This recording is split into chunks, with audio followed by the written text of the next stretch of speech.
If you could see the accuracy of everything, how would your life change? You are a student with poor grades. Not only have you not learned much knowledge, but you also haven't had a girlfriend. You want to work hard to study, but you hate that your brain seems like a pile of mush. How great would it be to have a powerful system of your own? The host's thoughts in front of the screen were detected to be extremely sincere, and immediately 3 dog heads were sent. Binding the super accuracy system. Listening to the voice in his mind, you looked shocked. Who can believe this? But your hand unconsciously sent 3 dog heads. System, bind it for me. Binding successful. The host silently initiated the event, and could see the success rate, with all side effects transferred to others, so the host could use it with peace of mind. Accuracy system, it seems I'm really going to get rich. However, as soon as this idea came to mind, a red dot suddenly appeared in your line of sight, with an accuracy of 100%. You rubbed your eyes in surprise and muttered to yourself, good people in front of the screen also make a fortune. As soon as the words left your mouth, red text appeared in your vision again, with an accuracy of 100%. It really works. After these 2 attempts, you took a few deep breaths, turned your head to look at the lottery shop downstairs, and swallowed hard in your throat. Boss, I want to place a bet. You pulled out a crumpled 5 yuan bill from your pocket. The shop owner was a relatively young woman with big red waves. You pick up the double color ball number filling card. Your gaze sweeps over the numbers, and the accuracy rate intuitively appears in your line of sight. Red ball number 3, accuracy 100%. Red ball number 9, accuracy 100%. Red ball number 14, accuracy 100%. You filled in all the numbers with 100% accuracy in one breath and then handed the filled card to the beautiful shop owner. 2 more bets, you nervously added. If we really win, then 1 bet is 5 million, and 2 bets would be 10 million. The beautiful shop owner glanced at you again, then skillfully entered the numbers to print the lottery ticket. You handed over 5 yuan, got back 1 yuan, and then nervously held the lottery ticket,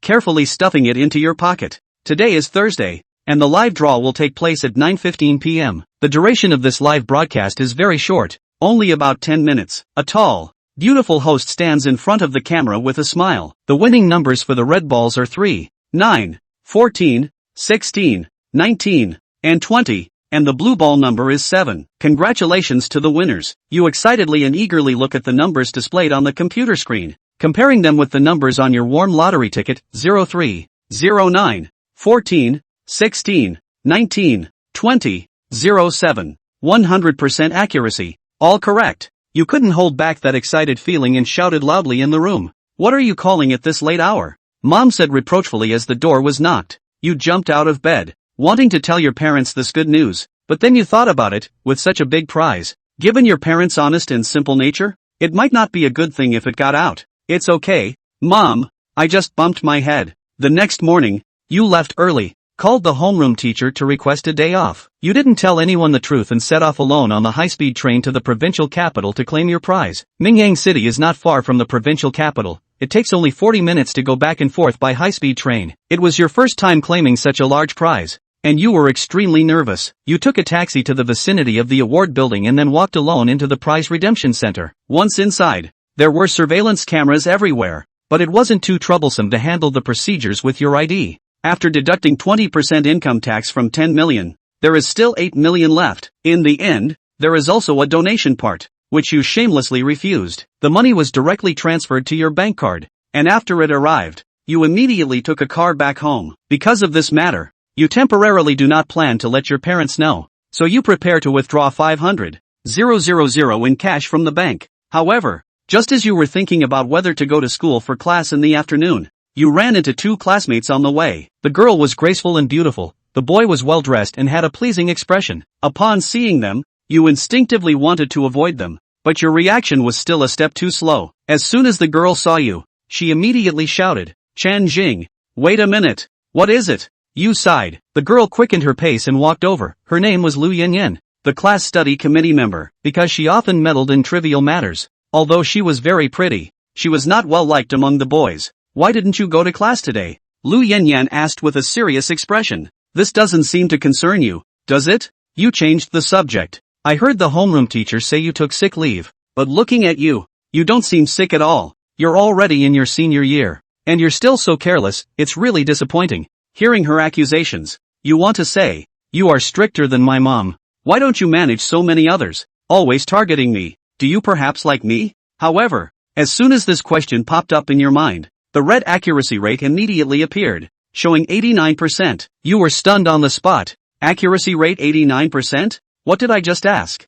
Does she really like me? You were in disbelief for 3 seconds, then asked yourself the same question again. Then, the same red font with an accuracy rate of 89% reappeared before you. The usually fierce and quick to report others learning committee member actually likes themselves. You still remember the grudges and entanglements with Lu Yanyan to this day. In your first year of high school, you climbed over the wall to play LOL and were reported by Lu Yanyan, resulting in a 1,000-word reflection being announced to the whole school. In your second year, you hid in the equipment room during PE class to play Honor of Kings, and were reported by Lu Yanyan again, resulting in your phone being confiscated and another reflection being written. In addition, there have been countless reports of sleeping in class, whispering, passing notes, and reading novels. Every time you think of these things, you feel a bit angry. You like me but report me. Yan, there's no need to advise someone like him who is not motivated. It's pointless to try. The boy next door glanced at you disdainfully. His name is Jiang Wenchuan. He comes from a good family, has decent grades,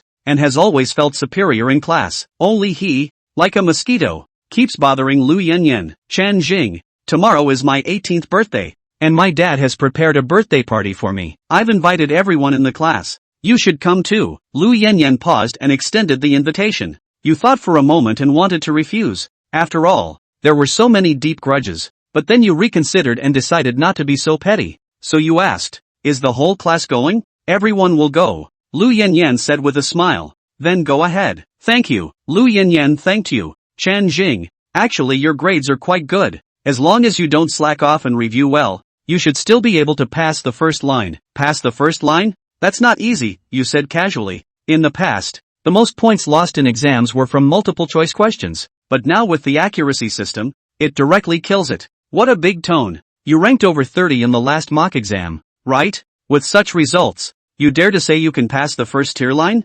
Jiang Wenchuan sneered from the side. You turned your head coldly to look at Jiang Wenchuan. To be honest, in multiple choice questions, even if you add up 10 of you, you are not my match. Really? Today when the test paper was handed out, my accuracy rate was the highest, and I finished it in half an hour. If it were you, could you do it? Jiang Wenchuan's tone and demeanor were quite disdainful. Of course I can do it, and I would only be faster than you. You can only boast. Speaking of which, I happen to have an extra copy of the test paper here. Since you talk so big, why not try it in front of Yan? Jiang Wenchuan took out a blank test paper from his bag, which was full of math multiple choice questions, and these were difficult variations extracted from previous year's college entrance exams. He, Jiang Wenchuan, can finish this exam paper in half an hour, and his accuracy rate is the highest in the class, which indeed makes him proud. Jiang Wenchuan, stop messing around, Lu Yanyan shouted, stopping his actions. Such a difficult question, and it's Chen Jing's weak point. He can't possibly solve it. Yan,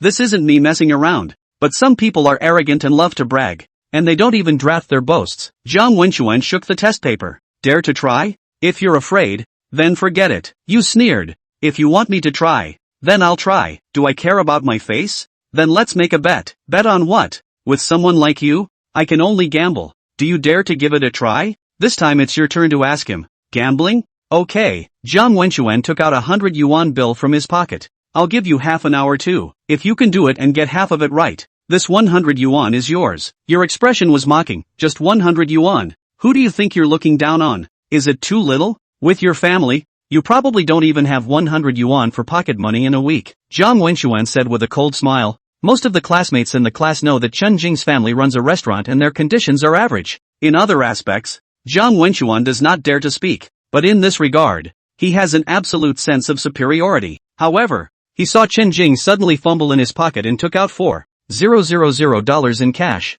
This is what's left of the 10,000 he took earlier. $100 is too small. Just bet 4,000. More. I guess you can't get it out. Chen Jing said. By Wenchuan Jiang. What? Don't dare? Don't dare to forget it. Who says you don't dare? Jiang Wenchuan glanced at Lu Yanyan, in front of the person he liked. Of course he couldn't admit defeat. $4,000 is not a small amount of money, but for him, it is not much. Take or get. It's just that in that case, your accuracy must reach the same level as mine. Jiang Wenchuan said. He took today 74 points, and the full score was 120. This score is already high because they are all very difficult questions. There's no need to be so troublesome. If I do one wrong, count me as a loser. Okay? Chen Jing said. Jiang Wenchuan froze, then sneered. Do you know what you're talking about? You lose if you make a mistake? Do your words count? Big old man. A mouthful of spit and a nail. Of course it counts, Chen Jing said. Okay, I'll bet you then. I don't have much in cash. If you can do it to the extent that I did, I'll transfer money to you immediately. Yan, you testify for us. Jiang Wenchuan patted his chest and said. Lu Yan saw the two of them fighting each other so much. She also got angry. What are you doing? No gambling. This is not in school. Lu Yan, you can't control it even if you are the study committee member. Chen Jing didn't say much, took the test paper and pen from Jiang Wenchuan's hand, and planned to start writing. This question is very difficult. You didn't listen to the teacher's explanation. It's impossible to get it all right. Lu Yan urgently advised. That doesn't need to be your concern, Chen Jing said. Jiang Wenchuan also said leisurely, Yan you also saw.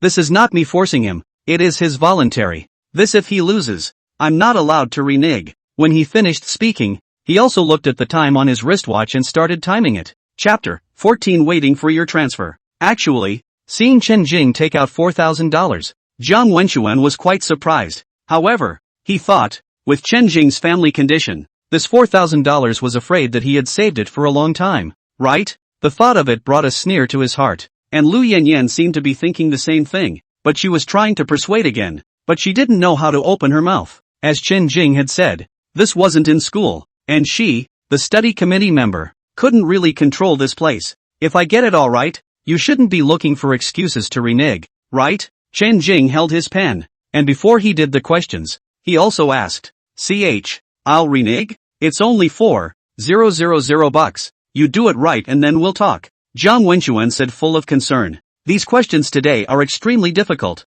and Chen Jing didn't go to class at all, so it would be strange if he could get them all right. That's good. Chen Jing got his answer and took his pen and immediately started working on it. Looking at it at a glance, these topics were reflected in his eyes. Chen Jing nodded slightly. Sure enough, they were all very difficult. If you were to go through it normally, you wouldn't be able to finish this one paper without a lesson. But now, as soon as these questions looked in his eyes, that ABCD accuracy immediately surfaced. For the first question, A is accurate 100%, B is accurate 0%, C is accurate 0%, and D is accurate 0%. Without a doubt, the answer is A. Just like this, Chen Jing took each question and almost just swept it before writing down the exact answer in parentheses at the back without thinking. Writing with a clatter. It was only before and after 3 minutes. A paper full of questions was finished by Chen Jing. Here, it's done. You can now take out your answers and verify them. Chen Jing handed the test paper to Jiang Wenchuan.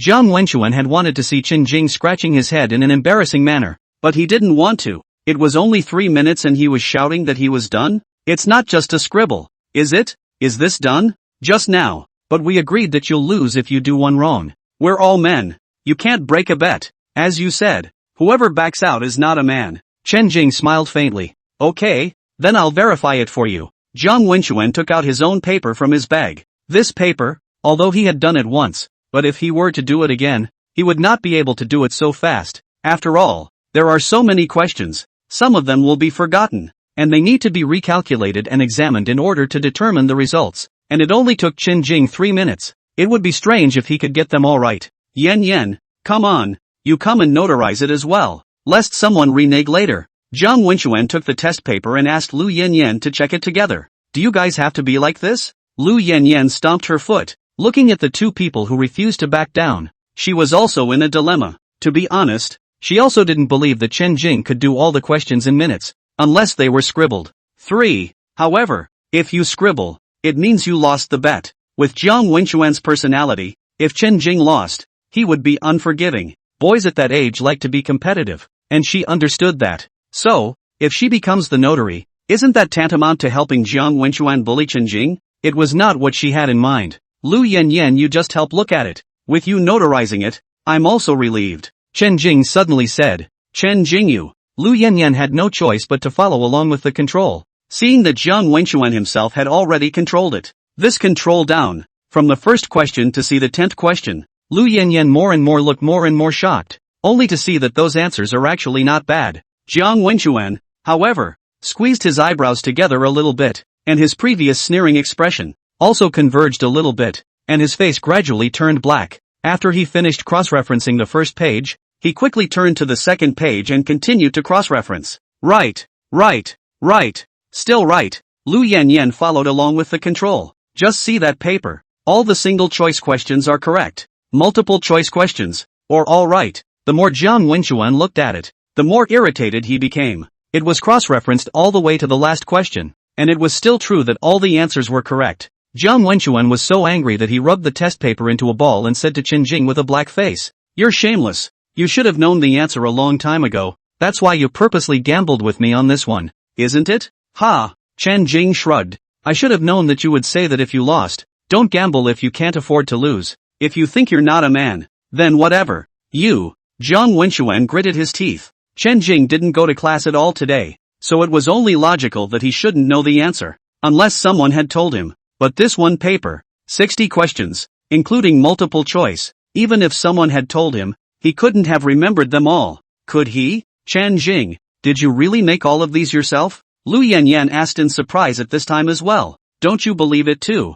I told you long ago, doing multiple choice questions, none of you are my match. Chen Jing shrugged, then looked at Jiang Wenchuan. It looks like you don't intend to pay, but forget it. I also know that you can't afford to give it. Bull asterisk asterisk asterisk asterisk. Who can't afford to give? It's just that. You're definitely committing fraud. Jiang Wenchuan said unconvincingly. I can't help it if you have to say that. Chen Jing sneered. Jiang Wenchuan's eyes rolled, and he suddenly said, Don't be complacent. I still have a new set of test papers here. Do you dare to try again? I'll take one out at random. If you can still get all the multiple choice questions right, I'll immediately transfer money to you. Dare you? Ha, forget it. When I get it right, you'll say I'm cheating again. No way. This set of papers is new this month. My dad got them for me from out of town. If you can get it right too, I will keep my promise. Jiang Wenchuan said. Lu Yanyan looked on in amazement. She also wanted to know if this was really Chen Jing's true strength, or if he was committing fraud as Jiang Wenchuan had said.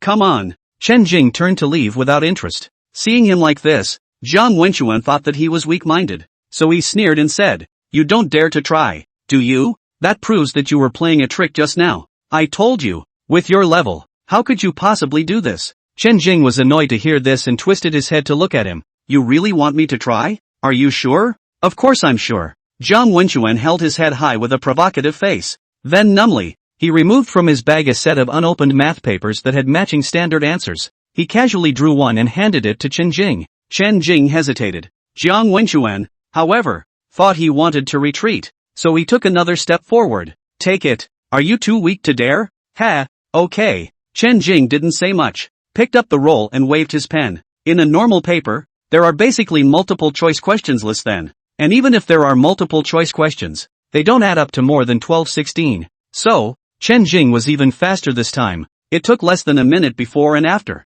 and he was all done. Those topics seemed as in his eyes simple. 2 plus 2 equals a few. 1 plus 1 equals a few or. Alright, I'll wait for you to transfer the money. After doing so, Chen Jing threw the pen at him with a shake of his hand. Jiang Wenchuan wrinkled his brow. Suspicious. So fast? Immediately turn up the standard answer to compare. He hadn't even done this question paper himself, so there wouldn't be any possibility of cheating on Chen Jing's side. Lu Yanyan also came over. But see. First question. Yes. Second question. Yes. Questions 3, 4 and 5. Yeah.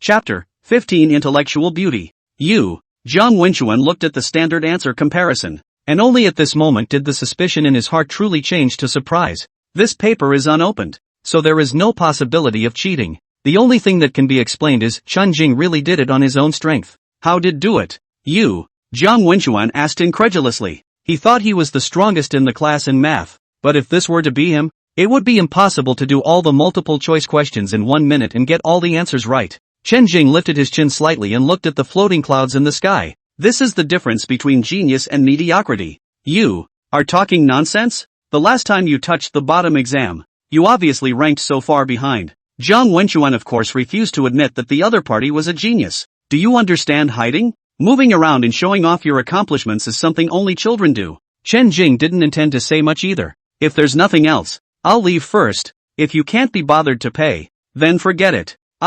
Who said I cannot give it? I will give it to you. Jiang Wenchuan, even if he is reluctant in every way, but in front of Lu Yanyan, He does not want to fall into the impression of going back on his word. So, gritting his teeth, he used WeChat to transfer to Chen Jing for $000. Hee, I'll laugh at it then. Chen Jing's cell phone dinged. $4,000 arrived successfully, and with a wave of his hand, he parted ways with the two. After arriving home, he found that his dad, Chan Yuan, hadn't come back yet, and his mom had started to get busy again, greeting the few scattered guests in the restaurant, probably thinking that after paying off the debt, the restaurant will not have people come back to make trouble. So the idle Su Yanlan began to open again. This time because of the car accident incident. The Chen family lost so much money. Su Yanlan other ideas are not. Only think of down to earth, a penny and then earn back more or less money. In their minds, is not really the most important. They are most important or the family can live in peace and stability.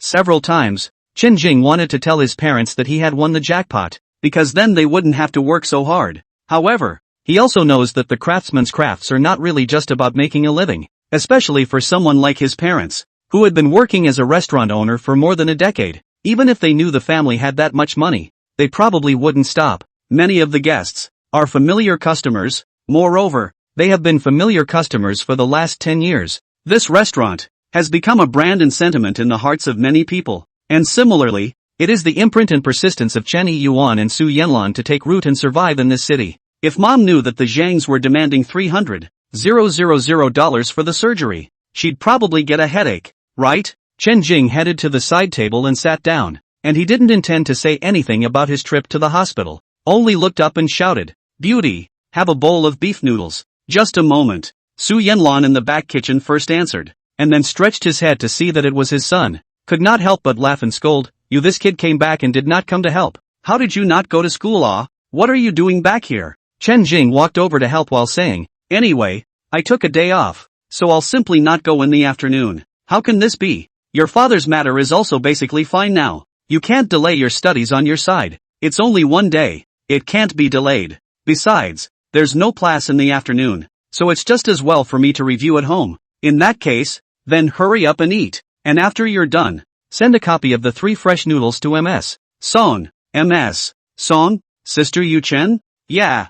Well then, I'll send it to her right away." Chen Jing looked at a packed lunchbox sitting by the counter and thought it should be hers, so she carried it and ran out. "Hey, eat it yourself before you send it," Su Yanlan shouted from behind. "I'll be back for more after I drop it off." Chen Jing ran out of sight after saying that. Delivering noodles to Sister Yu Chen, that was something he usually looked forward to the most. Sister Yu Chen, this person, is also a familiar customer of their family, and has known their family for 2 or 3 years. She especially likes the 3 fresh noodles from Chunji restaurant, so she also asks the Sai to send her a copy from time to time. She's 26 years old, tall 171, good-looking and fit, and can paint and dance. The whole person's temperament is noble and elegant. The most important thing is that there is a very intellectual beauty. Chen Jing couldn't help but get nervous every time he saw her. He knew that what he liked was a sensible little imperial lady like Song Yuchen. Because of this, after he learned that Lu Yanyan actually liked himself, he didn't feel anything other than surprise.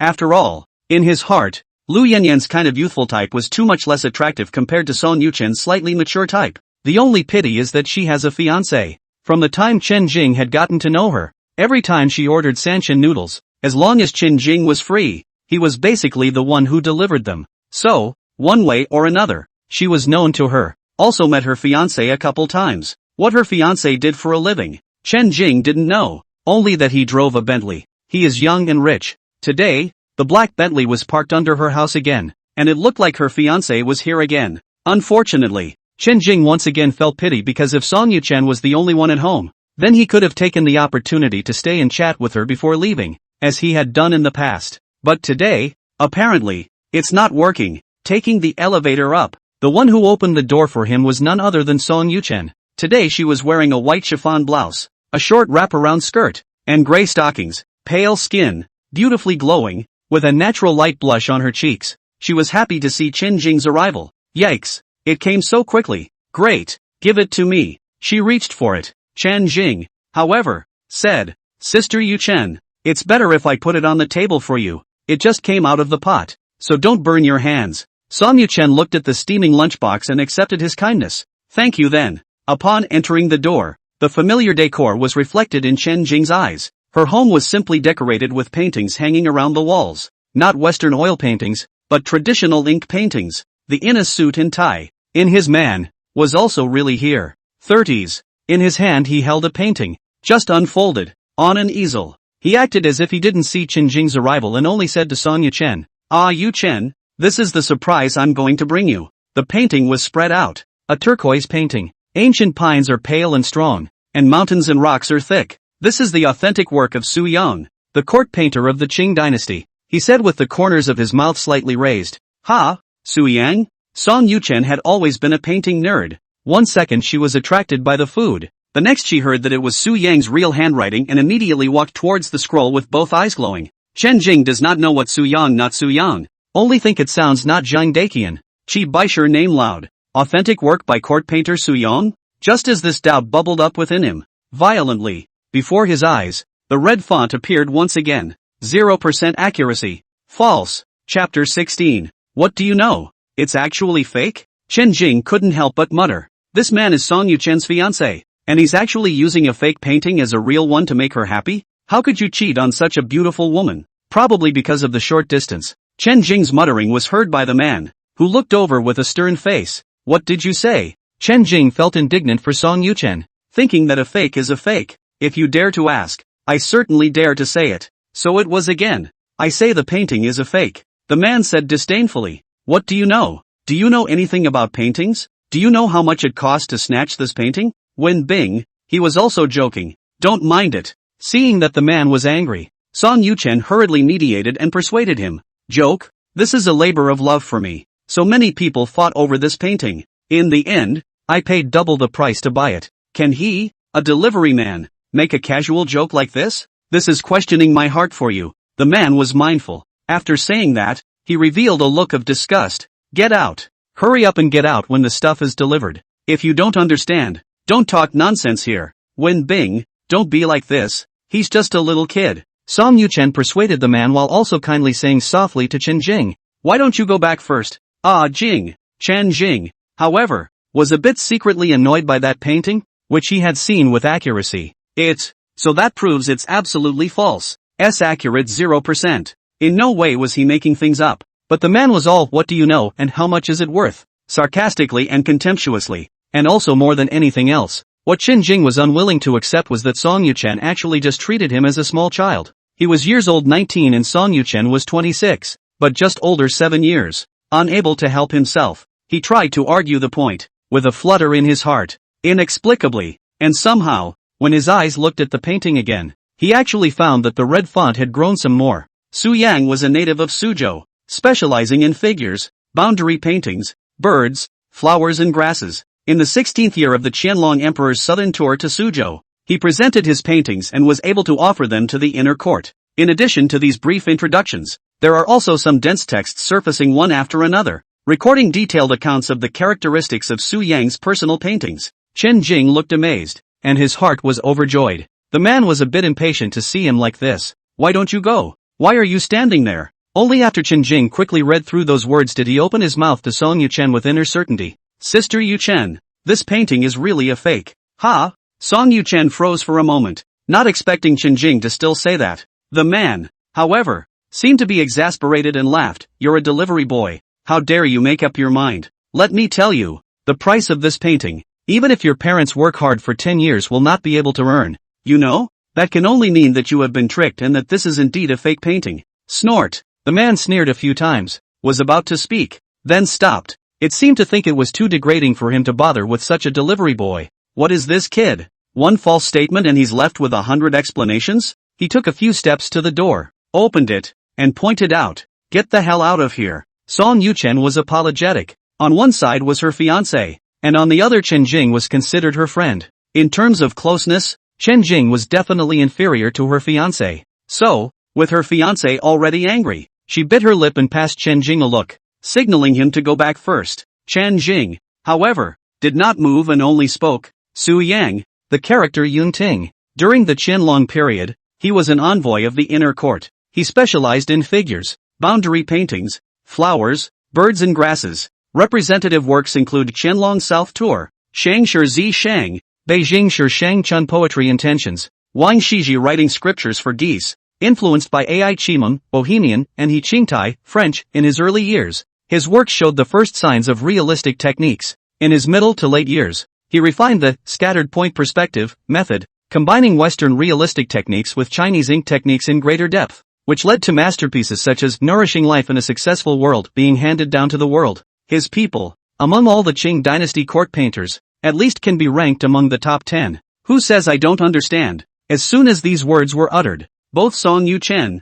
and her fiancé, both of their faces revealed a look of surprise, especially Song Yuchen. She had heard Qin Jing say that the painting was a fake before and really thought he was joking. In order not to make her fiancé angry, that's why she was thinking of telling him to hurry back. However, when Qin Jing said these latter words, in addition to the surprise in her eyes, there was a kind of joy in her eyes of meeting an old friend at the end of the world. Ah, Jing, so you really know how to paint? Song Yuchen said in surprise. The man in the suit huffed, even if you know Su Yang. So what? What makes you think this painting is fake? This painting has a certificate of authentication, and it was taken down for more than $2 million. Does it mean that if you say it's fake, it's fake? Chen Jing walked to the front of that painting, and what he had just said was just by the book. But since this pussy has been pretended, then of course it is to be pretended to the end and pretended beautifully. When I say it is false, I naturally have a basis for judgment, and that basis, most obviously, is twofold. He touched the piece of paper, pretended to be pensive, and said, first point, the paper is wrong. Then, with a sideways glance, he held the thick inked areas of the painting up to the light for a few moments and let out a soft laugh. Point 2. The technique is wrong. After saying these two sentences, he put his hands behind his back, Su Yang as an inner court envoy. His paintings, mostly with qianlong rice paper. Xian paper is said to be divided into cooked xian and raw xian. Raw xian is used for painting and cooked xian is used for writing. I don't know if you understand these? And the paper you have for this painting, in terms of color and texture, looks like qianlong rice paper, but is, in fact, not the same. But antiques are antiques, and if I'm not mistaken, the paper is probably from the Guangxu period. And the technique of this painting, although the realistic technique is very similar, but you can look at these ink transitions between, but slightly hesitant, not Su Yang's real handwriting of the kind of valiant meteor dry feeling. This imitator has learned only the form, but not the meaning. In my opinion, the value of this painting, which really isn't cheap, could probably be worth about $2,000. You're going to say that my parents couldn't earn that in 10 years of hard work? Meh, I beg to differ. You, Zhang Wenbing shyly came over to the painting and looked at it again, and yet nothing could be seen. Paper? Technique? Chen Jing, this kid, just this casual look, can see the difference between the qianlong rice paper and Guangxu rice paper too? Can you still see the hesitation between pen and ink undertakings? Ah, Jing, I didn't expect you to know so much. Song Yuchen, however, was full of joy. Rather, she was indeed a painting nerd. Just a little bit. Chen Jing smiled faintly. In fact, I have loved Chinese paintings since I was a child, and I often go to museums to view those authentic paintings, and when I see more, the slightest difference between the real and the fake is naturally easy to see some. Speaking here, he politely said to Zhang Wenbing, Mr. Zhang, the identification certificate is something that whoever believes it is a cutie in these days. If you question my judgment, you can find an expert for a separate appraisal. In addition, I also affirm that I am not a delivery man. After saying this, Chen Jing felt like he was almost done pretending. Then, without looking back, he took it in stride. Chapter 17 IVE got a helping hand here. It wasn't until he left Song Yuchen's house and arrived downstairs that his posture slowed and he breathed a sigh of relief. In fact, he didn't know anything about Chinese painting or anything. All that was said before was just the red letters that came to him, and he was merely reading from the book. As far as he knew from chatting with Song Yuchen before, that Zhang Wenbing was also a painter, and was quite famous in Mingyang City. Only, he specializes in Western painting, and is a little behind in the field of Chinese painting. So those words from Chen Jing just now should have been able to bluff him. But Song Yuchen is a real national painting obsessive. The reason why he walked numbly, but also for fear that Song Yuchen then pursued some profound questions. In that case, he may not be able to answer. It's amazing how much extra stuff I can see besides accuracy. But why don't I see anything extra in anything else? For example, in the case of Dad's car accident, he only guessed that 2 pieces of evidence existed by virtue of countless guesses. If he could make the second piece of evidence surface directly as well, as he had just done, then he would be able to find that filmmaker exactly as he had planned. At that moment he also tried to re-interrogate that case of his father's with accuracy again, but the result was the same as before. What surfaced before his eyes didn't change a bit more. Forget it. Tried not to come out. He also no longer drill the bullseye. This ability is inherently inexplicable. For a moment, it is impossible to figure out. Returning home and having a bowl of beef noodles, Chen Jing thought about how he was able to see so many things from inside a painting today, and how he would undoubtedly be able to have more to talk about with Song Yu-chen in the future. It's just that I can't pin all my hopes on this special ability either.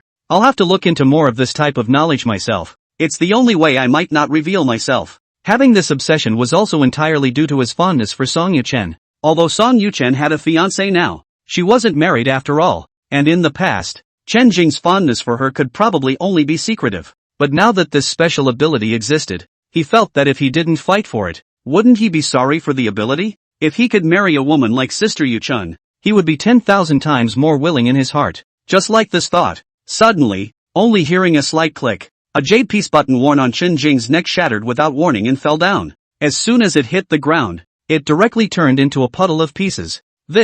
At first, Chen Jing hadn't reacted to what this was until he touched his neck and realized that the peace button was gone. Only then did he realize that it was the peace button that had shattered. How did this break? I didn't touch anything? He had been wearing this peace button for more than 10 years, and only remembered that it was given by his grandfather on one of his birthdays when he was a child. It had always been something he cherished, and now that it had shattered like this for no apparent reason, he felt both strange and sorry. As the saying goes, people keep jade for 3 years, jade keeps people for a lifetime. This peace button suddenly shattered.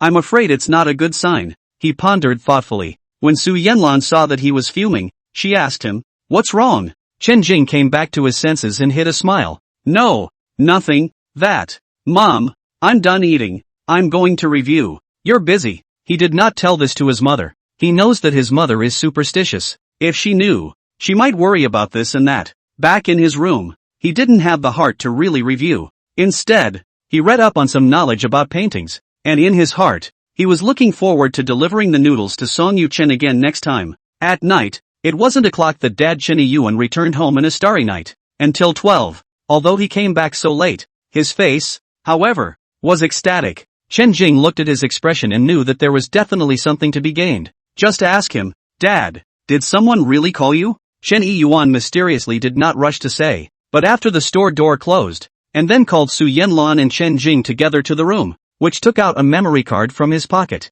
"That's right, and thanks to a good reminder from you, it didn't take long for someone to call me once today's evening news aired. On the day of the murder, that place, someone actually did play with a drone. It also happened to capture the scene of the crime. The video is in this memory card. I've already watched it a few times, and with this video here, it completely proves my innocence, and the video clearly records that at that time, it was Zhang Junian who intentionally crashed into me." Su Yanlan listened to the incomparable excitement. This is not to say, we spend out of the money, all get back? More than that, Mom, those people planted evidence. Not only do they have to get back all the money they screwed us with, but they also have to make them compensate separately before they can do so, Chen Jing said. Su Yanlan said with a face of Amitabha Buddha, "Compensation or not? Forget it, we don't want to be pitched, but we never want to pit people either. It's good for everyone to be at peace. I could forget about it before, but this time, it won't be so easy to forget about it." Chen Yuan paused for a moment and said so.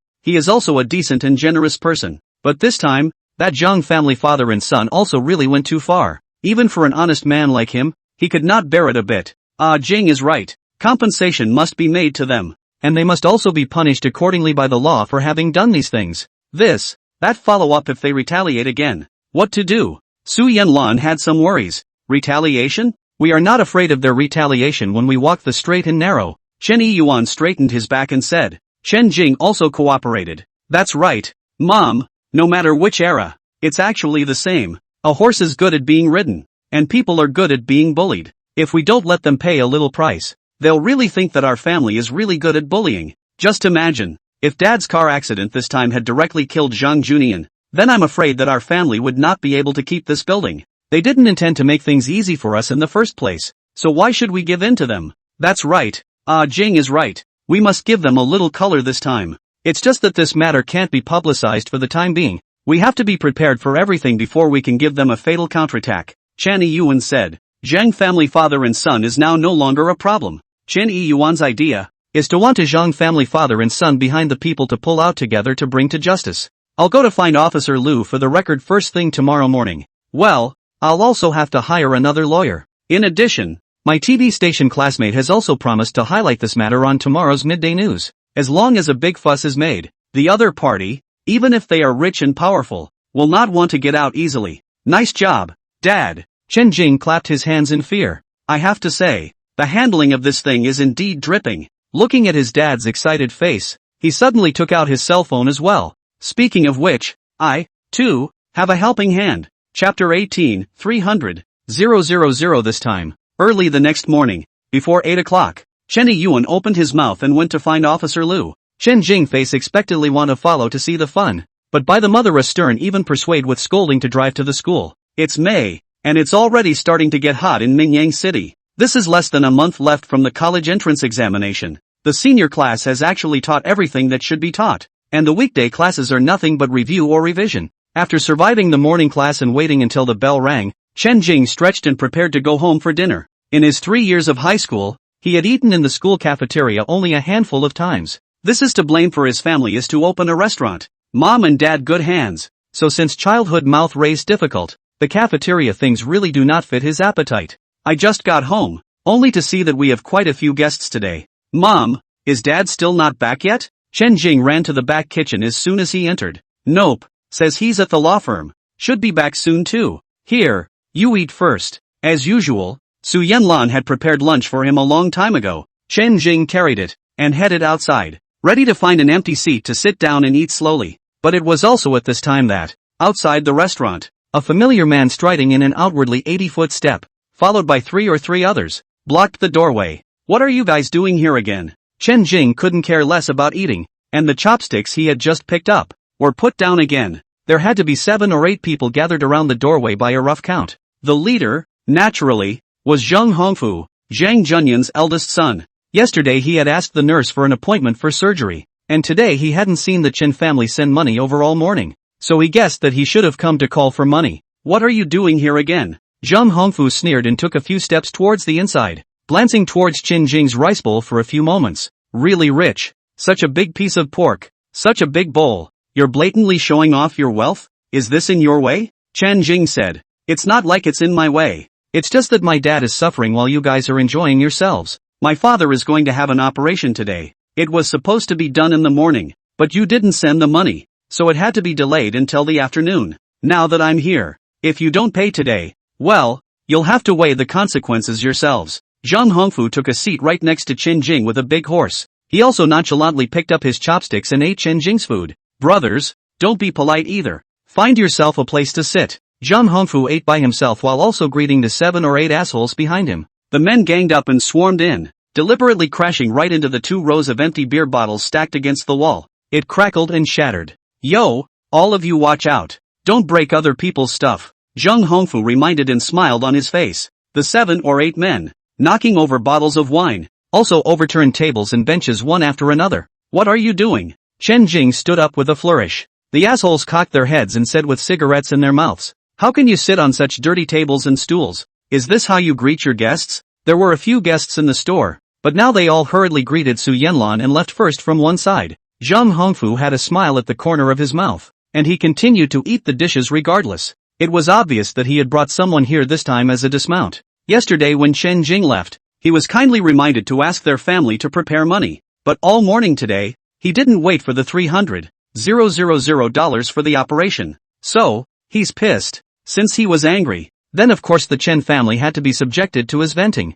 What are you doing? Su Yanlan in the back kitchen also saw the situation and shouted in anger. Believe it or not, I'll call the police right now and have you all arrested? She took her cell phone and made a gesture to call the police. Zheng Hongfu fearlessly said, whatever. The dispute between our 2 families has long been decided. My dad's hospitalization medical expenses have to be paid by you. If you renege on the debt, even if the police, the victim, too, is my family, not your family. Didn't I give you yesterday $100,000? Don't get too carried away. Su Yanlan said. That yesterday $100,000 was the compensation fee. Today I came to you to ask for the surgery fee. It's not the same. What I want is not much. Just $300,000. Yesterday, your son smashed of his bag in such a grand manner $500,000 out, and gave me $100,000. There is still left $400,000. right? You give me another now 300. 000. I'll leave immediately. Zhang Hongfu said. $300,000? Why don't you go rob? What kind of surgery requires so much money? Su Yanlan said. She still doesn't know what happened in the hospital yesterday. That Zhang Hongfu glanced at Chen Jing and said, did you not tell your parents? Chen Jing frowned. Zhang Hongfu slapped the table and said, okay, since you won't say it, I'll say it again. My father has an aneurysm. The doctor said that it was fine. It was because of this car accident that caused it to deteriorate. So now it is necessary to have an operation. And the cost of this operation is 300,000 yuan. This money is what the doctor said. I didn't ask for a penny more. If you don't believe me, you can go with me to the hospital and ask the doctor. Su Yanlan was so angry that her 7 orifices were filled with smoke, pointing at Zhang Hongfu and wanting to curse but couldn't find the words to do so. Chen Jing laughed coldly in his heart. Seeing that his old mom was angry also pacified first. Mom, don't be mad. Just leave it to me here. Su Yanlan looked at the dirty ground. This also cannot swallow this breath. But the thought of last night's events, the heart of the anger is also slowly pressed down. Nodded, and answered. Zhang Hongfu continued, in fact, politeness is mutual. You give me convenience, I also give you convenience. If it was a little more convenient, there would be no need for unpleasantness. Chen Jing said, it's okay to give money, but I have to make a call to my dad. The money is in his hands. I have to call him back. Alright, then I'll wait. Zhang Hongfu stepped on the stool with one foot and sat steadily. All he has to do is to bite the bullet that his family is the victim. And even if the police come, he's not afraid. Chen Jing's side picked up his cell phone. And at this moment, he also really called Chen Yiyuan. Dad, that Zhang Hongfu brought people to our house to demand money again. This time for $300,000. And smashed our home. You hurry back. Give the money to the people, so that they can stop. Chen Jing said while also looking at Zhang Hongfu's reaction. This was deliberately said to Zhang Hongfu. When Zhang Hongfu heard the phrase he smashed our house, he first frowned, then heard give the money to others, so that they can stop, and then revealed a smile. While eating, he also said, don't worry, after giving the money, I will definitely have them clean the floor for you, to ensure that it is clean and spotless. Chapter 19 Everything must be proved. Chen Jing didn't say anything more and hung up the phone. With Zhang Hongfu's rough and tumble, it would never have occurred to him that, in fact, Chen Jing's words just now seemed to say nothing. But in fact, he had said everything that needed to be said. Zhang Hongfu is here again, and he trashed our house. The implication is the same as telling Chen Yiyuan that Zhang Hongfu didn't come alone this time. There were several people. It also implied that Chen Yiyuan should call the police first, and then come over to wipe out these assholes. Don't let any of them go. If all these words were said openly, Zhang Hongfu would definitely not be afraid of anything. But these smashing assholes would probably retreat in advance. Chen Jing had no intention of letting them go, which was why he spoke in a cryptic manner, with the aim of making it impossible for them all to leave. Is this dish still tasty? Chen Jing put away his cell phone and asked him. SOSO. This Thai place. That's about it. There's no comparison to a big hotel after all. Zhang Hongfu said with disgust as he ate. Ha! Chen Jing looked at his wolfish appearance and didn't reveal it. He wasn't going to want this meal. So he said to Su Yanlan, Mom, get me another one. Good. Su Yanlan nodded and went to the back kitchen. Blink of an eye. 10 minutes pass. Zhang Hongfu also ate almost as much and touched his stomach. A little impatient. Why don't you hurry? Why isn't your father back yet? I have an appointment here for a 3 p.m. surgery. Don't be in a hurry. It'll be back soon. Chen Jing also ate the newly brought out meal leisurely. When his words fell, not even a minute later, outside the door of this Chen Ji restaurant, there was suddenly a sound of a car moving. There is a near the door of the gangster looked toward the outside. When he saw the outside car above the police badge sign, immediately like seeing the cat rats, looked panicked, nervous. Police, is the police. He pulled out his legs and wanted to run, but several police cars came and blocked the doorway. There was no place to run even if he wanted to. What's there to panic about? What are you afraid of? We came here to ask for money openly and honestly, not to rob money. What are we afraid of? Zhang Hongfu couldn't help but scold them when he saw their frustrated faces. It was also after Zhang Hongfu's reminder that the few gangsters seemed to realize that this was indeed the case. It's just that they're usually used to running in nightclubs, and usually as soon as they see a police officer, no matter what, they just run anyway. Zhang Hongfu also stood up. He looked at Chen Jing and then at Su Yanlan. They hadn't seen anyone call the police since they entered the store. So why were there suddenly so many cops? The police car outside didn't sound its siren,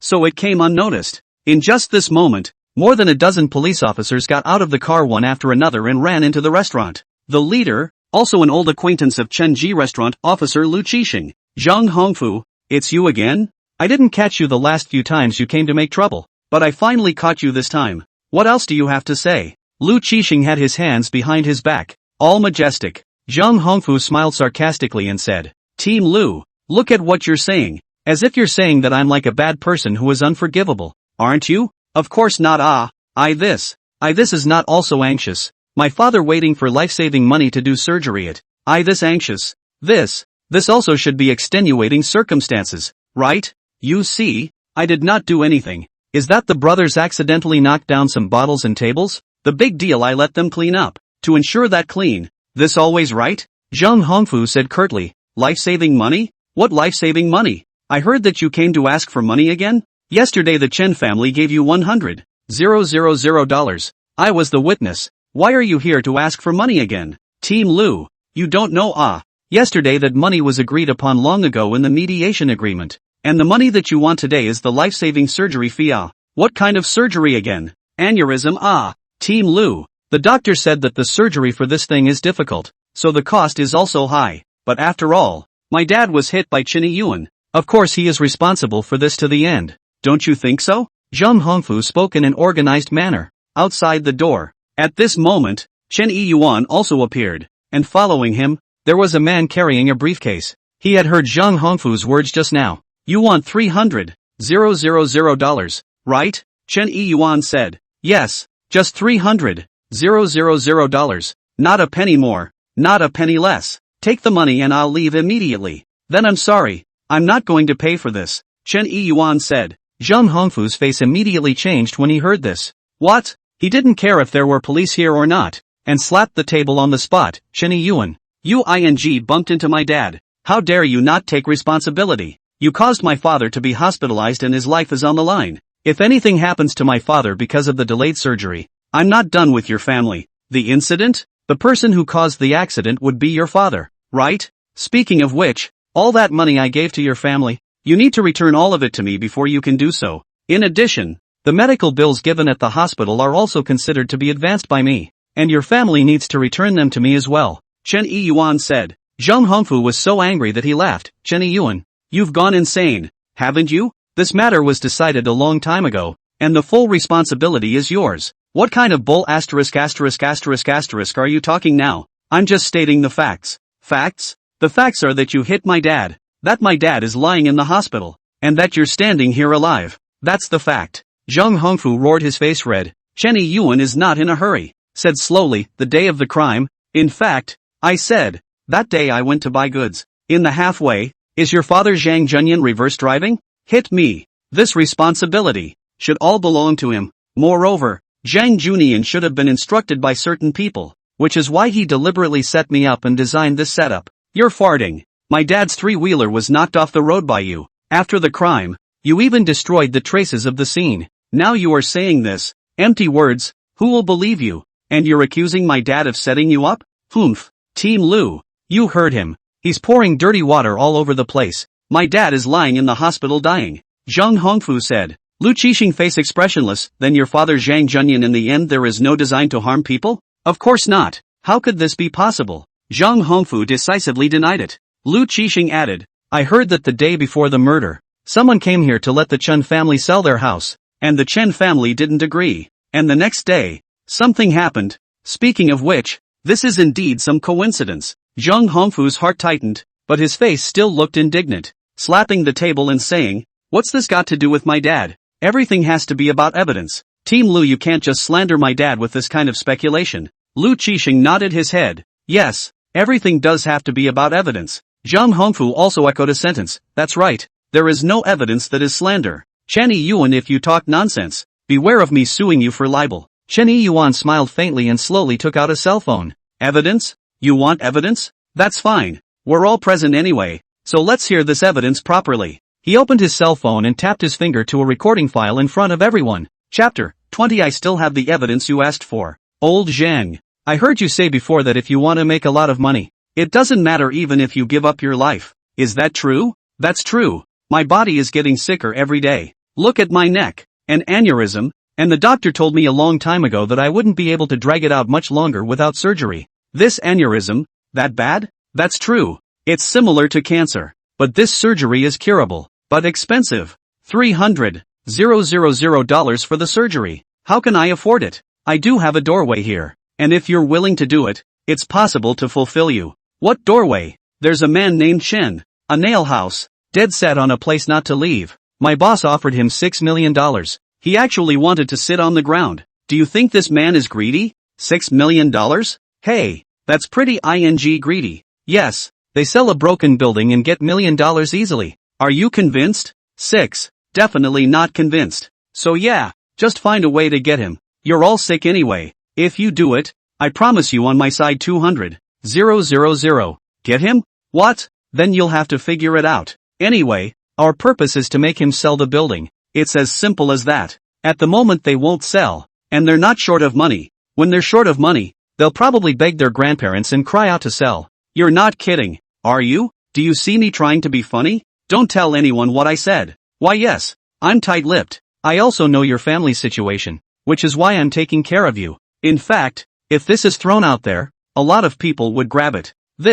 You allow me to think about it. Okay. In the middle of Chen Ji restaurant, it was so quiet that you could hear a pin drop. More than a dozen police officers gathered around. 7 or 8 jerks trembling, as if sitting on pins and needles, chest out and head up. Like that in elementary school want to perform in front of the teacher of the 3 good students. The recording file in your cell phone, which plays to this point, ends with the first recording file. Chen Yuan turned up the volume so loud that everyone could hear it clearly. Zheng Hongfu also did not say a word, but his face was green for a while. Several times, he looked toward Chen Jing with angry eyes. However, he saw Chen Jing eating spicy diced chicken like it was nothing. This recording file, of course, Zheng Hongfu was familiar with it, and he had listened to it once last night. And now, this recording file had appeared in Chen Yuan's hands, so there was no doubt that it should be this little bastard Chen Jing who had done this. Because yesterday, only Chen Jing also touched his dad's cell phone.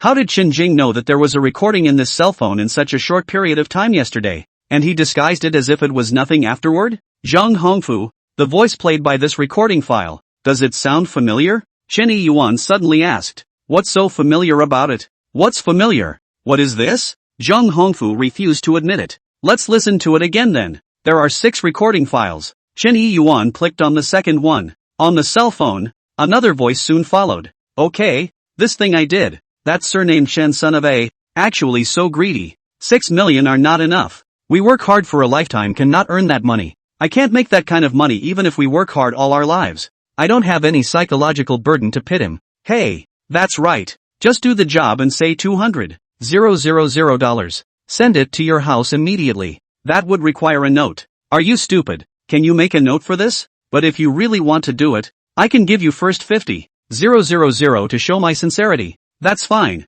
You pay, I'll get him tomorrow. Let me remind you, this Chen opened a restaurant. He will go to Mingyang Market to buy goods at 5 or 6 o'clock in the morning every day. If you want to find a chance, you might as well think of a way to do it on his way to buy goods. Son, here's the second audio file, which is a bit shorter than the first. Want to hear it again? That voice, does it really not sound familiar to you? Chen Yuan looked at Zheng Hongfu with a burning gaze. Zheng Hongfu was still holding on for dear life and said crossly, I don't think it's familiar. The dialogue in this recording. How does it sound so much like an act? It can't be that you found someone to record it, right? He was holding on for dear life here. But those few assholes were a bit leggy at the moment. They were all hairdressers who hung out together. So for Zhang Junyan's voice, where would they not be able to hear it? Earlier, they didn't know the truth of the matter. And out of brotherhood, they came along. It was only after listening to this recording that I realized that the Zhang family father and son were doing something illegal. And they followed them to make trouble. Which,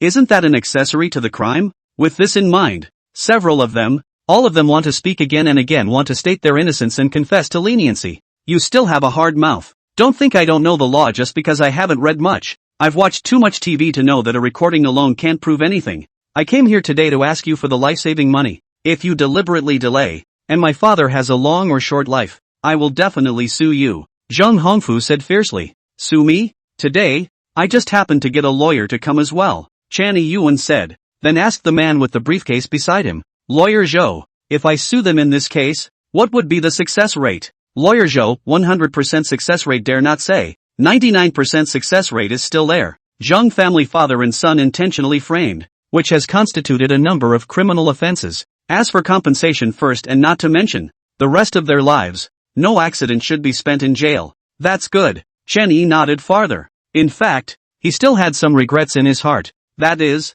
he had not been able to bring Wang Yaohua, the son of the real estate predator, to justice as well. That audio file, indeed, cannot be taken as direct evidence. Furthermore, the person who conversed with Zhang Junian was not Wang Yaohua himself, so this follow-up will have to be left to the police. At this moment, Zhang Hongfu's heart, in fact, is also very weak. The recording file was blown out, and the previous bottom in his heart had long since been drained of all its strength. It's literally dying at this point. Less scaremongering here. Team Lu, come on, is this recording not to be taken as direct evidence? Zhang Hongfu asked to Lu Qisheng. Lu Qisheng, as a veteran police officer, what situation has not seen? He is also early to understand everything. The reason why there is this play is to see Zhang Hongfu. This guy is trying to confess to leniency or want to resist to strictness only. Recordings, indeed, cannot be taken as direct evidence, Lu Qisheng said. Receiving Team Lu's confirmation, Zhang Hongfu's empty heart once again floated a touch of hope.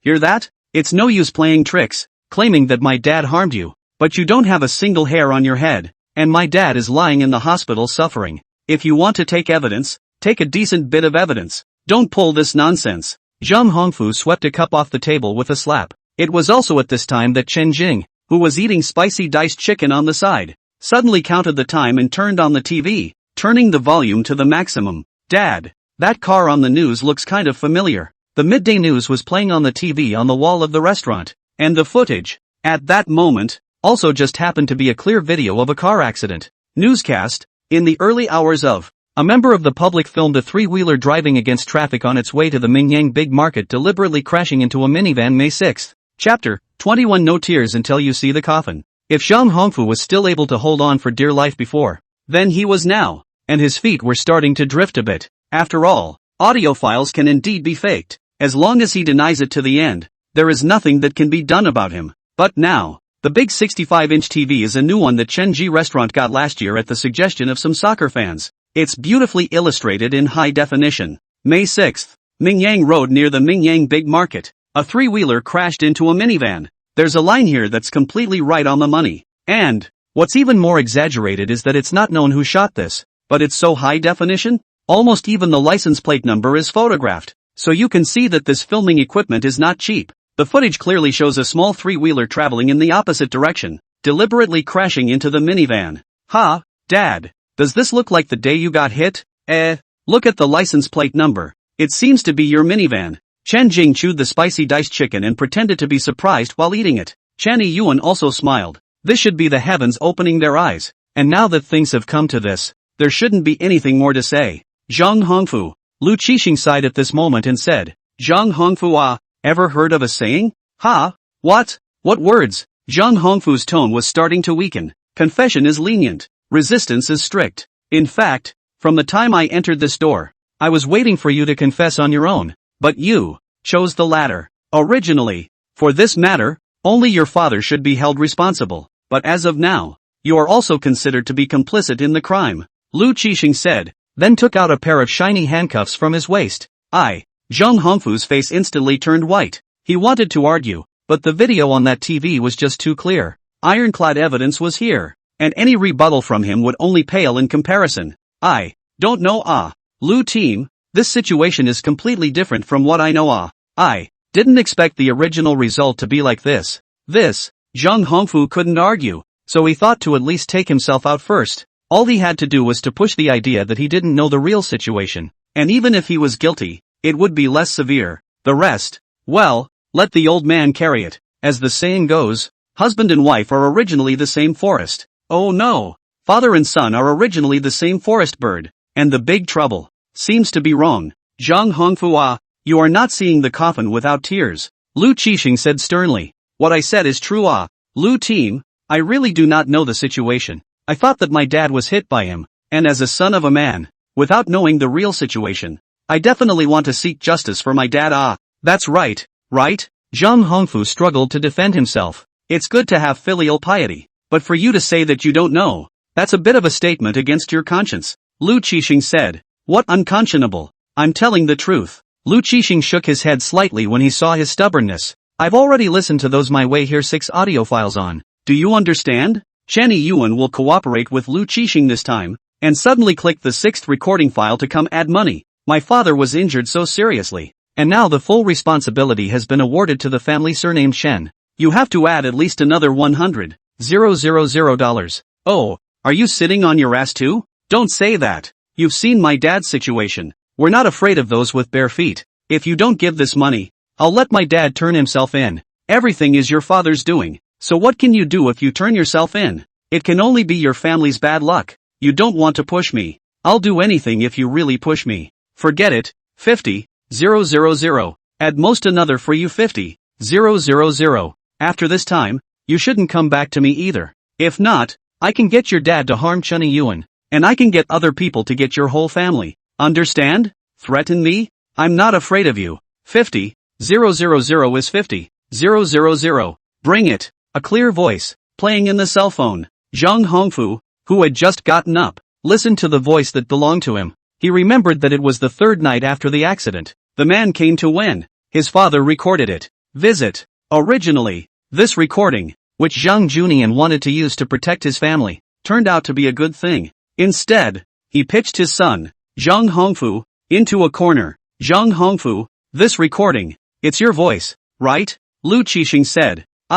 This is definitely not. It must be a forgery. Zhang Hongfu, it's come to this, and you're still talking tough? Chen Jing finally finished the spicy diced chicken, stood up, and said to Lu Qixing, Uncle Lu, this recording file was accidentally found by me yesterday from his father Zhang Junyan's cell phone, and I even took a picture of it here. Moreover, now Zhang Junyan doesn't know that the east window has been broken. At this moment, if he goes to the hospital to collect his cell phone, the evidence will definitely still be there. You little. Zhang Hongfu gritted his teeth, itching to tear Chen Jing alive, but just as he took a step, his arm was yanked by Lu Qixing. Lu Qixing don't look old. His hands are still very agile. Backhand is a big tackle while Zhang Hongfu pressed on the table. Click, click, click. Shiny handcuffs snapped on Zhang Hongfu's wrists. Anything else you have to say? Come back to the station with me. Uncle Lu, and these people, running to smash the store, should be considered accomplices,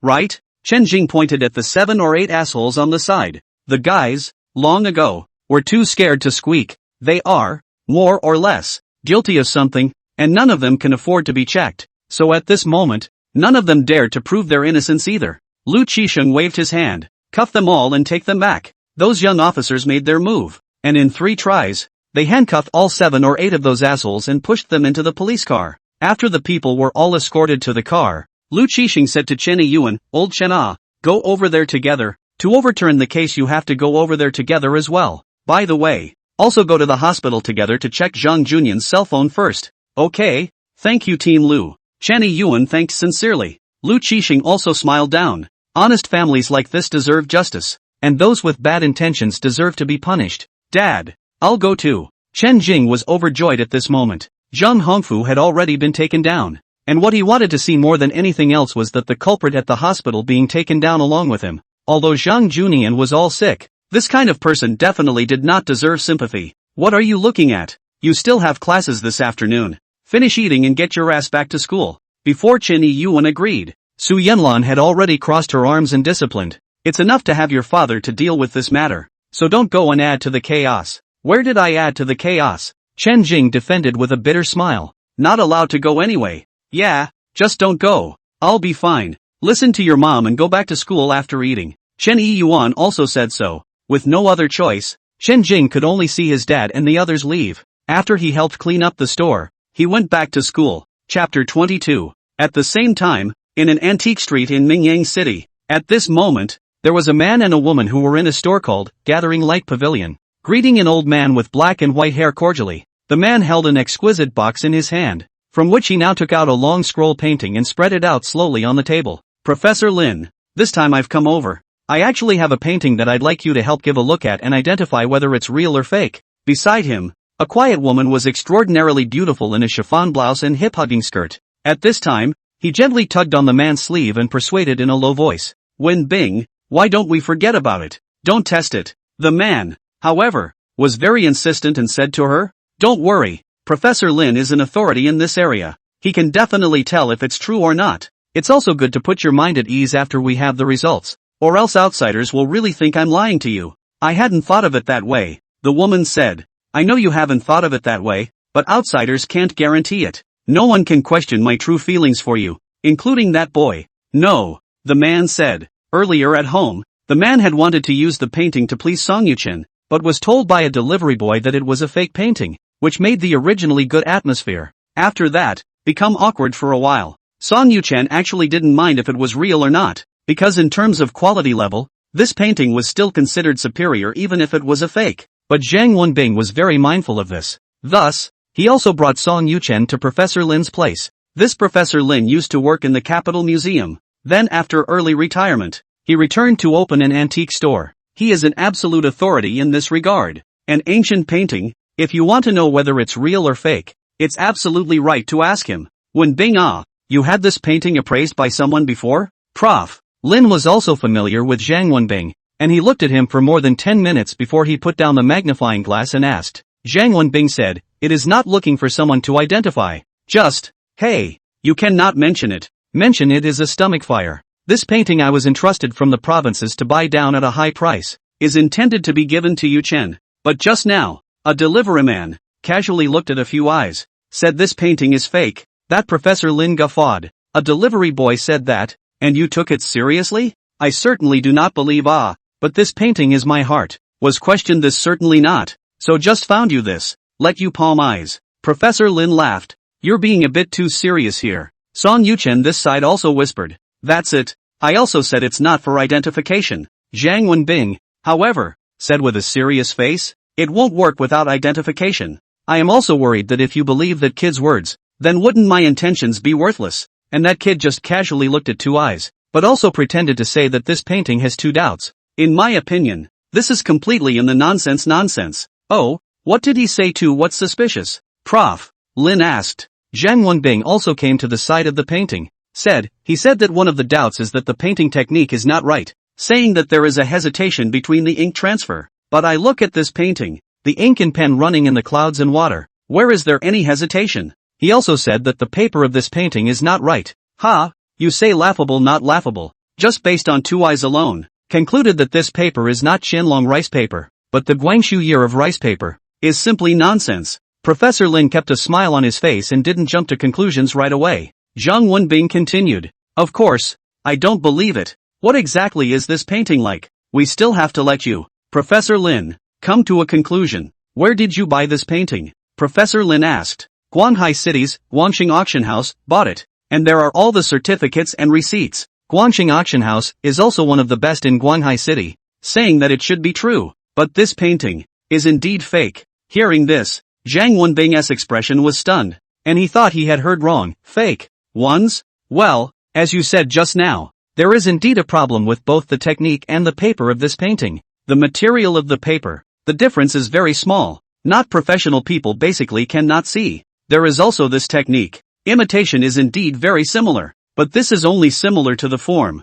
The meaning is not similar. As the saying goes, it is difficult to paint the bones of a dragon and tiger. Between the real and the fake, often missing is a meaning, a bone. This painting, obviously does not have it. Prof. Lin said. Song Yuchen was surprised when she heard this. Chen Jing also said something, and also said that this imitator doesn't have Su Yang's sense of sagaciousness of a shooting star. About resemblance in form but not in meaning. This, Zhang Wenbing was dumbfounded for a moment. Professor Lin, you're not kidding, right? He was able to taunt angrily when he was called a fake by Chen Jing. However, he did not dare to curse half a word when he was told by Prof. Lin that it was a fake, because Prof. Lin, indeed, is an authority in this area, a true professional. From the perspective of a fake, this is considered a top quality. Wenbing, you specialize in oil paintings, and it's normal that you don't know much about Chinese paintings. As a matter of fact, it's also true that if you're not a professional, you won't be able to easily tell if it's real or fake.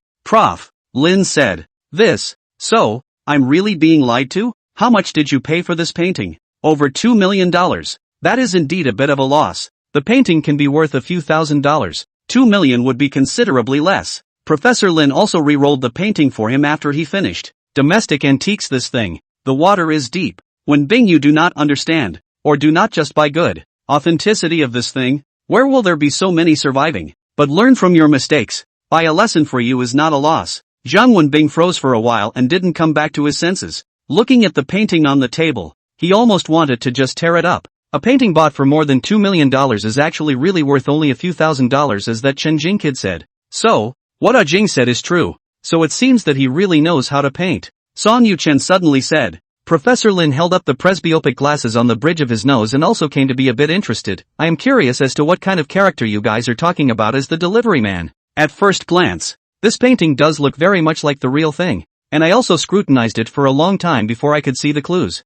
And the person you are talking about was able to determine the authenticity of this painting just by looking at it for a couple of moments. In that case, it's quite something. Song Yuchen smiled and explained. Ah Jing isn't a delivery man. He's just a high school student. But what you just said, Professor Lin, is really almost the same as what he said. Prof. Lin said unexpectedly, I've been studying Qing dynasty paintings for more than 40 years before I had this much experience. The Ah Jing you're talking about is actually just a high school student? Aha. That's interesting. Chapter 23. Yun is 18. Zhang Wenbing was in a bad mood. It was bad before he came here. And it was even worse after hearing Professor Lin's appraisal results. The painting was left on the table. And he didn't even want to pick it up. It's actually okay. This painting looks like it. I still like it. Song Yuchen said comfortingly from the side. I'm sorry, Yuchen. I was careless this time. Next time I'll make sure to get you an authentic painting. Zhang Wenbing said with assurance. Song Yuchen smiled gently. It's okay. What I like is the painting, not the real one. The real thing is good, but there's no need to force it. Professor Lin nodded on the side and said with a soft smile. That's right. Yuchen's mind is very good. And it's exactly her kind of person who really likes paintings. Speaking of which, I've also recently obtained an ancient painting here. Is Yuchen interested in taking a look? Ha, great. Song Yuchen was certainly interested in the paintings. Professor Lin opened the door to an inner room, which was quite empty when pushed open. Nothing particularly decorative. Just white walls and bright lights. There was also a black cloth hanging on the wall furthest inward. In front of the black cloth, there was also an incense case, on which sandalwood incense was smoked and the fragrance curled up. Prof. Lin explained, many times I sit here in meditation, and that being said, the more I grow with age, the more I also have a new perspective on some of the traditional things. Which way? Song Yuchen asked curiously. Professor Lin smiled without answering, only pulling a rope around the wall. He saw the black cloth gathered up. Behind it was revealed a 2-foot square scroll. The painting is modeled and old, rather crumbled in very much of its age. On it was written White Crane Eternal Life Picture in 5 big words. The handwriting was strong and powerful, written in the official script. It's just weird because the white crane is a picture of longevity, but there is no white crane in sight. There is only one simple inked line outlining a simple linear doodle. At first glance, it looks like a Z. Look first. Professor Lin gestured. Zhang Wenbing was already in a fickle mood. And now that he saw this painting that didn't look like a painting at all, he lost his smile and asked, Professor Lin, is this really an ancient painting? Professor Lin smiled faintly and asked instead of answering, what do you see, Wenbing? What can this tell? White crane longevity picture. There is no white crane although I studied oil painting, but this kind of Chinese style, but really a little cannot appreciate. Zhang Wenbing said. Professor Lin nodded slightly and turned to Song Yuchen. Then can Yuchen see anything? However, I saw Song Yuchen looking at the painting and gazing at it for a while before saying, I don't seem to be able to see anything. However, this painting gives me a bit of a strange feeling. Oh, where's the weirdness? Although there are no cranes to be seen in this White Crane Eternal Life picture, it again gives the impression that there are cranes, or even a flock of cranes. But when one looks more closely, there is still nothing. This painting is really a bit strange, Song Yuchen said. Professor Lin mused for a moment and nodded slightly. Yuchen is not ashamed to be a lover of paintings. Professor Lin, is there some kind of mystery in this painting? Zhang Wenbing didn't see anything anyway. Prof. Lin guffawed. The mystery can't be called. It's just that there are many schools of painting throughout the ages, similar to this one. Perhaps an unknown mysterious school of painting, but unfortunately not many similar works have survived. And I'm afraid that it has long since been extinguished in the long river of history. But I really don't see anything, Zhang Wenbing said. Wenbing, you are very honest. However, this is not surprising. You studied Western painting. Your field of expertise is not here, so it's quite normal that you can't see it. To put it another way, if Yuchen were to appreciate an impressionist painting, I'm afraid that he wouldn't be able to see the flavor of it either. This is called each having their own strengths, Professor Lin said with a smile. At 5:30, the high school begins to dismiss. P.M. Today, the entire second science class was invited, and at this moment, they all boarded the shuttle bus to go to that Mingyang City's largest entertainment hotel, Phoenix House. Chen Jing actually didn't like this kind of occasion too much, but since he had promised, he wouldn't miss his appointment. Today's Lu Yanyan was beautifully dressed, and the hearts of all the people were like the moon, becoming the center point of focus. She didn't feel any nervousness at all about such an occasion, but rather, she took it in stride and lifted her weight with ease. Probably that's the usual difference between the rich kids and the popular ones. For people of Lu Yanyan's category, such occasions occurred almost every year, and if you were an average person, you'd be afraid that you wouldn't have a few times in your life. Many students are both envious and inferior on such occasions, dwarfed by this. No matter how much the heart wants to deny it, the fact remains that there are still some repercussions. However, Chen Jing did not have this inferiority complex, because he is, now, a rich man. However, this was something that even in the past, he wouldn't, because he really wasn't particularly attached to money. If he valued money, and he could see the accuracy, he could have caught the welfare lottery and bought the first installment, or he could have placed a heavy bet and broken $100 million at a time. Winning the lottery is legitimate income anyway,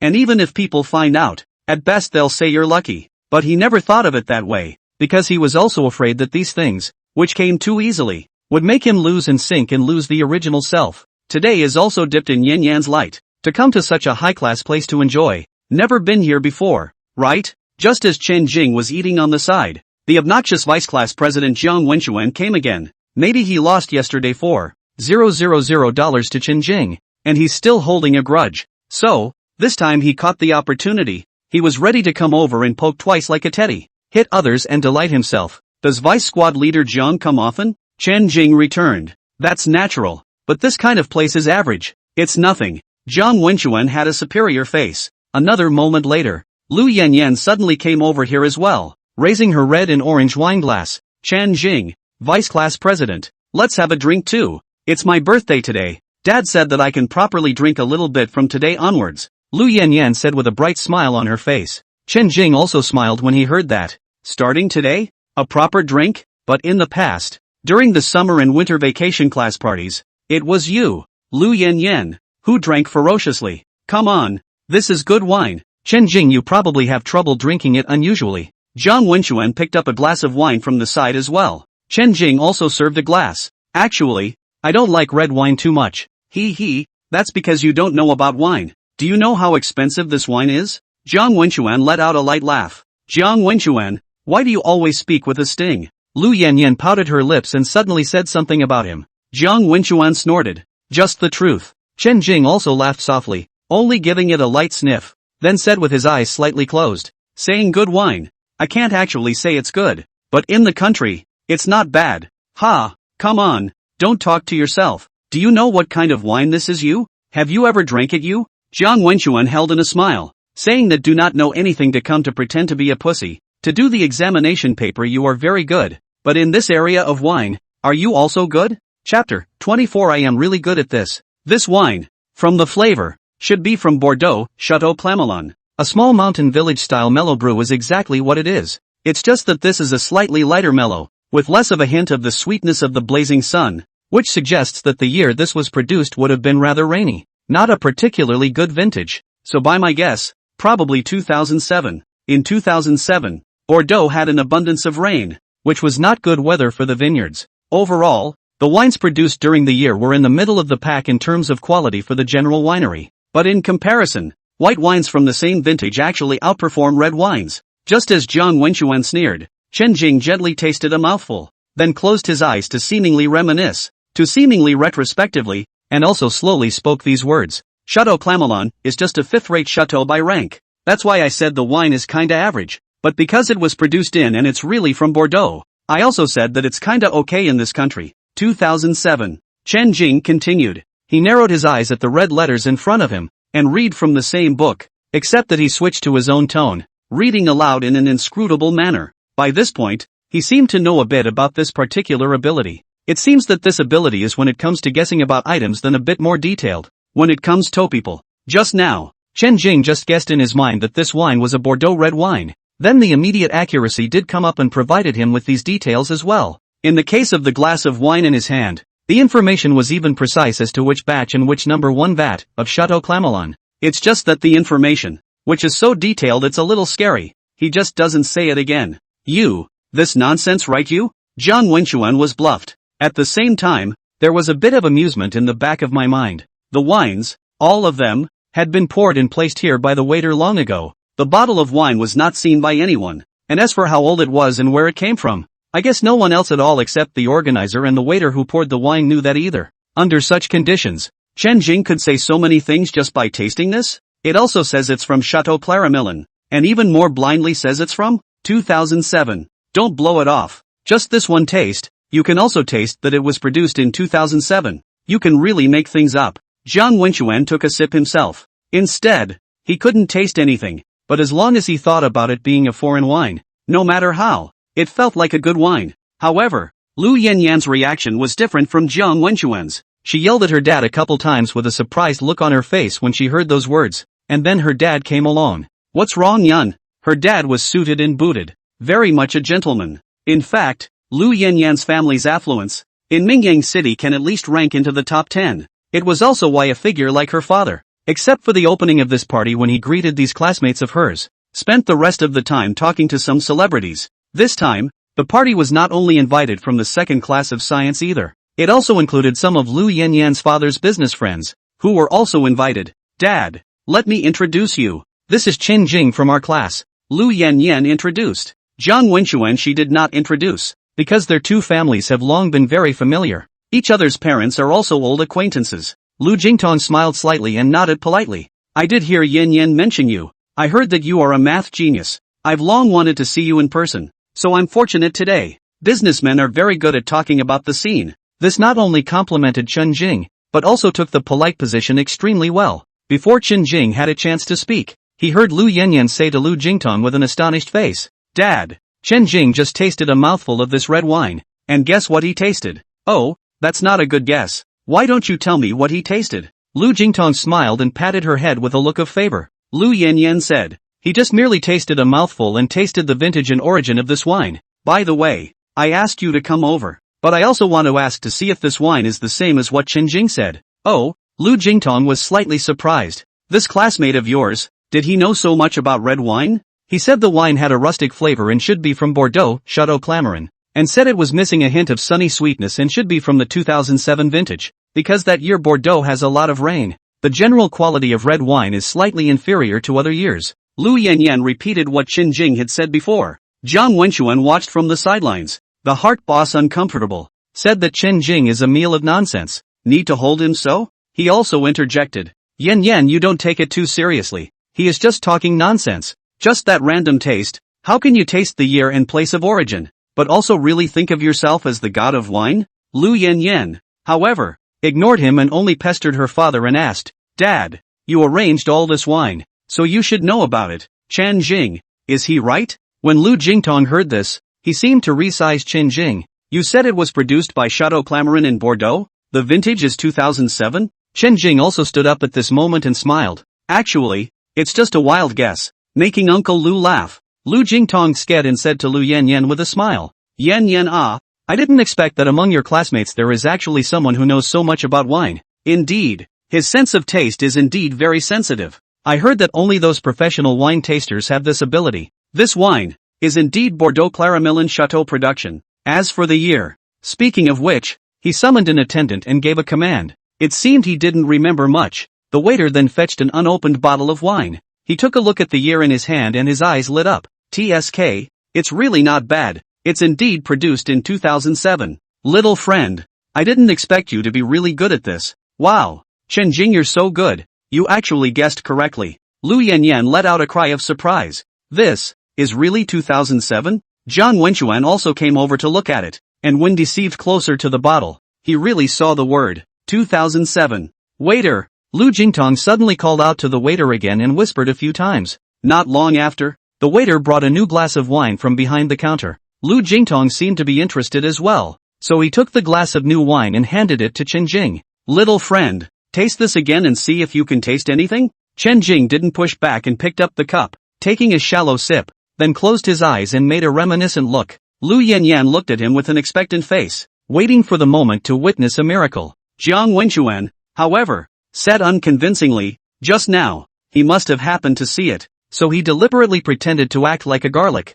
At this moment, he definitely can't. Chen Jing's eyes were slightly closed, and he chanted slightly for seconds, then slowly said, 3. I'm sorry about that, Vice Squad Leader. In this regard, I'm still really good at it. Chapter 25. The right door for the right family. This new glass of wine given by Uncle Lou. Good wine, rich and aromatic, sweet and smooth. I guess that probably only the Lafite red wine produced by Chateau Lafite Rothschild in Bordeaux has this kind of taste, because Lafite's flavor is pure and exceptional, and that is due to its unique geographical location and microclimate, which makes this world-famous vintage. In this glass, I also had a strong sunny sweetness that I could taste, and I thought it must have come from a good vintage. Well, it's a bit acidic. This should have a pH of around. Alcohol is about 913%, but the flavor is still young, but the taste is very positive. So the only vintage that would be a better match would be 2003. In 2003, in Bordeaux, France, it was a golden year for winemaking, so the wines produced that year are very collectible. Today each bottle costs almost $20,000 or so. Uncle Lou, I wonder if I guessed right, Chen Jing said with a smile on his face, his tone calm and soothing. Lu Jingtong listened and settled for a few seconds, then couldn't help but applaud with both hands. It's really something, he exclaimed. Wow, right again? Lu Yanyan was so surprised that she almost jumped up and down. Today she was particularly happy and lively and cheerful, which was very different from the seriousness she used to show in school. Right again? Jiang Wenquan had a black question mark on his face. How could he not figure out how this bumpkin Chen Jing could know about wine? Chen Jing sat up straight, his expression unassuming. Originally, there was no need for him to behave like this, but also the reason why he didn't hide it was actually twofold. The first point was that he wanted to deal another blow to the unbeatable Jiang Wenquan. The second point was also that he always felt that there were still some questions hidden behind this Lu Jingtong's polite compliments. That's what revealed this. He has shown these abilities, and he himself has a sense of proportion, saying only what he should say and not saying anything that he should not say. So it wouldn't be particularly unbelievable. It is also true that there are those people in this world who have a particularly keen sense of taste. There is also a specialized profession, which is what Lu Jingtong previously called a sommelier. In the presence of a professional sommelier, he is perfectly capable of doing the same. However, such an ability was placed in only the body of high school student 2 years old, which naturally made people a bit surprised. 18. Yun, this classmate of yours family, is he not in the liquor business? Foreign red wine, which is considered a high-end industry in the mainland. The profits are extremely high, so it wasn't until this moment that Lu Jingtong really began to be interested in Chen Jing. His politeness before was all on the surface. At this moment, Chen Jing showed his special ability, and that's what made Lu Jingtong feel qualified to let him get reacquainted. His family is. Lu Yanyan knows that Chen Jing's family is a restaurant, but she also knows that her father is above the top of the eye. So if the truth may give her father's impression will not be too good, and so also thought about not to change the word to embellish a little, run a hotel? However, before she could say anything, Chen Jing, on his side, had already answered directly. My home is very ordinary, just a restaurant, that kind of ordinary Chinese restaurant. My grandfather liked drinking a lot back then, so there were very many wines in the house, and I was right under the influence, and I know a little bit about wine. Fong's guesses are actually all happenstance, and if I were to change some of the wine, then I might not be able to taste it. I see. Lu Jingtong heard that his family originally opened a restaurant, and some of the interest that had originally been fostered suddenly faded again. Dad. Lu Yanyan looked at Lu Jingtong face that kind of micro-expression conversion. The gaze cannot help but also more than a little bit of resentment. She knew that after her father knew the truth of this, he would be a little belittling Chen Jing. Lu Jingtong was still polite and smiling, touching Lu Yanyan's head. It's very good. You guys have a good time. Don't be polite with your food and drinks. I still have friends to greet over there, so I'll go over first. He also turned his head to Jiang Wenquan and said, Wenquan, you can't be counted as a guest. On your classmate's side, it's fortunate for you to help Yan Yan a little bit more and greet her more. Alright, Uncle Lu, with me what else are you polite for? Jiang Wenquan smiled and patted his chest in response. Jiang Wenquan's family also runs a large company. He and Lu Yanyan is also considered a real door-to-door. And Chen Jing, whose family just owns a restaurant, is not even in the same league by comparison. After Lu Jingtong finished speaking, he went on his way. Chen Jing didn't care if Lu Jingtong belittled himself or not. Seeing that he left, he himself continued to eat. Chen Jing, I didn't expect that you were actually so versatile. in the 3 years of high school. I feel as if I've never really known you before. Lu Yanyan immediately changed the topic and eased the atmosphere after her dad left. In this regard, she appeared much more mature than many girls her age. Chen Jing shrugged and didn't express anything. Jiang Wenchuan hemmed and hawed and suddenly said,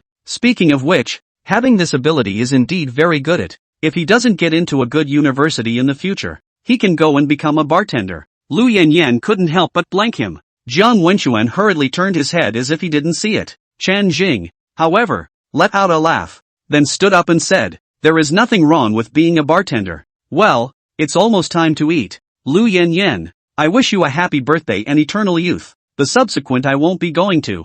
I still have some things to do at home, so I have to leave first." Karaoke. Chen Jing. Lu Yanyan wanted to say, "Oh yeah, the birthday present I almost forgot." Chen Jing scratched his head and apologetically took out a small pink gift box from his body and shoved it into her hand. "Cheap stuff, don't you mind." When he finished, he smiled and waved his hand as he walked alone through the bustling hotel lobby and headed out the door. Lu Yanyan watched until he left completely. Her lips kept biting tightly. Looking at the small pink gift box in her hand, she hesitated, then carefully unwrapped it. Instead, I saw that inside was a red coral hair clip. "Oh, it's really a bargain. This Chen Jing is also a bit too cheap. This coral hairpin, it looks like it's about $10 at most." Jiang Wenchuan commented on the side. "It's up to you. I like it." Lu Yanyan glared at him, then carefully put the coral hair clip away again, holding it in her hand. Jiang Wenchuan's IQ is not low, but in the area of emotional intelligence, it is estimated that it has never been a negative number. At this time, he also offered a treasure-like, took out a gift box. "Yan, I also have a gift for you. This is something I picked carefully before I chose it. Take a look." He thought to himself that once this gift was revealed, Chen Jing's cheap hairpin wasn't even worth looking at. However, before he could open the gift box, Lu Yanyan's side had already lost interest and turned around. "You just put it on the table over there." Jiang Wenchuan's enthusiasm was only against his back. Thank you for Inspector Awkward. Memory brother, the bounty from Luo Light Rain. First time at the starting point. Thanks for the support, Tianya 199, Zaya Luea. Chapter 26 White Crane Eternal Life. Antique Street. Spotlight Pavilion. Prof. Lin, every night, closes his doors at exactly 00 p.m. 8. Business or no business, he never cared. He opened such a store, it seems, purely for his own preferences. Before the age of, he worked in a museum in the capital city, a position that was not too low, and was quite a sight to behold. 40, but later, do not know what reason, he resigned, disappeared for a period of time, but also in recent years, only to return to this hometown where he was born and raised him, opened such a curio store. His store A.M. opens 00 and at 10 closes 00 p.m. It's never on time, no exceptions. At 8. It seems rather Buddhist compared to the other counterparts on this street, and I wonder if this body of mine can still support me until the day I unlock the secret? In the quiet room, he sat alone on a straw futon, staring in fascination at the 2-foot square painting on the wall, the White Crane Eternal Life painting, sighing and catching up. He had never shown this painting to an outsider before today, and he, himself, has been watching it for 20 years. It was also because he had drilled himself for too many years without any results, plus his body was getting worse. He was afraid that he wouldn't be able to support himself, which was why he let Song Yuchen and Zhang Wenbing take a look at it today. Speaking of the painting, it wasn't bought or given to anyone. Instead, it was pulled from the body of a corpse years ago, in the middle of an archaeological operation. 20. Prof. Lim Gohan still remembers that scene, even countless nights of waking up because of that scene. 20 years ago, he was 45. Because of the news received on a certain day that a certain village in the central and southern provinces had suffered a landslide due to continuous heavy rains, a monument had actually appeared.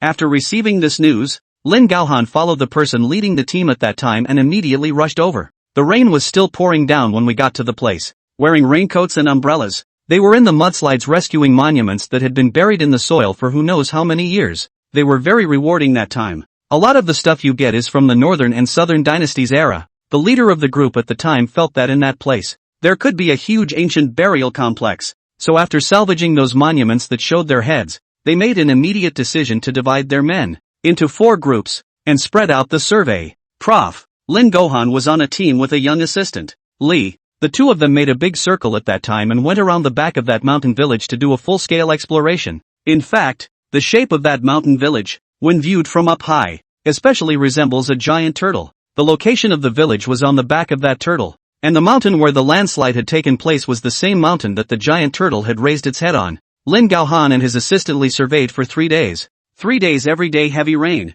dense fog lingering in the mountains. The visual distance is very limited. But on the morning of the 4th day, where Lin Gaohan was patrolling, the mountain slid down a large part of it as if it had been cut. It was also at this time that a rotten coffin unexpectedly flew out from the center of that mountain. The coffin streamlined and slid, rushing to the foot of the hill and falling into the middle of a mud pit. "It's a coffin, Professor Lin," Assistant Li shouted. Lin Gaohan, of course, also saw it and immediately greeted. "Use the rope. Drag the coffin out first. Don't get too close to the mountain. Beware of another landslide." "Yes." The assistant, Xiao Li, neatly took out a horse king nail and hammered it into one end of that coffin, then tied a rope, and then he and Lin Gaohan both exerted their efforts together to drag that coffin out of the mud pit. They dragged the coffin a little farther away for safety's sake. "Professor Lin, should we tell the team leader and the others first? Or should we take a look first?" Assistant Xiao Li asked excitedly. Young people who had just joined the archaeological work would look excited every time there was a harvest.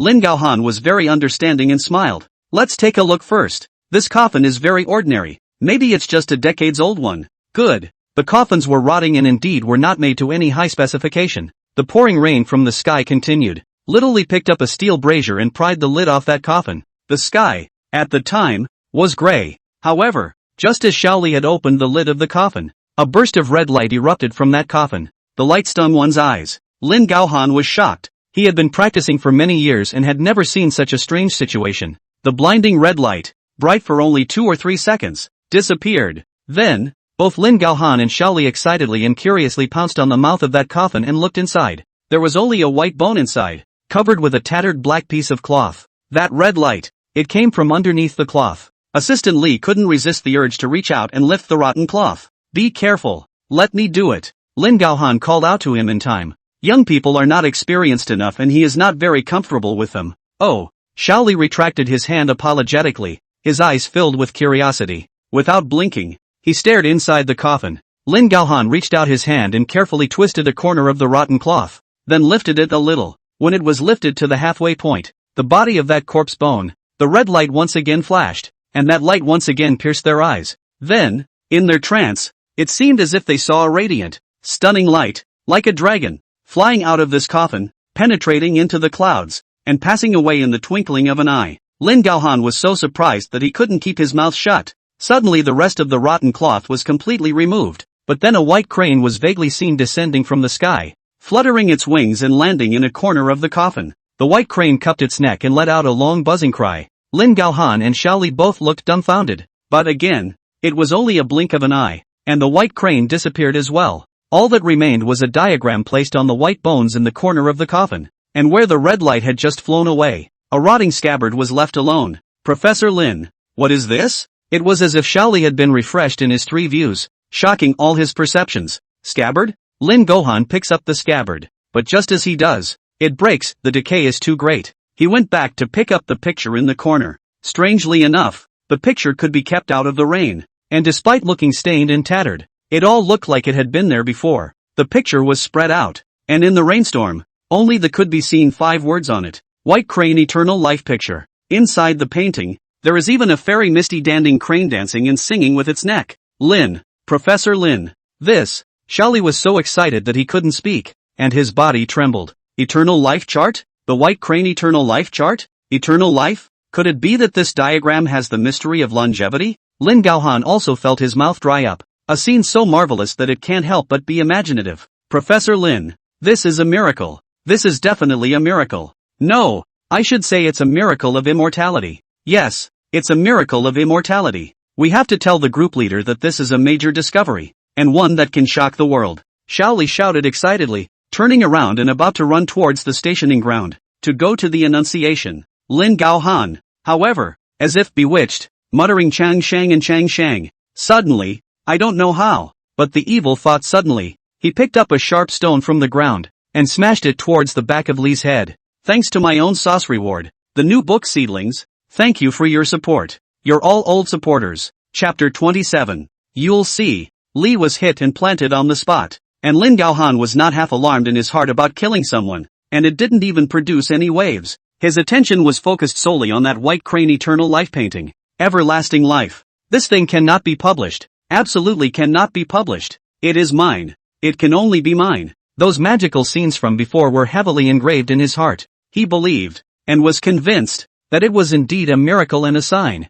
As Lee had said, in ancient times, there were people who sought immortality and were granted long life and immortality for 10,000 years. Everyone thought these were just legends, but for their line of work, the more they learned, the more awe they held for something. The Book of Gene has mentioned the sword transformed into a dragon said, and I just saw that red light, must also be a sword, flying away by itself. These spiritual things, non-owner but not recognize, idol cannot close, failed to see its full appearance. A great pity, now only this map is left, and cannot be handed over again. You can't pay. You absolutely can't pay. From then on, not more than half a year later, Lin Gaohan resigned due to illness. For years afterward, no one could reach him. It was also not until recent years that he appeared in Mingyang City and opened a small store in the antique street. His health, indeed, was poor, and when he went down to the tomb in his early years, he inhaled some poisonous gas and injured his lungs. When he was young, he was not yet sick. As he got older, every rainy day he would cough,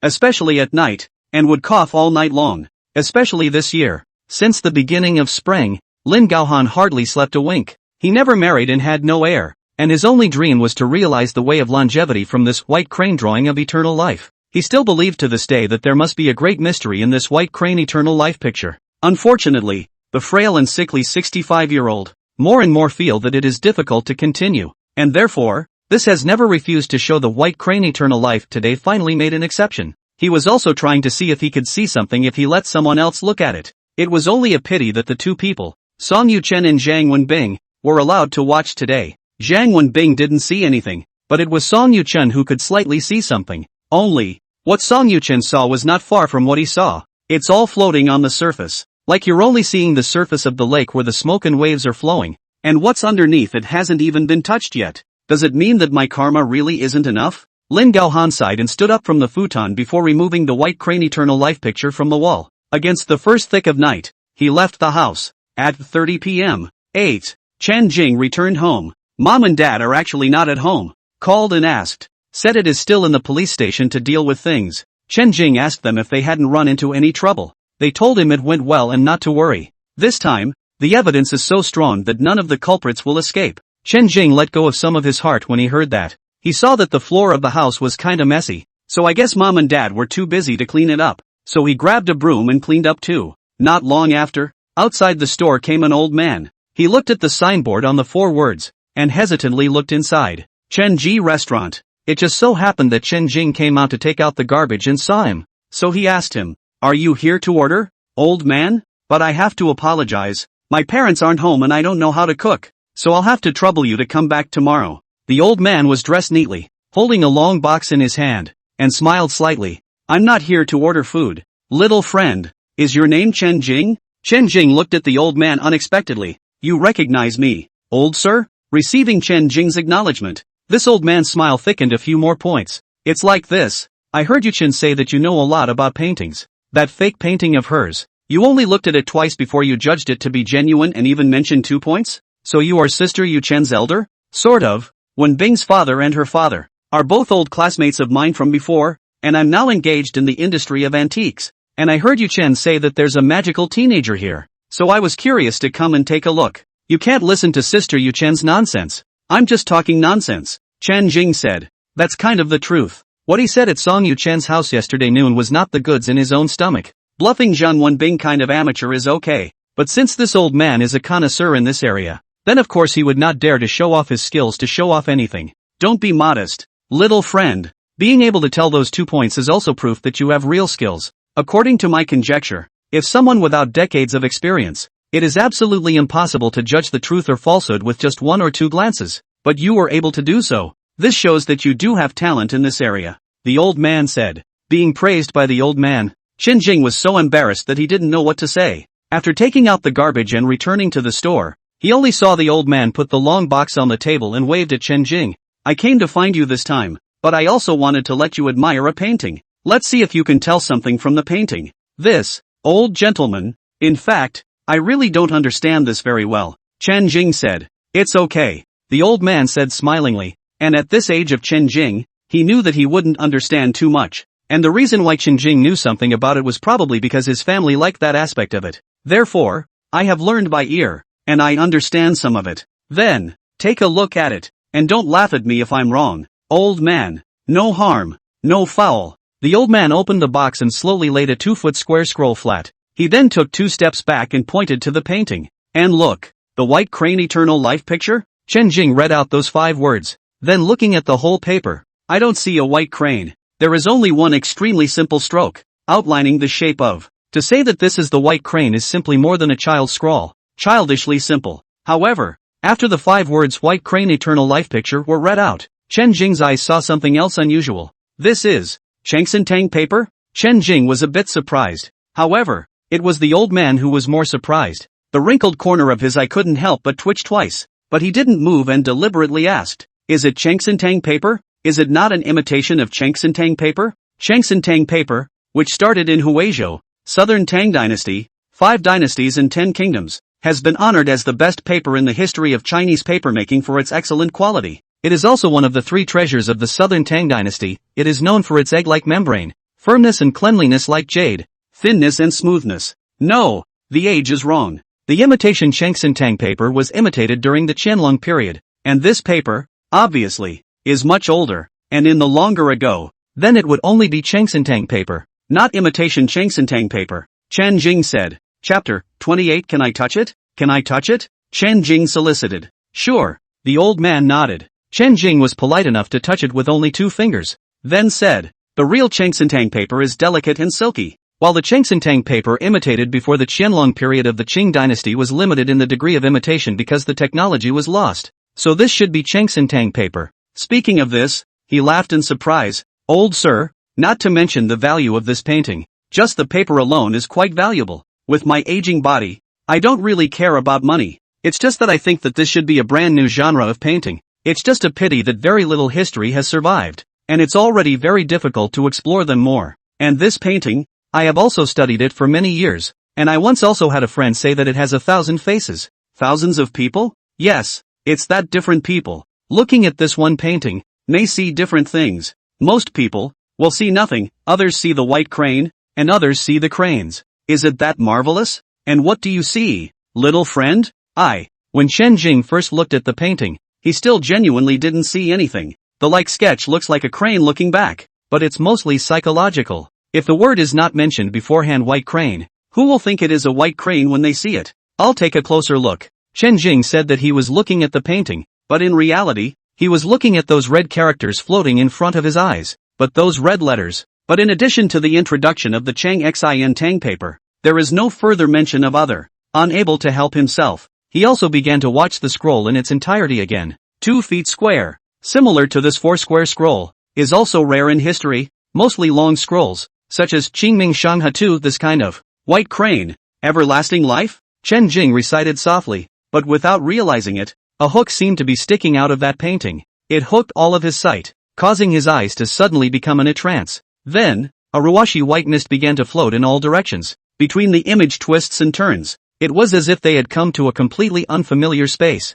Here, it's white and cloudy everywhere. There was a light shining through the cloud layer, extremely blinding. Chen Jing subconsciously closed his eyes, but when he opened his eyes again, he suddenly realized that he seemed to be standing in a very high place, like the top of a mountain, like a gun deck. A glance, in the midst of the whiteness, the strong wind drumming, there is a fiery red sun in the beginning of the rise. In the far-off clouds, a white crane made a cry, dancing between the rainbows. The sky was flowing with green streams of light, like ribbons, drifting for thousands of miles. In the distance, there are vaguely high platforms, 48,000 feet, tilting toward the southeast. Below the high platform, there is also a hidden bright moon rippling in the lake. The water is like a mirror, as if the slow flow of the river of years. However, just when the eyes are dazzled and the chest is swollen, the white cranes flying on the sky suddenly cry out. White cranes spread their wings and streaming clouds paddled, like a vector, like a rainbow, like a shooting star. Flying into his arms, he turned into a cloud of flying snow.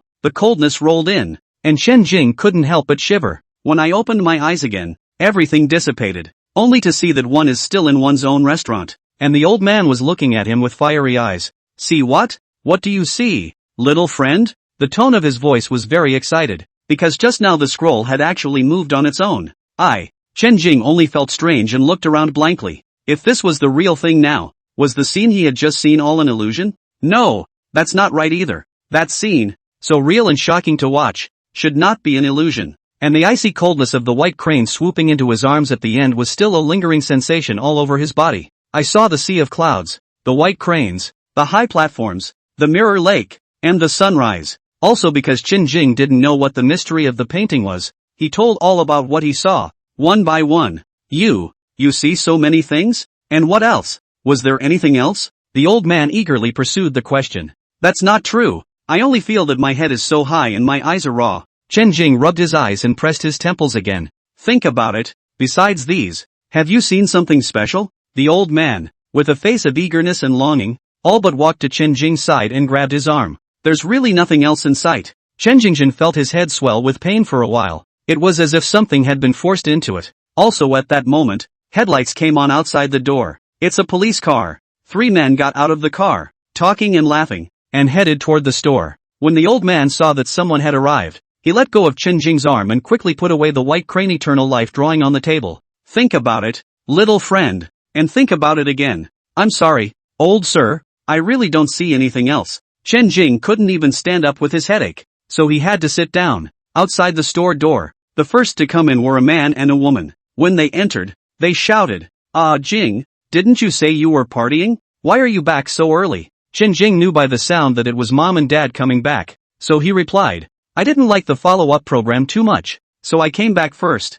This one is? Chen Yuan asked as he looked at the additional strange old man in the store. Since you're not feeling well, let's talk about it another time. The old man spoke to Chen Jing, then smiled politely and nodded in greeting to Mr. and Mrs. Chen Yuan and Officer Lu Qixing who was following behind. And then without saying anything more, he left. Qing, who is he? After the old man went out, Su Yanlan asked. Said it was Sister Yu Chen's elder who brought a painting to show me. A painting? A strange old man bringing a painting to show Chen Jing? Chen Yuan and Su Yanlan both felt a bit puzzled. Does this kid Chen Jing know how to paint? Forget it, let's not talk about it. My head's a bit swollen. I'll go to bed first. Chen Jing rubbed his head and when he saw that Lu Qixing was also there, he gave a greeting and went into his room. When he entered his room, he collapsed straight onto the bed, only to feel his head getting higher and higher. It was as if it was about to crack open. This went on for several minutes. Slowly, he seemed to hear someone speaking and chanting. Strangely enough,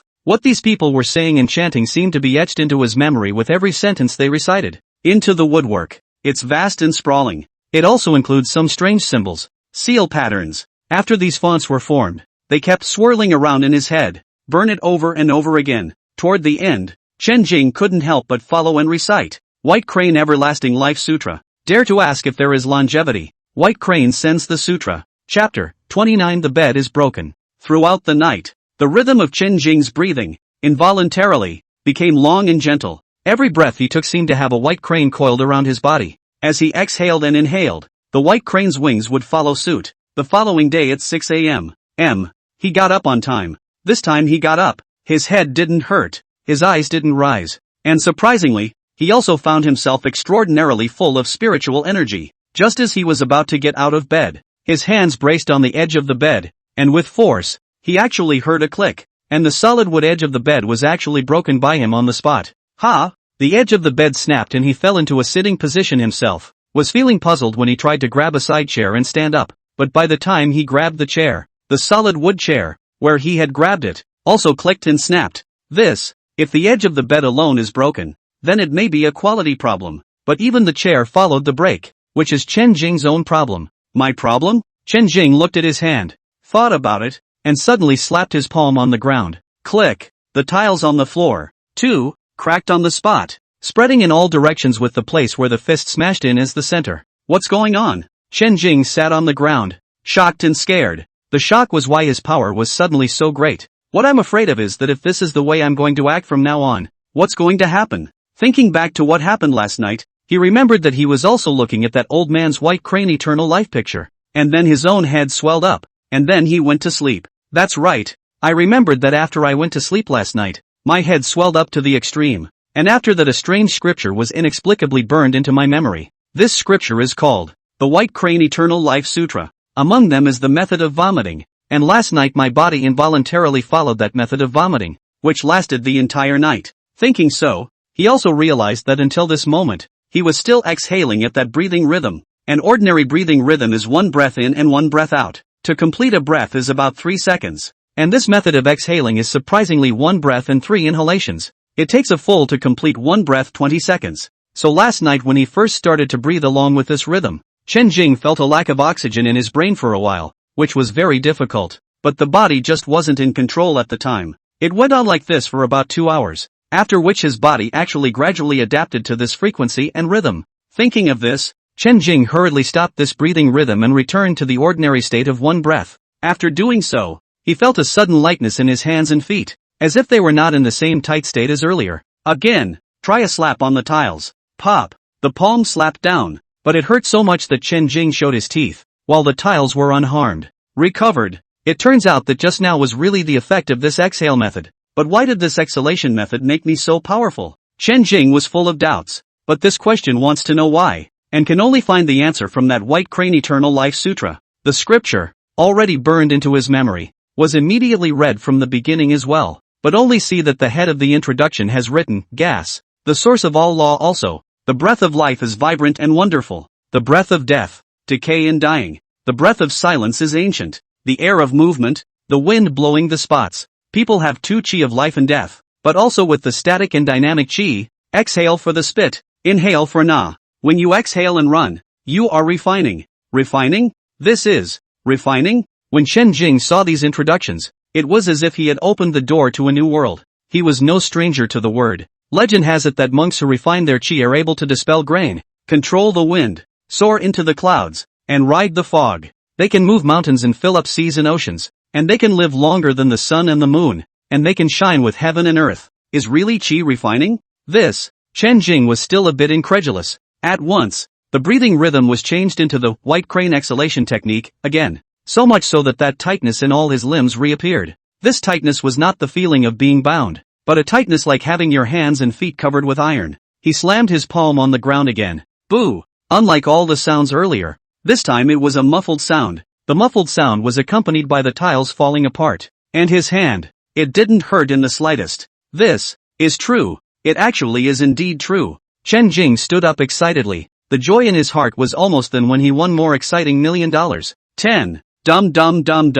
The concierge was also knocked on at this moment. Ah, Jing, you still don't get up. What are you hammering inside? Chen Jing happily opened the door. The joy in his heart wanted to say, but it was difficult to speak. He knew that this difficult to explain things, rashly told his family, instead of being able to say, it would make them fearful, and decided to leave it at that. Mom, the edge of my bed broke off and smashed the floor, so get me a new one. As he said that, he went out for breakfast. Su Yanlan walked into his room with a perplexed face, only to see a solid wood bed being 2 palms wide, and it was really broken. Why did you break this bed? Maybe the quality is not good. Chen Jing replied as he ate. You didn't fall anywhere, did you? That's not true. After eating breakfast, Chen Jing Shang was afraid that his mom would ask more questions, so he hurriedly went out. And Su Yanlan also in his room researched half a day, and ultimately did not study a result, then greeted his father to buy a new one. When he arrived at school, Chen Jing was also distracted during the 4 morning classes,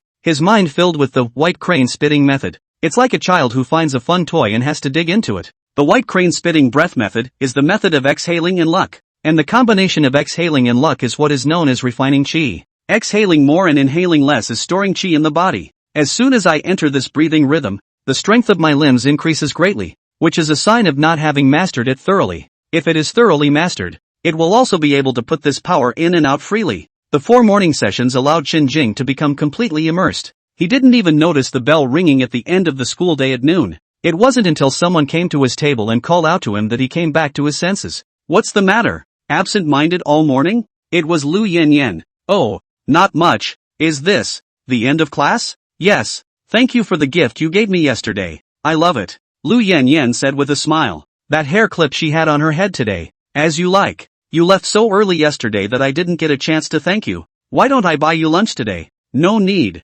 I'm a little uncomfortable with you being so polite. It's not like you to be able to pass up a chance to slaughter me. Ha, if you say so, then I'll be polite. I'll pick the place. How about Parkway House? The Parkway House was the highest class restaurant in this neighborhood of their school. If you're going to kill the big ones. Lu Yan, however, nodded her head and smiled, directly answering, okay. Chapter 30. You go first. Outside of the first middle school in Mingyang City, in an alley, there were at this time 8 gangsters gathered together, smoking a cigarette and gulping. The first one, in his 30s, with a plate-inch head and riveted clothes. The cigarette in his mouth was smoked fiercely, and his expression looked a little impatient.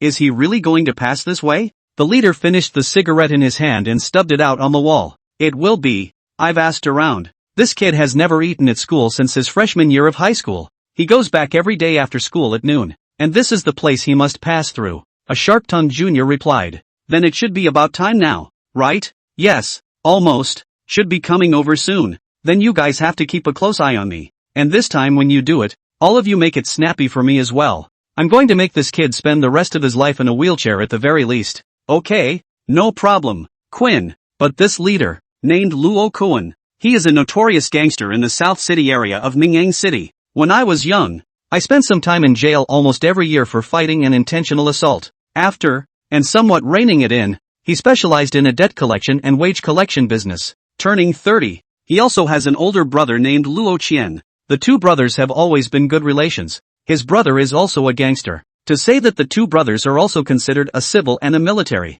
The older brother is cunning and good at fighting, and the younger brother is ferocious and good at brawling. His brother, in recent years, has been helping Wang Yaohua, the son of real estate predator boss Wang, at a real estate company. Through his brother, he also receives a lot of every year business, and his income is quite substantial. But just yesterday, his brother was arrested. Said it involved several major crimes, and the people who stabbed out his brother were that Zhang Junian father and son. Zhang Junyan father and son in the case of evidence. Yesterday by the police questioning, will not be able to pocket anything? The whole matter of the causes and consequences of the incident has also been told. In that case, the instigator behind the scenes, of course, could not escape. With the joint identification of the Zhang family's father and son, Luo Qian was directly convicted and is now incarcerated. Given the severity of this incident, someone told their family that Luo Qian, this matter, at least have to sit in for jail years. 8. Luo Kuan also knew that his brother was helping Wang Deshao to do his job, and the real finger behind this matter was also Wang Deshao. In any case, his brother, as the executor, is still guilty of the crime. In addition, Wang Deshao also gave their family a generous settlement because of this. Because of this, Luo Qian was willing to take this charge. Luo Kuan, after understanding this matter, no Zhang Junyan father and son will be exposed, is because of a called kid did a good job. Chen Jing. If Chen Jing hadn't gotten his hands on the recording, then all they had to do was take care of Zhang Junyan's side. However, because of the existence of the recording, it was useless for them to set up Zhang Junyan. That recording made Zhang Junyan father and son go straight from hardcore to softcore, confessing what they should have said and what they shouldn't have said. Therefore, there was only one object that Luo Kuan wanted to vent his anger in his heart right now, and that was Chen Jing. Didn't you hear that this kid was so cocky on the day of the confrontation? Well then, from today on, I'll see how crazy you still are. Speaking of which, where is Jiang Wenxuan? Usually he always follows you around. Why don't I see him today? Chen Jing and Lu Yanyan left the school gates, chatting as they walked. How would I know where he went? I'm not his anything. Lu Yanyan pouted. He, usually you guys are always together. Those who don't know would think you're boyfriend and girlfriend. Chen Jing laughed. Only no. Lu Yanyan seriously explained. I have nothing to do with him, only because our two families are more familiar, and he is also more cheeky, always want to follow me. I have no way so, hey, didn't we say we were going to Parkway House? Why are we going this way? Parkway House is over there, at a three-way intersection. Lu Yanyan realized that Chen Jing was leading the wrong way and immediately reminded him. Forget it, just kidding, you really think I want to rip you off? A decent meal at Parkway House would cost at least $1,000, there's no need to waste that money. But, I know your family has money, but there is really no need for this. For the sake of your sincerity in inviting me to dinner, this time it's better for me to invite you instead. Go to my house,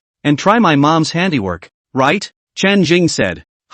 Going to your house? Lu Yanyan was a little stunned and a little nervous. What? You don't like the small size of my pavilion? Then if that's the case, forget it. Not at all. I'm just, this isn't very nice, is it? Chen Jing smiled. If you're embarrassed, just pay after you eat. I'm kind of pulling in business for my family. Lu Yanyan always felt that something was not right, but when she heard Chen Jing say this, the tension in her heart seemed to have suddenly disappeared, so the two continued on their way. Hey, speaking of which, will you stop reporting me all the time in the future? I plopped down a bit in the second period class this morning, and it's you who reported me again. Hey, I'll have to write a review again in the afternoon, Chen Jing said with a bitter face. Lu Yanyan snorted a laugh at this, but also immediately pretended to be serious. Who let you sleep in class? I really didn't sleep. I just plopped down, clearly sleeping. Forget it, I'm too lazy to talk to you. Chen Jing waved his hand. With that, they entered an alley. How do you get here? A shortcut, just walk these few minutes, Chen Jing said. Oh, Lu Yanyan walked alongside him. Remembering what she reported today, she felt funny and couldn't help herself. Chen Jing, on the other hand, was depressed and didn't know how to write the review in the afternoon. As they walked, just as they entered the depths of the alley, suddenly, 5 people rushed out from the front of the alley. Here it comes, Quinn. Here it comes. He is Chen Jing. A sharp-tongued punk pointed at Chen Jing and shouted. When Chen Jing saw this battle, he knew that the situation was not good. These people were naming their names and were clearly coming at him. Immediately, he grabbed Lu Yanyan's wrist and wanted to run back, but as soon as he turned around, he saw that behind the alley, there were also 3 people surrounding them, sandwiching the 2 of them in the middle. Who are you guys? What's this about? Chen Jing asked as he retreated. What do you want? Kneel down for me and I'll tell you. A 30-something-year-old man with a slate head, dragging a steel bar in his hand, approached step by step. As Chen Jing retreated, there was no way back. Both ends had been sealed. It looks like you guys are coming for me, but she's unrelated, so it should be okay to let her go first, right? Chen Jing said. Feel free. The slab-headed man dragged the steel bar, and didn't even look at Lu Yanyan at all. Hearing his words, Chen Jing immediately pushed Lu Yanyan. You go first. Chapter 31. I am going to be a slugger. As a matter of fact, at first, when he saw the scene and realized that something was wrong, Chen Jing's heart panicked, also nervous and scared. After all, it's never happened before either. The identities and purposes of these people were not revealed, but in his heart, he could already guess 1 or 2. I just didn't expect the retaliation to come so quickly. However, as soon as he remembered this morning, the destruction he caused by running the white crane spitting method, suddenly, too, an undercurrent of bravado began to well up in his heart. Scared? What do you have to be afraid of? This morning, that casual propping up of myself broke 2 palm-thick solid wood bed beams. The floor tiles that hard were also shattered by a single slap of his own. With this kind of terrifying power in place, at this moment, the one who needed to worry and panic was not himself, but rather these fierce and vicious people. He couldn't help but straighten his back all the way up even as he thought about it. Chen Jing, Lu Yanyan. However, her face changed greatly. She did not know why Chen Jing had provoked these people, but she knew that if she really took a step ahead, she was afraid that Chen Jing would soon fall under the other party's steel bars and iron rods. Get a move on and stop yakking. Chen Jing didn't say much to her for fear of hurting her by mistake, so he pushed her again and pushed her farther away. Lu Yanyan couldn't collect her momentum and staggered a few steps away from the encirclement. These landlubbers, too, really didn't give her a hard time and let her walk out. As soon as she was out, that envelope immediately closed in, shrinking smaller and smaller. 8 gangsters surrounded Chen Jing, and I don't know who shouted do it. These 8 people raised their weapons and smashed at Chen Jing's body. Decisive and ruthless, Lu Yanyan's heart is anxious, shouting for help, hoping that there will be good people in this neighborhood to hear over to help. But this place was so remote that no matter how much she shouted, it was basically impossible for anyone to come. And even if someone heard it, who would dare to meddle with it? Given the stance of these landlubbers? Sharpen up, I'm going to waste his legs. That 30-something-year-old man with a slate head, Luo Koan, raised the steel bar at this moment and swung it towards Chen Jing's legs. The other ruffians also swung their steel rods towards Chen Jing's head, shoulders, and back. This round of bombardment smashed down. No accident. Chen Jing is absolutely to fall in a pool of blood. Immediately sent to the hospital to rescue Chen Jing. Lu Yanyan couldn't even bear to look at it anymore and shouted with her eyes closed. However, at this very moment, Chen Jing took a sharp breath. Inside his body, he used the white crane breath exhalation technique to move his to all of his limbs and bones. He doesn't know any fighting skills and has never learned any. But since there was all the brute strength in the world, it would be better to simply have a brute fight. Asterisk.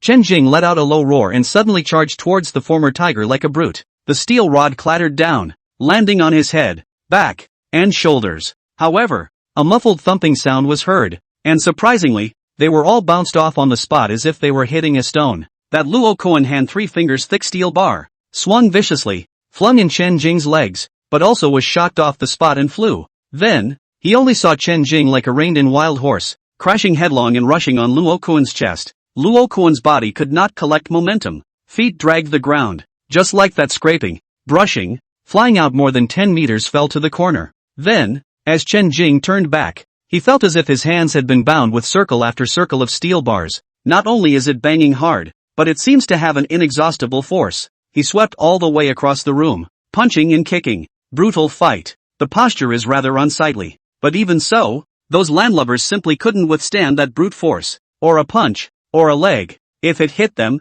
it hurt like hell. However, when they counterattacked on Chen Jing, they would be rebounded away every time. In less than 3 minutes, the only person left standing in this place was Chen Jing. Each of those groundhogs curled up on the ground in pain, unable to crawl. Some, too, are too pressed to get back up. How could they not expect that this kid called Chen Jing in front of them was actually so resistant and able to fight? It was definitely a misstep on their part. And as Chen Jing knocked down these people, he looked around the circle. His heart opened up with great joy, and he couldn't help but feel a surge of bravado. I can't believe I can fight so well. 1 against 8. And actually did win. Refinement. Is this the mystery of qi refining? The root of qi refining is to store qi, to keep qi in the body and then explode it in a short period of time. With qi in place, one's body can be as hard as brass, able to resist and fight. I kind of understand this now, Chen Jing thought to himself in his mind. Then he, too, pretended to shout. Anyone else? At the location of the entrance of the alley, Lu Yanyan was holding her cell phone. Her mouth was slightly open at the moment, and her eyes were unblinking. She looked stunned and frozen. A voice was coming from the phone. Hello, are you calling the police? What can I do for you? Lu Yanyan stayed for a good while before she reacted and hurriedly hung up the phone and put it away, running towards Chen Jing. Instead, Chen Jing stepped on the hand of a landlubber and bellowed. Who are you guys? Why are you assassinating me? The gangster was also afraid of him. We are here with Koan. His brother was arrested because of you, so he wants to come to take revenge. Quinn? Who's Quinn?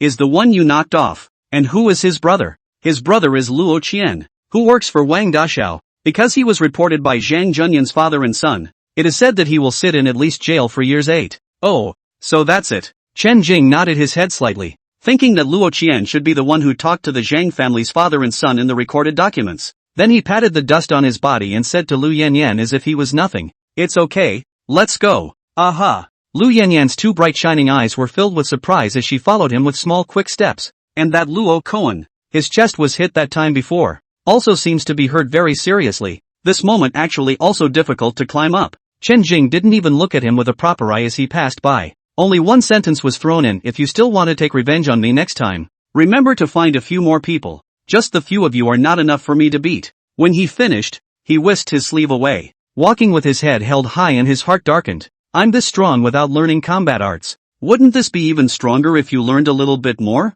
Chen Jing secretly decided in his heart that he must learn a few moves some other time when he was free to do so. It wasn't until they left that alley that Lu Yanyan seemed to have eased up a little from her surprise. Then in an incredulous tone, he asked, Chen Jing, I didn't expect you to be able to fight so well. Those 8 landlubbers were all grown men, and a few of them were still called strong men. Chen Jing, 1 against 8, was not weak at all, and even 1 power down, knocked down all the other party. Also just the fighting stance, not very aesthetically pleasing, like a mangaka, but that didn't stop it. He had a landslide victory. Chen Jing heatedly smiled. His heart was quite joyful, and being praised by Lu Yanyan, it was also more pleasurable. Just say, that's nothing. In fact, let me tell you, I'm strong in everything except killing and setting fire to people. Chapter 32 Girlfriends. Net bragging. Lu Yanyan pursed her lips and smiled. In her heart, she also felt more and more that her previous knowledge of Chen Jing was still too shallow. How many more surprises will this guy bring?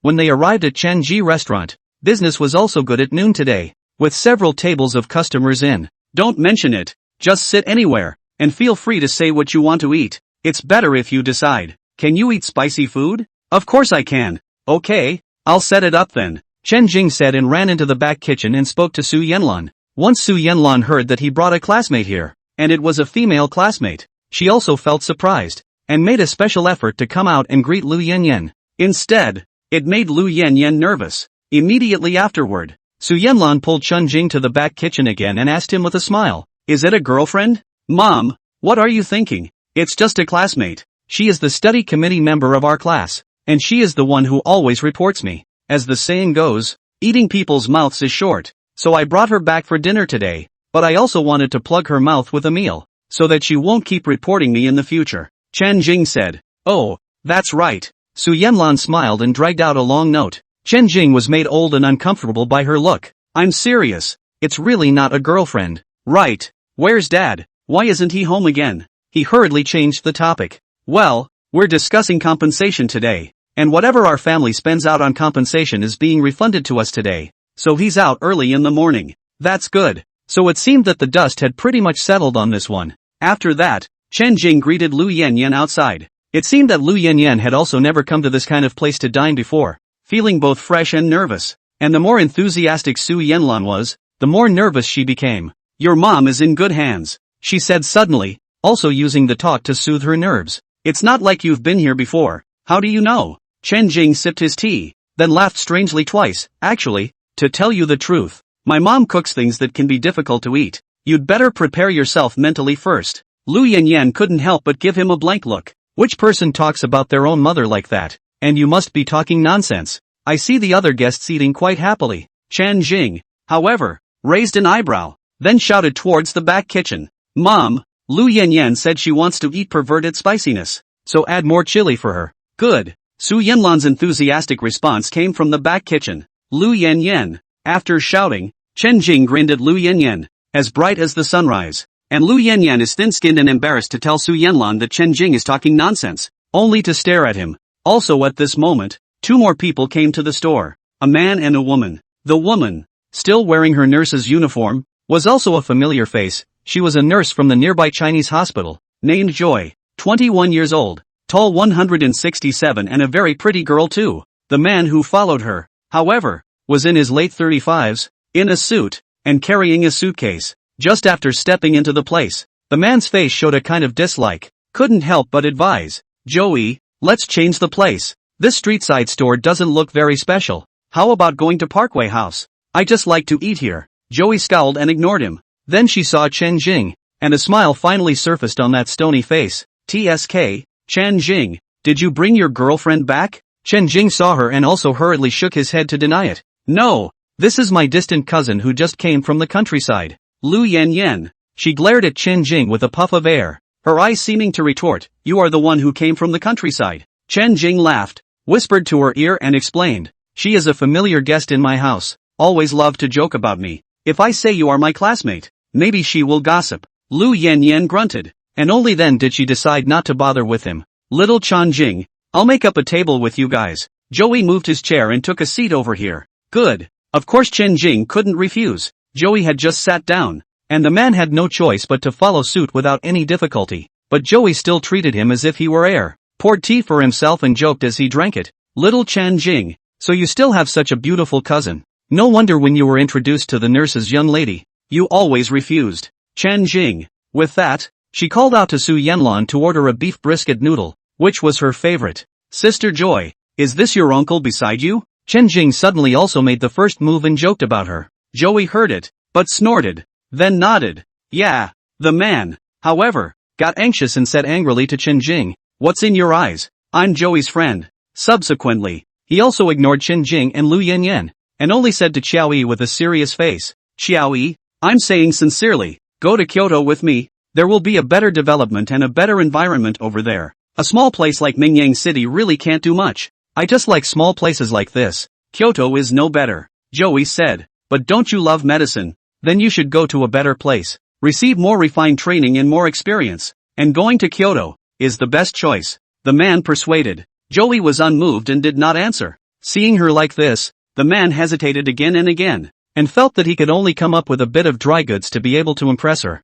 So he said, "To tell you the truth, Joey, I will soon be able to launch a groundbreaking, epic-making, ultimate medical technology. Now that the research on this technology is coming to a successful conclusion, if you come with me, then you will be honored when this technology becomes famous all over the world. I don't care. Besides, you're always talking about the ultimate technology. Even my dad was fooled by you. What exactly is the ultimate technology?" Joey frowned. The man hadn't wanted to say this easily, but he was also eager to prove himself to Joey. After a moment's thought, he pulled a draft of the drawing from his person. This ultimate technology of mine is gene transfer technique. Simply by name, you may not understand it well. The transfer technique is not a cloning technique, much less a genetic modification technique. Rather, it is an advantage transfer technique that I have uniquely created. The man's tone shook a few notches once he spoke of his area of expertise. Rather like pointing out, advantageous transfer technology, to put it bluntly, is, for example, someone who has broken a hand or a foot. And do you know how many people with disabilities there are in the country or even in the world? When a person becomes disabled, the psyche follows, and no disabled person is ever truly happy. They all want to have a complete body too. And this technology of mine will be able to fulfill their dreams, change their situation, break free from the shackles and become whole again. Advantage transfer technology, like a gecko regenerating from a broken tail, allows people with broken arms and legs to grow new limbs back. Chapter 33 Ultimate Technology. There are also some more powerful effects that I'm not at liberty to talk about right now, but just the regeneration of severed limbs is powerful enough and shocking enough, isn't it? The man said excitedly. Is it really possible for people who have broken off their arms and legs to regrow new limbs? Joey was very skeptical of this technology. Many years ago the foreign medical community had come up with a similar idea, but so far the idea remained just that, an idea. I've really succeeded in my research. That test subject, it's in Kyoto City, and all the information is over there as well. As long as you go over there with me, I can show them all to you. I'm sure you'll be absolutely shocked after seeing it, the man said confidently. Joey hesitated. In her heart, she actually didn't quite believe it because it was too unbelievable, but she also felt like her dad should have known about it and believed it. Her father was an old veteran, especially in medical matters, and if it was a fake, there was categorically no way he could be fooled. Is there really such a thing? Amputation regrowth? This medical technology would be great if it can really be done. My grandfather broke a finger when he was young. If this technology really comes out, then it should be able to grow back again too, right? Lu Yanyan asked, also quite surprised, as she listened from the side. Of course, the man smiled confidently. I wasn't supposed to announce this research until later, but it doesn't hurt that you know about it now. If it progresses quickly, in a few years, it should be ready for full-scale promotion. Chen Jing sipped his tea, but secretly he was judging the truth of this man's words with accuracy.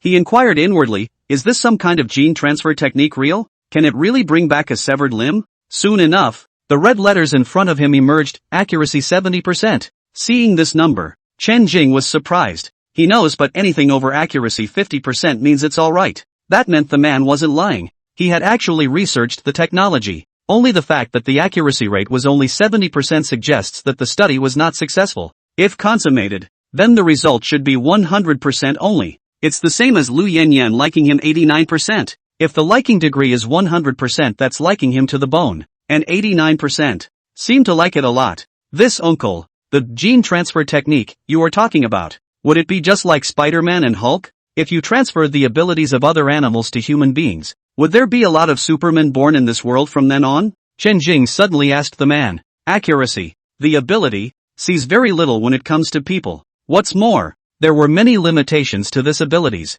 For example, one of the things he wanted to know the most when he first got it was where the hell his sister had gone after she got lost back then. He went through countless guesses and verified them with accuracy. But in the end, he only got 2 results. The first is that the sister is still alive. The second one, the sister is in Hohai City. Beyond that, no other news can be judged by accuracy. Instead, accuracy derives a lot of detailed steps and introductions in the case of dead things like word pictures and exercises, like an intelligent encyclopedia. At the moment, accuracy wasn't something that could be seen too much for this man's gene transfer technique. That's an interesting idea you have, and perhaps, it's hard to say if that can be done as well. However, I'd like to correct you on one point. I'm in the same generation as Joy. You can't call me uncle when you call her sister. My name is Dai Xinliang, the youngest medical doctoral student in the country. You can call me Dr. Dai. The man introduced himself. Oh, then if that's really possible, then when the time comes, I'll definitely get a Spider-Man-like ability,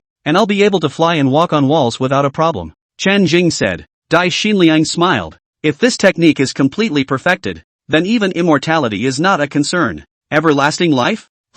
Dai Xinliang spoke eloquently. Everyone knows that animals are born old and die. Young to young and strong, and then from young and strong to old. This is a common process. However, there is one animal that is the exception, the only special one. That's lighthouse jellyfish. The lighthouse jellyfish reverts back to its hydrotype state when it matures and repeats itself indefinitely, which is the form that never dies and is able to return to its old age. If this property is altered and used in humans, then after aging to the extreme, the person will change form and become a toddler again. Such a cycle is also immortality. Chen Jing was surprised at his whimsical thoughts. This kind of argument is really unheard of. It's quite difficult to transfer the characteristics of the lighthouse jellyfish to humans. In addition, I wonder how you think about fairies. Die, immortals? Well, from ancient times to the present, in many myths and legends, only immortals can live forever. Do you think that humans can actually achieve the result of immortality through certain cultivations? Chen Jing asked. His own experience over the past few days had been unbelievable,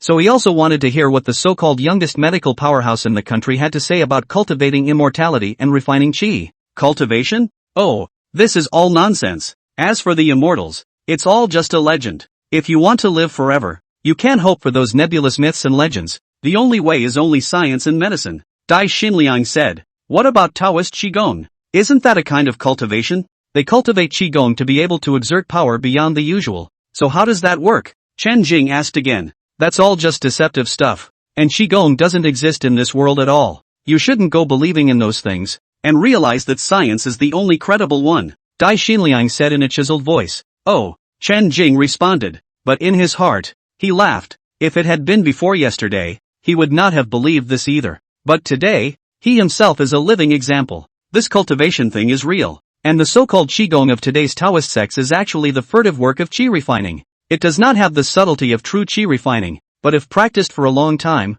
it can also achieve the effect of a strong and solid body and a light and healthy pace. In the middle of the conversation, Su Yanlan also served food, and everyone ate while talking. Dai Xinliang followed Joey and ordered a beef brisket noodle. At first he was disgusted, but after eating it, his mouth first let out an eek sound, and then let out a hum. Wow! After he ate it, his mouth first made an eek sound, followed by mmm and wow sounds, and he kept nodding his head in praise. Chen Jing felt amused as he watched, and the dishes he ordered for Lu Yanyan on his side were not pervertedly spicy when they were delivered. This also made Lu Yanyan breathe a sigh of relief, but as he ate, a few meters away from the front of the store, an old man stood by a streetlight pole, looking in, and when he saw him, he waved him up as well. Chapter 34 Believing in Science. I'm going out for a while. Chen Jing greeted Lu Yanyan and walked out. Have you eaten, old man? Why don't you come in? When he reached the outside, Chen Jing politely said to the old man, No, you're welcome, I've eaten.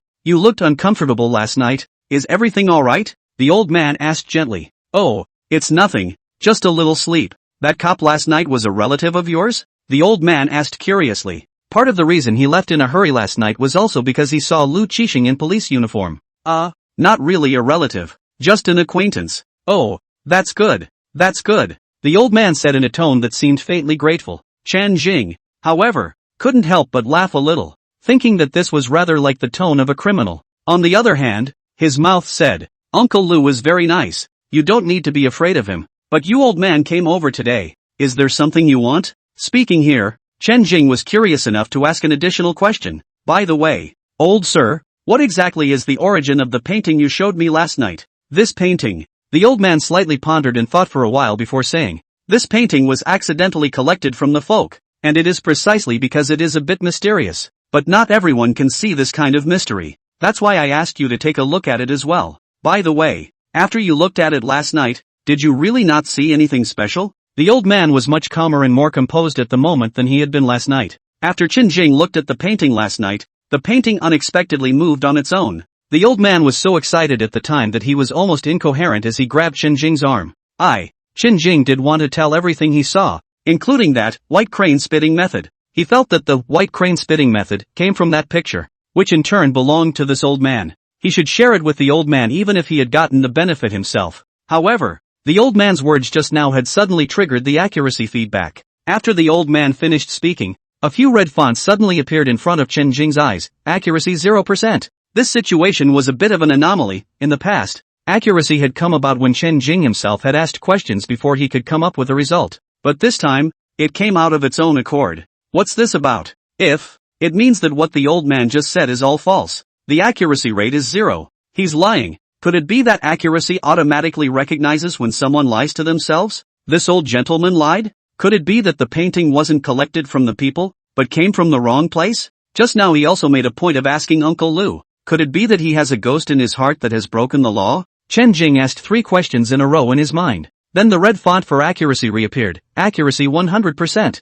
Accuracy 100%. Accuracy 100%. It's still true. After learning of this result, Chen Jing's previous desire to share it was curbed. Since that painting came from the wrong source, and since this old man had committed crimes, it was best to be wary of such people as well. Chen Jing is deeply aware that not all old people are kind. There are many who are kind in black. For example, Zhang Junyan. Immediately, he replied very sincerely, after looking at that painting last night, I just felt a swelling and pain in my head, as if there was indeed something in that painting, but it was something that I couldn't accept, so I really didn't see anything special. Like this? The old man listened with faint regret. He had studied that painting for 20 years, and he also believed that the mystery of it was not so easily able to be seen, and what Chen Jing said seemed to be reasonable, so he didn't have any doubts. If you are free in your spare time, you might as well go to my place and take another look. Perhaps you can see some mysteries, the old man added. Good. Chen Jing also tentatively agreed. The location of my home? It's on the Antique Street, a store called Gathering Light Pavilion. You are welcome to come anytime. After the old man finished speaking, he also turned around to leave, but at that moment, Dai Xinliang, who was eating noodles in the store, seemed to have seen him, and after hesitating for a moment, he called out Uncle Gao Han. The old man, hearing this shouting, also looked back. When Dai Xinliang saw him turn around and got a good look at him, he immediately recognized the other party's identity. Smiling, he stood up, seemingly surprised. Uncle Gao Han? Is it really you? Uncle Gao Han? And you are? The old man didn't seem to recognize him. I, Dai Xinliang, Dai Jinchan's son. My father was on the same archaeology team as you back then, and I used to go up to your house to play when I was in Kyoto City. Don't you remember me? Dai Xinliang said with a face of excitement, when you inexplicably resigned. A disappearance is 20 years. I can always remember you. I did not expect to meet you here today. You, Dai Jinchan's son? The old man recalled slightly and seemed to remember, comparing the Dai Xinliang he knew from memory with the Dai Xinliang in front of him. Well, it wasn't bad at all. It was indeed him. Only 20 years ago, Dai Xinliang was just a 15 or 16-year-old boy, who was then very much in love with his family to borrow equipment. Now 20 years have passed. At this time Dai Xinliang has been a 35-6 middle-aged man. A little fat. The top of the head is also slightly bald. It's no wonder the old man didn't recognize him right away. So you all know each other? Why don't you go into the store and chat? Chen Jing greeted. Dai Xinliang also nodded his head and politely entertained. The old man, however, waved his hand. Forget it. I won't go. I have some things to do back there. The old man did not show any special emotions when he came across his late acquaintance. Uncle Gohan, have you been over here all these years? How come I've heard that you've cut ties with all your friends and family? Dai Xinliang saw that he refused to go in, so he continued to chat outside. Chen Jing didn't want to be a light bulb, so he went in first to continue his meal. That old man let out a bitter smile. I'm not in good health, and I don't contact everyone because I'm afraid of troubling them. After you left back then, I was worried for a long time, because at that time, so many equipments were only available at your home. By the way, is your old man better from his coughing sickness now? Dai Xinliang asked. When Lin Gaohan went down to the tomb and got his lungs injured by poisonous gas, the whole archaeological team knew about it. Since then, the roots of the disease have fallen, injuring the fundamentals, and even the best medical treatment is difficult to cure. I haven't slept a single peaceful sleep since the beginning of spring this year, and with this body of mine, I'm afraid I won't be able to support it for much longer. The old man shook his head. Are you still alone? I'm not married and I don't have an heir, so of course I can only be one. Hearing him say that, Dai Xinliang thought for a moment and then said, Uncle Gaohan, there is indeed no way to cure your old man's disease with the usual medical means, but I have now mastered a brand new technique, and if I use this technique, I think there should be an 80% success rate that will make it completely recovered. I know my own body. Even if my lung disease is cured, these old bones won't last long all the same. No, this technique of mine, it can also improve the inside of the body, and it can be fully repaired. It can even return to old age. Dai Xinliang said at the end and lowered his voice. This technique of his, up until now, had only taken animals for experiments, and had never taken people for experiments. If it can really be applied to human beings, Dai Xinliang feels that it will be of great help in achieving fulfillment. And Lin Gaohan, childless, alone, and sickly, was clearly well suited to be the first real-life experiment. Chapter 35, Unsignable. Could you be talking about the gene transfer technique? The old man suddenly asked. You old man also knows? Dai Xinliang, however, smiled in surprise. It was my father who told you back then, wasn't it? Your old man and my father really do have a good relationship. And yes, this gene transfer technique was initially conceived and researched by my father. But it was in my hands that this art began to become successful and progressively perfected. And you actually researched it? The old man said questioningly. Back then when your father came up with this idea, I said that he was crazy. How could this idea become a reality? I didn't expect that not only did he not give up, but this gene transfer technique was actually inherited to your generation. You old man really don't believe me. This technology has already been successful in 3 experimental subjects. In order to prove his words, Dai Xinliang took out his cell phone, flipped out 3 videos and mysteriously played them to the old man. There are 3 monkeys in the video. A monkey number, disabled, after being injected with the Eugene potion, regrew a new limb within its regeneration of a severed hand can be clearly seen in the video. 3 months. B monkey, advanced cirrhosis of the liver. After injection of the gene potion, in 2 months' time, its hardened liver began to soften again, and after months, it fully recovered. 3. C monkey number, an old monkey, after being injected with the Eugene potion, in only half a year's time, it went from its pale state, reversed its growth to regain its youth, and came back to its prime, alive and well. Uncle Gao Han, these videos are currently top secret. I've never shown them to anyone, but since you have known about the existence of the gene transfer technique for a long time, then I won't hide it from you. My father's original idea has become a reality. You have to believe that it is indeed true. And my idea is to fully promote this technology in a few more years. When that time comes, this will definitely make a heavy mark in the history of the medical world. Dai Xinliang said excitedly. Reverse growth? Regained its prime? The old man's gaze focused only on the sea-sized monkey. In the video, it does look pale at first, but also gradually, and visibly, it was shedding its fur and regrowing new hair. The skin on the body, too, began to tighten up again. This is indeed a sign of rejuvenation. Is this really feasible? The old man was still a bit incredulous. If this is true, wouldn't it be comparable to the methods of the immortals? It can definitely work. And it's all fake if it's a god or not. How many people in this world have seen a god? As new humans in a new era, we should believe in science. From what you're saying, don't you want me to try your gene potion? Before this, has this medicine ever been given to anyone to try? Uncle Gao Han, to be honest, I haven't gotten anyone to try it yet. But monkeys are not very different from humans. And these 3 monkeys have been bred for so long, and have never had any side effects. Dai Xinliang said, this kind of miracle potion, set out basically not many people will really believe. There are many disabled people in the world, but if you really ask them to be this test subject, not many of them would dare. In addition, Dai Xinliang also tightly hid this technology and did not publicize it. If he dedicated it to an organization, a scientific research, then of course there would be a lot of experimental resources for him. The technology, however, had been created by his genius vision and his father's efforts over 2 generations. He didn't want to offer it up. In addition, people are also selfish. If he could really live forever, he would keep this technology only for his own family.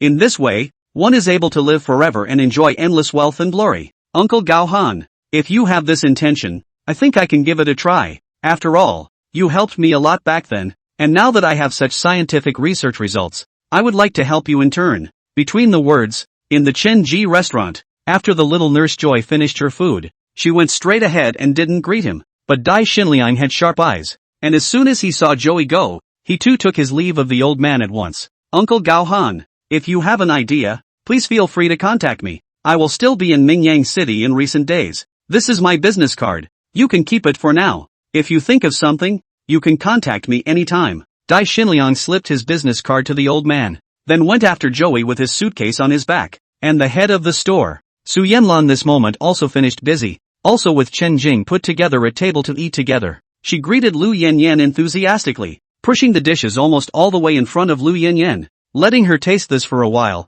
and that for a while. Lu Yanyan also had her fingers in her mouth and ate happily. On the contrary, Chen Jing was a bit unconvinced. Mom, why do I feel like she's your real one and I'm the one you picked up? She's finished my spicy diced chicken. These words rather put Lu Yanyan in a bad light. Su Yanlan, however, gave him a blank look. People rarely come once. What's wrong with eating it? She also said to Lu Yanyan. Eat as much as you want. Don't pay attention to him, and come more often in the future when you have time. What do you want to eat? Auntie will do it for you. Well, thank you auntie, you're so crafty. Lu Yanyan smiled. Without waiting for them to finish eating, Chen Yuan also came back, and with him, there was also a man carrying a briefcase. This man, rather than a lawyer, was a cousin of Chen Jing's. All these years I heard that I'd been out there, and I'm still doing well, but I didn't think I'd actually come back. When we meet, of course, we can't help but greet each other. Chen Jing also gave Lu Yanyan a mutual introduction. After that, Su Yanlan also greeted that cousin uncle and took his seat, but that cousin uncle is a little self-reliant as, did not sit down, just from the briefcase out of a contract on the table. So many years have passed. I did not expect you still open such a small restaurant. Early years if you listen to me, open the big hotels are not a problem. That's, Chen Yuan, however, politely catered. Sister-in-law, brother Yuan said for you to sign this contract, so you should sign it. As long as you sign it, after days, you'll be able to get the first interest. By then, the interest is also automatically credited to your card. Speaking of which, it's only for my sake that I've given your family this quota. Other people can't really get it. 30 cousin uncle said. That's right, it's thanks to you this time as well. Chen Yuan thanked and then handed Su Yanlan the pen as well. Su Yanlan took a pen and also took a general look at the contract. Then she intended to sign it. Chen Jing, however, looked puzzled. Signing the contract? Are mom and dad selling their house? Immediately, he went over to look at it, only to realize that it was a contract for an investment.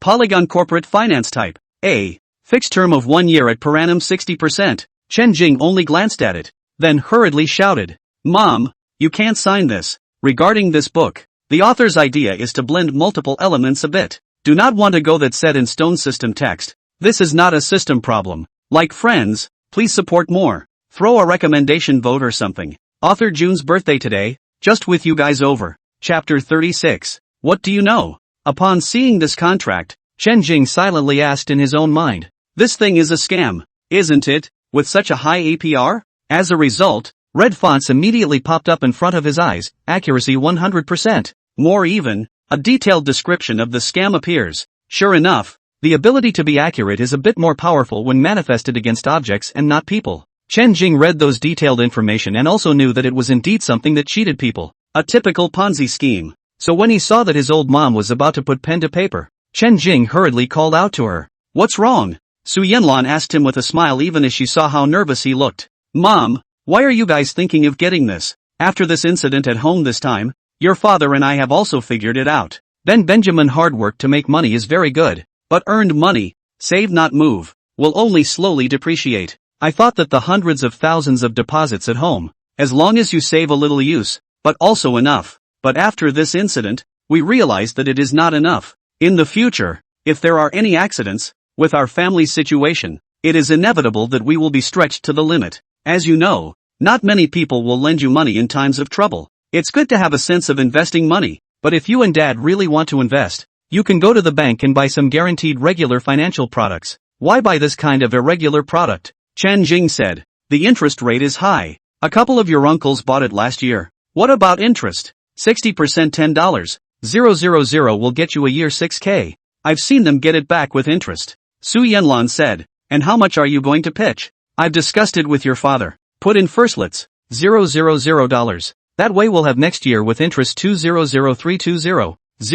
000. When she finished, she was ready to write her name on the signature line. Chen Jing, however, directly drew the contract over and said, there's never a pie in the sky. I'm afraid that a high interest rate corresponds to a high risk. You'd better tell uncle and the others as well. Don't take advantage of this kind of small advantage. Signing this contract might make them lose more than they gain. Because this contract was brought by cousin He Qin Yu, Chen Jing also cared about his face, and did not directly say that this is a scam. He said it was a scam, but he was a bit more euphemistic. However, He Qin Yu did not appreciate Chen Jing's euphemism. Instead, he laughed coldly. Chen Jing, you're afraid that you've read stupidly. The contract is here in black and white. What is there to gain or lose? You're not saying that I'm lying to your parents? Speaking of this, he also took the contract over. In that case, sister-in-law, brother Yuan, since this son of yours means this, let's just forget about it. There are not many places available, and I have gone through a lot of trouble to squeeze one out for you.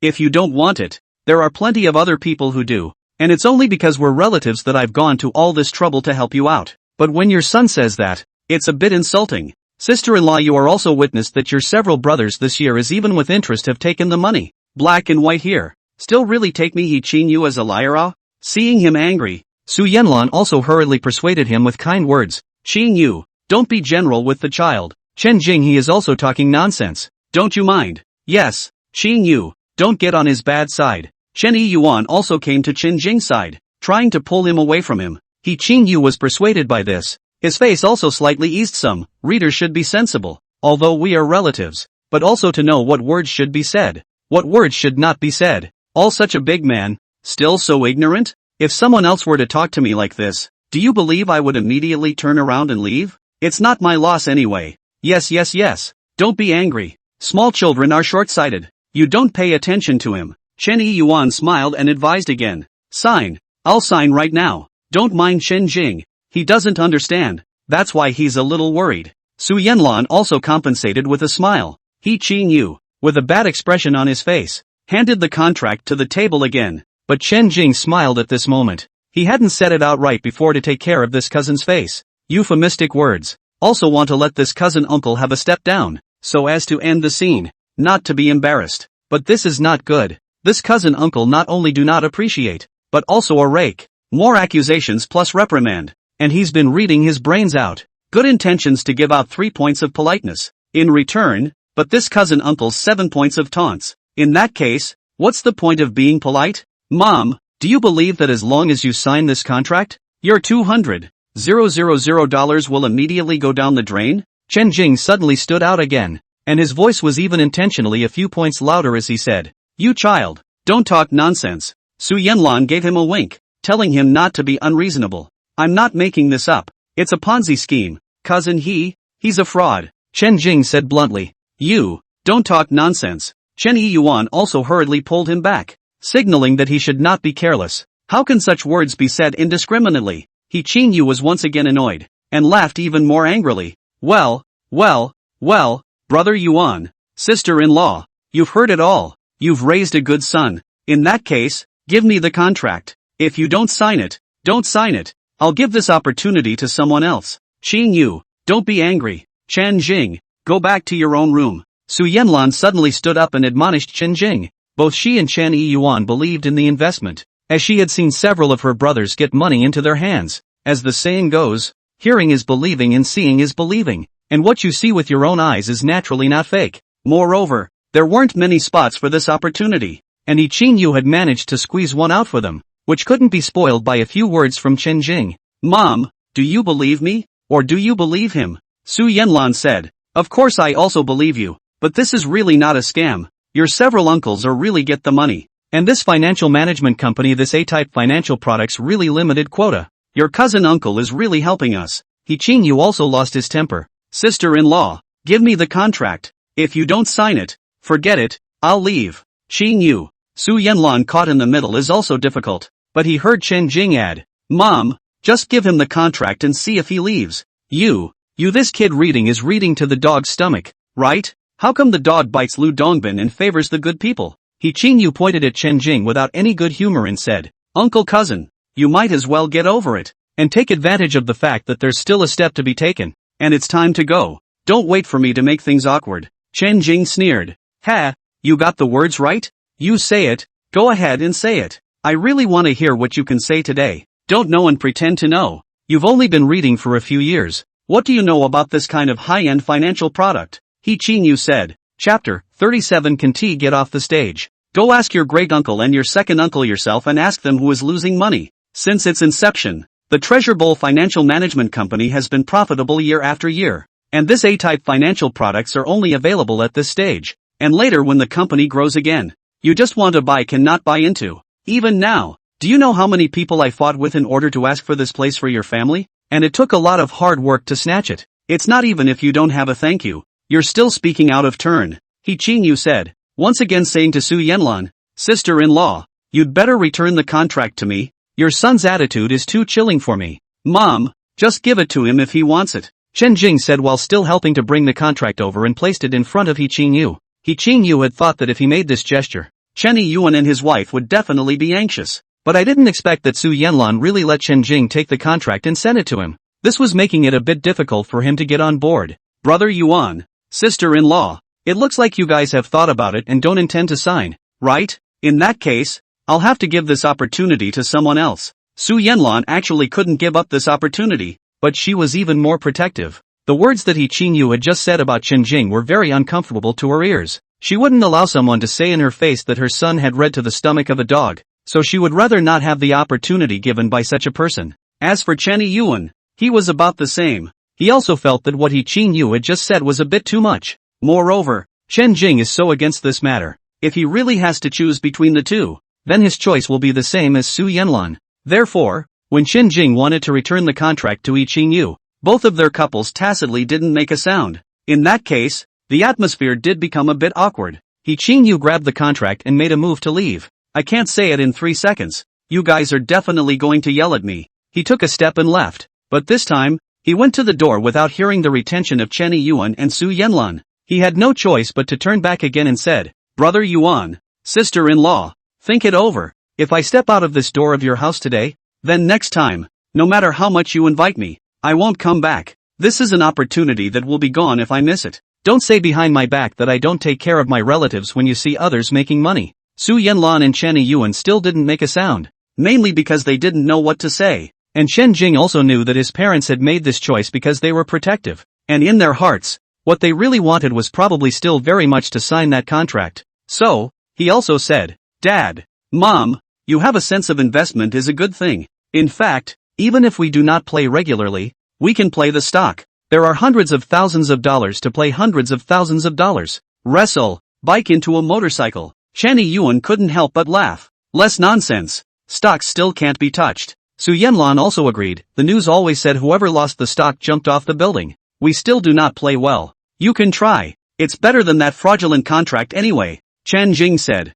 Jing, don't talk nonsense. Chen Yuan shook his head at him. I'm not talking nonsense. I'm just telling the truth. Chen Jing said. Then He Qingyu is going to be angry when he hears this. But without waiting for him to speak, Chen Jing had already continued. Cousin uncle, in fact, if you want to cheat people, it's out of my hands. But a relative pitting a relative, that's really unkind. As you said, if you step out of my house today, I hope you won't come back in the future. I won't invite you anyway. Do you know how long my parents had to work hard to earn back? $000? 200. How dare you? With a contract, try to cheat them out of their money and make them work for you? Don't rush to deny and explain first. Listen to me first. Didn't you just want to hear me put it plainly before? I'm going to say it to you now, and you're going to listen. The legal person of Jubilee Financial Services is Zhu Longzheng, right? This person, Zhu Longzheng, is 56 years old and graduated from elementary school. He's been in jail 3 times, all for fraud.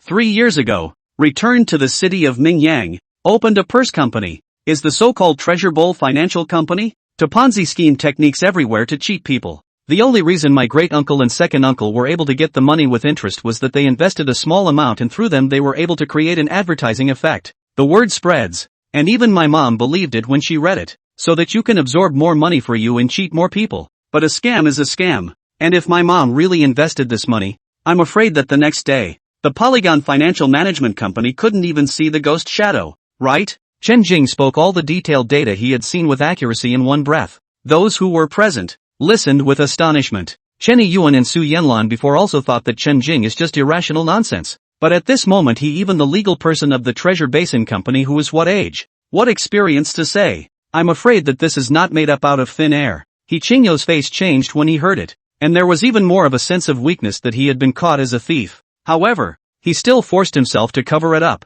What are you babbling about? It's legally responsible for slandering others. Slander or not, you know in your own heart. Cousin uncle, you've been out there all these years, and I'm afraid you're not doing a proper job. Are you? If you're going to say that I'm slandering you, then why don't you let me report to the police right now and check up on you guys? Dare you? Chen Jing smiled and took out his cell phone. When he heard that he was going to call the police, the panic on He Qingyo's face could no longer be hidden. Scattering his legs. Good. Very good. Chen Yuan, you raised a good son. You don't want to regret it if you miss this opportunity. When he finished, he walked away as fast as he could. After he left this way, Chen Yuan and Su Yanlan then looked at Chen Jing and asked him, Is what you just said true? Chen Jing nodded. Of course it's true.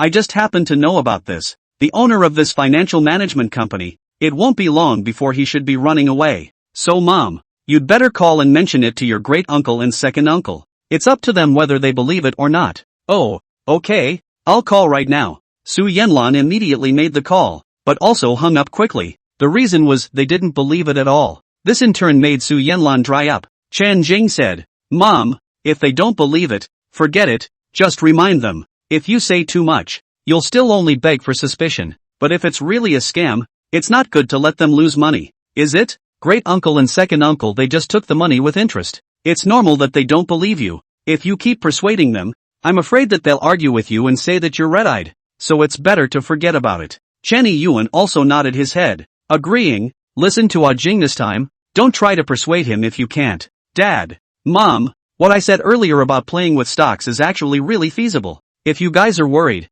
why don't you try buying a little less first? Chen Jing proposed. He made a great deal of money with the lottery, but he doesn't want that windfall to change this life he has today. If you can take it one step at a time, that would certainly be best. With the accuracy that exists, stocks are actually a great option. Stocks? I don't know how, Chen Yuan said. Chen Jing smiled and suddenly pointed at Lu Yanyan. Just buy her family's stock. In the next week, I feel like it can go up. Chapter 38, Rising. Her family's stock? Our Mingyang City's famous listed enterprises, Jingyi Biopharmaceutical Group, is her family. Buy it? Just buy a 300,000 it. Chen Jing said. This, turns out she is Boss Lu's daughter. Chen Yuan and Su Yanlan also realized Lu Yanyan's background identity this time. Jingyi Biopharmaceutical Group in Mingyang City. Quite famous. That Lu Jingtong is the richest man in Mingyang City. A strong competitor. After learning of such a relationship, Chen Yuan did not hesitate, because it seemed to him that his own son and Lu Jingtong's daughter seemed to have a good relationship. In that case, Chen Jing must have also heard insider information and that's why he let him buy it. Fine, buy it. Just how to buy it, you have to teach me, Chen Yuan said. Chen Jing also began to teach him hand in hand. The account opening process is very simple. WeChat Financial Management can open an account, and then transfer funds, immediately buy. Really want to buy 300,000 Su Yanlan, however, was still a bit worried. She always had a jittery heart when she thought of all the jumping news she had seen in the past. Ah Jing said to buy it, so let's buy it, just as a trial. Chen Yuan glared at her. Ha, oh, Su Yanlan did understand what he meant, and with a slight gesture, she also comprehended that perhaps this was insider information that Lu Yanyan had leaked out. It was natural for her to be the first to know when there was any good news from her own company. Then buy it. Su Yanlan also suddenly stabilized her heart with a smile on her face. She was also more polite to Lu Yanyan. Lu Yanyan but with a confused face. She looked at the expression of Chen Jing's parents. It was clear that there was a firm trust. This kind of trust was not only for Jingyi Bio, but also for her. But she has no idea about her own company's stock. She actually didn't care much about those things at home, and business matters didn't interest her. But she still roughly knew a little bit about how her own company performed after it went public. Because sometimes when the family eats, she hears her mom and dad talking about it. At least she remembers that their family stock had a triple dip last month, and her dad said that the industry wasn't doing too well at the moment, and that maybe it would only improve next year. Therefore, under such a situation, Chen Jing's parents were so firm in their trust, which doubled the pressure in her heart. That, Chen Jing, do you really want to buy my family stock? Really buy it? I'm not kidding. That, actually, I think, it's best not to buy my family stock, because, my dad said that this aspect of the pharmaceutical industry is not even very prosperous this year. She stammered. It's fine. I feel like your family stock is kinda expected, Chen Jing said with a smile. He taught Chen Yuan while operating it as well. Chen Yuan originally thought that Lu Yanyan had revealed some insider information, which was why Chen Jing was so sure he wanted to buy their family stock. But Lu Yanyan's words just now clearly does not look like Also at this time, Chen Jing had a buy operation. Chen Yuan did not pay attention to see him buy the whole position. 300,000 all smashed in. Wait. Chen Yuan wanted to call out, but it was also too late. Only to see that a notification had already popped up on the phone. Buy successful. Jingyi Bio, this stock, because it is sold much, pressure a lot of single, so this casually a buy also bought. This is gone? Chen Yuan was a bit frozen, looking at the undulating daily K, which appeared to be falling. Not a minute after buying it, it fell several $1,000s. He felt that the flesh was aching. Dad, it's not gone, it's just become a stock. Look, Over here is real-time profit and loss. At a glance, it's very simple. Chen Jing taught. Is this going to be better to pull back a little first? Chen Yuan stared without blinking, and it seemed to be still falling, rising and falling a few $1,000s a second. The old heart felt a little unbearable. Chen Jing laughed. Domestic is T+1 rules. Can only sell tomorrow, but listen to me. Will not lose. Within a week. Quasi-stop. Wait for the stop before selling. Su Yanlan also came over to see. When I saw only 2 or 3 minutes of work, fell $8,000. She was anxious as the ants on the hot pot. This just bought. How all of a sudden dropped so much? But no, this is falling too hard. Chen Yuan was even more anxious. No wonder there's so much news about people speculating on stocks and jumping off buildings. This is too scary. Su Yanlan didn't look at it either, seemingly intending to look away. Chen Jing laughed as if he had no heart. Dad, don't look at it. I've set up a reminder. As long as it goes up more than 9%, I'll give you a notification. You just wait. Okay. Chen Yuan took a deep breath. He had already bought it. What else could he do? It was all I could do to turn off my cell phone. An old heart that was as long as it had been on a roller coaster. After that, looking at the time, it was almost time. Chen Jing and Lu Yanyan were about to go back to school as well. On the way, Lu Yanyan also could not help but a little reproach said, Chen Jing, you are too messy. Although I do not know much about the stock, but also heard my father said, to buy stocks first to analyze the market. You have nothing to consider. On the full position to buy. Too risky. If this is a loss, where I will be ashamed to see your parents again? There is no doubt that the Chun family has invested this time 300,000. If Jingyi Bio comes back to a triple drop, I'm afraid that at that time, even the best-tempered people, when they see her as Lu Jingtong's daughter, they will complain a little bit. It's okay, I have a feeling your family's stock could go up, but my family's stock hasn't been doing too well, and there was a triple dip last month. You're honest. You're still laughing. Some time ago, I ran into some Indians in Mingyang City, and if nothing else, they should be the generic drug experts your family hired, right? I don't know. Your family's Jingyi Bio, some years ago, also made a lot of outstanding medicines, and this year, if you can successfully develop anti-cancer drugs, then your family's stock is bound to soar. You are throwing away your family's savings on that guess? But what if it's not? I haven't even heard my dad talk about it. Lu Yanyan said. Yes or no? We shall see within a week. There's no rush. Chen Jing looked confident. I'd better ask my dad. Lu Yanyan took out her cell phone and prepared to call. Don't. Chen Jing, however, shouted at her. There's no need to ask. This kind of thing, even if it's you, your father won't say anything because it involves a lot of things, and it's just a guess on my side. So you'd better not ask. Besides, I'm all in, and no matter what, I can't withdraw it now. Just wait and see for now. Chapter 39 The Man Who Dared to Kill.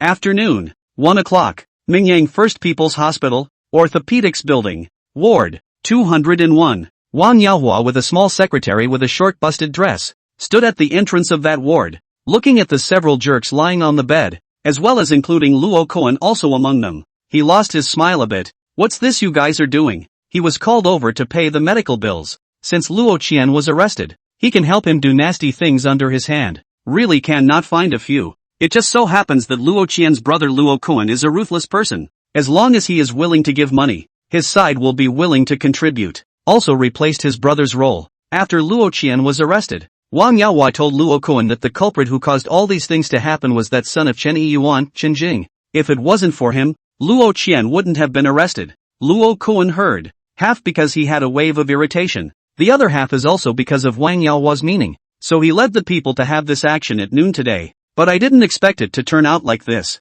I've heard that you're a tough guy, so I'm willing to trust you. But what you've done is a bit too ugly, isn't it? Not to mention the fact that you didn't accomplish anything. In the end, you still want me to come here to settle your medical bills? Wang Yaohua sneered. That kid isn't quite normal. Luo Koan barely sat up. His ribs were broken 3 times. Fortunately it was without injuring his lungs. Not normal? You have the nerve to make excuses when so many of you can't handle a high school student? Believe it or not as you wish. Luo Koan did not say much. He is a proud person. Teenagers out to mix. By virtue of a set of ruthless hands. However, today also cut on the defeat in this ruthless hands, which makes him also do not have the face to say anything more. However, the little brother on the side had a lot of emotions. Young Master Wang, don't believe it. That kid is indeed abnormal. His skin is thick and very resistant to fighting. Besides, He's as strong as a mad bull. Our injuries can all be caused by him. Kuan broke 3 ribs, just by him bumping into us. It's not a fake.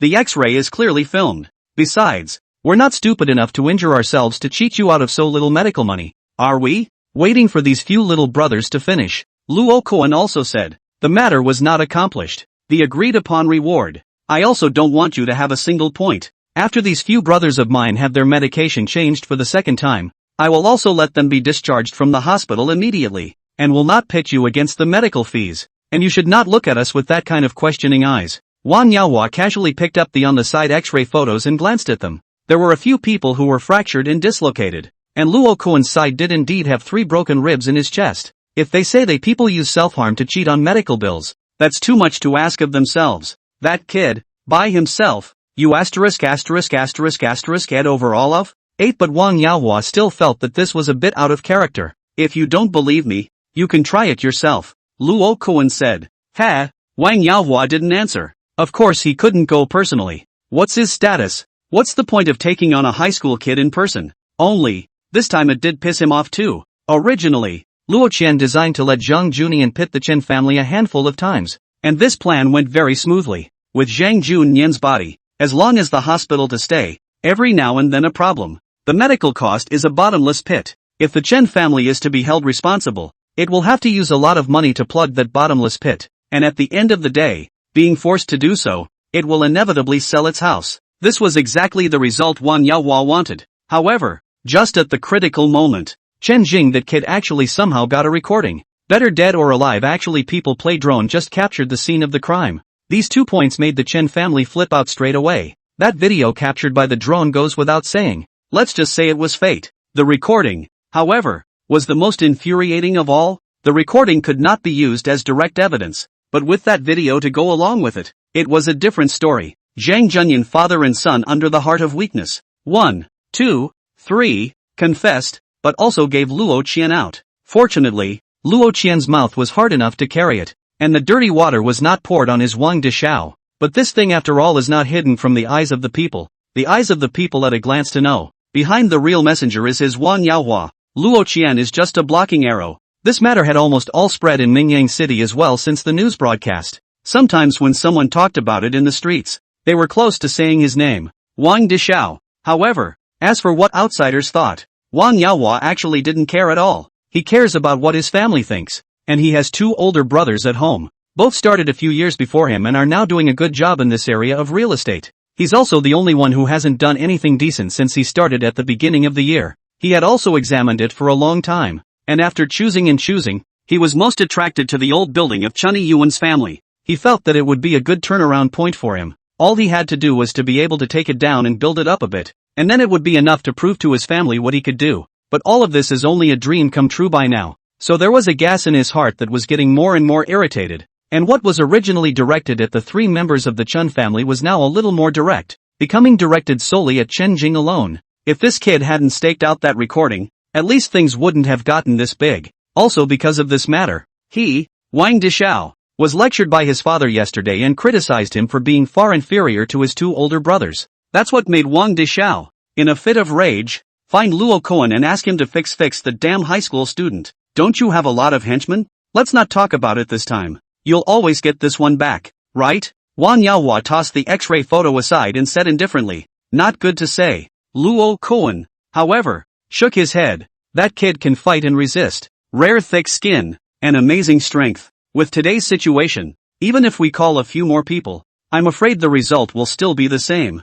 Ha! Wang Yaohua couldn't help but laugh. Furious, you guys are at least a group of social mixers, but you can't actually deal with a high school student? It's not that we can't deal with it. If we want to lay a deadly hand on it, then of course it's a different story. But killing people, we don't do it, Luo Kuan said. Wounding people and killing people, that's of a completely different nature. He could hurt someone for money, but to kill someone for money, Cootie, also knew that the result would be more than worth it. It's no wonder you're only punks. Wang Yaohua said this and shrugged it off with disappointment. The small secretary with big breasts and long legs also hurriedly followed with a broken step. When we got downstairs, the female secretary got into the driver's seat. Where are we going, boss? The more Wang Yaohua thought in his mind, the more annoyed he became. He suddenly slapped the window glass and said, go to the forgetfulness bar. This Luo Koan is also too disappointing, since he doesn't dare to lay down a deadly hand. I'll go to the person who dares to lay down a deadly hand. Chapter 40. The only option.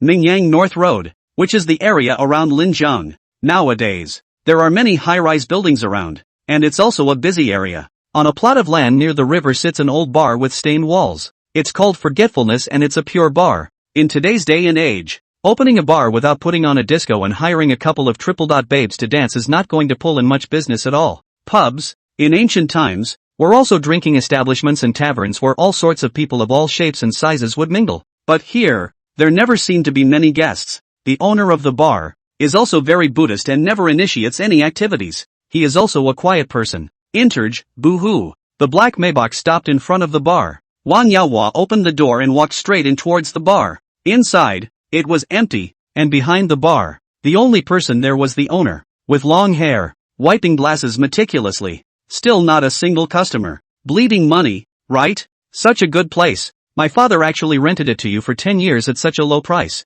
I told you long ago, if you were willing to invite some beautiful women over to dance or something, in a location like this, you would have already made a fortune. Wang Yaohua grinned widely and took a seat in front of the bar. The boss only gave him a faint look. So, you're not a guest? Then I won't entertain you. Do something for me, Wang Yaohua said. You're not qualified. The owner continued to polish his glass. Nia Zhao, don't forget, you almost died at the pier back then. It was my dad who saved you. You owe my dad a favor. This favor, it has to be returned, Wang Yaohua said as he slapped the table. 6 years ago, his father Wang Haoyan from Shanghai City personally transport some goods, by ship from the sea, along the Yangtze River back to Mingyang City. But when the ship docked, someone found that there was a person below the stern of the ship tied to a rope, floating in the water. The person's face white limbs floating, and do not know how long in the water was dragged. I don't know how long he has been dragged through the water. I don't know if he is alive or dead. At that time, Wang Haoyan let people carry this person to the shore.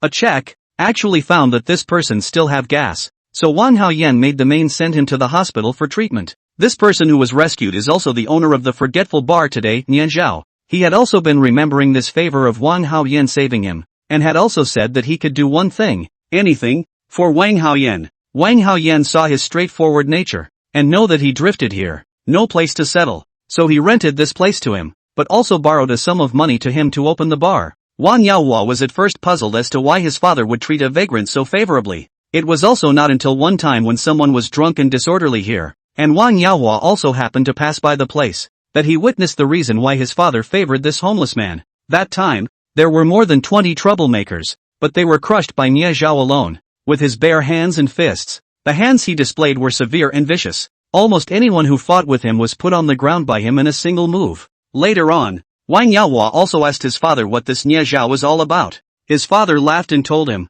"Why ask so many questions? It doesn't matter what he comes from, as long as he can be of use to me. The shinier the surface, the darker the back, especially in the real estate business." And his father said that he would always need this man in the future. So, this Nia Zhao opened the bar here for 6 years. For years, Wang Haoyan was also approaching retirement, but still had not used the man. 6. If we wait until Wang Haoyan retires, it will be even more useless. Therefore, Wang Yaohua thought that since his father didn't use it, he would use it. It was a favor to give back to him. Yes, it's a favor owed to your father, but it's not a favor owed to you. The barkeep remained cold. But my father doesn't even need you to return the favor either. Do you want to owe it until you die? I'm his son. It's the same if you return the favor you owe him. Wang Yaohua looked at him. The barkeep paused for a moment even as he finished polishing the glass in his hand. 6. It's been years. My dad's business is doing well. He can't use you now. And when he retires, he can't use you even more. Sooner or later, this favor will still have to come back to me. And there's no difference at all between returning it earlier and later. Isn't there? Wang Yaohua said. The barman put his glass away and then seemed to think it made sense too. The pressure of favors is a burden, and the longer you put it off, the more exhausting it becomes. If you can pay it off early, you will not only be relieved physically and mentally, but you will also be able to realize your desires. Then what do you want me to do for you? Under Nia Zhao's sword brows, those knife-like eyes suddenly looked at him. Dare to kill someone? Wang Yaohua tried. I said it could be anything. But, only once. Nia Zhao's face was colorless. Good, that's what I want from you. Wang Yaohua smiled. He liked this decisive answer. But don't worry, I don't need you to kill anyone either. That's something only barbarians do. We are civilized people. Just get a cripple. Wang Yaohua said. Took out his cell phone and pulled up a photo. Watch this. This is the person. Called Chen Jing, a senior in Mingyang City's first high school. I want him to spend the rest of his life only in bed. Should be no problem, right? Nia Zhao only glanced at it. Yes. Good. Then I'll wait for your good news. Wang Yaohua put away his cell phone, his mood suddenly changing for the better. With Nia Zhao at his disposal, he believed that there would be results soon. After this time, I'll clear the air with your Wang family, and I no longer owe you anything. Okay, only if you do it beautifully. Then you wait and see. Good. Antique Street, Spotlight Pavilion. When Lin Gaohan came back, he sat on a recliner and was in a very low mood. He had thought that the young man named Chen Jing could see something, but to his surprise, it was also a blank. Can it be that there really are no immortals in this world? Everything is just my fantasy? Closing his eyes, it was as if he saw again that heavy rain, that landslide, and that incredible longsword transforming into a dragon years ago. 20. At that time of year it rains continuously and the mountains are foggy, so it's not impossible for people to see illusory things. In his mind, then suddenly the scene where he lifted the stone and hit the back of Shaoli's head once again surfaced as well. He even saw Shaoli bloody and asked him back. Professor Lin, why you want to kill me? Lin Gaohan shuddered, cold sweat beading his body, and hurriedly opened his eyes. In the past, his desire and expectation for immortality was very strong, and it was precisely because of the existence of this desire and expectation that suppressed his deepest fear of killing. But as the long years passed day by day, these passions and expectations were also worn down and diluted in the passage of years. Even more, as he grew older, those feelings of guilt and trepidation that he used to feel about killing people intensified under the weight of this. The last few times he'd woken up from a dream, he'd also been startled awake by the sight of Li covered in blood. Cough cough cough. In a fit of emotion, he coughed again. His lung disease was getting really bad, and this cough was as if he was going to cough up his internal organs. Wiping the corner of his mouth with his hand, he realized that he had actually coughed up blood again, and the blood was ebony black. Is the big day coming? Lin Gaohan was afraid of death and didn't want to die, but this body, too, just couldn't hold out any longer. From his pocket, he tried to take out his handkerchief, but in passing, he touched a chapter of business cards. Looking at the phone number on the business card, Lin Gaohan suddenly fell into deep thought. Chapter 41 The Foolishness. At 5:30, the high school broke up. P.M. Since it was Friday and the vacation started tomorrow, a giddy relief could be seen on the faces of most of the schoolchildren walking out of the school gates. Chen Jing was also in a good mood, but today it was his turn to clean the classroom, so he left kind of late. By the time he came out, there were very few students on campus. Chen Jing, you stand still. As he approached the school's entrance, a man suddenly blocked his way. Yo, Vice Squad, what's up? Someone said they saw you leaving the school gates with Yun today at noon. Where did you go? Jiang Wenxuan frowned with a stern face. Chen Jing could not help but laugh, and said that you are also too broad in your control, and she is not someone you are, and your tone is as if you have been cheated on. I feel like it's better for you to ask her,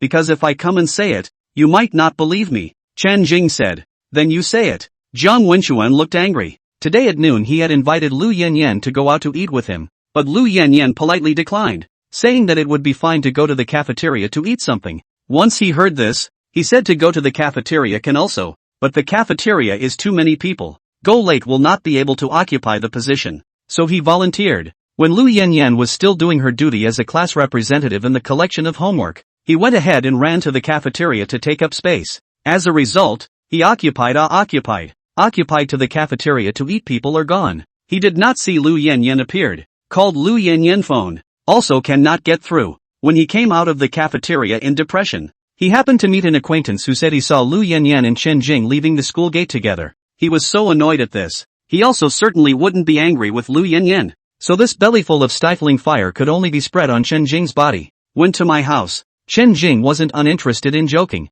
so he told the truth. It is also to go to his home to eat a meal, which is nothing that cannot be said. The main reason was that he didn't want to talk to Jiang Wenxuan about useless things. To your house? That Thai restaurant in your house? How dare you bring Yin Yan to your house? Jiang Wenxuan, however, seemed to be even more annoyed. He had invited Lu Yanyan to go to Parkway House at noon today, and after Lu Yanyan rejected him, she actually went to a Thai restaurant like Chen Jing's? Jiang Wenxuan, can you speak politely? Am I wrong? With that shabby land in your house, can it be put up on a pedestal? Jiang Wenxuan said with a condescending and contemptuous face. Ha! The first second he heard this, Chen Jing had an impulse to hit someone, but thinking that this is in school, hands will fall into the hands of the people. So he laughed coldly, no matter how my house is, it's not for you to judge. Besides, my house is worse. Lu Yanyan is also willing to go. If you are not happy, then, I will take her more, every day.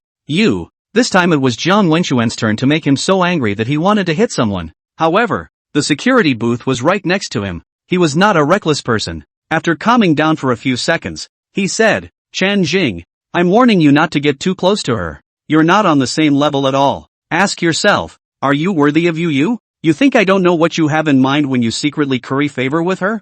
I'll tell you the truth. Not only do I look down on you, even Uncle Lu also looks down on you at all. So do you think it's useful for you to please her anymore? Chen Jing lost his smile. He didn't really have anything special in mind for Lu Yanyan. Inviting her home for lunch today was just a wistful ploy. After all, Lu Yanyan always reported herself, causing herself to write another review today. If she were a boy, Chen Jing would have kicked his ass. But she's a girl, so you can't be tough on a girl, right? So it came down to soft. In that case, Chen Jing will be able to say, I've been treating you well, and you're still reporting me. Doesn't your conscience hurt? In short, it's just that Chen Jing wants this last bit of senior year to be a bit more subdued. But listening to Jiang Wenxuan's words, the meaning of these words, as if he was a phoenix man, wanting to climb up the power and wealth, borrowing the high branch of Lu Yanyan's family to turn over? Even so, what can you do to me? Chen Jing didn't bother to explain. I've never seen one as shameless as you. I'm just reminding you with good intentions.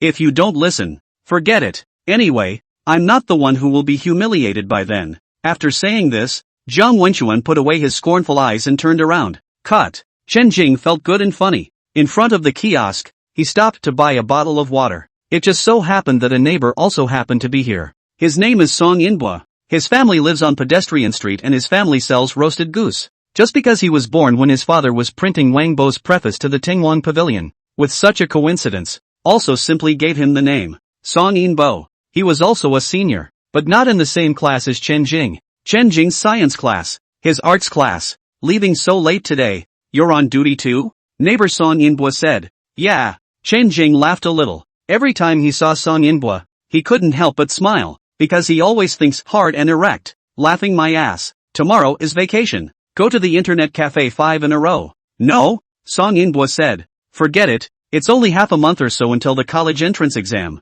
Why doesn't your kid look nervous at all? Chen Jing asked with a smile. There's no point in being nervous. Making it sound like if I'm nervous, I'll get into Kyoto University. That sounds quite reasonable. Chen Jing couldn't help himself. Who was that guy you were just talking to? The vice president of our class. Oh, just now when I went to take out the garbage. I passed by your class and I think I saw him lift your desk. Song Yinbo said. Lifted my desk? Did he do something? Then I don't know. But I do know the location of your desk. It should be correct. He also bought a bottle of water and filled most of it. Then patted Chen Jing on the shoulder and left first. Lifting my desk? Can it be that Jiang Wenxuan is up to something? Buzz. The immediate accuracy rate suddenly appeared. Accuracy rate 100%. I can't believe I actually made a name for myself. Ha! After thinking about it, Chen Jing folded back into the classroom, opened his desk, and after a slight inspection, he didn't seem to see anything wrong. But since the accuracy rate suggested 100%, it meant that Jiang Wenxuan must have messed something up.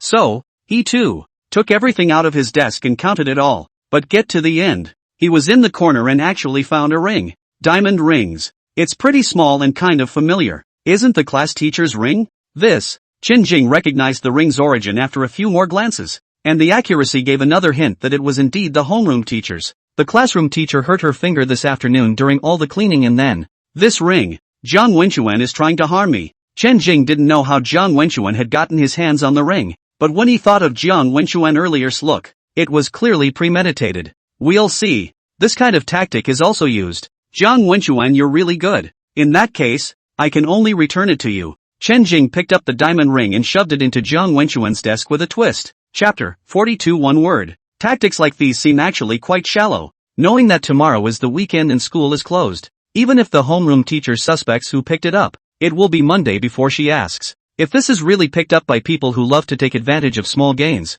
they would have taken it back long ago. Where would they still be stupid enough to hide it in their desks? Guess it's the first time the kid's done this kind of thing. 2. Chen Jing smiled. He didn't know what other tricks Jiang Wenxuan had to follow up with. But now that the ring had gone to Jiang Wenxuan's desk, Even if there were any backstops, he wasn't afraid. Take the road back, or the shortcut. Chen Jing has been traveling this road for 3 years now. He ran into a group of roadblockers in this obligatory alley at noon today, and to his surprise, when he was returning home in the afternoon, he ran into another roadblocker, again in this alley. You must be Chen Jing, right? Unlike noon, this time there was only one man, single-handed and bare-knuckled. It was a look-to-be man who in his early, of medium build, looking a bit like that Chen Wading, with long hair, tied into a braid. There were 2 wipes of short whiskers on his lips. 30s. Don't tell me that you're here to trouble me as well. Chen Jing looked at him. Have you offended Wang Yaohua? The man asked. Sort of. To put it mildly,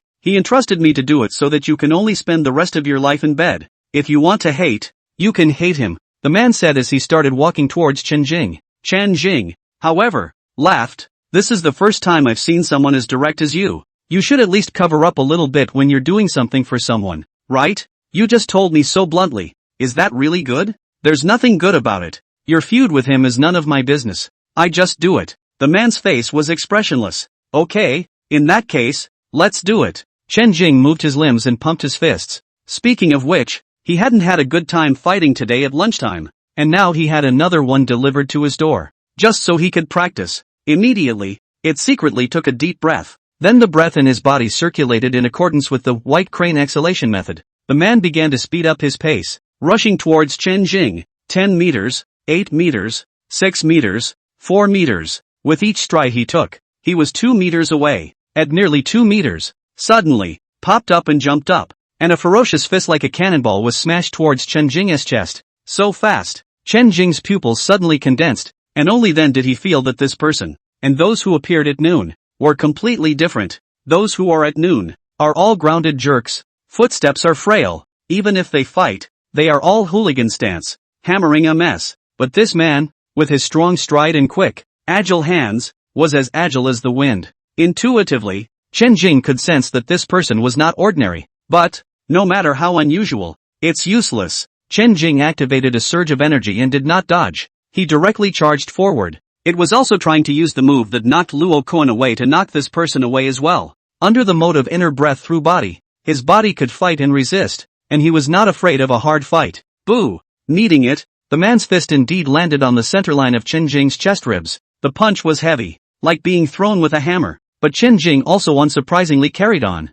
Not even feeling half a bit of pain, he was still charging forward, and eventually was shoulder to shoulder with the man. Rocking hard. Freeload. The man was forced back 2 steps, but he quickly his right foot in a shifted 90-degree traverse, planted it heavily on the ground, and steadied himself again. With this collision, the power of both sides surged and a brief stalemate ensued. Both sides do not give in to each other. For a moment, there is some sense of equality. The man's gaze couldn't help but flicker with a strange color amongst them, and a flash of suspicion suddenly slipped through Chen Jing's eyes. He was aware that his entire body triggered the power of the aura like a tire after running the white crane spitting method. A tire was flimsy when it was not inflated, but once it was filled with air, it could carry hundreds of pounds. This power has long surpassed normal people, and no one in the unusual can carry it. But this person. Just then, the man took the initiative to take 3 steps back, using his strength to unload. As soon as he unloaded the force on his side, Chen Jing was a bit unable to collect his momentum and stumbled towards the front.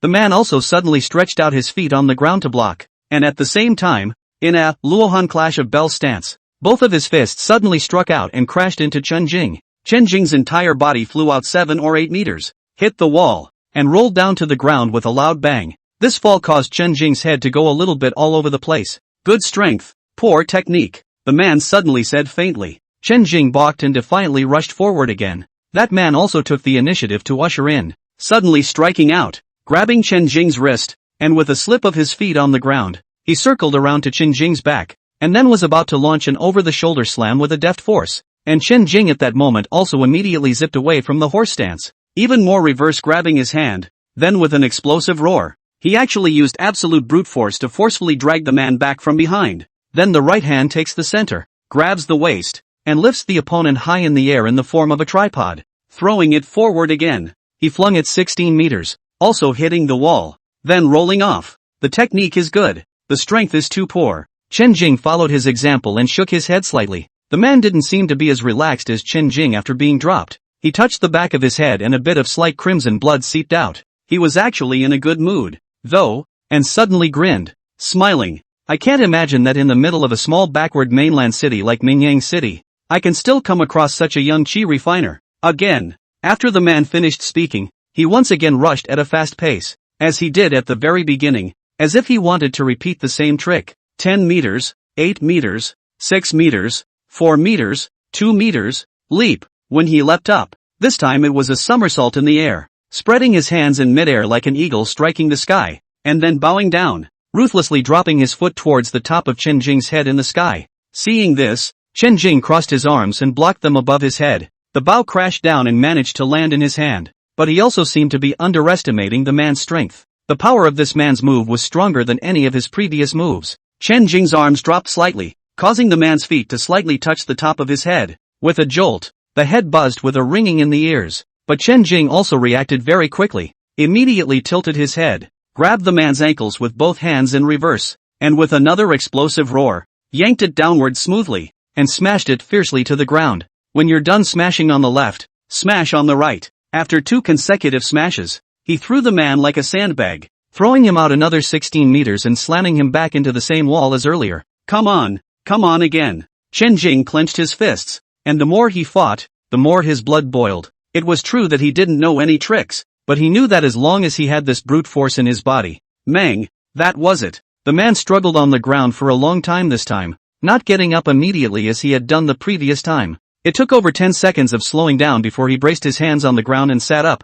Thank you to reader who made your boobs big for becoming the 3rd helmsman, and thanks for the reward. Chapter 43 Kill Without Pardon. More to come? Chen Jing took a step in front of the man. The man looked up. You are a descendant of the Ghost Valley Chen family? The Ghost Valley Chen family? What Ghost Valley Chen family? You seem to have mentioned chi refining just now. You know about that too? Chen Jing squatted down. Nowadays, there are very few chi refiners in the world, all because the method is secretly hidden by the families and not leaked to the public. What I have is only the remnants of chi refining, and you, it seems that you don't have a pure grasp of power, so you shouldn't have been refining chi for long, right? But you should be practicing the whole method, so you are stronger than me. But if it's in the water, I can also suppress you throughout. The man said. Ha, spoken like it's true. No matter what, aren't you still defeated? I just didn't expect that a descendant of the Ghost Valley Chen family would appear in such a small mainland city, and to lose in the hands of a descendant of the Ghost Valley Chen family. It's not a waste. What Ghost Valley or not? It has nothing to do with me. I just accidentally got the chi refining technique from a painting. I originally thought that I was the only one. I didn't realize that there are actually other chi refiners in this world besides me. However, according to what you said, there are more chi refiners besides you and me? Before this, it was actually hard for Chen Jing to imagine that there were actually chi refiners in this technological age today. Seeing this man today and listening to his words both surprised him and made him suddenly close. As the saying goes, things come in groups, and today's Chen Jing probably has such a mentality. After one has stepped into a certain field, if you are surrounded by people who are outside that field, then you will feel lonely. That's why it's too high up. Therefore, after running into another chi refiner, even though this person was here to deal with himself, psychologically, the kind of closeness of a kindred spirit could not be suppressed from growing. Chen Jing aspired to this field, but for the time being, he had entered it by mistake and was still in a state of not knowing anything. Therefore, after encountering this person, he also wanted to know more about from this person, chi refiner. There's no need to hide it. If you want to kill, just come straight, the man said with resignation. Kill what kill? I'm a law-abiding good citizen, and don't talk about killing without moving. Tell me about chi refiners. Chen Jing made small talk and sat up on the ground next to him. Really not killing? The man's gaze foxed. You're nuts. Why do you have to ask me to kill you? I've already said that I'm not a descendant of any Ghost Valley Chen family. Although my surname is Chen, Ghost Valley or not, it has nothing to do with my family, Chen Jing said. The man watched Chen Jing for a long time, and when he saw that he didn't seem to be lying, he laughed out loud again with a ha ha ha. What are you laughing at? What's so funny? If you really aren't a descendant of the Ghost Valley Chen family, then I'm laughing at the major lineages, laughing at the fact that they hide their chi refining laws and don't pass them on to outsiders for generations. But in the end, in this world, there's still one person outside of the lineage who has become a chi refiner. Ha ha ha ha ha. Looking at the other party's maniacal general laughter, Chen Jing furrowed his brows. He really didn't find where the point of laughter was. Waiting until the other party finished laughing, he said, What Ghost Valley Chen family you said is also a lineage. These lineages Are they all qi refiners? That's right. In this part of the country, there are currently 7 great families coexisting, which are the Giguchen family, the Yugxi Zhang family, the Zhang Nanli family, the Wu Yi Lu family, the Panglai Sikong family, the Tianshan Mo family, and the Jiuhua Long family. In ancient times, these 7 great families, drawing land and rule, but nowadays, they are all mainly concentrated in the southeastern coast, as well as that part of Kyoto. 7 great families? Approximately how many are there then? I don't know. Since there are 7 great lineages, then I think there should be quite a few people. But why don't they spread the qi refining method so that everyone can refine their qi? How good would that be? Ha! Everyone refining qi? Whimsical. How is it whimsical?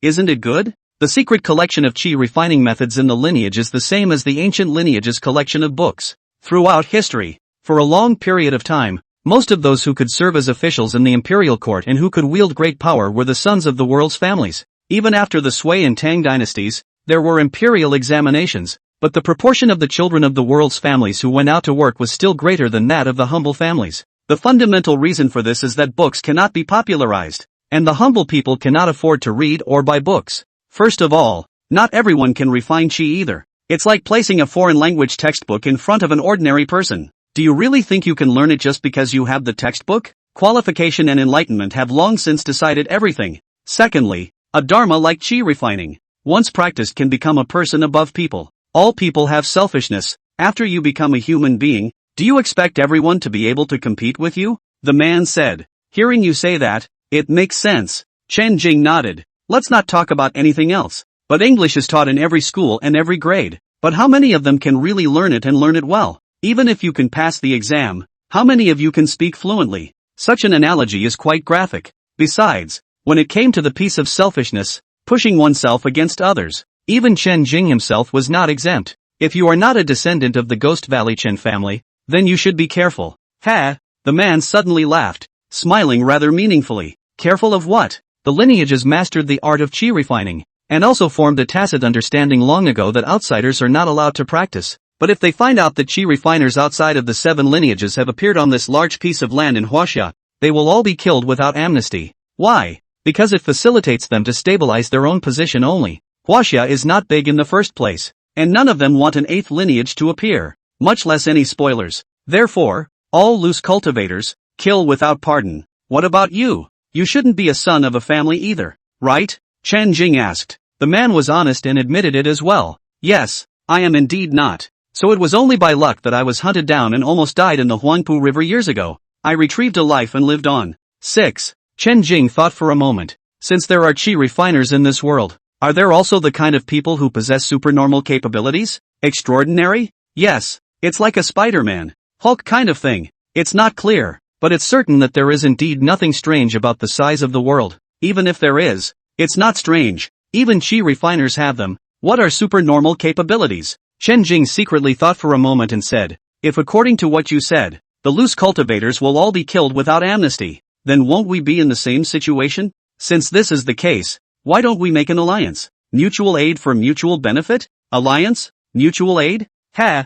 I'm here to harm you. Isn't it not harmful either? In fact, I'm also curious. Someone like you would actually be employed by someone like Wang Yaohua? I almost died in the Huangpu River back then, and then it was his father who saved me. So I'm just returning his father's favor this time. So it is. Chen Jing nodded, then said very open-mindedly, since it's not your intention, then I won't pursue it. A word on tying the knot or not. Don't be a mother-in-law. Chapter 44, Weighing the Pros and Cons. Chen Jing and this talent to meet, do not even know what the other party's last name, he shouted to Alliance. In fact, this is not a reckless move of the heart. All the conversations just now, accuracy, verified throughout. By the accuracy, we know that this person is not lying, and what is said is true. It is also likely that this person's mentality is also the same as Chen Jing's. Two similar people have a sense of intimacy, so it is also simply frank. At the same time, Chen Jing also mentally verified 2 more points with accuracy. First point, it shouldn't hurt me to keep this person,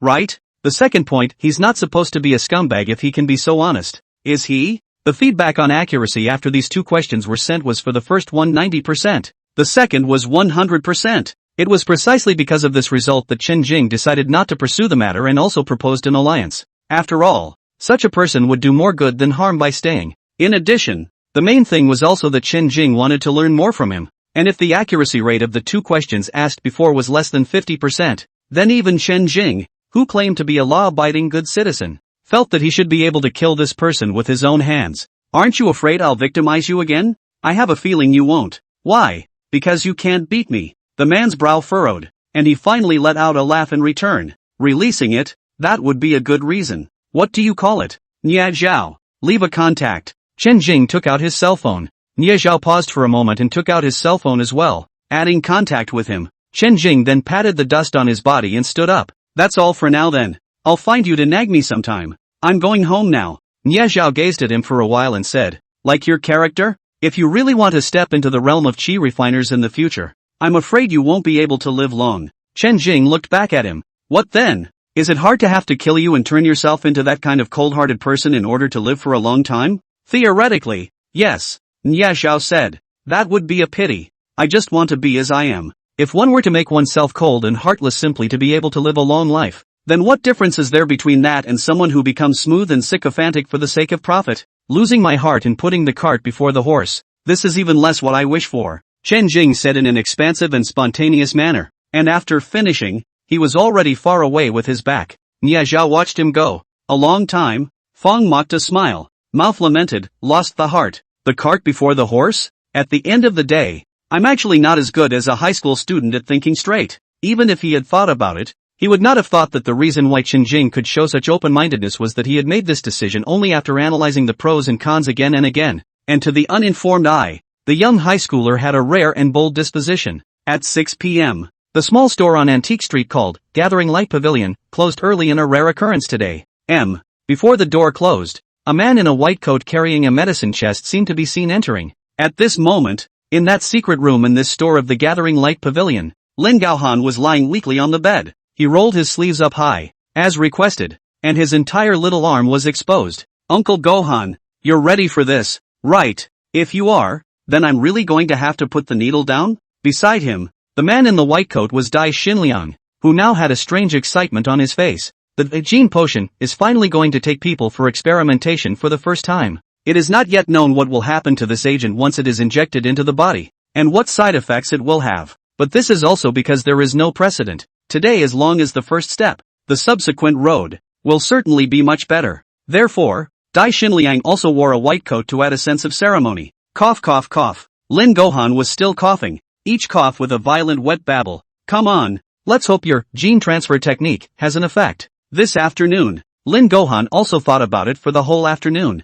Increasingly distraught, he eventually dialed Dai Xinliang's number and said he was willing to give it a try. I'm coming then. When this potion is first injected, it will hurt a bit. Uncle Gohan, you have to bear it. Dai Xinliang professionally tied Lin Gaohan's wrist with a rubber tube first, and then kind of stabbed Lin Gaohan's arm vein vessel with a fine needle with the large ml syringe. 50. After that, the rubber tube was loosened, and he began to push the green-colored gene potion into Lin Gaohan's vein little by little. Sizzle. When this potion was injected into the vein, it really hurt. Lin Gaohan clenched his teeth and sucked in cold air. His body almost spasmed from the severe pain. Relax. Relax. Don't tense your muscles. It'll be fine soon. Don't worry, Uncle Gohan.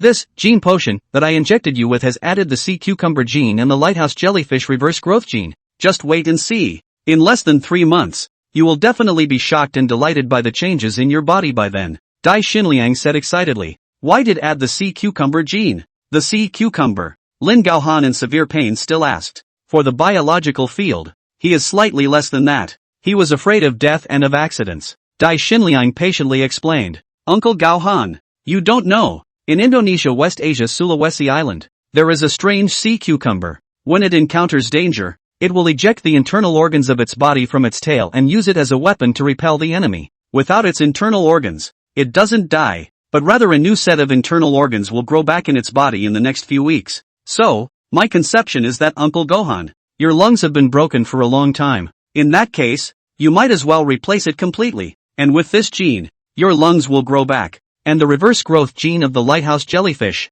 which I have controlled to the proper benefit. If the potency kicks in, then within 3 months you will experience reverse growth and development back to the period of your prime years. This result is really something to look forward to. 30. As he spoke, the large 50 milliliter syringe, too, was gradually injected. After Dai Xinliang pulled out the needle, he used a cotton swab to press the extraction port and asked, "Uncle Gao Han, how do you feel now?" Lin Gao Han, however, could no longer speak. His body was shaking and blood began to spurt from his mouth. Then blood began to ooze out of the eyes, ears, nose, and all. The sight was ghastly.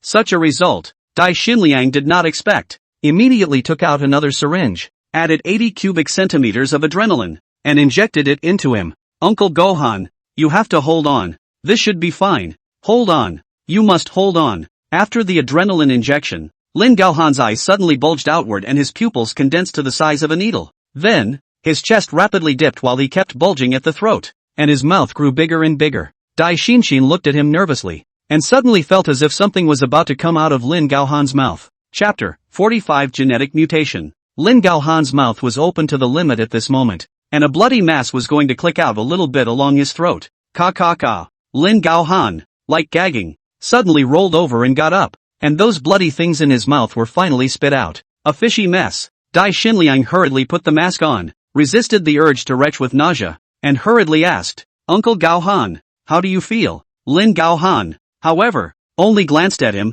and without saying a word, he collapsed on the bed and fell unconscious with his eyes closed. Dai Xinliang immediately checked his condition. Breathing was still present and his heart rate was high. It was also immediately tested with an electrocardiogram and, at the same time, another injection of epinephrine was given. Only after that did Dai Xinliang look at the foul-smelling and bloody mass on the ground, only to see that it was clearly a mass of lungs. It's the sea cucumber gene kicking in. After spitting out their entrails, it will be over the next few weeks that new entrails will be reborn. There's no reason for, so soon? Dai Xinliang was also confident that this gene potion would work, but he didn't expect it to work so fast. According to his guess, this potion would take at least a week of fusion after entering the body to produce the inherent changes. However, Lin Gaohan had just injected the gene potion, but the appeared immediately phenomenon of sea cucumber vomiting dirty. The lungs are one of the most important organs in the human body, and after a normal person is missing, death is absolutely certain. But Lin Gaohan's situation at the moment, except for his heart rate being a bit high, everything else actually tended to be normal. This means that the gene potion caused the genetic alteration to be successful. In such a short period of time, the genetic reorganization was completed, and the difference between humans and monkeys is actually so great. Dai Xinliang took out his notebook and meticulously recorded all of Lin Gaohan's reactions and characteristics. It was also filmed with a video camera throughout, and he had to record all of this information. Forgettable bar. Wang Yaohua was sitting on the sofa in the store, and that coolly dressed female secretary was ambling on his lap while he was enjoying himself with a look on his face. When he saw Nie Zhao return, he clapped his hands and asked with a smile, "Don?" The female secretary, however, was shy and hurriedly sat up and organized Wang Yaohua's clothes. "I advise you not to go against him in the future." Without looking at him, Nie Zhao went straight back behind the bar and continued to busy himself. "What does that mean?" Wang Yaohua stood up and said suspiciously, "Don't tell me that even you didn't fix him?" Nie Zhao, however,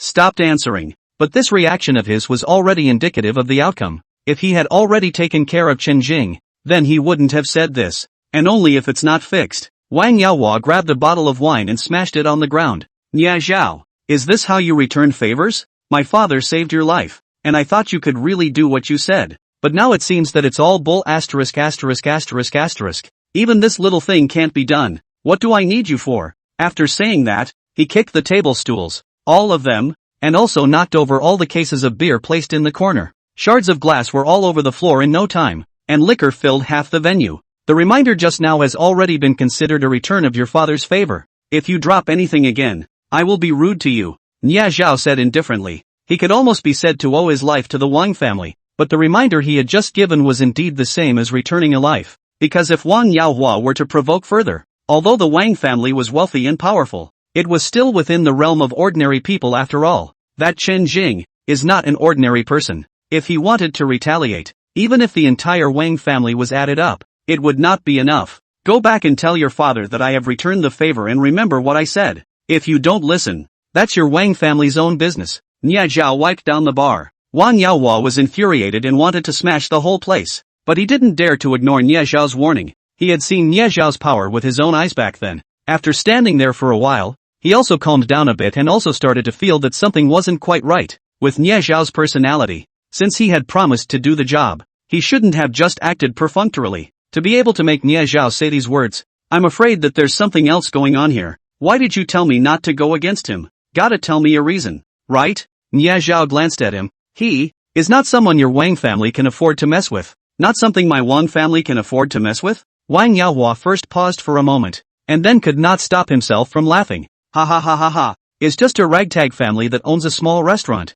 You actually said that it is not my Wang family that can be messed with? Do you know what my Wang family means in Mingyang City? Nie Zhao Nie Zhao. More and more I feel that my father really overestimated you. That's all there is to say. Nie Zhao said no more. Fine. Just wait and see. Saying that it's not something my Wang family can afford to mess with. Then keep your eyes open and watch how I'm going to make this family's home fall apart next. Wang Yaohua dropped these words and left with his female secretary. Nie Zhao only slightly shook his head and softly recited unconscionable. And after Wang Yaohua left this bar, his heart became more and more indignant and depressed. He had been held in high esteem since he was a child, and when he grew up, he was also treated politely wherever he went because of his family's honor. Anyway, it was just that no one ever dared to go against his wishes. But lately, one thing after another has gone against his heart and against his mind. It was completely unacceptable to him. In any case, the Chen family's land, he would not give it up easily, and Chen Jing, who had ruined his good deed, would not be easily forgiven.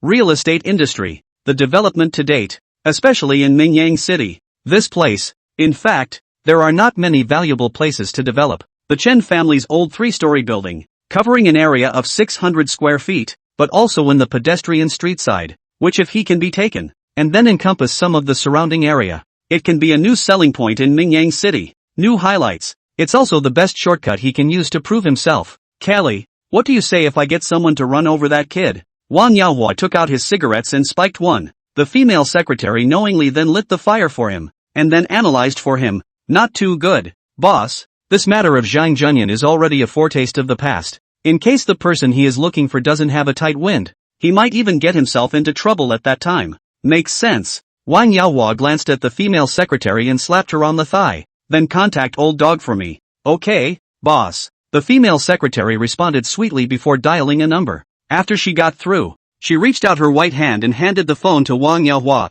It's through, boss. Wang Yaohua took the cell phone and said directly, old dog, that card in your hand. It's time to use it. Chapter 46. Foot in the mud. The noisy space smelled of cigarettes and alcohol. Bright lights shine on the shapes and colors of the card suits. Call or lose? Call or lose your card. A bare-chested man urged. Chen Jian held the cards in his hand, his expression hesitant to the extreme. He bets on the swindle, a gambling method that almost no one in the country, from south to north, doesn't know about. Leopard is the biggest. Flush is next, followed by flush, straight, and pair. This card is as much a bet on size as it is on psychology. Chen Jian had placed 10,000 chips on the table earlier and had now lost only $400. At this point, his hand is pair of kings. Getting this kind of hand when you don't have a lot of chips is actually embarrassing. Pair of kings, looking at the cards isn't big, but it's not small either. The odds of getting a card like that aren't great either. The moment he was rushed, Chen Jian became more and more hesitant and flustered.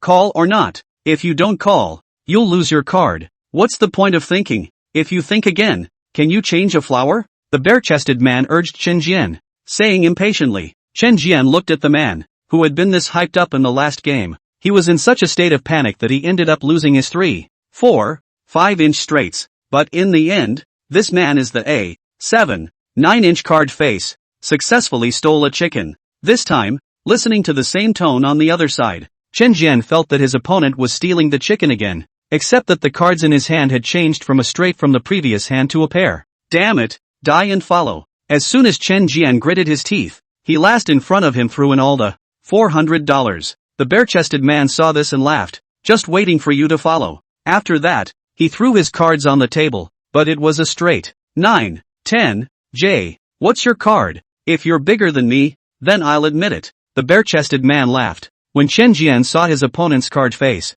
the hope in his heart was instantly wiped out. Disheveled, he sat down, looking at the table, which was already empty, and felt as if he had become a walking corpse. Shouldn't have called. $400 if I had saved it for the next hand. I guess I could have taken a better hand and turned over my money. Chen Jian thought silently in his heart. Without realizing it, his eyes were red from losing. Got any more money? If you don't have any money, you'll give up your seat. Who said I didn't? Just wait. Chen Jian gritted his teeth, then stood up and walked into one of the offices of this underground casino. In this office, there's a bald man, with a big bladder, who's wrapped his arms around a woman and kissing her. Seeing Chen Jian come in, he smiled. Lost again? Brother dog, lend me some more. Chen Jian smiled sarcastically. Chen Jian, you also know that dog brother, I am a generous person. Every time you want to borrow money, I have borrowed. But this borrowing money, have borrowed and return to borrow again is not difficult. But how much have you borrowed?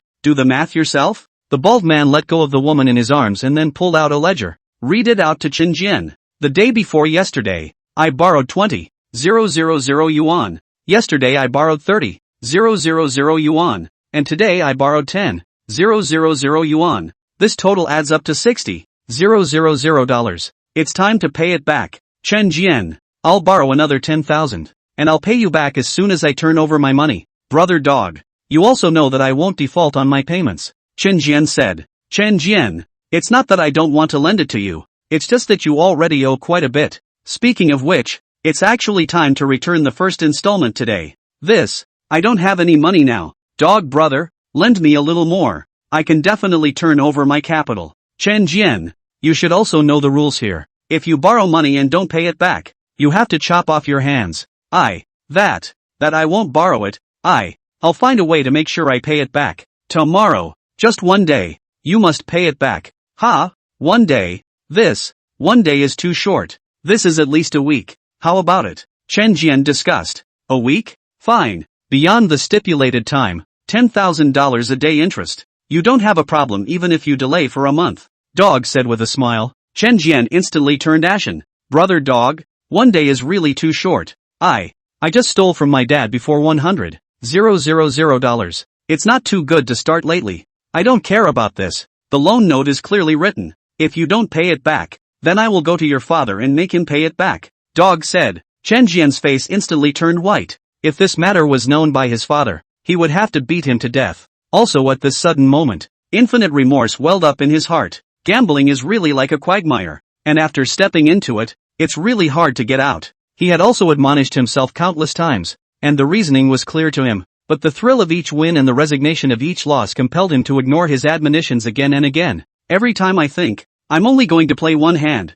win a big one and I'll leave. But often, the more you lose, and when you lose more, you think I'll play a few more games, and when I've turned over my money, I'll leave. And so it snowballed, losing more and more money and borrowing more and more. Don't, dog, be accommodating. If you tell my dad he'll beat me to death, please give me a little more time. I'll definitely pay it all back. Chen Jian was so flustered that he all knelt down. Dog, please, tell my dad. Bald dog smiled slightly. It's okay if you want me to not tell your dad, but you have to do something for me. Do what? Recently the casino business is a bit poor. You bring some people. You do not have a cousin. What is called Chen Jing is it? You bring him to play a few games. If you can bring him, then I promise to give you a little more time. Chen Jing?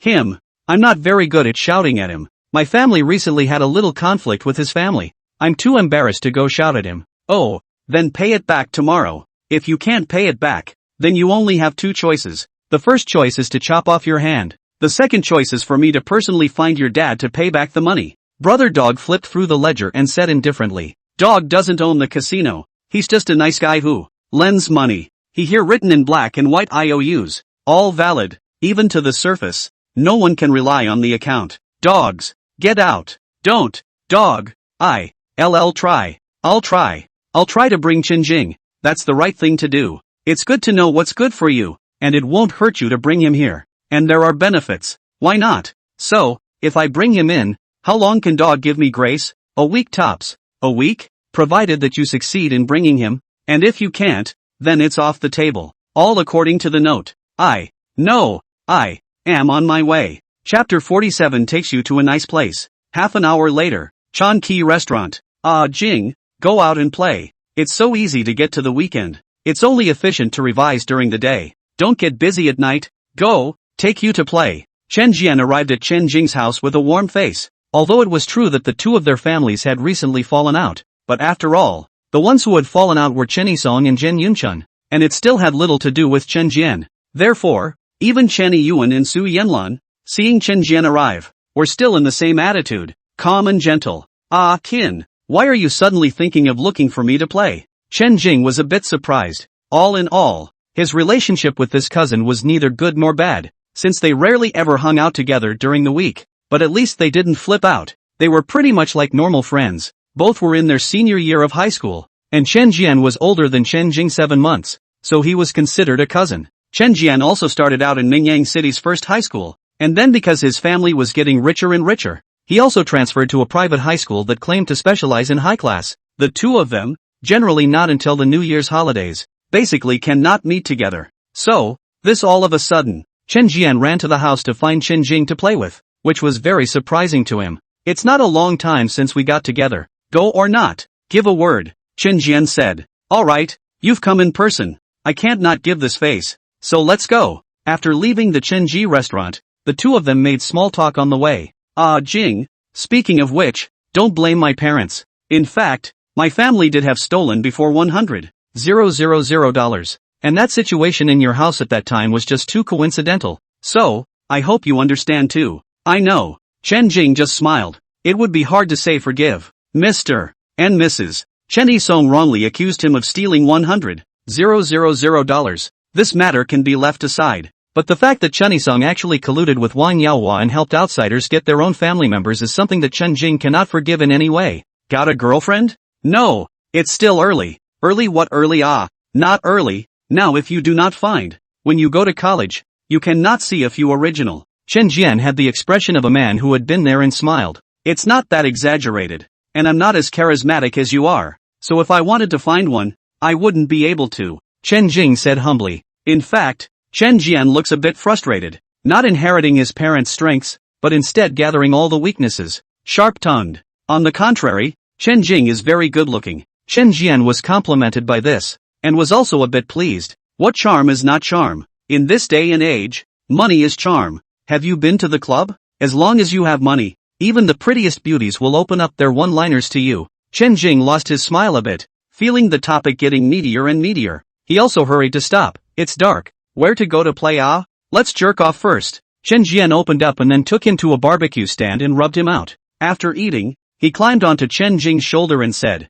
"There's another place. It's quite interesting. I'll take you there." What place? Let's put it this way. Do you want to be surrounded by beautiful women and bathe in a sea of flowers every day? Want to. A man should want to, Chen Jing said with a smile, thinking to himself, this bastard wouldn't be trying to take himself to a club, right? A clubhouse model? That's a lot of money. Then come with me, Chen Jian said, pulling him along, took a cab, turned around, and came to the western district of Mingyang City. This side of the West End used to be an industrial area, and then because of the economic downturn, many factories closed down and divested. Anyway, there are a whole lot of empty factories, many of which even have grass growing in them. Chen Jian's mind, in fact, could not be hidden from Chen Jing at all. Chen Jing could completely tell with accuracy that this kid was hiding something from himself. Also, this place he had brought himself to was not exactly a clubhouse, not to mention the lack of any young Ukrainian models. Just a couple of janitors with cigarettes gulping down smoke, tall iron gates, rusted, paint speckled and faded. There were 3 Hans standing at the door, and when they saw that it was Chen Jian who had arrived, they nodded and opened the door. Go! Chen Jian smiled at Chen Jing. Don't be afraid. It's fun in here. Chen Jing shook his head helplessly and followed. It turned out to be a deserted factory. Once they were inside, they went down a staircase and down into the basement. This basement used to be supposed to be for parking, was modified and is now a casino. You can see that it's lit up big time and lots of people are playing in it. Don't be nervous. Today I'm going to show you a good time. What people who have become adults should play. What internet cafe 5 in a row? That's all kid stuff, Chen Jian said. How much do you owe? Chen Jing suddenly spoke. Chen Jian couldn't hide it from him at all. He guessed a few points with accuracy and came up with the result pretty straightforwardly. By now, Chen Jing was already aware that Chen Jian had brought him here today at the behest of someone, and that Chen Jian owed someone money. How much is owed? How much of what is owed? Chen Jian asked with a feigned look of confusion. Still not telling me the truth? I don't forgive your father because your father has teamed up with outsiders and is counting on my family. If you're like that too, then there's no need for us to deal with each other in the future, Chen Jing said.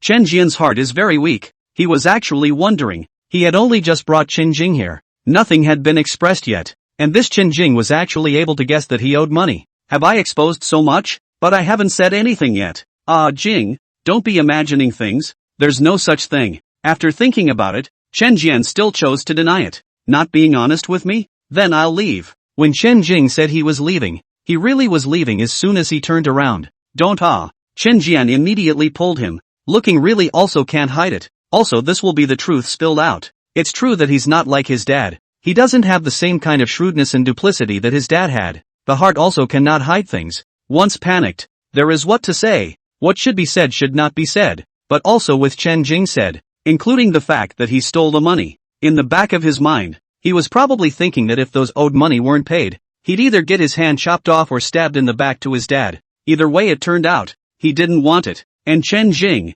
well, at least he was a member of his own family, a cousin. Being honest with him might even give him an idea. Even though Chen Jian hated to admit it, at this point in time, he had to admit that Chen Jing's brain was indeed a bit better than his in this regard. Jing, I've told you the truth. You have to help me, Chen Jian said with a weepy remorseful look. You, Chen Jing pointed at him, not even knowing what to say. If you want to ask what a loser looks like, then you don't need to go to the dictionary. Just look at Chen Jian. This is the classic example of a loser. Jing, help me. Think of something. Feel free to play a few games. They said that as long as you play a few games, they can give me a week's grace. Chen Jian grabbed his hand in a pleading manner. Chapter 48 Work at Sea. According to Chen Jian, he now owes $60,000. Money that was lent to him by a man named Dog. He's been addicted to gambling for over a year. In the beginning, it was also a friend who brought it here. At that time, his friend's statement was similar to what he had just said. Let's take you to play a little bit of adult people should play. Exciting. At first he didn't want to play, but the casino authorities saw that it was his first time and gave him a few small chips. At that time, Chen Jian thought, since it's a gift, let's just play with it. The big deal was to leave after the game. But who knows? He was so lucky to burst the sky. $300 of chips, which was played into by him more than $3,000. That's a full 10 times. After that, he went out and dashed around with the money. 2. Well, upscale clubs, little models. After that the money was spent, he thought, since it's so easy to get money from the casinos, big deal, I'll go win some more. So, the second time around, you pay for your own chips, bought $500, but lost it all in just one game. You can only buy a little more, and that's it, win a little and lose a little. The first few times, anyway, he was able to get a little advantage. The further back he goes, the more he loses as well. After you lose until you run out of money, it's okay. There are people here who specialize in lending you money. He'll make you write a note, as long as you pay it back with interest by a specified date. If you don't pay it, hey, that's okay. There's a whole bunch of debt collectors who will find your house and push you to pay it when the time comes. Chen Jian owed more and more until he was called in a week ago. He was forced to really have no choice, but also stole the family's $100,000 to pay the debt. After paying off his debt, the more he thought about it, the more upset he became. Just think of turning over the money. As long as he can turn over the money, he decided that I will never touch gambling again. But then, in the blink of an eye, he owes another $60,000. Jing, just help me. By now, I can't find anyone who can help me. Chen Jian was about to cry as he generally begged. Obviously, this casino is playing mind games with you, but unfortunately, you can't play with them, so you're just getting deeper and deeper into it. I also understand. But it's too late to understand. Gambling and drugs, never touch them. I'll definitely stay out of it from now on. But this time, Ching, you have to help me. They said they'd give me a break as long as I brought you in for a few games. Even if you are given a week's grace, will you still be able to pay the $000? 60-inch Chen Jing asked him. If he can steal from the family once, can he steal from them a second or third time? His family doesn't have that much cash for him to steal. Chen Jian really cried. When hope is poked and prodded, it is often hard for people to hold on. If you can pass this level, you really won't play later? Chen Jing looked at him. Don't play anymore. Don't play even if you die. Chen Nut broke off and shook his head. Okay, then I'll give you a hand. Thank you, Jing. Chen Jing then went to meet the casino owner under his guidance. New customer? Okay, have fun. Here's 300 chips, free for you to play with. The boss threw out 3 red chips to him. Basically, when you come to a new guest,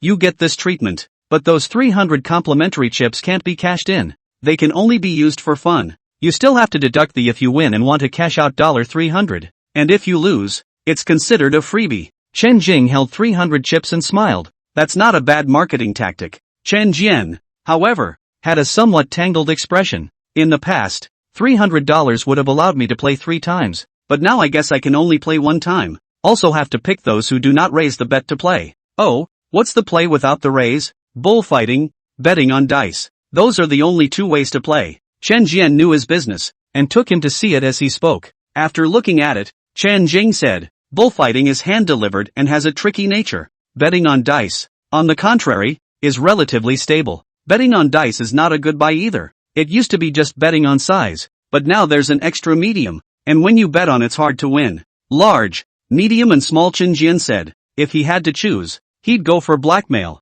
Fun and exciting, but you can't really play blackmail without a certain amount of money. It was not good for him to persuade Chen Jing to buy a little more chips, and the complimentary chips were indeed a little insufficient. $300 of. Just play a few games of dice. It doesn't matter if you lose anyway. Chen Jing played with the 3 red chips, probably because it was a weekend. The casino was pretty full of gamblers, playing the dice side. There are several of them as well. This play is, in fact, basically a bet on psychology. The dealer rolls the dice, and when he's done, you place your bets, and basically, if the dealer is a master, he can shake out a few points if he wants to, but because it is the first shake and then bet, so there is no cheating in the middle of this. Betting is a psychological. Plays like that movie where you let the dice roll on their own with temporary variations should not be available. After all, this is a small city on the mainland, and this is a small place that doesn't have the kind of funds to buy equipment yet. Play a hand, Chen Jing said and dropped all chips in. 3. Buy big. Wait, Chen Jian wanted to call out to his, but he was still a beat too slow. Once the chips hit the ground, the rules of the casino is that you are not allowed to take them back. He actually wanted to advise Chen Jing, you just 3 chips, at least split it 3 times, so that if you lose, you can also lose 3 hands. What kind of a person bets everything right off the bat? A small chip for bucks didn't attract anyone's attention. 300. A few gamblers in the neighborhood, all of them big hands, every hand is 1,000 or more. Chen Jian's mood at this moment was like that of a husband waiting at the door of the maternity ward, expectant and apprehensive. In contrast, Chen Jing had no emotional ups and downs whatsoever. Eventually, the sieve cup opened its lid to reveal the points. 3, 5, 6, 14 points large. The payout was decisive. 300 immediately became 600. This, luck is good you. Chen Jian finally revealed a smile. Chen Jing took back 6 chips and laughed. It seems like luck is indeed good. As soon as the dealer clears, it's on to the next round of shaking the dice. Once the sieve is set, the betting begins. Chen Jing's gaze was just a casual sweep. Great, accuracy 100%. Medium, accuracy 0%. Small, accuracy 0%. Big again. Without hesitation, he threw out all chips once again. Buy big. 6. This is all in again. Chen Jian was a little heartbroken, and in his heart he thought that this grizzly hair of yours is even more of a loser than I am. If this loses, it will all go down the drain. What kind of person bets like that? It's like a desperate play, playing for your life. It's luck to win once, but how can anyone be so lucky 3 times in a row? Rich and powerful. Afraid of nothing. Chen Jing said. I'm afraid, Chen Jian said with trepidation. Chen Jing patted him on the shoulder. Don't be afraid. If you win the clubhouse tender model, if you lose, you'll work in the sea. Chen Jian. Chapter 49. Shun your sister. Sift the cup and open the lid. 4, 6, 1400 hours large. Big again? Big again? A few of the big dog owners next to him looked depressed. On the contrary, Chen Jian was immediately beaming with joy. 1 second he was still apprehensive about Chen Jing's defeatist move, but this second he had a feeling of true fragrance. 600 becomes 1200. A fight to turn a bicycle into a motorcycle. Looks like my luck is really good, Chen Jing said. Right away it's a new round. Those few rich gamblers, this time focusing again on medium and small. Since big has come out twice in a row, the chances of it coming out again should be very low. However, this is also the moment to bet on psychology. That dealer who shook the dice, before a new round of shaking the dice, paid special attention to the expressions of those few big tenants, analyzing their psychology, and then, after the dice were shaken, they settled down again. Chen Jing's gaze swept once again. Great, accuracy 100%. Medium, accuracy 0%. Small, accuracy 0%. No hesitation.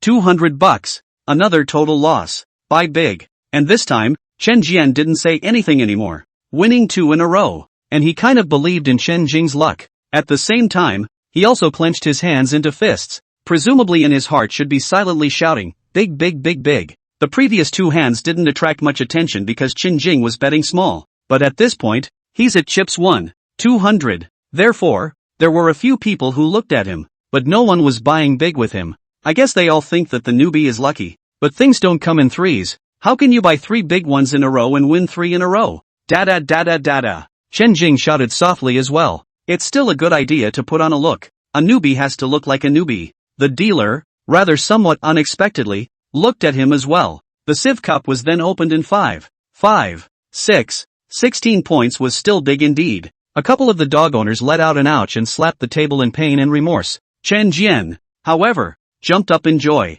After the banker's payout, $1, 200 has turned into $2, 400. Come again. Chen Jian was as excited as a teddy in spring. The excitement of winning money once again took over his brain and formed a dominant position. It's okay, it's not over. I feel like I'm going to lose if I come back. Chen Jing, however, collected the chips and then didn't finish. This is quite a good luck for you. I feel that there are still a few more to come. Chen Jian said. After all, a fight turns a bike into a motorcycle. Take a gamble. Motorcycle to jeep. Forget it. Chen Jing, however, was very self-aware. When you play gambling, you don't just have to rely on luck. You also have to look at your brain and face. If you win 3 in a row, you have to be satisfied. If you keep winning, you're definitely going to have problems. A few more wins and other people are bound to follow your bets, and then it's out of play and you'll be on the casino's radar. Which gambling method did you play more before? Chen Jing asked him.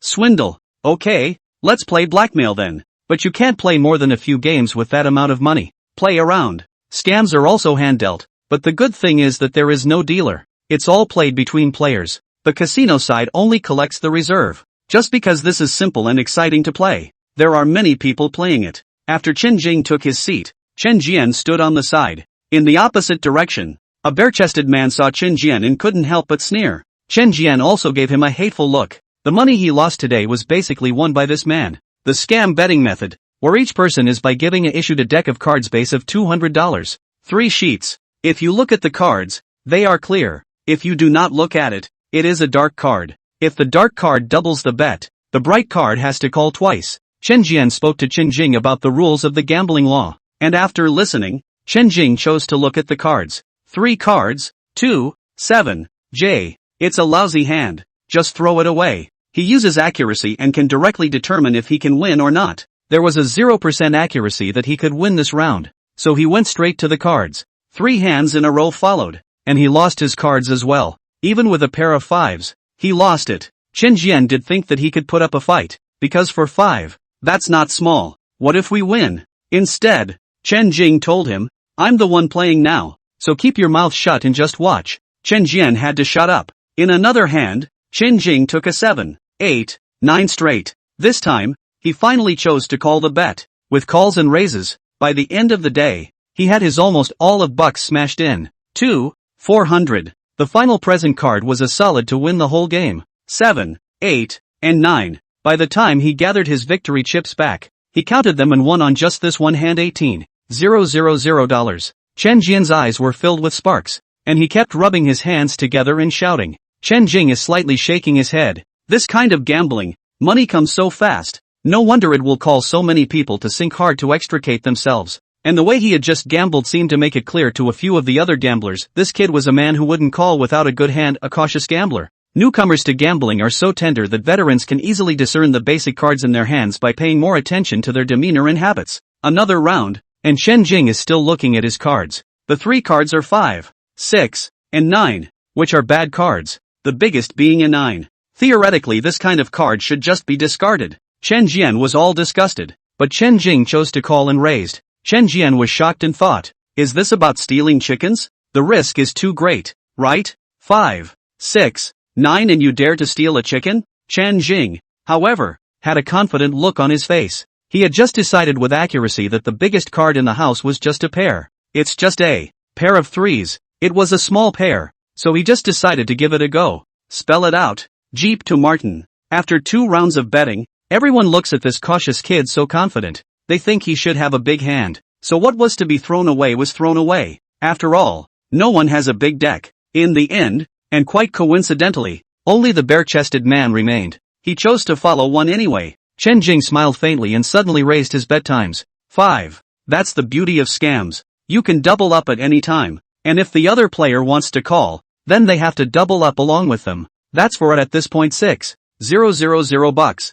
5x bet. The bare-chested man frowned. Seeing Chen Jing adding so much, he thought about it and didn't plan to follow. After all, for 3, it's not worth risking 6,000 bucks. So, throwing the cards away, he said, another big card? Lucky you. Chen Jing smiled. It's not that big. It's just a small straight. What about 5, 6, and 7 inch? After saying that, he showed the cards. The bare-chested man was drinking a mouthful of water, and when he looked toward Chen Jing's card face, the water in his mouth suddenly puffed out. 5, 6, 7, 7 you. That's ing 5, 6, 9. Shun your sister Shunzi? He couldn't help but curse. Chapter 50. How dare you steal a chicken? Ha, it's clearly 5, 6, and 7. How did it turn into 9? Chen Jing was at a loss. Chen Jian. But, they all lost their cards, and if my hand is even smaller, I should win, right? Chen Jing looked like he didn't understand. Of course you win. Collect the chips, Chen Jian urged. At this moment, even Chen Jian couldn't tell whether Chen Jing had just that intentionally stolen the chicken or had really misread it. Bald guy. His pair of threes was actually scared enough to lose his hand, which would have been all the chips on the table if he had put up a fight. At the moment, it's not like your gut is a little green. Perhaps the onlookers would think that Chen Jing was just looking at the wrong thing and got lucky. But with his old-fashioned vision he could clearly see the truth. This kid was definitely just stealing chickens. And it actually did give a successful theft. Once you're in the ring, you pretend you don't know what you're talking about, but in fact you know more than anyone else. So you're playing a good game. Chen Jing retrieved the chips and counted them. Another $10,000. The bottom line is a lot of money for a lot of people to gamble. Plus there are still a few rounds to follow. So basically it's easily tens of thousands of dollars. The casino side is also only charging per plate for the licensing $200 fee. That's actually kind of a big gamble. You owe 60,000, right? There's almost here 40,000. So if you win a few more hands, you'll almost be able to pay off your debt. Chen Jing said. Give me to pay off my debt? Chen Jian was stunned to hear this. Watching Chen Jing win money, he was actually quite happy. But in the end, even if Chen Jing won more, it was still Chen Jing's money and had nothing to do with him. But as soon as Chen Jing said these words, Chen Jian was a bit moved to tears. Another round of dealing. This time, it was a really good luck. Came a 3, 5, 8, looked neither straight nor pair, but the good thing is that the suit is the same. The same suit, called a flush, is second only to a straight flush, and this one, with the other people's cards, doesn't seem to be too small. The bets were placed quickly, and in the blink of an eye, it was Chen Jing's turn here. Chen Jing got such a card and didn't show it to anyone, let alone get cocky, but first probed the bottom with accuracy. Such a hand don't look like it's really big, but sometimes it's exactly the same hand that tends to lose the most. Because you're holding a flush, maybe someone else has a bigger flush than you, or even a straight flush, or even a leopard. If you are brainstorming to the end, you will be the one who loses the most. Immediately, he mentally asked himself if he had the biggest deck in the room. As a result, the red letters in front of me quickly appeared, accuracy 100%. With this result, he was relieved to place his bet. No raise for now either, just a small call without moving. And just like that, went by in a flash 3 rounds. The table is getting more and more chips. As people doubled up, those holding small cards began to lose them. Chen Jing didn't say anything and continued to follow. Followed it all the way to round 6. Finally, the few remaining guys couldn't hold out for a few more and lost their cards as well. A lot of people with small pairs and small straights are trying to mix it up, but if there are too many callers, then even a little bit of brains should know to lose their cards. In this way, without coincidence, the bare-chested man became the last opponent again. The cards in his hand were hearts the ace of, diamonds king of, and spades queen of, a very large straight, arguably a top straight. With a card like that, he certainly wouldn't be able to discard it easily, especially when he's got a brat across from him who can steal chickens. You're not going to try to steal a chicken in this game, are you? The bare-chested man sneered, and threw in his dollar chip without even looking at it. 1,000. I've seen this game clearly. I'm definitely not stealing chicken, Chen Jing said. When he finished, he threw in dollar chip. 8,000. The rules may be a little different in each place, Here doubling is up to 8x. Once the dollar chips are thrown down, the bare-chested man either 8,000 will have to put an additional or look at his opponent's cards. Down $8 in chips to 000 call. Are you following? Chen Jing looked at him with a smile. Gambling to a large extent is indeed betting on psychology. Chen Jing is because he has known the result for a long time. So he has such a bottom can play with the other side of the means. Without the aid of accuracy,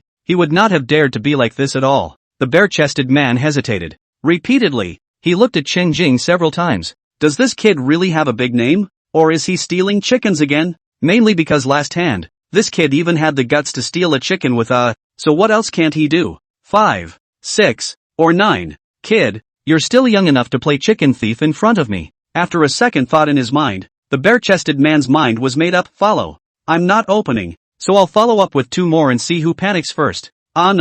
Crashing sound. 8,000 chips thrown onto the table. Heel. There's only 2 of us left. You can actually open the cards. Chen Jing said. Bald man heard. Heart sneer. As expected. Panic, right? I just want to wait for you to panic. No cards. I'll keep calling. You want to open, you do it. The bare-chested man said. Then I'm not opening either. Chen Jing shook his head indifferently, then took out of his chip 16,000 and threw it on the table. Double it again. Bald guy. Is this a game of break the ice with me? You think I'm scared? A clenched tooth. Follow it. Also 16,000 bucks smashed out. Ha, I quite admire your sportsmanship. I'll keep you company then. Chen Jing threw in his last wave of chips. Call. Heel. The bare-chested man continued to throw as well. But Chen Jing here no longer had the money to continue following. Chen Jian was also anxious for him. Why didn't you open your cards just now? Now you have no chips. What should we do? It's okay. If you don't have any money you can borrow. Good talk. Brother Dog didn't know when he also arrived over here. At this time he smiled and opened his mouth. Looking at Chen Jing, little friend, how much do you want to borrow? Just open your mouth. You can be given immediately. Chen Jing glanced at Dog. The situation was progressing pretty much as he expected. How is the interest calculated? Chen Jing asked. Your cousin knows that. I never screw anyone here. It's whatever I say it is. Dog said. Chen Jian whispered to Chen Jing. Dog's reputation here is still good. $10,000 a day is 500 interest. Let's. 000. Borrow then 50-inch Chen Jing said. Chen Jing. Chen Jian was on the side. Suddenly wanted to advise. Because he saw the Chen Jing at this time. As if he saw his former self. He used to be like that, too. When he gambled, his brain got hot, and he lost all sense of reason. As a result, I borrowed money after money. And when I calmed down, I was brain dead. How did I borrow so much? And it's also mainly because Chen Jian doesn't know what kind of poker face Chen Jing is holding. Is it really worth dropping so much money? The bare-chested man was all underhanded, and appeared to have no small hand. It's a high-stakes game. This one. Chapter 51. I am actually a slammer. Come on, I'll keep following. Chen Jing took the money and doubled it again, throwing 32,000 in. A bureau of this caliber is already considered a big gamble in a small casino like this one. For a while, it also attracted quite a few people's gazes towards this side. The bare-chested man hesitated at this point. If Chen Jing was really stealing chickens, then to be able to steal chickens to such an extent, this would be considered a unique case of hobnailed meat. If he's not stealing chickens, then he definitely has. In his hands, a very large deck of cards. Are you still following or not? Chen Jing looked at him and prodded in reverse as well. Bald guy, throw in 32,000 and you don't have enough 50,000 to follow up with another hand. That's nothing for you to worry about. This one is called dog right. If I want to keep borrowing, you should lend it to me, right? Chen Jing said. Brother Dog said boldly. Of course you can. Just sign and press your handprints, okay? Hear that? Money-wise, don't worry. Chen Jing said. The bare-chested man saw that he was still full of energy until this moment, and thought to himself that this kid was afraid of a really big set of cards. And at this point in your life, do you call or do you lose? I've already called for so much money. Won't it be a big loss if I lose my cards?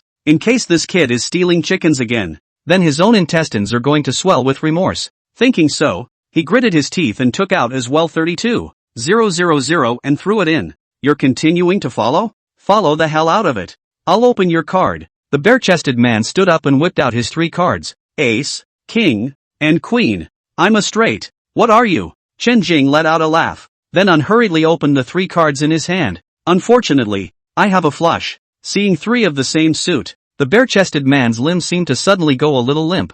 Flush, actually a flush. He lost tens of thousands of dollars in this one hand alone. It's true that you don't lose money with a small hand, but often you lose more with a big hand instead. I told you a long time ago. I didn't steal the chicken. I really had a big hand. Chen Jing smiled and gathered all the chips back. After counting, he's now soaring to in chips 170. 000. Again. The bare-chested man slammed the table, fuming a bit at losing. Sorry, I don't want to play. Chen Jing, however, didn't respond to the battle. He first took out $52,500 and returned it to Dog. The $50,000 I just borrowed. With interest, correct? Dog's eyes misted into a line. That's right. Chen Jing then took another $60,000 to Chen Jian. You owe someone $60,000, right? Chen Jian was almost trembling all over. The scene just now felt like a dream to him. He also didn't expect it all that Chen Jing could with the that were given away win so much money small chips. 300. Is it true that the brain has to be better than him?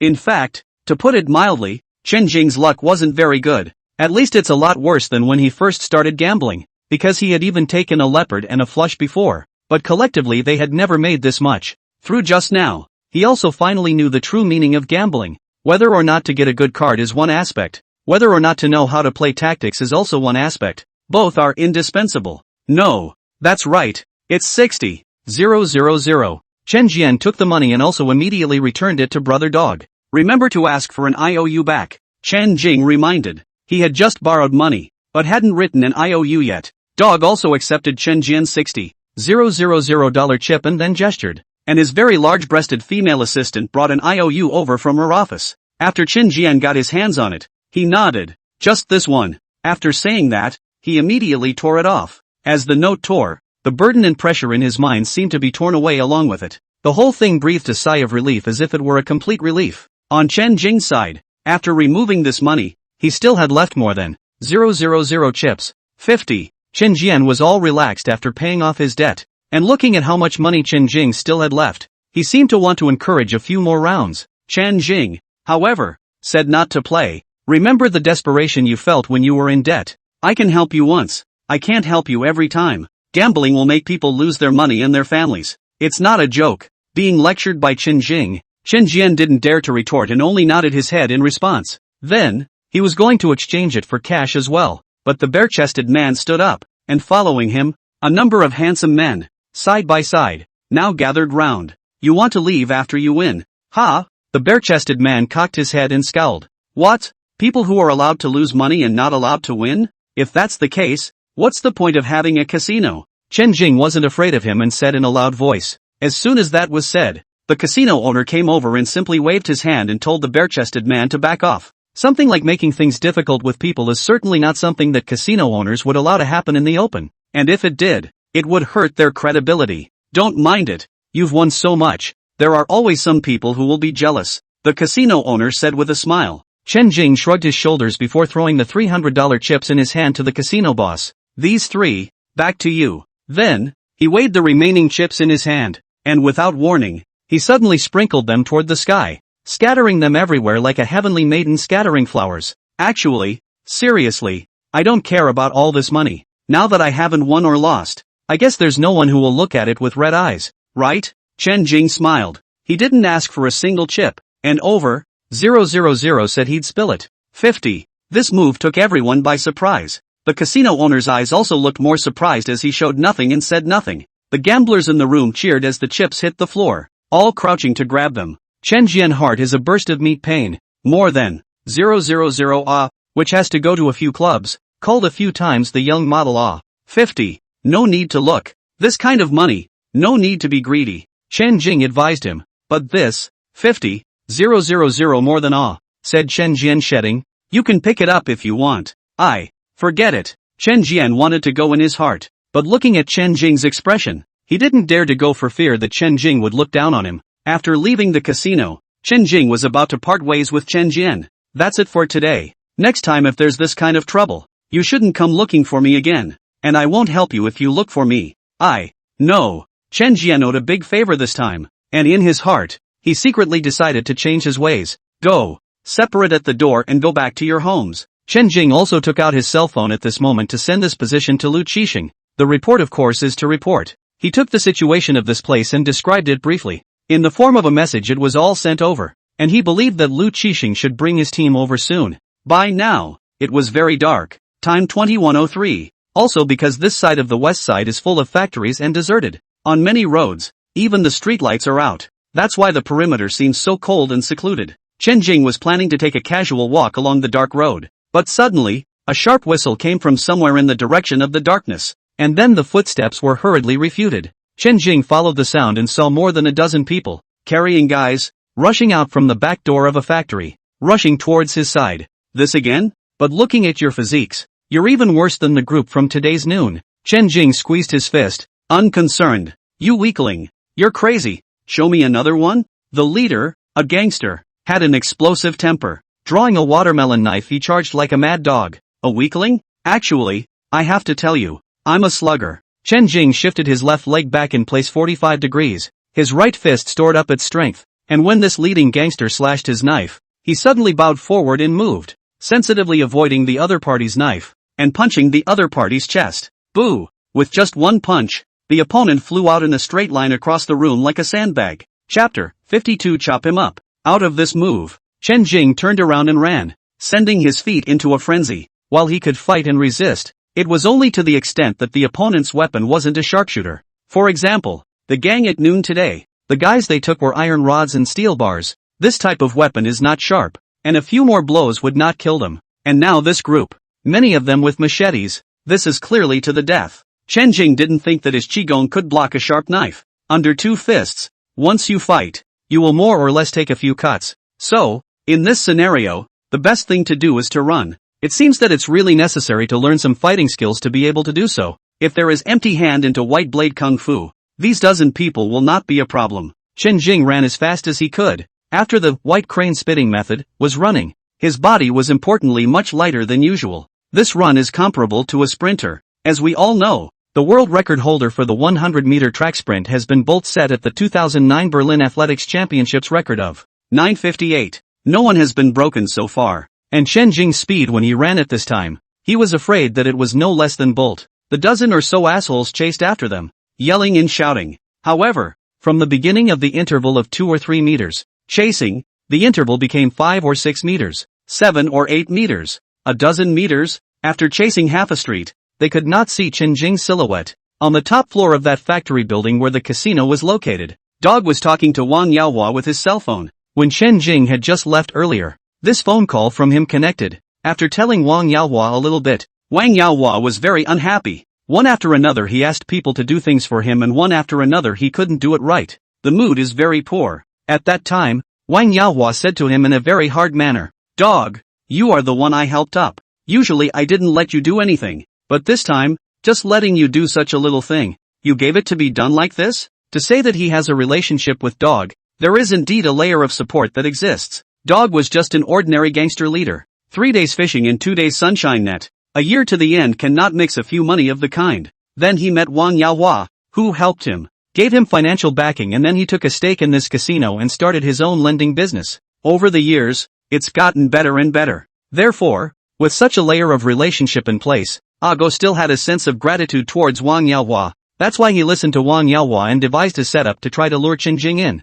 Mr. Wang, don't say that. This kid does have some means. Originally, the plan was going well. He only needed to keep borrowing my money. Then he would be absolutely finished. But the key is that he won. Several casino veterans have been fooled by him, so it can't be helped. Plus, the casino isn't under my control. After all, I'm just a participant. So if I play tricks in the casino, a few other veterans would have a problem with it. So it can only be stopped. I don't care. Anyway, I don't want to see that kid again. You have to get him for me no matter what method you use. On the phone, Wang Yaohua said grumpily. When Dog heard him say that, he joked, "Since you hate this kid so much, Mr. Wang, why don't I just have my little brother chop him up?" Then chop. Wang Yaohua directly agreed. "Alright, since you're letting chop, then I'll let someone chop him up here." After Dog hung up the phone, he greeted some of his juniors who were watching the venue, with just a casual command. These little brothers who had no lightness of hand carried their guys, said they would do it, and went out through the back door. And so, there was that scene just now. While the action was going on, Dog had also gone up to the top floor of that factory building and was watching from afar. If this were before, he wouldn't have dared to kill anyone. But ever since he got rich, he was bloated in every way, feeling that as long as he had money, basically anything could be fixed. Even if this Chen Jing kid was really chopped up, all this side had to do was give some money to the little brother who did it to run away. This side of the west side is in the dark. After the move, who knows who did it? However, as he watched, he only saw that the kid named Chen Jing had only exchanged one round and actually ran away with his legs spread out. Those humongous and fierce juniors chased after them with arms, but they couldn't even catch up with the shadow. After chasing half a block, I even lost the man. About 20 minutes later, the group of minions returned, each one panting. Why are you guys so useless? So many people and you can't even stop one of him? Dog was disappointed with the performance of these juniors. Dog brother. Little brother is gasping for breath. That kid runs too fast. Like a rabbit. Can't catch up. Yeah dog, I've been chasing him as hard as I can, but I can't even catch up with his shadow. This kid might be a marathon runner. While we were talking, a few cars came near the factory. Because the light was not very good, it was not easy to see what kind of cars they were. It was not until a group of people ran out from these cars and approached the hanging lamp at the entrance of the factory. Dog sighed because of the reason of standing high, only then saw that it was actually a group of people wearing dignified uniforms. Asterisk asterisk asterisk asterisk. It's the cops. The little brother watching the door at the entrance was still playing a handheld game because he was bored and actually didn't even react. By the time they realized they wanted to run, a couple of young policemen swooped in heroically and caught them. Then a policeman pushed the door open and came in. When Dog saw this, he knew it was not good, and immediately asked his little brother to go down and report the news, while he himself took a step ahead and skipped out through the back door. Chen Jing followed the main road, first running fast, then jogging. It wasn't long before he arrived at the Brightwater River. Mingyang City is called Mingyang City because of the two rivers that flow through this city. One is called the Mingshui River and the other the Yanshui River. The area along the Yanshui River is flat and has natural advantages, so it was developed very early. Nowadays, it is the most prosperous section of Mingyang City, and is also a favored location for the rich. In contrast, the terrain on this side of the Mingshui River is a bit worse, so it was developed later, but the section where it meets the Yanshui River is also very busy. It's also this latter section that's relatively chilled out. In the past, when factories were still here, sewage was discharged into the Mingshui River, so the environment here was no better. Chen Jing ran the strand of qi in his body and used his mind to sink it into his legs. In this way, the more he ran, the more relaxed he felt. There is also a feeling of euphoria in all parts of the body. From Mingyang West Road, it turns into Mingyang North Road. After running continuously for close to this 30 minutes, Chen Jing suddenly and inexplicably felt that it was difficult to continue. The breath in his body could no longer be raised. Is this the limit? He slowed down and then rested in his normal state for over 10 minutes. Then, the lifting continued, which only felt like it could be lifted some. So, there is a limit to this. He didn't try to raise his chi anymore, and continued onward as if he were taking an idle stroll, until he came close to the vicinity of Mingyang Middle Road. Suddenly, I saw a lighted bar near the river, called Forgetfulness. He suddenly felt familiar. Isn't this that Niejiao store? Chapter 53. Sure enough, it's your store. Chen Jing walked into this bar and saw Niejiao, who was concentrating on mixing drinks behind the bar. It was nearly 10 o'clock, which by all rights should be the busiest time in the bar. However, there are no guests here. What are you doing here? Niejiao was a bit surprised to see him. I thought we agreed on an alliance, so I came over to talk to you. Chen Jing walked over to the bar and sat down. I advise you not to get too close to me. It won't do you any good, and you might even get in trouble for it. After Niejiao finished speaking, he poured a glass of wine and pushed it in front of him. This one, please. Chen Jing looked at the wine in front of him. There were in the tall wine glass 3 colors, intertwined in various shapes. The red in the middle was like a flower blooming, bright and beautiful. This cup, what is it called? Chen Jing shook it, and the flowery shape in that wine actually remained the same. Leaving sorrow. Departed sorrow? That's not a good name. Too sad. Chen Jing took a slight sip and immediately felt a fruity fragrance spreading out between his mouth and mouth. But as the fragrance dissipated, another fiery tingle swept the taste buds, and immediately after drinking down the throat, a bit of sourness lingered in the background. If anything, the clean aroma is nostalgic for the goodness of home. Then the hotness of the whiskey is the up and down of being out and about. And the tinge of sourness in the drink is a loneliness that no one can speak of. If it's a departure from sadness, it's a bit of a match. You're from the Shanghai side? Yes. You said you were rescued by Wang Yaohua's father years ago, so that means you've been here for 6 years. Why don't you go back?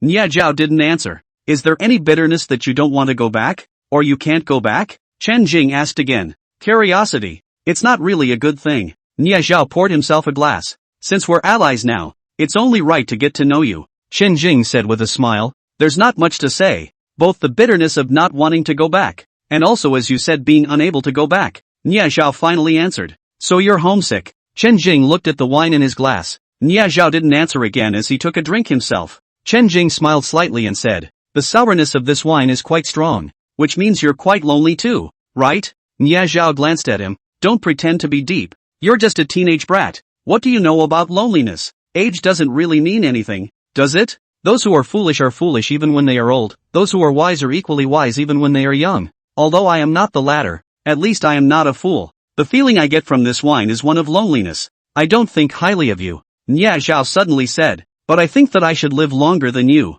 Chen Jing knew that what he did not favor was his own path of qi refining. Nia Zhao gave a rare smile, and then also finally said, I've offended someone and can't go back. Worldly? Yes, and more than that. Which family? Yushi Zhang family. This place, Yuganji, seems to be in Weinan province, right? It used to be, now it's not. As society develops, those lineages also prefer the prosperous cities along the coast, Chen Jing said with a bit of surprise. Shouldn't they be looking for deep mountains and old forests kind of places to meditate? I have the impression that it's all like this, so why do they all head for the busy places? In the world of flowers, who doesn't want power, wealth, beauty, and status? As for meditation, what kind of meditation do you need at the qi refining stage? Only those who are in a high and profound realm have to meditate to realize the way of the unity of heaven and man. But looking at the world, how many people can get to a high level? Yushi is the birthplace of the Zhang family. There should still be Zhang family members over here, right? Yes. Then you still stay in Mingyang City. Understand. The more dangerous place the safer, right? Yes and no. Because I myself don't know where to go besides here. This world looks big, but it's actually small. So small that everyone can't even find a second place to belong. What grudge do you have against the Zhang family? These, you don't have to ask, and I won't say. Nia Zhao turned around and poured the wine in his cup without finishing it. It seemed that when there were sorrows in his heart, he didn't want to drink them all. Then to change the topic, I have continued to run the qi in my body today, but I feel a bit weak after a slightly longer period of time. What is the reason for this? Chen Jing asked. Nia Zhao glanced at him. Normal. If the phenomenon of a lack of power in the aftermath didn't occur, that would be abnormal instead. As he spoke, he poured whiskey from the bottle. The qi of a qi refiner is like the wine in this bottle. The bottle is only so big. It can only hold so much wine. When it's poured out, it's naturally gone. How long can you last? Half a bell. In that case, you have indeed practiced the complete method, and if you can reach a small level of qi refinement, you should be able to last up to a bell. What about you? Me? I'm not as lucky as you. I'm practicing the crippling method, which only lasts for 2 minutes. Only 2 minutes? Chen Jing was a bit surprised. Was the gap that big? No wonder. No wonder when I fought with you at noon. At first you had a tigerish attack, but then your breath suddenly weakened by a large margin. It turned out to be that the qi was used up. I thought that you were injured by me. If I had the complete method, you wouldn't even be able to touch a hair on my head. Nia Zhao said. This breath is a bit big. Why don't I pass on this method I practiced to you, and then the two of us can compete again? Chen Jing joked. No need. Nia Zhao, however, wasn't much interested. You have a lot of strength. You should be a wood natal figure, while I'm a water natal figure. So your method isn't suitable for me either. So it's useless to give it to me. In addition, something like the qi refining method is considered forbidden even by the lineage, and you won't pass on such a precious thing to me. Chen Jing just laughed. Of course this law could not be passed around. He was just joking. The wooden fate? Why is the wood fate strong? It's simple. Look at those plants sprouting. They look fragile, but often they can squeeze through hard stones and topple tall fences without even realizing it. This is the manifestation of strength. In addition, the wood fate also symbolizes life. If you are the son of a worldly family, you should be highly valued. Why? Because qi refiners of the wood fate are born healers. The qi refining stage catalyzes qi, and if a trace of spiritual power can be catalyzed later on, legend has it that it can cure all diseases and heal all injuries. So powerful? Chen Jing had been a bit disgusted before, always feeling as if the wood within the gold, wood, water, fire, and earth was very weak. Turns out it has the power to do that. Then how can I catalyze a trace of aura? I don't know. Depends on the opportunity. By the way, what would you say is the best thing to do if you want to practice your fighting skills? You do have poor technique, Nia Zhao said in a calm tone. The best way to improve is to train in real combat. There are no frills in real fighting, so if you want to master the highest-end fighting skills, you can only acquire them through real combat. That's a bit difficult. Chen Jing rubbed his chin. Practical combat is to find someone to practice against. Nie Zhao is actually a very good candidate, but Chen Jing's relationship with him is not considered to be to that extent. He will not help, and Chen Jing cannot open this mouth. Not difficult. Nie Zhao, however, suddenly said, "It's not difficult for you at your current stage." Chapter 54, Golden Bay Boxing Stadium. What do you suggest? Since Nie Zhao had said so, there must be a method. The Golden Bay Boxing Ring is for you, Nie Zhao said. Golden Bay Boxing Stadium? Is there such a place in Mingyang City? Never heard of it. Chen Jing thought about it and indeed had no impression in his memory. It's an underground boxing ring. It's normal that you don't know about it. An underground boxing ring? So you mean you want me to go into black boxing? It's the best way to improve your skills. And it's only through actual combat fighting that you'll come to an understanding of your skills. So where is this Golden Bay boxing ring? Want to go? You said it all. So naturally I want to check it out. Nie Zhao drank a glass of whiskey. He still found the simple spiciness better suited to his taste buds. After finishing his drink, he stepped out from behind the bar. There's no business around, so I can take you there. When he said he was leaving, he didn't say much, and the bar only turned off the lights but left the door open. Nie Zhao rolled out a motorcycle from a corner and sat on it before signaling to Chen Jing. Get on. Leave the door open? No need. Not afraid of having your drink stolen? So what if you stole it? You really aren't business material. Chen Jing laughed and got into the car. After the motorcycle engine was started, it rushed out like an arrow from a string. Soon, they entered Mingyang East Road. Going to the east of this one is the most prosperous and high-end part of Mingyang City, a set by the river. That's a high-end villa area.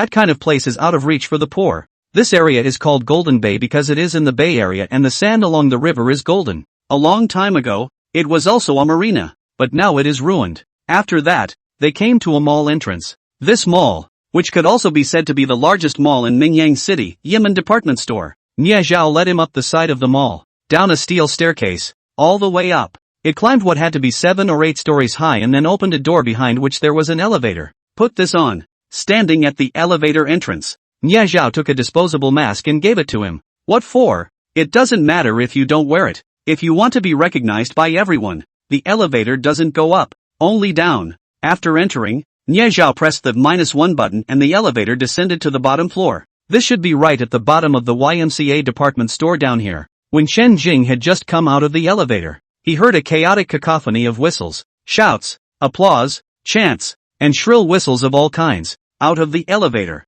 there is a viewing gallery surrounded by a circle of iron plates, surrounding the highest circle. Down the ironclad corridor there were rows and rows of seating for young men and women of all shapes and sizes. There are also upscale VIP viewing tables where rich people put their arms around beautiful women and watch while, and in the center of the viewing platform, that was a ring that was half the size of a basketball court. Fighting inside at the moment are 2 Southeast Asians. I don't know if it's Vietnamese or Thai either. A white cloth was tied around his forehead, and the same cloth was tied around his wrists and ankles. Many of the poor people over there have been boxing to survive, some even since they were a few years old. Win with meat, lose and watch others eat. In recent years, many places have invited many Southeast Asian fighters to come and fight in order to enrich their entertainment. They are also very willing to come over here because over here, they are treated much better than they are back home, and they get paid. There are even big bosses that specialize in keeping them. It's not against the rules to fight here, is it? Chen Jing suddenly asked. Depending on which angle you look at it from. The fact is that places like this are the equivalent of clubs. When you fight in a club, everything is legal, and as long as no one gets killed, you're basically fine. Chen Jing smiled and said that it was right. Black boxing was regardless of life and death. And in this environment in the country, these rich people wouldn't have evolved the place to the point of violation. If they did, this place would have been raided long ago. The 2 men in the ring had ferocious and harsh punches and kicks. It was evident that they had also gone through countless life and death fights to develop their fighting skills. Muay Thai is inherently ferocious, and with the impact of the punches, both men had a lot of blood and bruises on their bodies. It's not a life and death split, but no one wants to lose a fight easily. Domestic treatment is good, but that's only if you get a win. And if you lose, the gold masters behind you will never look good.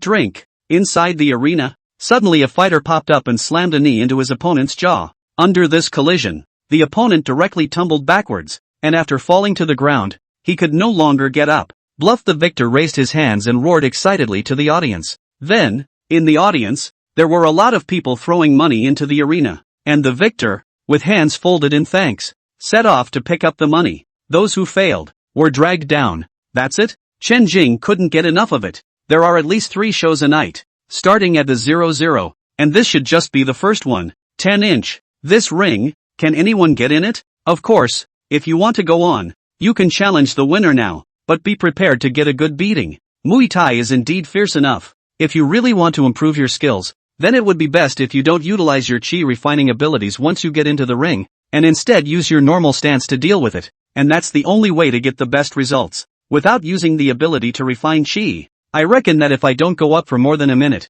I'll be beaten up to the point that my mother won't even recognize me. Chen Jing laughed, still very self-aware in his heart. During the time when the arena was closed, Chen Jing's eyes balked at the surroundings, and suddenly, over at the VIP viewing platform, he saw a familiar figure, Lu Jingtong. He's actually here as well. Chen Jing was a bit surprised that a character like Lu Yinyan's father would actually come to a place like this. Nie Zhao glanced in the direction of Chen Jing's gaze. That's not surprising. Those who can sit in that section are all rich people in your city of Mingyang. Those few bosses should all have a few boxers under their hands as well. The pastimes of the rich are unimaginable to ordinary people. Just that one boxing match just now. Who knows how much bets those rich people of theirs placed behind their backs. You've come here to fight too? Chen Jing was suddenly curious. Nie Zhao was so familiar with this place. Could it be that he had also fought? Nie Zhao, however, does not deny it. The more people who have experienced life and death, the more they will look for opportunities to improve themselves. And I did fight. But 3 years ago,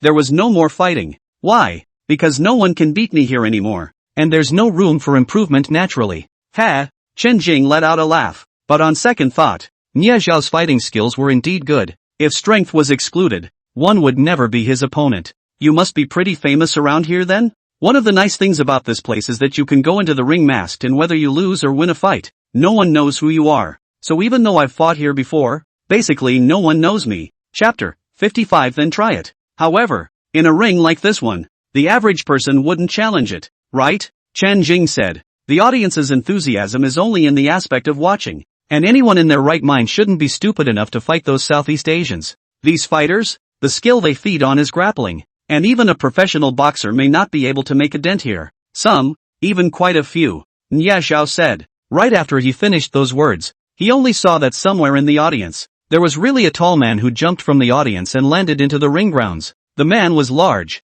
muscular, and very fit. I guess I can't see the skinny monkey-like Southeast Asian fighter in the ring getting carried away, and he didn't do anything to hide it. He just showed his true colors. After arriving in the ring, he even waved and chanted towards his friends and family in the audience. Very confident. I can't believe it. As long as it's favorable, of course it will be attractive. See that scoreboard at the back of the ring. On its name, I think it's that Southeast Asian fighter, and the number good is 7. It's his win streak. There is a rule here. That is, no matter who, as long as you can beat the ringmaster, then how many consecutive victories the ringmaster has, how many bonuses you will have. This new guy who just came on stage, if he was able to beat Gouda, then as a rule he'll get a $70,000 bonus. $70,000? That's a lot of money coming in. But who's going to pay for it? For winning a fight, those bosses jointly contributed money to set up a foundation, and the foundation paid for it. Don't you look at the prize money quite a lot, but in reality it's nothing to those bosses. They make much more money behind the scenes. In addition, it wasn't that easy for the challenger to win. If they lose the fight, the medical expenses will also be taken care of here. Interesting. As he spoke, the gaze of Guta, the Southeast Asian man who was picking up money on the ground, also finally looked towards the muscular man. He was like a hungry wolf in the middle of a meal, and any outsider who intruded into his territory at such a time would be met with 100% hostility and hatred. Little shorty, don't pretend there. Come and have a couple moves with master. Just like your skinny monkey, and you still win 7 games in a row? I still don't believe it. Muscleman head shook his neck to make a cackling sound. He had to be 6'5", muscular, and as far as blocks went, he was almost as tall as 2 Guttas. Gupta was only about 6'6", dark and thin. At first glance, it does seem that the muscular man is a bit more intimidating from a visceral point of view. Gupta's mouth suddenly spoke, a string of gibberish that no one could understand. Instead, without saying a word, the muscular man rushed over in a few steps and kicked at Guta's abdomen with a taekwondo sidekick. Na Guta raised his hands, and as his opponent was about to approach, he made a sharp turn and then a roundhouse kick. The right foot crossed underneath the muscular man's leg and kicked him hard right in the middle of those legs. With just this move, the muscles of the muscular man's face were almost screwed together. Covering his crotch with both hands, he planted himself down, struggling to make half a sound for a long time. And after muttering a few more unintelligible words, Gupta continued to pick up money on the grounds. This person is a tease. Chen Jing looked and laughed. As far as fighting is concerned, muscles don't really mean anything. At best they are more resistant to blows. The strength of the human body still depends mainly on the way of force generation, as well as the motor nerves. While muscle is also one of the sources of strength, it may not necessarily mean that you are strong just because you have developed a muscular body. This Southeast Asian person, his battle prowess is good. You can go and try, Nia Zhao suddenly said. When Chen Jing heard this, his heart was eager to try, but he also had the same feeling of nervousness. After Nia Zhao said this, he turned around and was about to leave. You're leaving here? You're the one who wants to improve your fighting skills, not me. I have little interest. Nia Zhao didn't turn around, came the same way and returned the same way. After Chen Jing looked at the fact that he was the only one left, the tension in his heart increased. So many people were watching. And Lu Yanyan's dad was also at the VIP audience stage. What should I do if I was recognized? And it's not like I have to go along with it, right? To be fair, fighting this kind of person is indeed the best way to improve one's fighting power. When he thought about coming out of the casino and being chased by so many people with machetes, Chen Jing felt that improving his fighting skills was a must. Imagine, nowadays he could not even cope with a group of ordinary people with knives. In the future, if he ran into an enemy who was also a chi refiner or stronger than him, what should he do? A savage fight, of course, can be a moment of courage, but if you want to have the last laugh, skill is also indispensable. Inside the arena, the muscular man had already been carried off, and there was no telling if Gutta's kick would leave him with any aftereffects. Chen Jing took a few deep breaths, and to avoid himself being recognized, he simply took off his jacket as well and wrapped it around his head, revealing only a pair of eyes. He didn't think that a mask could hide his identity perfectly. And people who knew you well even if you wore would recognize you instantly. Masks. 3. White shirt, head in a bag. Quite a bit of Indian Ajax for a while. Let's give it a try. We can't come here for nothing. Chen Jing walked down a staircase from the iron plate corridor. In the ring, that Kuta is still picking up money. 1, 5, $10 on the ground. He didn't mind. Chen Jing reached the bottom and followed a straight path to the outside of the ring. The tension was heavier as he approached this place, but he forced himself to go over the railing without hesitation and entered the venue. The surrounding spectators cheered again as well when they saw another challenger enter. After that, Gupta saw Chen Jing enter. He put the money he picked up aside first and gabbled a few words to Chen Jing as well. Chen Jing couldn't understand and just gestured toward him. Gupta then folded his hands in a salute, before striding away and charging towards him of his own accord. Chen Jing took a few more deep breaths, and his body immediately revolved with the white crane exhalation method. He wouldn't dare to confront such a wild boxer. If he were to accidentally take that hit like the muscular guy just now, it was hard to say if he would be heartbroken to see the girl later. After running the white crane spitting breath technique in his body, he was able to fight and resist. In the refined chi state, I can practice dodging without counterattacking first. That would be fine. Gupta came charging at the tiger, leaping up as he neared 2 meters. His knees and elbows all triangulated, crashing down ferociously. That was fast. Chen Jing couldn't dodge, so he quickly set up his hands and blocked over, using his wrists to harden his opponent's bulging knees. The crowd on the outside whistled and cheered for the sake of hilarity. As for what would happen to the challenger later, none of them would care. And over in the VIP audience, a boss smoking a cigar suddenly sneered. Look at this insouciant person, actually using his hands to block Gupta's knees. Those arms of his are afraid to be ruined. Everyone, throw in a recommendation. The author is rolling all over the place begging for votes. Chapter 56. Able to fight and resist. It's well known that the scariest parts of Muay Thai that kill are the knees and elbows. These two parts, with their extremely hard bones, were almost comparable to metal weapons when augmented by strong impacts. That Gupta looked small and not strong, but those who know his roots are well aware of how terrible his knee-jerk elbow is. This boss who smokes a cigar, called Chang Juanxiong, is the owner of the Yiman department store, and is rich and powerful. Gupta was also hired by him from the Vietnamese side. He let those fighters behave themselves when he went to pick them out at the time. As a result, Gupta simply tensed a bull-thick piece of wood with a single knee. Chang Juanxiong looked surprised and instantly slapped him down. No, after bringing Gupta back, it has lived up to his expectations as well. With 7 consecutive wins so far, not only did it win him a lot of peripherals, it also earned him a lot of face. At this time, Chang Juanxian was also with looking at the scene in the ring eyes. Professional. A challenger's hands can't be tougher than a bowl of wood, can they? If you can't, then your hands will definitely be ruined. This fighter you found for Boss Chang is indeed good, Lu Jingtong praised. I apologize, Boss Lu. That boxer of yours lost pretty badly just now. Chang Juanxian smiled, unable to hide his pride. It turned out that the Southeast Asian who had just lost the first game was Lu Jingtong's man. It's really like what Nie Zhao said, everything here is played by these rich people. However, Boss Chang, you seem to have made a wrong estimation, Lu Jingtong suddenly said. As he spoke, in the ring field, Guda's knees fell ferociously, colliding hard with the challenger's arms. The challenger's arms, instead of breaking on the spot as Chang Juanxiang expected, after blocking Guda, he suddenly also grabbed back and yanked Guda by the bend of his knee, utilizing his strength to throw Guda out in the direction of the homeopathic direction. The ancient tower couldn't collect its momentum and rolled to the ground, but he was so agile that he braced his hands on the ground and jumped up again with a carp. On the VIP viewing platform, Boss Chang narrowed his eyes, seemingly by this a little surprised and a little displeased challenger. Overachieving. This challenger seems to have some skills, Lu Jingtong said with a smile. I'd like to see how many rounds he can hold up. Chang Juanxiang stopped smoking his cigar and threw it on the table. Then he shouted to the ring field, Guta, don't give me any slack, since the other party has come to challenge. Then show him some real skill. Guta inside the ring arena heard his boss give his words, although he didn't really understand the meaning of his boss's words, but from his boss's expression, he could basically comprehend his boss's meaning as well. After nodding, Guta once again took the initiative to send out an attack. Under his all-out attack, Chen Jing, who was only defending but not attacking, instantly appeared to be in danger as he was dwarfed by his right and left. Even with his full strength, he took several hits. Actual combat is really the best way to improve skills. When this Guta gets serious, his punches,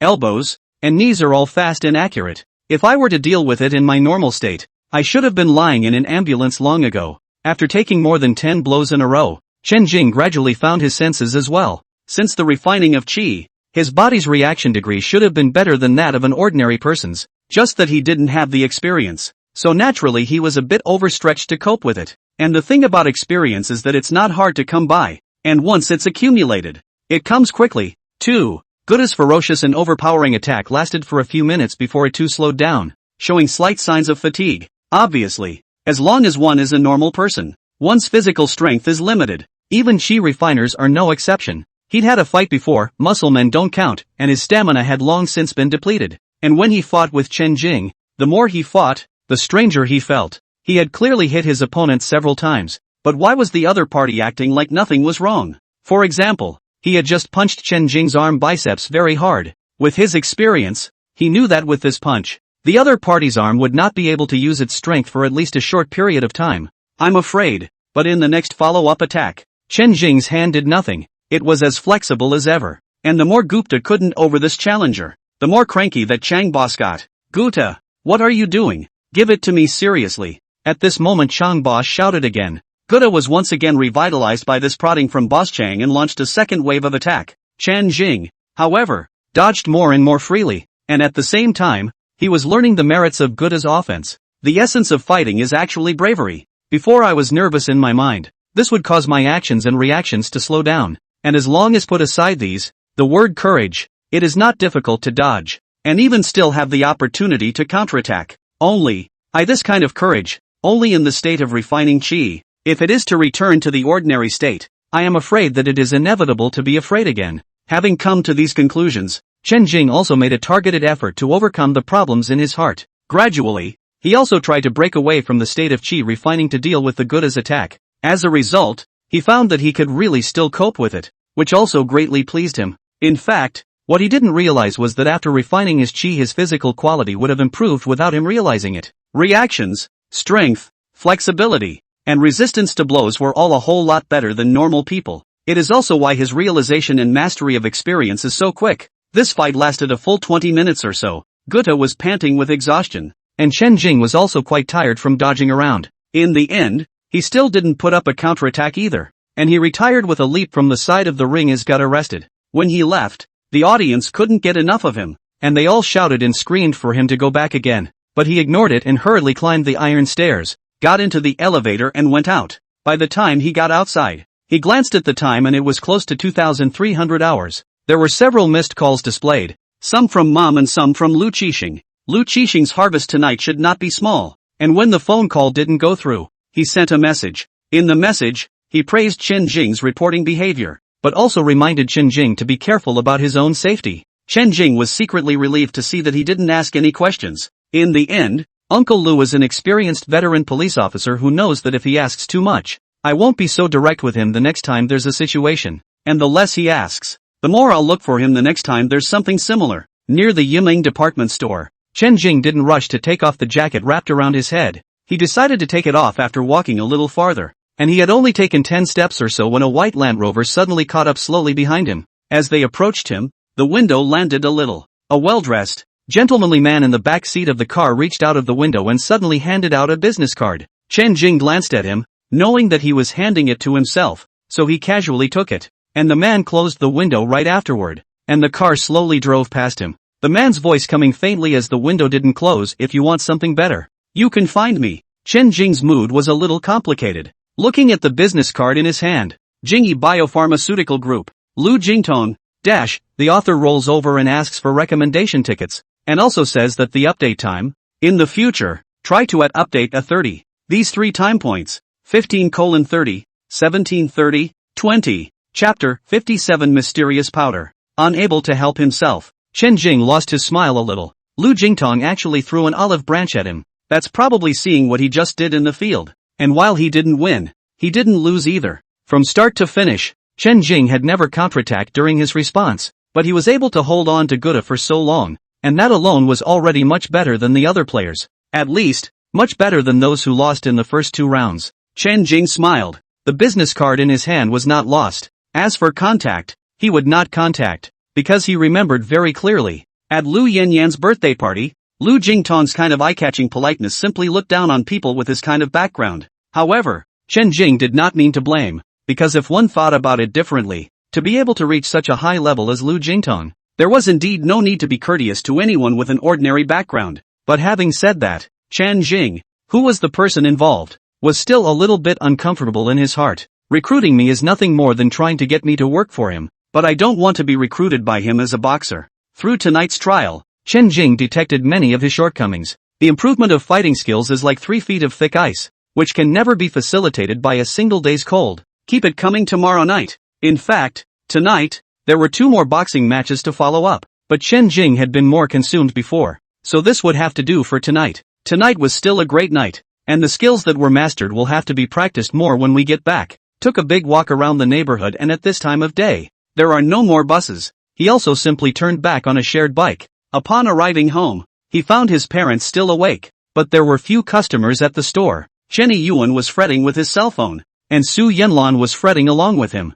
Upon seeing Chen Jing come back, Su Yanlan immediately asked him how he played until so late. Normally, Chen Jing rarely went out at night, and even more rarely later than came home 00 p.m. Today, it was already 9 past 10 p.m. Chen Jing said casually, then came to Chen Yuan's side, took a look at his cell phone, and really did find him looking at stocks. Dad, don't look at it. The market closes 00, and it won't open tomorrow on a double holiday, so you'll have to look at it on Monday. At 3-inch Chen Jing said with a smile. You still laugh. Look at what you've done. All bought in at once. Today this drop is down more than. This is all money. 6,000-inch Chen Yuan sighed and said, it's fine, Dad. Just don't worry. Lu Yanyan's family's stock will definitely go up. Just wait to collect your money. Chen Jing patted his shoulder and said. In fact, Chen Jing also knew that today will fall a little, but in fact did not fall much, just by more. Fall at the loss also seems to be more. With the ability to be accurate, he could actually buy at the lows and then sell at the highs, but he didn't choose that, because if you do that, once is fine, but after 2 or 3 times, something will go wrong if the family drifts. Also, if friends and family know about it and come to learn from it, it will only cause more trouble. I didn't tell my family that I won the lottery before because of this reason, because once the news spreads out, there will be friends and family to borrow money. Then borrowing is not borrowing is not. If you borrow this one, you will have to borrow another one, and you will end up in a feud. You're still talking about it. Your dad has been clutching his heart all afternoon today because of this. Su Yanlan said, don't worry about it really. It's fine. By the way, that $500,000, you returned it to your classmate, right? Su Yanlan asked. Before Chen Jing said borrowed the 500. 000. Since the Zhang family to pay back the money, Chen Yuan also the first time to transfer the money to Chen Jing card, so that Chen Jing as soon as possible to return to his classmates. It's returned. It's been returned, Chen Jing said. That's good. After chatting with his parents for a while longer, Chen Jing went back to his room. Once in the room, he pushed the new bed aside to make more room. He had a large room to begin with, and the bed, when pushed out,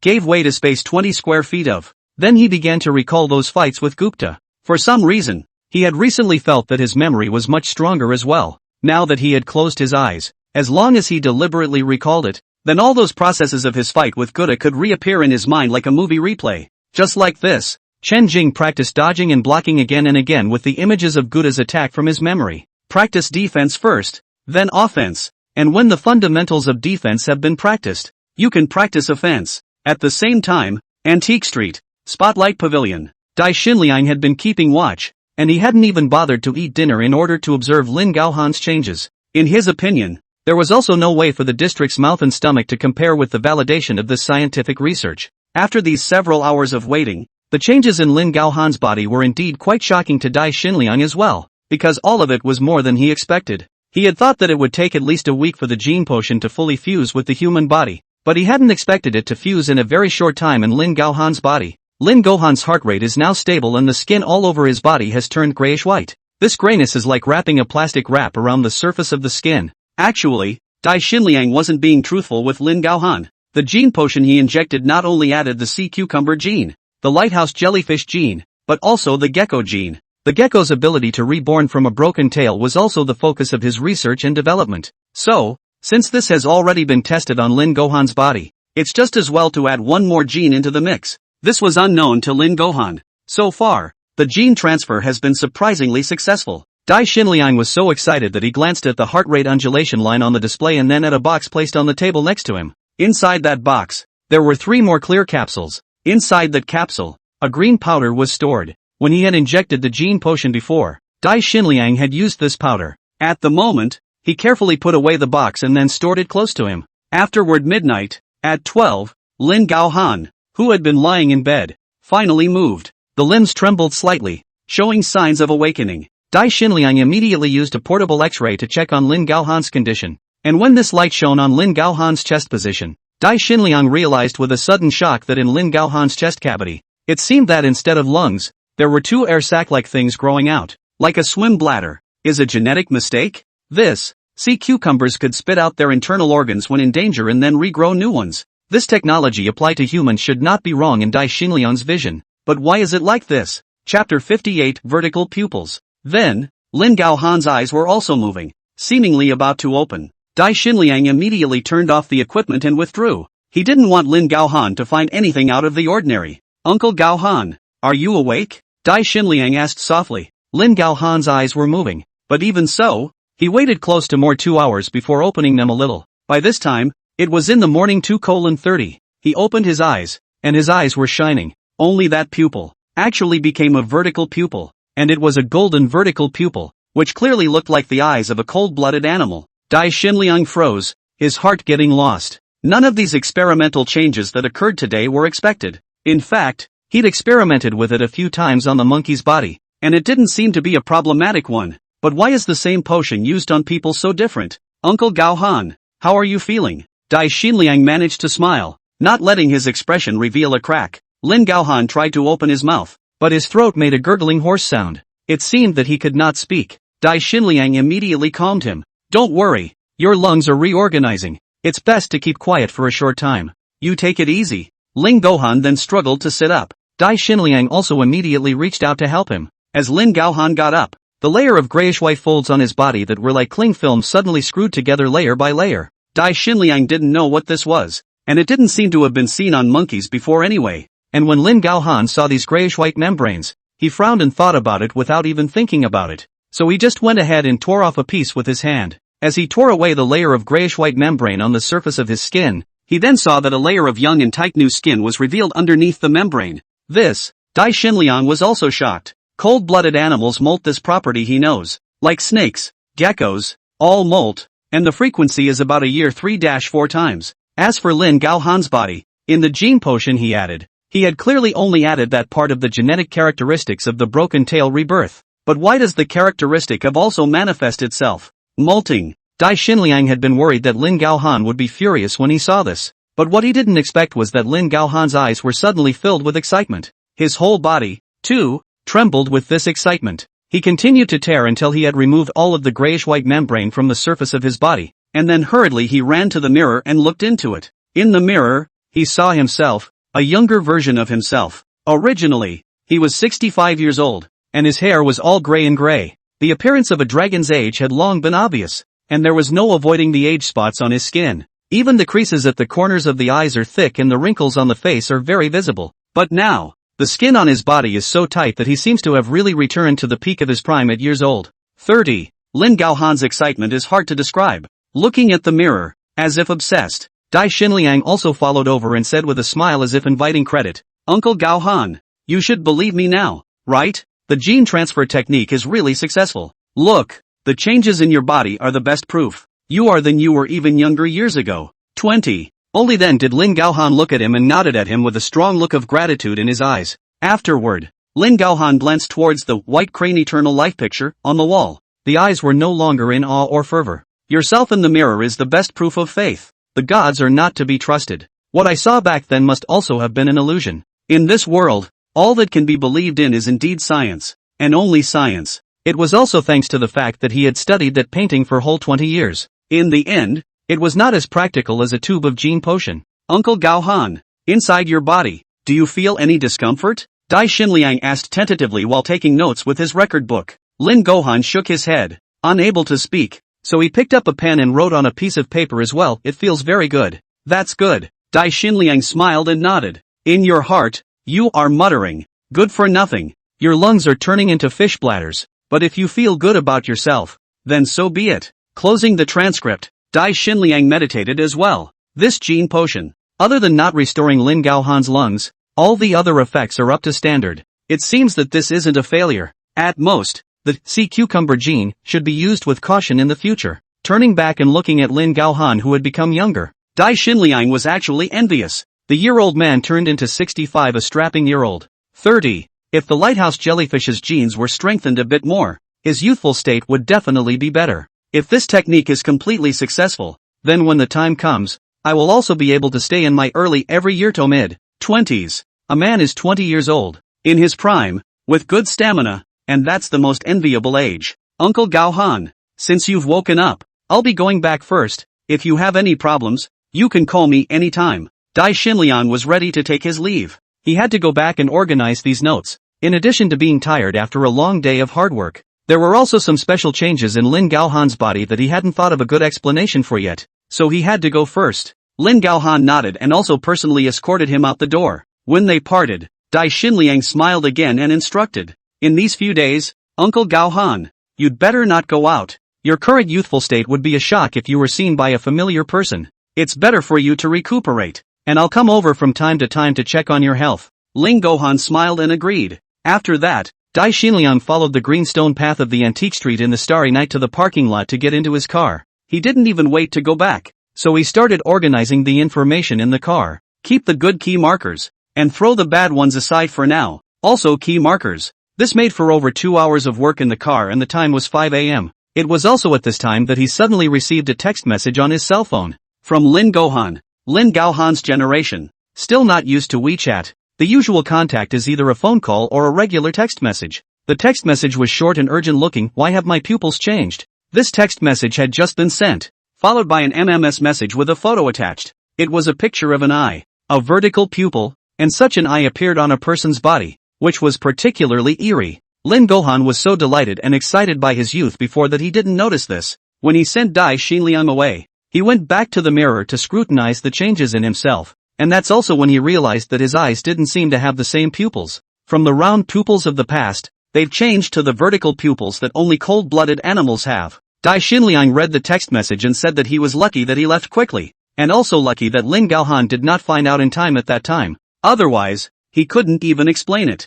At least, he hadn't even figured out how to explain it yet. Putting away his cell phone, he acted as if he hadn't seen it and immediately drove off in his car. Chapter 59 How to Find Him. Antique Street. In the Spotlight Pavilion, Lin Gaohan looked into the mirror and looked at his eyes incredulously. Vertical pupils, and they're light gold in color. Which is so weird. The reason it was a no-show before was because he wasn't wearing his glasses. And after injecting the gene potion, his eyesight had recovered a lot, and was probably equivalent to about 100 degrees of myopia. Plus he was so delighted and excited by the body he was becoming young that he didn't notice it at the time. When he had put his glasses on and then looked in the mirror, he also then realized that something was wrong with his eyes. He held his cell phone in his left hand, waiting for Dai Xinliang's reply, but straightway for more than 10 minutes did not see a reply. Lin Gaohan directly a phone call over. He couldn't make a sound with his voice, and he called to remind Dai Xinliang to read the SMS, but just after the call was made, it came, "The number you have dialed is switched off. Please dial later."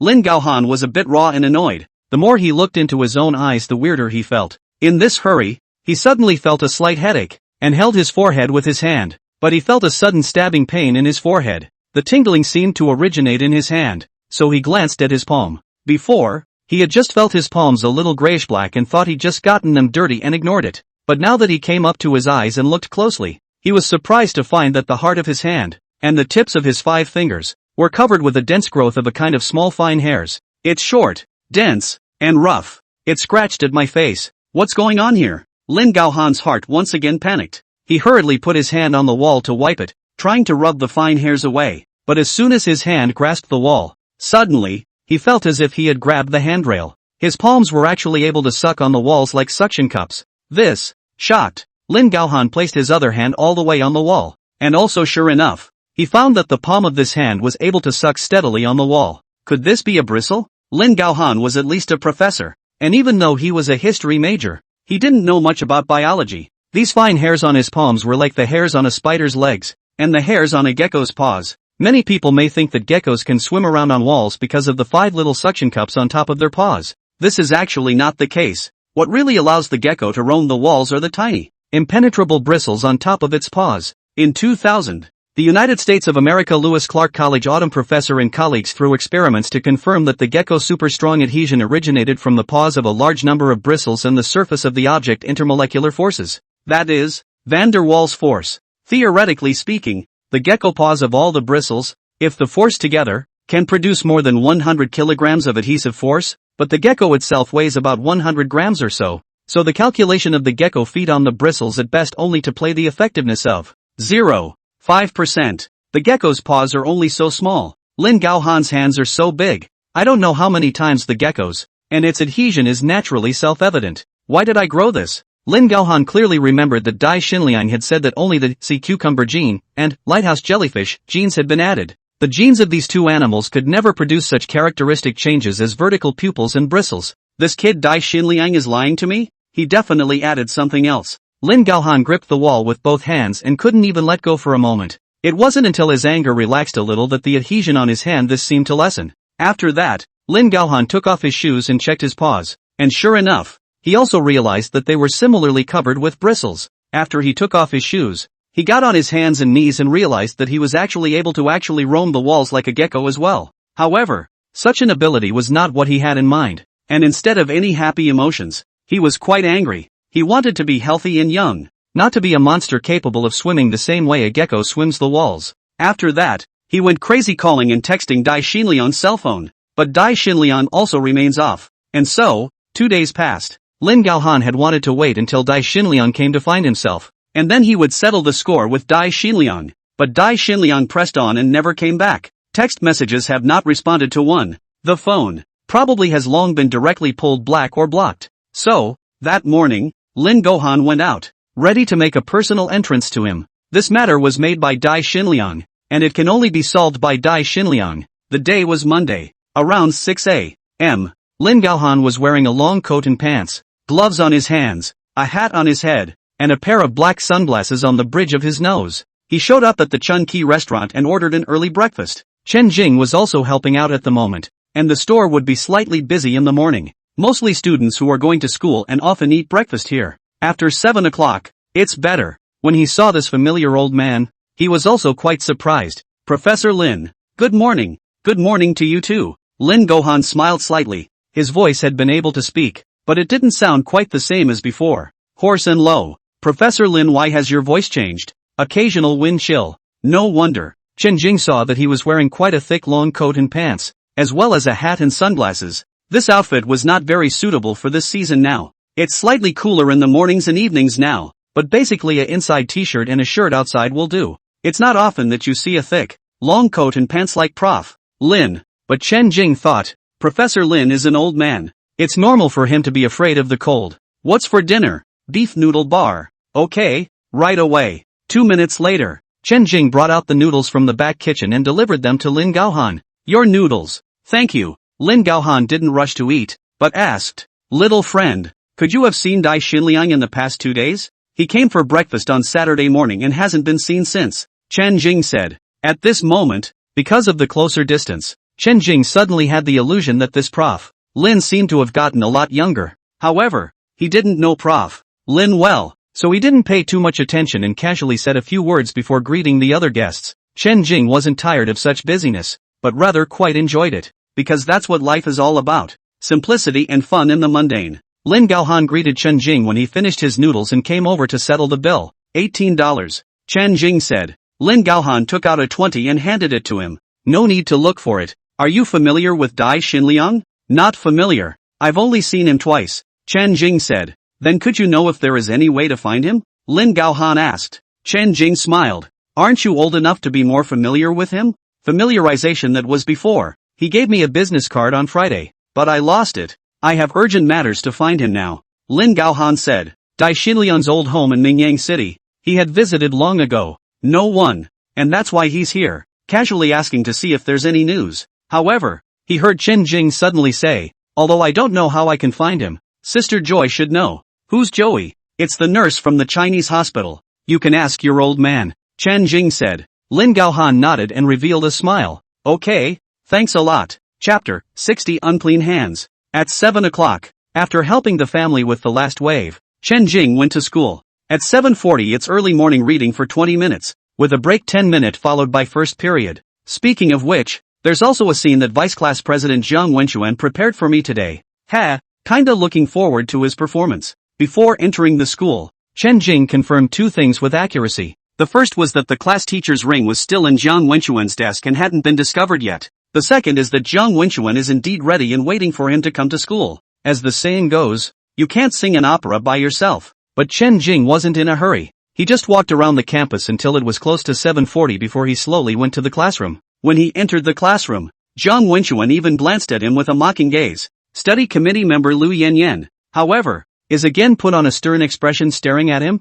Chen Jing, morning reading is also a class. You need to come earlier in the future, but don't come again when it's close to the beginning of the class. Chen Jing glanced at her depressingly, thinking that at the expense of you eating my entire plate of spicy diced chicken, can't you be a little more forgiving? Not long after being seated, the homeroom teacher arrived. After strolling around the classroom, she made her way to the podium and then politely just asked if anyone had picked up her ring yet. In fact, that Friday afternoon, she had noticed that the ring was missing, but there were quite a few places she had been that day, and she had no idea where exactly she had dropped it. Trying to find it is also like looking for a needle in a haystack. She certainly didn't suspect her student. It was just that the ring was her wedding ring, and it was very memorable. Asking at this point was also asking for a fluke. 99% of the students naturally said they didn't pick it up or see it. In the class, however, the only exception was a student who stood up at the moment. It's none other than Vice Squad Leader Jiang Wenquan. Mr. Wu, that's actually a question I think I should ask the person who was on duty on Friday,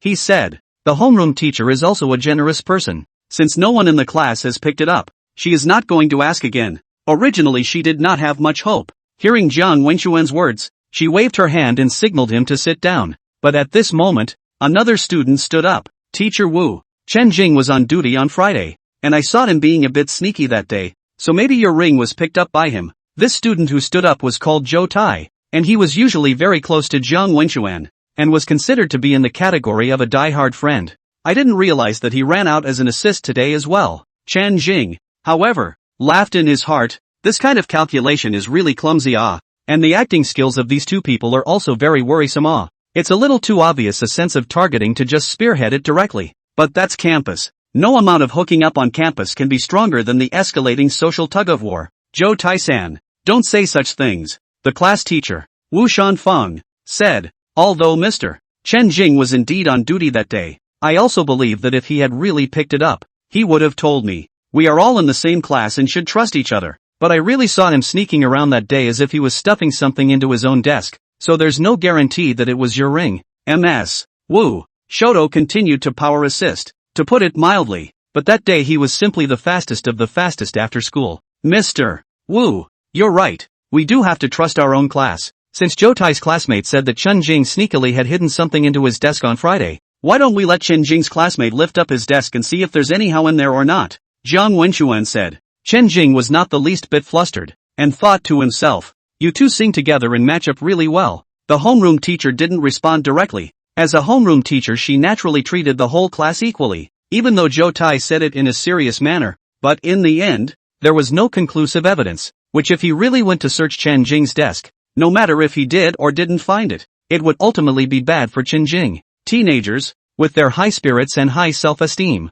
Wu Shanfang is also a person who has been there and knows this. Just as she was about to call it quits, Jiang Wenchuan continued, if there's nothing in classmate Chen Jing's desk, then that just proves his innocence as well. Otherwise, with classmate Zhou Tai's words, it's always bad to have everyone always suspecting him. If there really isn't, then it's also good to let Zhou Tai's classmates apologize. Friendship comes first between classmates after all. That was organized and took care of every aspect. The homeroom teacher gave Jiang Wenchuan a gratifying look, but still asked Chen Jing what he meant first. Student Chen Jing, what do you think? Chen Jing shrugged and said, he said he saw me hiding something on Friday. If I really hid something, I wouldn't have kept it in my desk, right? Am I that stupid? That can't be guaranteed. Some people usually do that when they are weak-minded. Zhou Tai said. Chen Jing sneered, thinking that you are really working hard as an assistant. I hope you'll still be this brave when it comes to punching your face later. Teacher Wu, I believe in Chen Jing. He's not that kind of person, and he definitely won't do that kind of thing.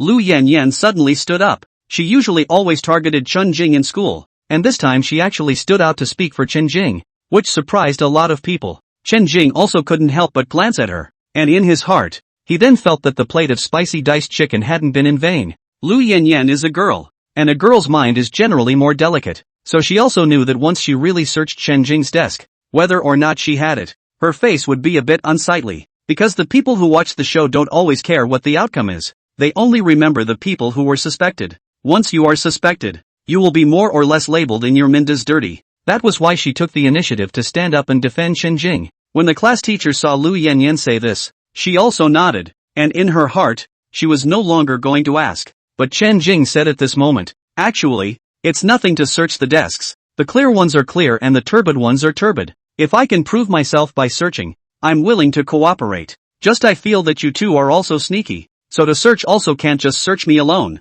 How about searching both of your desks together? Feel free, as you said, the cleaner the better. My desk, feel free to search it, Zhou Tai said indifferently. Jiang Wenchuan listened to Chen Jing actually agreed. The heart is exactly pleased, but on the surface is not show the mountain. Still Tyran, can be. So, without even waiting for the homeroom teacher's side to take a stand, Chen Jing had already opened his desk and took out the scattered things inside one by one. He placed them on the desktop of the neighboring table. Halfway through taking it, he suddenly stopped. Lu Yanyan, it's better for you to do the counting, so it's also a bit fairer. Chapter 61. A thief shouting to catch a thief. Better yet, you guys don't have to do this. Actually, if you can't find it, just forget about it. The class teacher, Wu Shanfang, suddenly said that she didn't want to delay everyone's morning reading either. Don't, Mr. Wu, we've all agreed. It's not a big deal to take a look. If there really isn't, it's good to get a clean slate. Jiang Wenchuan said, turning his head again. He said to Lu Yanyan, Yanyan, since he told you to go and see it, you should go and see it. By you, it is indeed to be fairer, lest certain people secretly harbor it privately. Jiang Wenchuan, what are you doing? Lu Yanyan looked at him a bit angrily. It's not right to target people like this, right? I didn't do anything. This is actually the best way to prove his innocence. The same, my desk later you also take a look together. Between our classmates can only clear up misunderstandings, in order to further friendship. Jiang Wenchuan said, Lu Yanyan just take a look, or let them die. I'm doing the right thing. It's fine. Chen Jing said. Lu Yanyan heard Chen Jing say this, and the eyes of the whole class were focused on her at this moment. She glared fiercely at Jiang Wenchuan before going to Chen Jing's desk to count the remaining things. It didn't take long for the contents of the desks to be inventoried. Nothing, she said. Jiang Wenquan, Yin, you'd better take a closer look? If you don't believe me, come and see for yourself, Lu Yanyan said. Zhou Tai, however, had long since jumped over and looked into Chen Jing's desk again and again, and there was indeed nothing there yet. Immediately, he glanced towards Jiang Wenquan and exchanged glances. It seems to be asking him, didn't you say the ring was hidden in Chen Jing's desk? How come it's gone after all this fuss? Jiang Wenquan's eyes were also puzzled. It shouldn't be. On Friday, he had clearly hidden the homeroom teacher's ring in Chen Jing's desk. How could it be gone? Chen Jing did not even know about this beforehand. It is impossible to have taken it away a long time ago, right? Just then, Chen Jing said, actually, I don't know what the hell you guys are trying to pull. Now that I've searched my desk, it's time for the two of you to search yours as well. This time, Lu Yanyan went over on her own without being shouted at. To be fair, after searching Chen Jing's desk, then of course Zhou Tai's and Jiang Wenquan's desks should also be searched. Zhou Tai had a disinterested look on his face and even helped Lu Yanyan count. Ultimately, his desk was nothing. Then, it was also going to be Jiang Wenquan's turn. Jiang Wenquan also had a disinterested look on his face, but his gaze was fixed on Chen Jing, and his mind was guessing why the ring was missing. Lu Yanyan opened Jiang Wenquan's desk and took out the textbooks one by one, took it to the end, but saw a reflection in the corner. The gazes of many students in the surrounding area had also been staring, and at this time, a sharp-eyed one shouted out as soon as he saw the reflective object. Ring, Mr. Wu's ring. Upon hearing this cry, someone came a little closer and called out, it's really a ring. It's a diamond ring, kinda like the one Mr. Wu has. Immediately the surrounding area murmured. It was caught in plain sight. Lu Yanyan cleaning up the books was also done under the gaze of several eyes, so it was definitely not someone who wanted to deliberately frame Jiang Wenquan either. Rather, the facts are in front of us. Jiang Wenquan, what is this? Lu Yanyan didn't go for that diamond ring either, but pointed to it and asked Jiang Wenquan. Jiang Wenquan was a second ago open-minded, but this second, his expression was a little suspicious. What's that? My desk? What could be in my ing desk? He bent down and just glanced into his desk, and when he saw that in the corner, there was literally a silver diamond ring lying down. His heart and the corner of his eye twitched.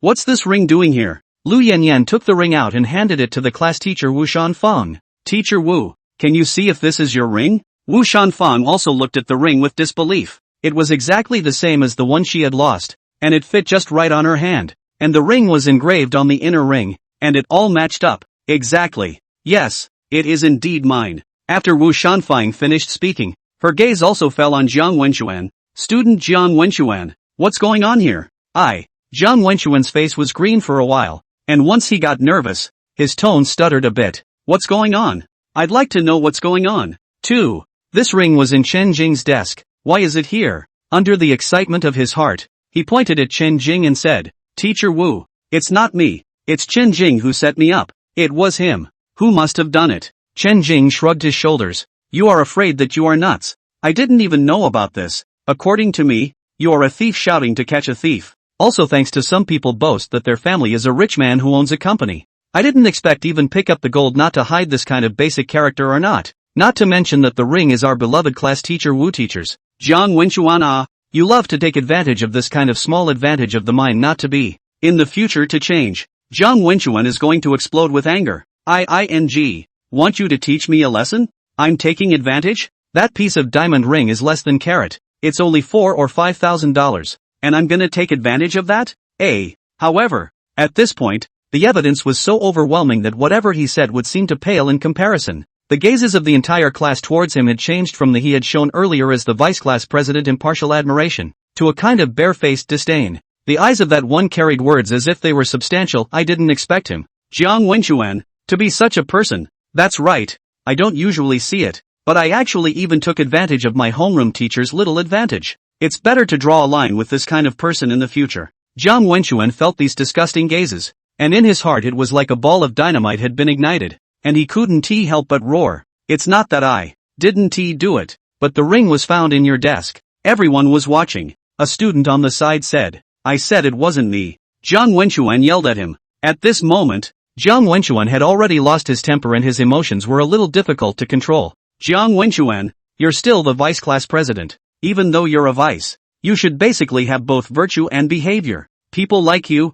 I don't think you really deserve to be the vice class president. There is no lack of Jiang Wenquan in the class. This moment the wall fell down and people pushed. also jumped out of the irony of, "That's right, you're still a thief crying out to catch a thief." It's true that Chen Jing isn't as rich as your family, but we still know his character. On the contrary, it's you. Your character is really bad. Another person also said. At this moment, Chen Jing didn't say much more. Looking at the mood of his classmates, there was no need for him to fill in such things. Jiang Wenchuan, Zhou Tai, you two come to my office for a moment. Eventually, the homeroom teacher banged the table on the podium to maintain discipline. In this case, the suspicion is too obvious. Anyone with a discerning eye can tell that there is definitely something fishy going on behind the scenes, and the classroom teacher can certainly see that. So, she just called Jiang Wenchuan and Zhou Tai. If you have something to say in the office, it's a way to save face for them. Chapter 62. It's up. Jiang Wenchuan and Zhou Tai were called away for like 10 minutes or so,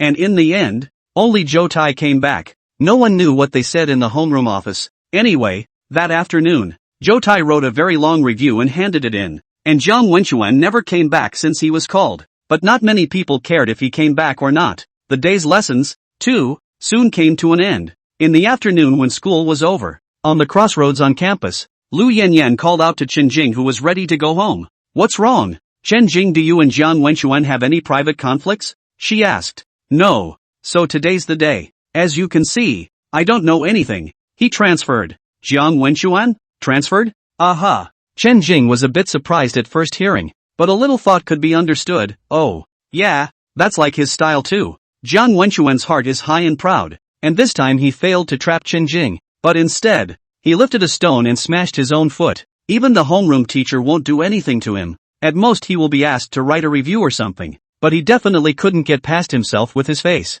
The look of unanimous disdain from the class after the incident hit him too deeply. Even though there wasn't much time left before the college entrance exam, he couldn't afford to stay for even a single day. While the words fell, Chen Jing also lamented in his heart. In the end, it was a rich family. In exchange for ordinary people, transferring to another school at this time was simply impossible. The paperwork is very difficult to follow and the school registration issues can wind you up. And for the rich, it's not a problem. It's actually quite good. The college entrance exam is approaching. If he stays, he will inevitably make trouble again. Chen Jing said. Lu Yanyan thought for a moment and also said, "I also think that this might be a good thing for him." There was also a small sense of relief on her face as she spoke. Jiang Wenchuan had changed schools, so he definitely wouldn't be pestering her every day like before. In fact, from the bottom of her heart, she didn't hate Jiang Wenchuan. Their two families knew each other early and had a deep business relationship. She was an only child, and Jiang Wenchuan was also an only child. So in her heart, she felt more like a sibling to Jiang Wenchuan. But Jiang Wenchuan didn't want to treat her as a sister and always wanted to develop another layer of relationship with her, which made her bitter. So, nasty to say the least, annoyed with him, still a little bit. But I also have good news for you. Lu Yanyan suddenly smiled and said, "What's the good news?" "The good news is, my family's stock has really gone up. It's up today 10 points. That's supposed to be a stop?" she said. Chen Jing, however, was not surprised at all. "Yes, but even though it's up, you still have to be careful, huh? Don't get trapped again." "Well, thanks for the reminder. Okay, I'll go first. Bye, bye." When she arrived at the school's entrance, there were cars waiting, and as soon as she appeared, someone was waving at her. The children of rich families are transported in special cars. Chen Jing watched her go and then returned home as well. And not surprisingly, Mom and Dad seemed to be in a very good mood today. It wasn't peak business hours yet, so the store was fairly empty. As soon as Chen Yuan saw that he was home, she called out to him, "Ah, Jing, come and see." While pulling out his phone, he nimbly tapped on the stock program. "Look, this stock, today, actually really went up. And it went up so much. This feels like a dream," Chen Yuan said. He hadn't played stocks before either, and it's normal for first-timers to feel this way. Chen Jing smiled. "I told you, playing stocks is indeed risky, but it's not impossible if one is aware of the market and insider knowledge." Chen Yuan nodded, and only then did he confirm that his own son and Lu Jingtong's daughter were indeed very close. "Can these numbers really be turned into real money?" Su Yanlan also asked incredulously. Their family put in $300,000, and even though there was a bit of a drop on Friday, it backfired by for the day today over $20,000. Of course you can, as long as it's a normal trading day. Once it's sold, it immediately becomes money, Chen Jing explained. "That's good. In that case, then hurry up and sell it tomorrow. Money is only called money if you earn it in your hands." Su Yanlan's conservative thinking had never changed. including Chenny Yuan, who thought the same thing. Right, in that case, sell it first thing in the morning. Made more than $20,000 a day, which if you want to make this net profit on the restaurant, it will take some time, and also have to manpower and material resources with, while the stock is $1 million profit. Mom and Dad, don't be in a hurry. I have a feeling that her family's stock can go up 3 times in a row, so let's wait a little longer. Chen Jing said.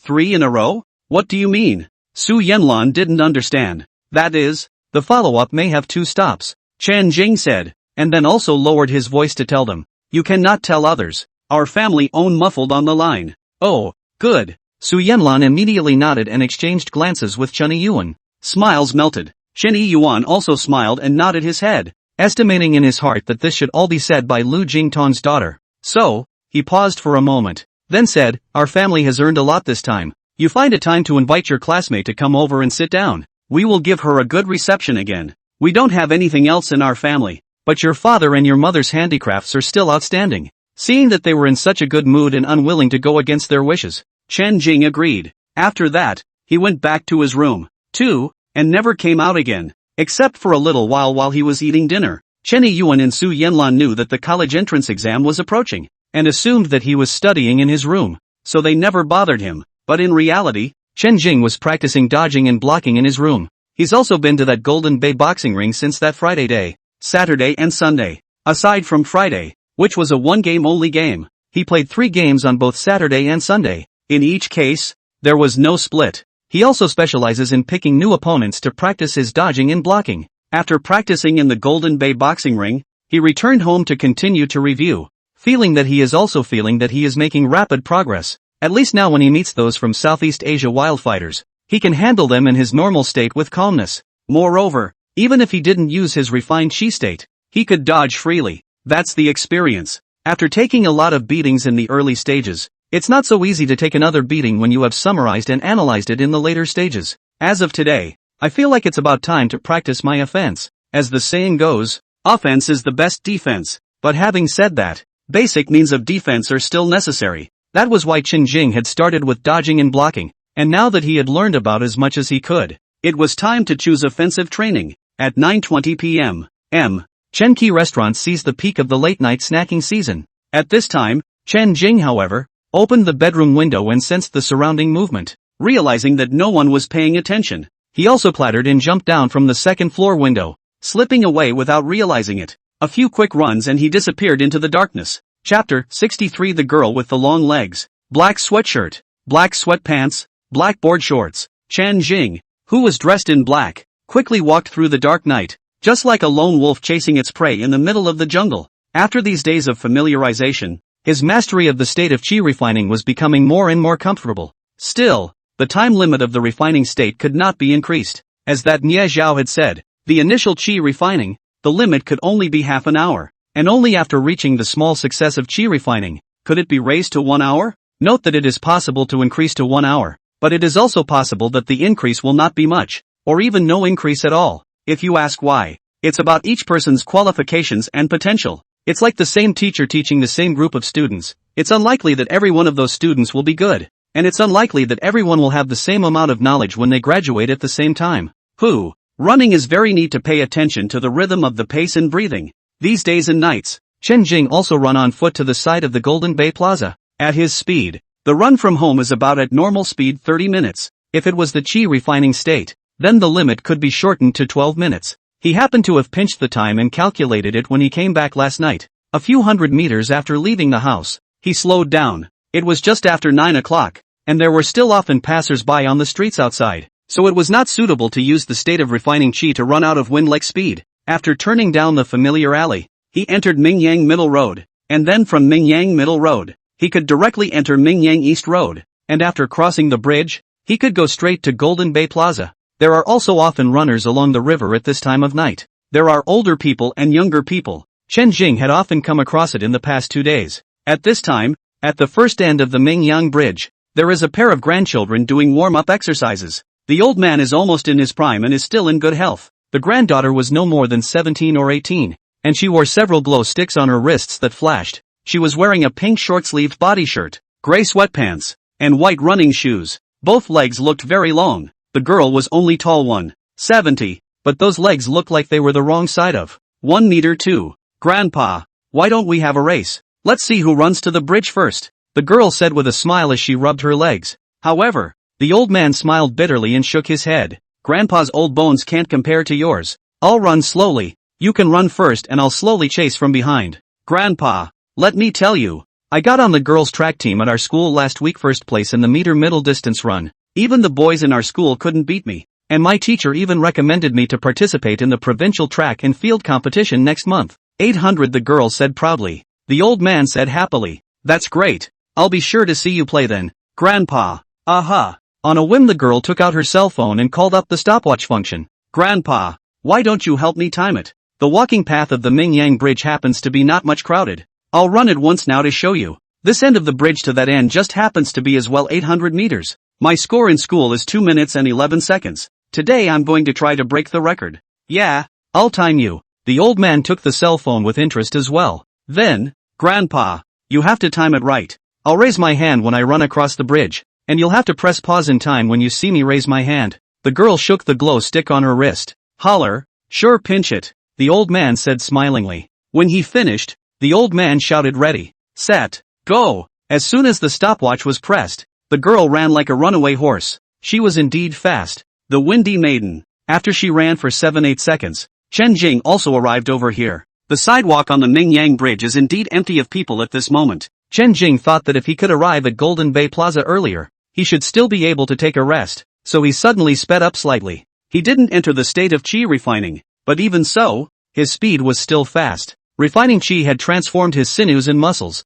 and although it had only been a few days, the effect was remarkable. Perhaps he didn't even know it himself, but his serious running speed these days was almost comparable to that of a Division I athlete. The girl with the glow stick on her hand, a hopeful smile on her face at this moment, had almost run to the middle position of the Mingyang Bridge. She was in great shape tonight, even better than when she broke the record at school. It has to be less than tonight, 2 minutes and 10 seconds, she said silently in her mind. The women's world record in the 800-meter middle distance run has always been held by Galmira from Czechoslovakia. She on set, 1983 at the Munich Track and Field Championships, a world record of 1 hour 53 minutes and 28 seconds, July 26. So far, no one has been able to break it. For a glow stick girl's age, if she could run less than meters 2 minutes and 10 seconds for, that would be considered top quality excellence. 800. And if it can be less than 205, that's world-class athlete level. The girl had no high hopes, and what she wanted to break at the moment was the record of seconds.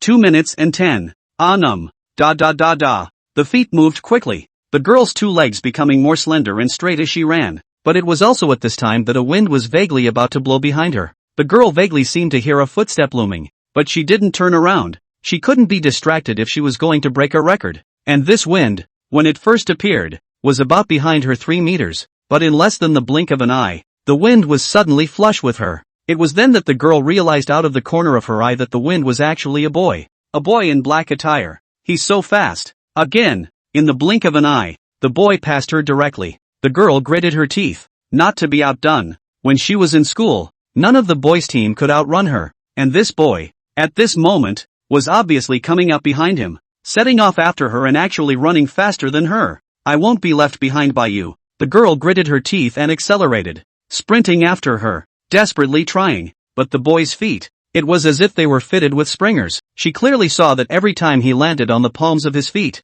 they would suddenly burst up. Then like a rabbit, he leapt a long distance away. With that one leap together, they pulled further and further away from each other. Only 10 seconds later, the boy was gone. The girl couldn't catch up and was so angry she stomped her feet and wanted to cry. Originally she was in pretty good shape and was thinking of breaking the record, but now she was struck down to the point that she lost half of her confidence. Chapter 64. Bright lights, clean floors, the areas where the rich live are, comparatively speaking, a little more chilly as we enter the night. There are no big stalls on this side of Golden Bay Plaza, nor are there bars or of varying standards KTVs. There are just the movie theaters and cafes that symbolize the petty life. Occasionally, a limousine will pass by on the street, either going home or out. There were also occasional sounds of giggling from beautiful women in cool clothes in the rising and falling windows. Time, p.m. 9:43. In a boulevard of the Riverside Park close to the YMCA department store, Chen Jing sat on a stone bench and rested.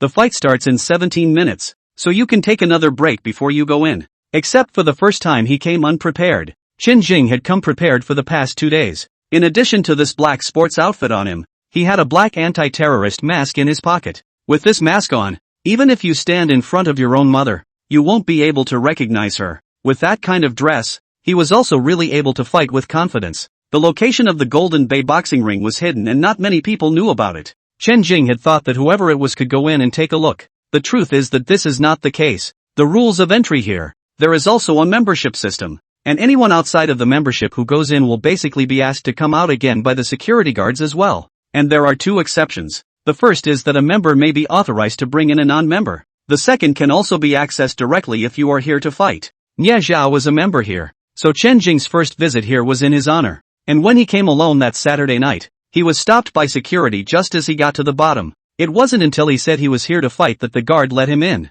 It's time to go. When the time reached 9:58, Chen Jing finally stood up, and once he took his mask out of his pocket and put it on, he breezed off to the ring. Riding the elevator down to the -1 floor, he was greeted by a security guard a few meters away as soon as he came out. For 2 nights, Saturday and Sunday, Chen Jing was dressed like this, and the security guard had recognized him. Blackie, you're right on time. The guard smiled while holding a cigarette. The nickname Blackie. It was not known who started it. Someone shouted the first one, and others followed, shouting and shouting. This also became Chen Jing's personal label in this boxing ring. To be honest, Chen Jing didn't like this nickname, but he couldn't stop others from calling him this. It's time to split the difference today, isn't it? The guard said. In the past few days, Chen Jing's appearances always ended in a draw, and although the audience had a good time watching, it was always a bit of a pity. Alright, try it, Chen Jing answered. That's a deal. You fight well, and tonight, I'll buy you.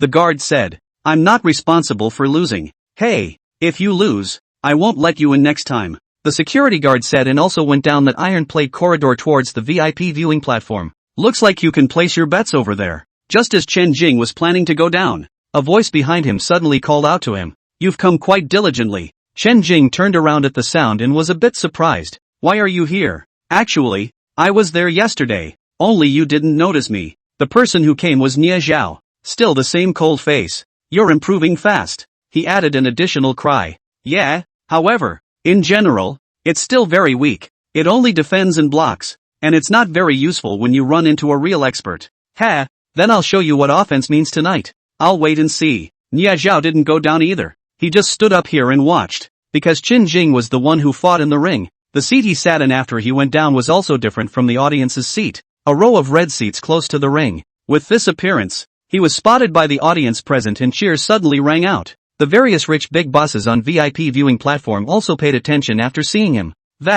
In fact, everyone had seen Chen Jing's performance over the past few days, although he had always blocked and dodged. It was a skill that could be considered strong as long as he was able to keep from losing. Therefore, not only has Lu Jingtong recruited him, even the boss of Yiming department store, Chang Juanxiong, has also recruited him. He offered him a monthly base salary of dollars plus a winning commission, 8,000. But of course Chen Jing refused. However, he also learned as a result that those Southeast Asian boxers were actually paid very little. Some were 3 or 4,000, and some were even 1 or 2,000. At first glance, it seems like a very low treatment, but for them, it's much better than when they were in Vietnam. Here, if they win, they get a commission. After Chen Jing took his seat, he also glanced towards the VIP audience stage. Lu Jingtong didn't come today. The owner of the YMCA department store didn't show up either. But there were a few more new faces, both male and female. Among these people, Chen Jing looked and actually found a familiar face.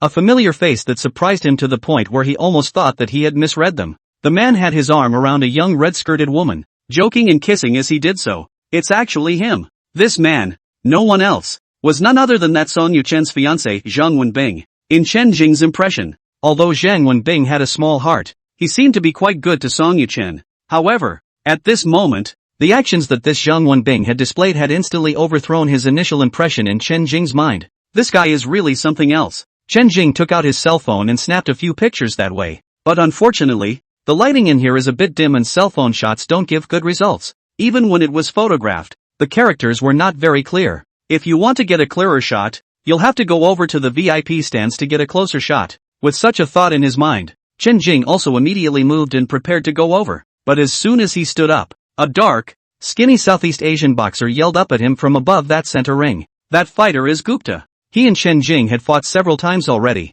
and every time his boss shouted and screamed for him to defeat his opponent. And he tried, but he just couldn't. Chen Jing. For this, he was also scolded a few more times by his boss afterwards. Therefore, in his heart he hated Chen Jing, and because of Chen Jing, even his meals had gotten worse in the past 2 days. He was holding his anger and was looking for Chen Jing to vent it out. Come down. Gutta raised his fists. His mouth spoke in substandard Chinese, and shouted, me, down. As soon as he shouted this, the audience in the gallery also immediately rose up. Blackie, go down. Go down, go down, go down. The audience shouted neatly. In this way, Chen Jing was all eyes up. Want to go is not good to go. Gupta was very angry down there and also shouted again. Nay me, down. As he shouted this, the audience once again followed suit. Under these circumstances, it was already inconvenient for Chen Jing to go over to the at this time VIP audience stage. And so, he could only clench his fists and swipe a reproachful glance at Gutta. Shout a hair or shout. You're in such a hurry to get your ass kicked. Then I'll make you whole. Immediately, Chen Jing's hand snapped to grab the railing and leaned over. A swallow spin took him over the railing and landed him firmly in the center ring. The author's update is as steady as Mount Taishan. All the old iron and young ladies who are catching up on their reading. Recommend the tickets to go. Chapter 65 Pregnant. As soon as Gutta saw Chen Jing coming down, he immediately rushed over. Stomping 7 steps wildly, he jumped violently. Then his body was in the air with his knees and elbows bent like a bow. And once he struck out, he came up with a tiger leaping Jedi style. Seeing this, Chen Jing also rushed forward to meet him. Just as the two were about to collide, Chen Jing suddenly bent his feet down. His knees pressed against the ground, and inertially he slid 4 or 5 meters forward. The floor of this ring court was made of wood flooring, similar to the boards used for basketball. It was polished and flat. The sliding is good. As he slipped through with this low body, Gutta's Jedi style, which swooped on the spot, swept past his head. Gutta did not hit the target, collected momentum, only to fall out of the air. Red Tom's shoes outlet feet bang, landed on the ground. As soon as he landed here, the wind suddenly picked up behind him, only to see Chen Jing reverse the carp and jump and flip. Backwards, he chased after them, and as his feet descended, he took advantage of the situation and kicked Gutta in the back. Gupta was caught off guard and was hit on the spot. Staggering, he fell forward, sliding 3 or 4 meters off the ground before coming to a stop. This time, all sides of the audience in the auditorium instantly boiled over. Chen Jing had been here for a few days in a row, only defending and not attacking, but he didn't expect to finally attack today. And with that shot, he kicked Gutta to the ground. Beautiful, Blackie, and his 10 Pete, a spectator shouted. On Saturday and Sunday, Gutta won a couple more fights, and now he's the only 10-fight champion in the entire Golden Bay ring. Whoever can beat him will get $100,000 in prize money. According to the rules,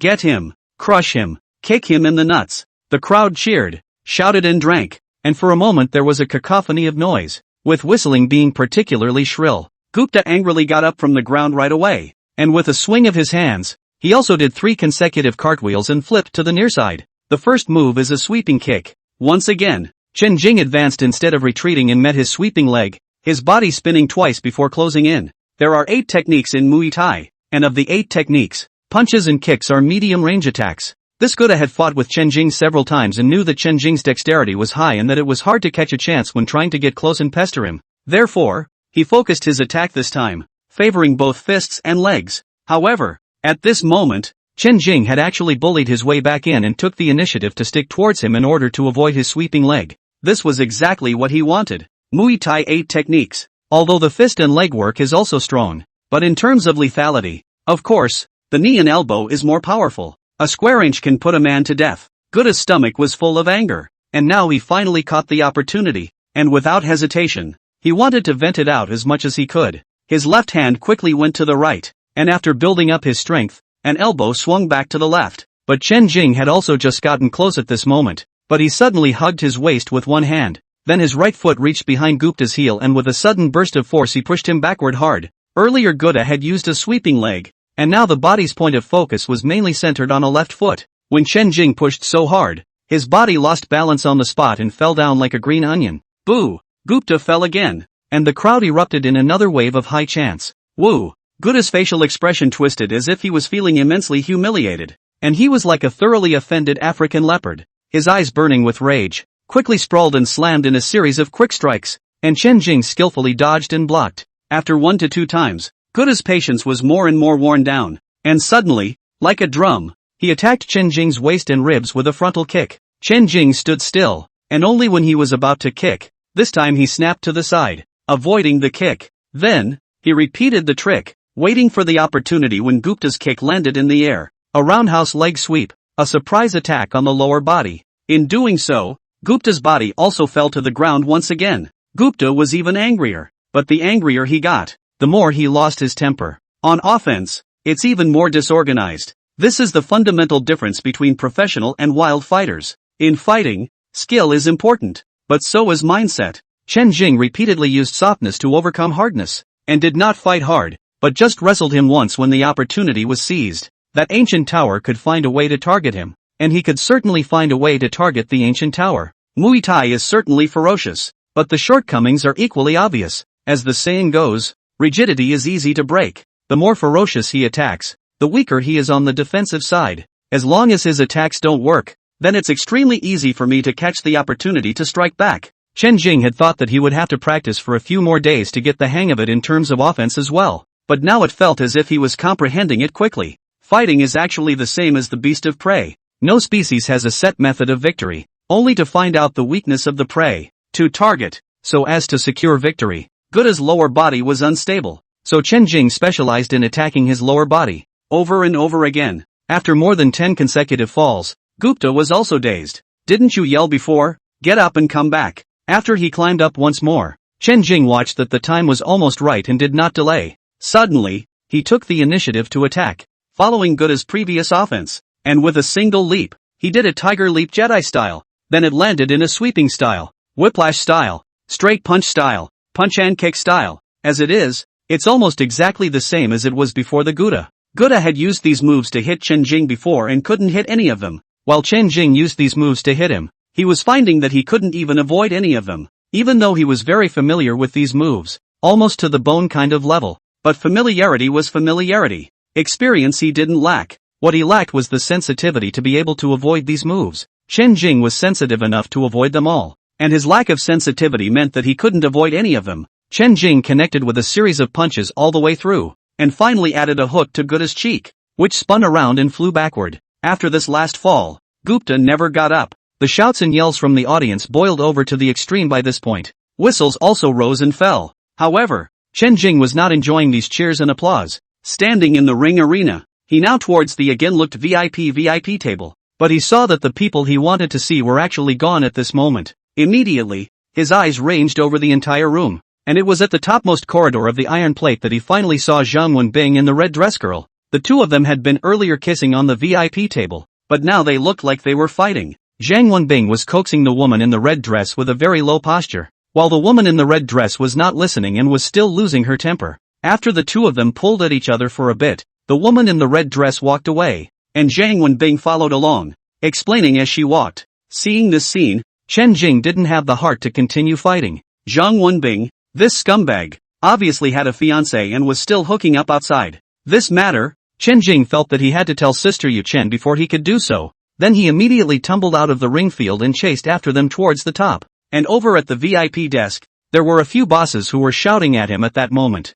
but he ignored it and left without looking back. When he got to the top, Nia Zhao was still there, leaning against a pillar and smoking. Well played, you seem to be quite talented at this, he said. Chen Jing, however, didn't have the heart to talk about this and immediately went to the elevator door and pressed the button. Nia Zhao seemed to have checked, so he asked, the man and woman who just left, do you recognize them? Looking at the elevator before it came down, Chen Jing also asked a rhetorical question. Did you hear what they were saying just now? It's nothing, Nia Zhao spat out a smoke ring. It's just that the woman is pregnant and is clamoring for marriage. Chapter 66 3 months. What? Pregnant? That's right. Sure is a scum. You seem to be very angry. Is that woman in the red dress your girlfriend? Nia Zhao stubbed out his cigarette on the wall. Chen Jing poo-pooed. You're the one with this kind of girlfriend. That's right. The age difference is a bit big, but it doesn't seem to matter. Her family is in a good position, and having a girlfriend like that can be a lot less years of struggle. Nia Zhao said. You know the identity of this woman? The elevator arrived at this moment, but Chen Jing was in no hurry to get in. Nia Zhao nodded slightly, probably understand a little bit. Her name is Shinrong. Her father's name is Shin Wancheng. Doing jewelry. Wouldn't that be rich? Yes. Although it's not considered top-notch in Mingyang City, it's definitely ranked in the top when it comes to assets 20. Nya Zhao said. After hearing this, Chen Jing asked again, then do you know anything about that man? Don't know much about him. Probably know his name is Zhang Wenbing. That's all. Stick to a point. The elevator doors opened. Chen Jing was just about to go in, but he heard Nya Zhao add, a kind reminder for you. What? Don't mess with that woman. Why? It'll bring you a lot of trouble. Maybe you personally aren't afraid, but your family? It's hard to say. After Nya Zhao finished speaking, he was also ready to leave. After the two entered the elevator, Chen Jing asked him again, is this woman special? Didn't you say that her family sells jewelry? Is there any other background? Nya Zhao smiled faintly. Don't ask too many questions. Knowing too much won't do you any good. Chen Jing couldn't help but smile as well. Oftentimes, the moment two people talk about the situation, the more one party cautions you not to find out, and the more you are inclined to want to find out. This is the curiosity principle. Curiosity is something that isn't exclusive to women and cats. Men have it too. Why does it feel like you're saying all this to me? As if you're intentionally leading me to understand? Chen Jing looked at him. Nya Zhao's eyes didn't hold back. So what? You'll find out? What if I say no? That's better. Your expression of not being able to say anything is too obvious. Chen Jing shook his head. Ha ha ha. Nya Zhao laughed cheerfully, and after the elevator rose to the top, he took the first step out. Actually, it doesn't matter. A lot of things you don't want to get involved in. There will always be involvement in the future. Your road, how to go, in the end also belongs to your own choice. Still the same sentence, I don't think too highly of you. Meh. Chen Jing also exited the elevator, looking at Nya Zhao's back as he left alone, and returned the favor. I'll say the same thing, I'll at least live longer than you. Nya Zhao didn't reply again, mounted the motorcycle parked on the street, and slipped into the thick night in a puff of smoke. Chen Jing also had thought that Zhang Wenbing and that red dress woman had already gone far away, but what he didn't expect was that after he descended the stairs, at the corner location of the street, they were heard arguing again. I'm already 31. I can't afford to wait. Every time you say you'll marry me, but every time you tell me to wait and wait and wait. I've waited from my 20s to 31. I've already had for you 4 abortions. The doctor said that if I fight again, then I might not be able to get pregnant again in the future. Do you know that you know that? The woman's emotions were running high. Tonight they came here to watch the boxing match, and she had planned to tell Zhang Wenbing the good news about her pregnancy. But Zhang Wenbing didn't look happy when she heard the news, but instead persuaded her, tell her to get another abortion. When the woman heard that, she flipped out and then came out arguing. Zhang Wenbing also chased all the way out and patiently persuaded.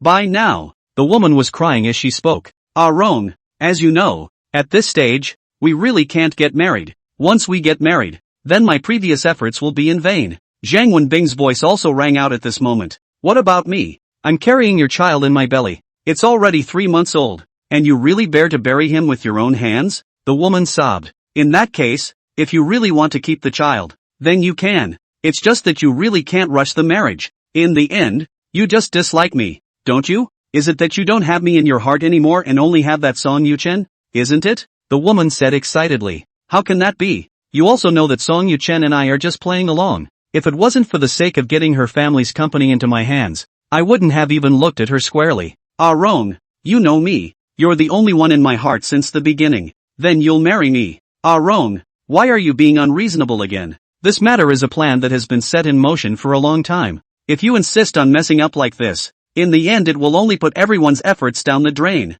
As for marrying you, I will definitely marry you, but not now. And even if I don't marry you, your brother won't allow it, right? So how long is it going to take? Anyway? Soon. Soon. Don't worry. Get in the car first. It's not convenient to talk here. Let's talk in the car. Zhang Wenbing softly persuaded. After a while, the woman finally also loosened up, and also went to the car with him. Chen Jing leaned his back against the wall around the corner. His cell phone opened the recording, and he recorded the paragraph just now, also in its entirety. He personally, also the more he listened to the more angry. Just now almost could not help but stand out to repair Zhang Wenbing a meal, but in the end reason made him hold back. It's useless to beat him up at a time like this. The main thing is to let Song Yuchen know all this as soon as possible and see through this Zhang Wenbing's true colors.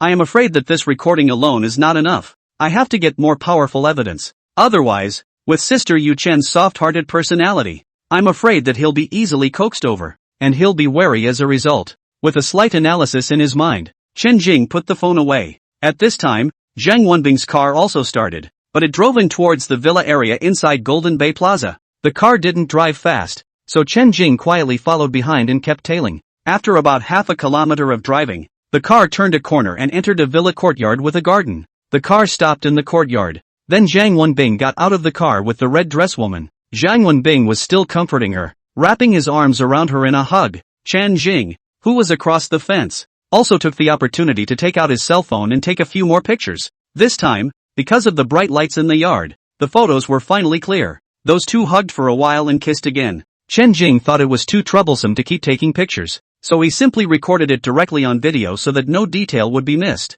After kissing for a while, the woman suddenly pushed Zhang Wenbing away with a red face and said shyly, "It's been 3 months, no more." Zhang Wenbing, however, smiled evilly and picked her up by the waist with one hand. "It's only 3 months, it's fine." When he finished, he carried the woman into the house. Chapter 67 Miss Joey's Little Skirt. Song Yuchen was genuinely fond of painting. In fact, her family also has a company. Her father started from scratch when it called transportation company, Morning Glory Logistics. 10 years ago this company was only small, but over the years with the rapid development of the courier industry, Changwon Logistics also followed the trend. In today's Mingyang City, the development is also quite good, but after her father died of an illness years ago, the company fell to her as a recent college graduate. 5. But she had never been interested in the business part of it since she was a child and didn't understand it at all. Fortunately, at the beginning, the company also has some uncles to help support. Changwon Logistics can also maintain operation,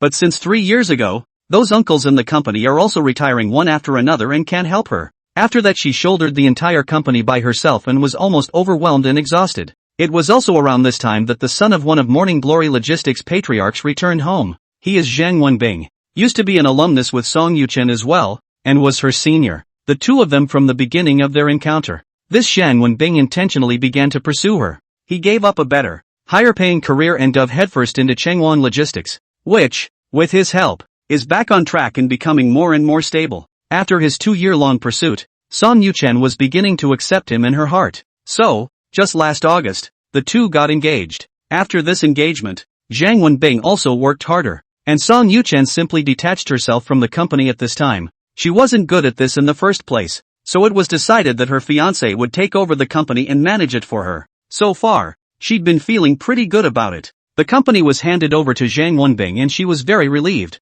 After she stepped down from her job, she just painted and planted flowers at home every day and kept it simple. It was the life she loved. The windows were open and the sky was lit up with a bright moon. Light streamed in the distance and the moon was serene and peaceful. Right in front of the window, Song Yuchen was holding a paintbrush and was depicting a corner of this Mingyang City at night. It was quite interesting for her to outline a modern flavor with traditional brushwork. The streets are filled with traffic. To the ear, it's raucous. Look in the eye, but it's quiet. Her brushes moved quickly and she painted skillfully. As she drew, a ball of paper suddenly flew out of the window and landed on her drawing board before rolling back down to her feet. Song Yuchen snapped out of her concentration and looked out the window. But she didn't see anyone. She's here, but it's the 7th floor. It's not a small height. Where did the paper ball come from? He couldn't help but move closer to the window. But he saw a man downstairs dressed in black, who was just now turning away. Who is this? Song Yuchen was quite curious about the identity of that person. Squatted down,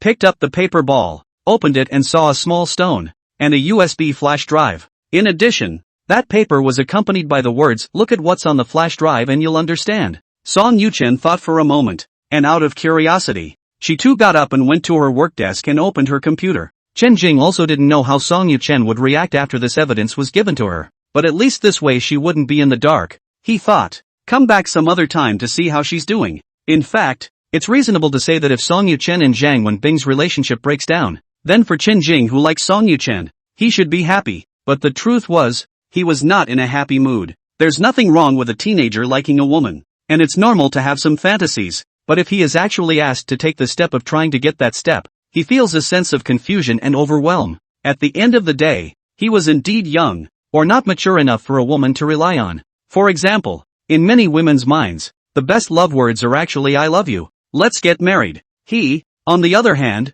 was only 18 and couldn't give back such a promise, nor was he qualified enough to be responsible for someone else's life. The way home, he took a slight detour. If we go back positively, once mom and dad find out, we will inevitably be reprimanded again. At this moment, he penetrated into an alley, and as long as he followed the alley to the end and passed through Fengyang Street in front of the Chinese hospital, he could go around to the outside of the wall of his own backyard. It would be fine to climb over the wall and enter at that time. The Chinese hospital was lit up with red lettering that was very eye-catching in the night. This hospital is not large compared to the city's People's Hospital. It is smaller by half, but business is still quite good. The people in this neighborhood usually have a cold fever, gastrointestinal disease or something, are also to go here to heal. Chen Jing had a stomach bug last year and was hospitalized for a few days, and that's when he met Joey. At that time, Joy had just come here to work as a nurse, and then she often went to his house to order food, and she became familiar with him after a while. When the alley came to an end,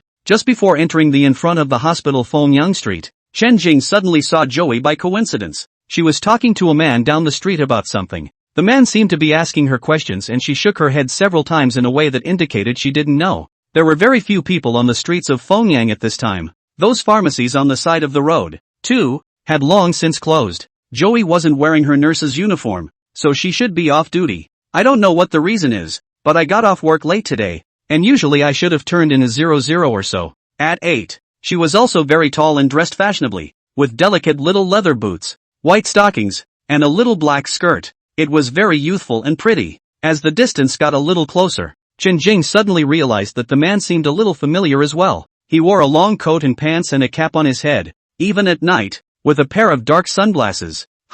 Isn't this guy Professor Lin? Chen Jing remembered that the Lin Gaohan he saw this morning was dressed like this. It's so late and you're still looking for Joey. Does Dai Xinliang owe him a lot of money that he hasn't paid back? Chen Jing couldn't help but laugh. But just then, the man seemed to get excited as he talked and danced around. Joey took 2 nervous steps back then, shaking his head again and mouthing words. Because of the distance, Chen Jing couldn't hear what they were saying, only to see the man approaching as he spoke, agitated, while Joey continued to back away, backing away, and probably scared. She tried to walk toward the hospital, but the man suddenly ran up quickly and yanked her. Joey struggled and screamed, but the man just reached out and tapped her on the neck and she fainted. Then the man looked around, saw that no one was paying attention, shouldered Joey and ran off. When Chen Jing saw this, he was also stunned. What was Professor Lin trying to do? Seeing that Professor Lin ran away carrying the person, Chen Jing's side also sped up and chased after him from behind. Chapter 68 Mutants. It's also because there are so few people in the neighborhood at this time of day. That's why that scene just now was not noticed by anyone. Chen Jing sped up and chased after him, but that Lin Gaohan's speed was actually not slow either. When Lin Gaohan ran, his legs were slightly bent, forming an inwardly O shape, much like an inside 8 step. Somehow, Chen Jing felt that such a pace was similar to a certain kind of animal. Professor Lin is over years old, and with a person on his shoulders, he can still run so fast? Am I recognizing the wrong person? 60. Chen Jing began to wonder if that was Lin Gaohan or not. Normally speaking, at Lin Gaohan's age, he would not be able to do this. However, in terms of dress, it did look exactly like the Lin Gaohan he saw this morning. Walk forward along Fengyang Street and about after meters. To the left is a path that leads to Myeongangsan Park. 500. To the right is Ingchun Road, which is where Chen Jing's house is located at Ingchun Road 13. The mysterious man ran to the fork in the road with Joey on his shoulders, paused a little, then made a decision and ran in to the left. Chen Jing sent his feet running wildly, having already used his chi refining mode a long time ago. Under this mode, his speed was already beyond that of a world-class athlete, but despite this, he still failed to catch up with the mysterious man. From this, it could be seen that the speed of that mysterious man was not below him at all. Myeongangsan Park, also a martyr's park, is closed, opening a.m. and at night at 6 closing p.m. 5. So at this point, it's basically empty. The outer wall of the park was an iron fence, about 2 meters high, and the top of the fence was tangled with creepers and petunias. The flowers were green. When Chen Jing chased him inside, he only saw the mysterious man make a quick dash. His feet stepped lightly on the fence, and then leapt in with a bounce. This kind of agility was also rare in the world, and the key was that he was carrying someone on his shoulders. Joey was slim but should have been 90 pounds or less. The mysterious man was able to achieve this level of success, and Chen Jing was self-admittedly inferior. Could it also be a chi refiner? Buzz. The immediate accuracy appears, accuracy 0%. Seeing this result, a flash of suspicion flashed across Chen Jing's eyes, and at the same time, he let out a sigh of relief. It was good that it wasn't a chi refiner. As far as his current stage was concerned, it would be quite troublesome if he really ran into one. Since this person was not a chi refiner, what made him able to be agile to such a degree? This person can't really be Professor Lin, right? He asked again in his mind in disbelief. Anyway, as he thought, he didn't quite believe that the aging Professor Lin had such agility. But soon, the accuracy rate in front of him gave him a result that was less than surprising. Accuracy 100%. What? It's really Professor Lin? This result was something that Qin Jing couldn't believe and was hard to imagine. How did Professor Lin, who was so old and not a chi refiner, manage to achieve such a level? After judging these two results with accuracy, suddenly Qin Jing inexplicably felt a bit of a headache. It was as if a million needles were sticking out from under the scalp. What's going on? He clutched his head, and it hurt for a good 10 seconds before the zinging sensation faded. He wasn't sure what it was about, and it was too late to think about what it was about. Immediately behind him, too, the pace quickened, and as he approached the iron fence, he took 3 steps, jumped, and somersaulted over it in a single bound. Landing lightly, he rolled several times, then quickly hid in the bushes to the side. At this moment, Professor Lin was about 15 meters ahead, and seemed to have vaguely heard the commotion, so he also took off his sunglasses and looked back towards the back. Thanks to Qin Jing ducking in time, he didn't let him find out. It was only at this moment when Professor Lin looked back and watched, that Qin Jing was shocked to discover that Professor Lin's eyes were faintly illuminated with a translucent orange light, but he didn't dare look at it more than that, so he shrunk his head down, and for some reason, Professor Lin's head was bobbing at the moment, his eyes darting around, spinning around. It's amazing to see. With normal eyes, you can't see in the dark, but Lin Gaohan suddenly found that his eyes, at this time, not only could see everything clearly, but even the colors of the trees, grass and leaves, brown bark, green leaves, tender green weeds, dark yellow dirt, gray tiles. It was all looking as if it were daytime. Lin Gaohan was well aware that the ability of the eye to see in the dark depended largely on the photoreceptor cells in the eye.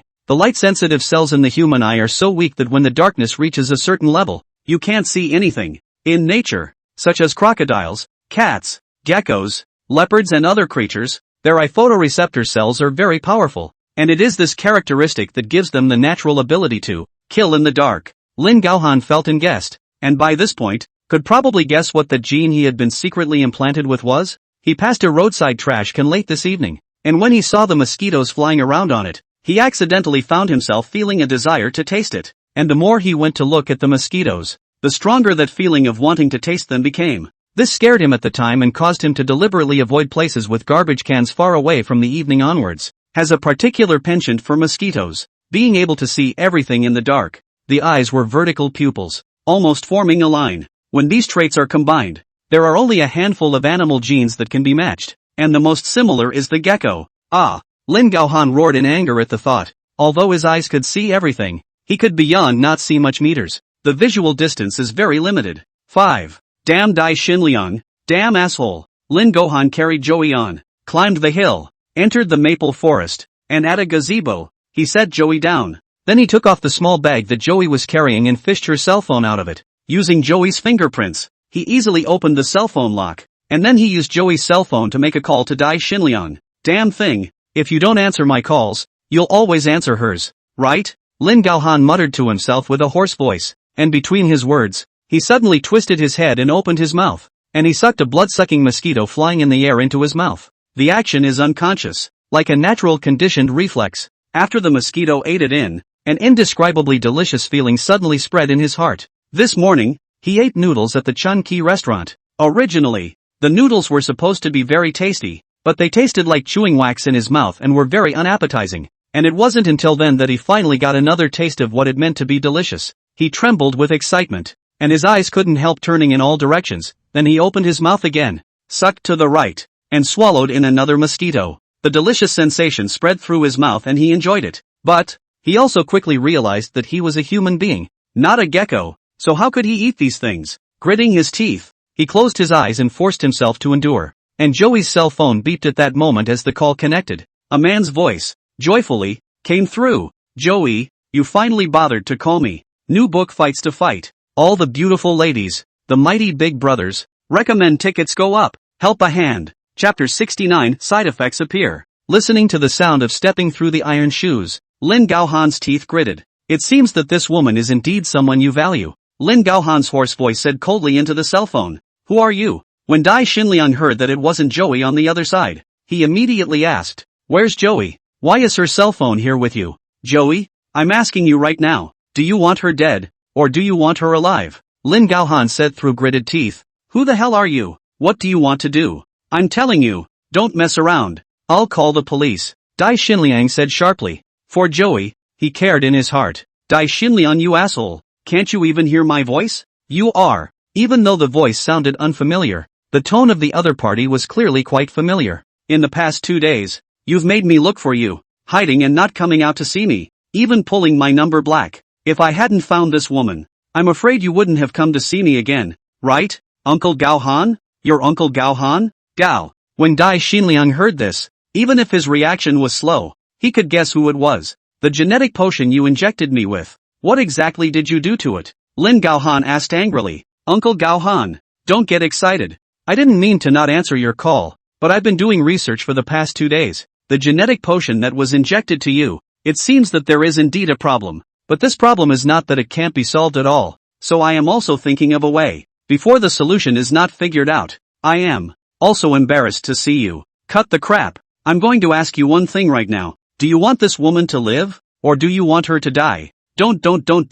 Uncle Gaohan, you don't mess around. She is innocent. You don't hurt her. The changes in your body. I still have a way. You don't get excited first. Dai Xinliang hurriedly persuaded. It seems like you do care about her. So here's the deal. You come find me at Mingjiang Mountain Park. I'll limit you to arrive within half an hour. Or else the next time you see this woman, you should be in the hospital morgue. Remember, come alone and don't call the police, or you'll be responsible for the consequences. Lin Gaohan finished this sentence and pinched the hang-up button. Chen Jing moved a little closer along the grass, and because it was so quiet over here, he was also able to clearly hear the conversation between the two of them. At this moment, he was also blaming himself in his mind. It seems that joy would be brought here by Professor Lin, and it's all because of my words in the morning. If I hadn't mentioned her, she wouldn't have suffered this. After hanging up the phone, Lin Gaohan, bored, during the waiting period, and cannot help but head stretched everywhere to catch the blood-sucking mosquitoes flying in the air. He hadn't eaten today,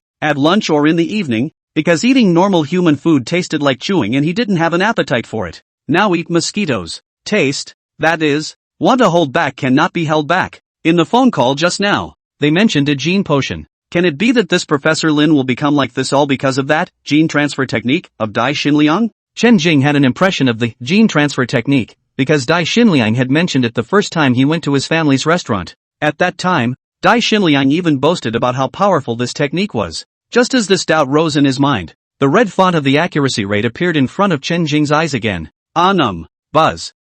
Accuracy 100%. There was no doubt that Professor Lin would become like this, and it was indeed because of the gene transfer technique. However, after this accuracy rate came out, Chen Jing's head also ached once again. This time the pain was worse than the last, as if someone was poking him in the head with a nail. Unable to help himself, Chen Jing grunted in pain. Hands clasped his head, and a cold shiver ran down his body from this intense pain. He was already trying desperately to hold back, but he couldn't stop. This time, the headache lasted all of 20 seconds or so before it gradually eased off. During this time, Chen Jing also let out a pained grunt. But despite this, Lin Gaohan noticed. Suddenly he jumped up on a stone chair in the pavilion, ascended to the heights, stared down at the grass from which a movement had issued, and cried out, "Who's over there?" Although Lin Gaohan could see clearly and distinguish colors, the visual distance was only 5 meters. There was movement in the grass, 5 meters away, so he couldn't see it. But the sound of that pained grunt just now, and the movement of the grass shaking,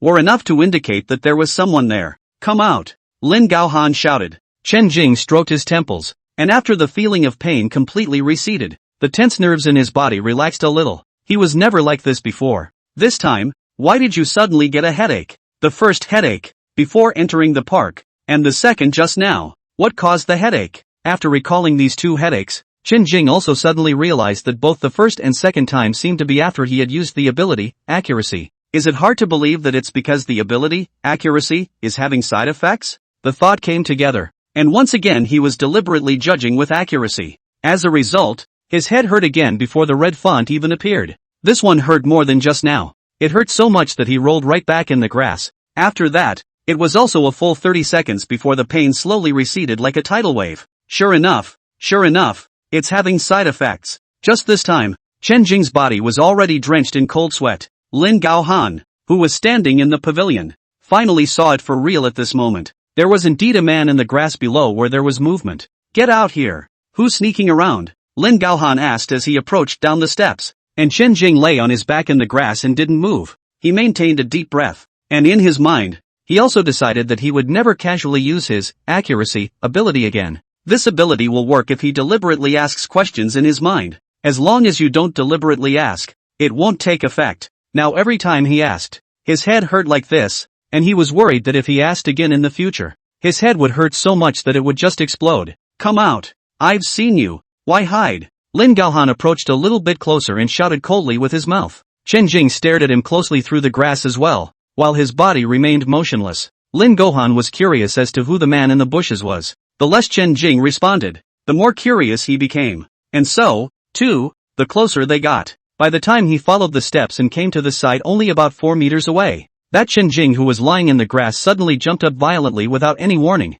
With a foot on a nearby stone, he used his strength to make a tiger's leap, running straight from the grass to the gazebo. Chapter 70. Seeing this, Lin Gaohan also seemed to see the black-clothed man's intentions, and immediately turned around and snatched towards the gazebo. Chen Jing took 2 rises and falls, and midway through, his toes lent their strength on another stone, and when he leaped up again, he was already climbing the perimeter edge of the gazebo. With a burst of force from his upper arm, his entire body rose up and landed right on the outer edge of the gazebo. At the same time, Lin Gaohan also grabbed the mouth of the gazebo. A pair of grayish-yellow colored pupils stared at the unidentified black-clothed man with a burning gaze. Between the two of them, Joey, still unconscious, lay on the ground in the middle of the pavilion. At the moment, the two of them were about the same distance from Joey. What are you? Lin Gaohan tilted his head, sizing up the black-clothed man from all angles. I only heard the man in black suddenly say, you have a grudge against someone else. You shouldn't involve innocent people. Chen Jing deliberately used a low voice.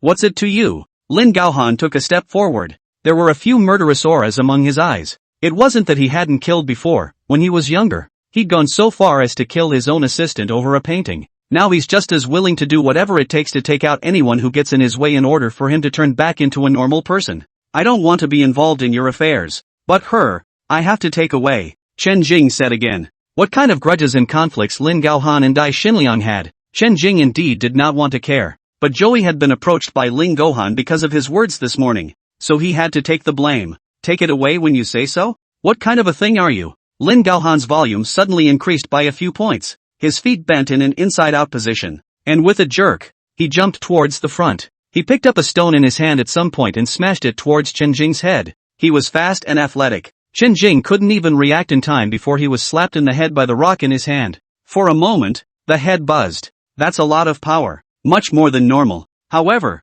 it was good that Chen Jing didn't dare to underestimate him and entered the state of qi refining as soon as he started. After taking a blow to the head, he rolled along the ground and suddenly grabbed Joey on the ground and just dragged her to the side. Then Chen Jing made another tiger leap, with his knees flexed and extended, plus his elbows forming an outer triangle attack style. This was the very same Muay Thai tiger leap Jedi style he had learned from Kuta. Boo! Lin Gaohan moved quickly, but it was also clear that he wasn't very comfortable using his full strength. He wasn't able to avoid the blow, and a knee from Chen Jing's leap crashed into his chest. At the same time the elbow, bent, poked him hard in the jaw. After Lin Gaohan was struck, his body staggered and fell back, all the way out of the gazebo and onto the crossroads outside. Chen Jing also took the opportunity to pat Joey's face at this moment and pinched her manzhong point. Wake up, but without waiting for Joey to turn around. That Lin Gaohan had already quickly climbed up from the ground, leapt up, and hammered one hand hard on Chen Jing's waist and back. Then he also backhanded and clawed down Chen Jing's back.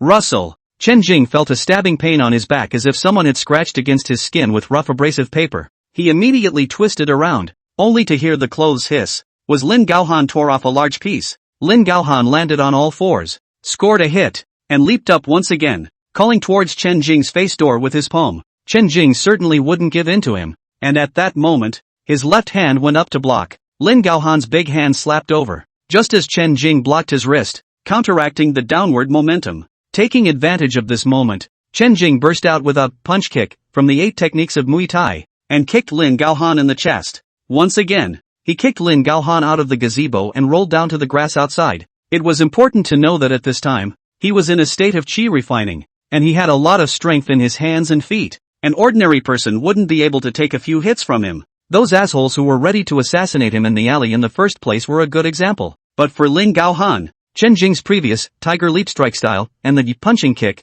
just now were both attacking with full force and without mercy. Being struck by him with his full strength, one would be injured and broken at the least. But this Lin Gaohan, who had received 2 consecutive blows, actually acted as if nothing had happened. This time he was seen getting up from the ground again, and was about to rush in again. So resistant? Chen Jing couldn't be bothered to wake up Joey, so he could only welcome him. With a quick step, he charged. Once again Tiger Leap Jedi style. Both knees were bulging forward, and both fists were even attacking Lin Gaohan's head. Lin Gaohan obviously didn't know much about grappling either, but no matter how much he didn't know, his basic blocking instincts were still there. He immediately erected his hands and crossed them in front of him, just to block Chen Jing's rushing knee strike. The moment Chen Jing struck him, he clearly felt that it was as if this Lin Gaohan's arms were tied with layer after layer of sponges. When he impacted over, his power was instantly counteracted by more than half of this sponge. Roar! After Lin Gaohan managed to block it, his hands violently pushed forward, and this time, he surprisingly succeeded in counterattacking. It shook Chen Jing back 3 or 4 meters. With one move, he quickly went after them as well. Chen Jing also reacted sensitively, and as soon as he stood still, he swept a whip kick across the room and pumped it over. Lin Gaohan jumped vertically and grabbed his hands on the stone pillars of the pavilion. Then the whole person brushed and climbed up the stone pillars like a gecko. That speed, pretty fast. Chen Jing kicked an empty leg and suddenly felt a strong wind coming from above the pavilion. Nor was he able to raise his head to see. He instinctively deflected his body, only to see a dark shadow that swooped down in a flash and landed directly on the ground. And he took the opportunity to seize it, rising up again, punch kick, and kicking Lin Gaohan in the waist, sending him tumbling down the left side of the pavilion. It rolled down into the grass below. Crashing sound. There was a rustling in the grass. The more Chen Jing fought, the more he was shocked. Lin Gaohan was in his 60s, and after injecting the gene potion, he was unexpectedly strong to this extent. It's also thanks to the fact that I've accumulated quite a bit of fighting experience in the Golden Bay boxing ring these days. If I didn't have that experience, even if I was in the refined Shi state, I wouldn't be a match for him at all. Listening to the sounds of the upcoming climb from below, Chen Jing didn't intend to continue fighting. This Lin Gaohan's body was too weird, and he was also worried that it would take a long time, so he thought it would be better to take Joey away first. With that thought, he grabbed Joey's arm and carried her as well. As soon as he turned around, he ran in the direction of the west gate of Mingjiang Mountain Park. Although he was running furiously, after carrying a person on his shoulder, his running speed was really slowed down a lot. It made him feel alarmed and anxious in his heart. And after Lin Gaohan angrily climbed out of the bushes, his eyes stared slyly at the running Chen Jing. He suddenly turned around and also simply crouched down from the side of the bushes. Chapter 71 finally caught you. As he ran, Chen Jing was also keeping an eye on the movements behind him, but after running for a while, he didn't hear any chasing footsteps behind him. It also made him a little puzzled. He's not chasing? With a slight pause in his footsteps, he looked behind him, and sure enough, there was no one in sight. The park was closed, but there were still streetlights lit on the main roads inside. The lights were dim and the glow filtered through, casting jagged shadows on the road. Suddenly, Chen Jing had heard a rattling sound in the bushes at the side. Rustling. Fast. It's him. Chen Jing keenly sensed that the one hiding in the bushes was none other than Lin Gaohan. At that moment, he shouldered Joey and suddenly ran back. And at the same time, in the bushes next to him, a black shadow quickly pounced out and grabbed at Chen Jing's heel. Chen Jing leapt up, helpless, and quickly retreated 3 steps, placing Joey on the ground as he once again met Lin Gaohan. It was obvious that there was no way he could outrun Ring Gaohan if he carried Joey and kept running. Lin Gaohan's speed would have been in the middle of the pack with him, and it would have been possible to get rid of him if he had been light on his feet. But carrying a person was not destined to work. Rip. In the middle of the fight, Lin Gaohan's hand grabbed Chen Jing's pant leg, and with one grab, he tore off half of his pants. And Chen Jing counters with a straight punch to the throat of Lin Gaohan. Some of the most vulnerable areas of the human body are the temples, throat, and lower abdomen. Previously, Chen Jing had struck his chest and back waist without effect, as if those places were strapped with thick sponges that couldn't take the force. And after this one hit him in the throat, it finally worked, only to see Lin Gaohan whimper, cover his throat and fall back. Effective. Chen Jing also took advantage of the victory to pursue the attack. Muay Thai punches, hooks, swinging punches in succession. The target position is Lin Gaohan's throat. Lin Gaohan took this loss and also retreated. In this way, Chen Jing completely took the initiative position in attacking. After knowing the opponent's weaknesses, it was easier to target them. Immediately a quick step rushed up, suddenly jumped up, but not a punching kick, but a sweeping leg, sticking to the ground. Autumn wind sweeping down leaves. Lin Gaohan's feet were ruffled and he lost his center of gravity and fell to the concrete floor with a rumble. Chen Jing went up and kicked Lin Gaohan's knee, and heard the spota click on. The kneecap should be directly dislocated. Lin Gaohan let out a howl of pain. Before he could react, Chen Jing stomped on the knee of his other leg again, once again making a crisp sound and dislocating it as well. After that, Chen Jing took a few steps backwards and looked at Lin Gaohan in a complicated way for a few moments before turning around and taking Joey to go ahead. He didn't know what to do with Lin Gaohan either, but at the moment, Lin Gaohan's feet had been wasted by him, and by the time dawn came, he would have been discovered by the public. In time, it should also come down to the police to deal with it. With this thought, Chen Jing never looked back and sped away. After leaving Mingjiangshan Park, he dropped Joey off at the Chinese hospital, but it was only just before they reached the hospital intersection that Joey turned awake in a ghostly manner. She had indeed received a strong shock earlier,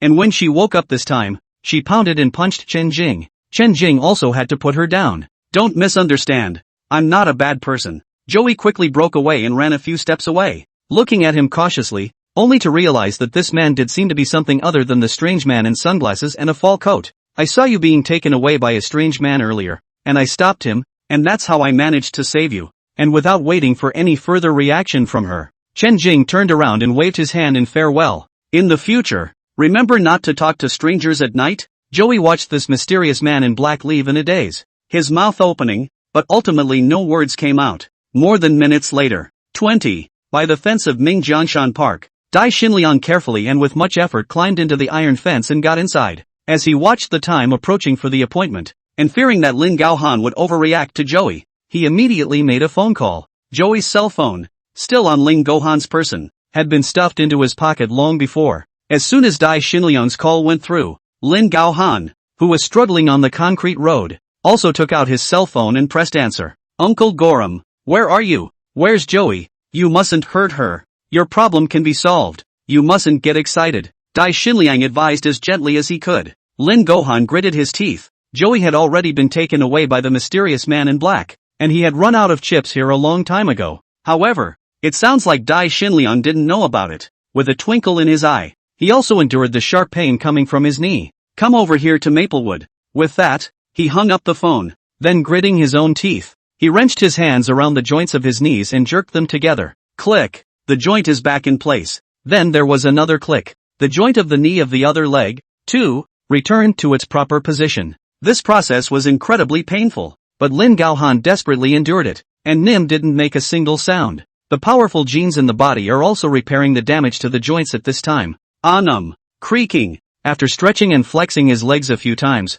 he seemed to be in the clear. Then, once again, he burrowed into the grass by landing on all fours. He had burrowed through the grass once before, and he had unexpectedly realized that it seemed to be more exciting to wander through the dark grass than to go the right way. Uncle Gorum, where are you? Dai Xinliang had found his way over by now, a flashlight in one hand and a fruit knife hidden in the other. Shout as you go. He also didn't know what Lin Gaohan had evolved into nowadays, but as long as he thought of the vision he had that day when they parted, he felt that it couldn't be much better anyway. It's an oozing feeling, especially in the dark like this. Uncle Gorum. Uncle Gorum? Dai Xinliang walked slowly, his eyes watching and ears listening. After shouting several times, he didn't hear a response, and so he took out his cell phone again and dialed a number. So much so that all of a sudden he heard a cell phone ringing in the grass behind him. Frightened, he hurriedly turned to look, only to see a black shadow ghostly pounced on him, tackling him to the ground. Lin Gaohan grimaced, his eyes glaring extremely wide, and grabbed Dai Xinliang's throat with one hand. Dai Xinliang was already a weak man. How could he stand up to such oppression? The brain was quickly deprived of oxygen and the throat felt like it was going to be crushed. Uncle Gorum, don't do this. He tried his best to make a little noise, hoarsely. You got me into this mess and you still dare to hide from me? Lin Gaohan yelled at him in a stern voice. Then lifting up his own sleeve, he pointed to the splotchy folds on his arm and roared tearfully. Look what you've done. Open your eyes and take a good look. Chapter 72 The White Head of a Young Man. Dai Xinliang borrowed the light from the flashlight and shone it on Lin Gaohan's arm, and an extremely nauseating feeling came up. It was only his skin that was covered in speckled folds, literally just like a gecko's skin. This wouldn't be a big deal if it was on a gecko, but when it grows on a human, It really looks disgusting and oozy. Dang. The fruit knife that Dai Xinliang was holding in his right hand wasn't holding steady at the moment and fell to the ground. When Lin Gaohan saw this, he said sorrowfully, "Good. You even brought a knife. Are you trying to kill me?" He picked up the fruit knife and pressed it against Dai Xinliang's throat.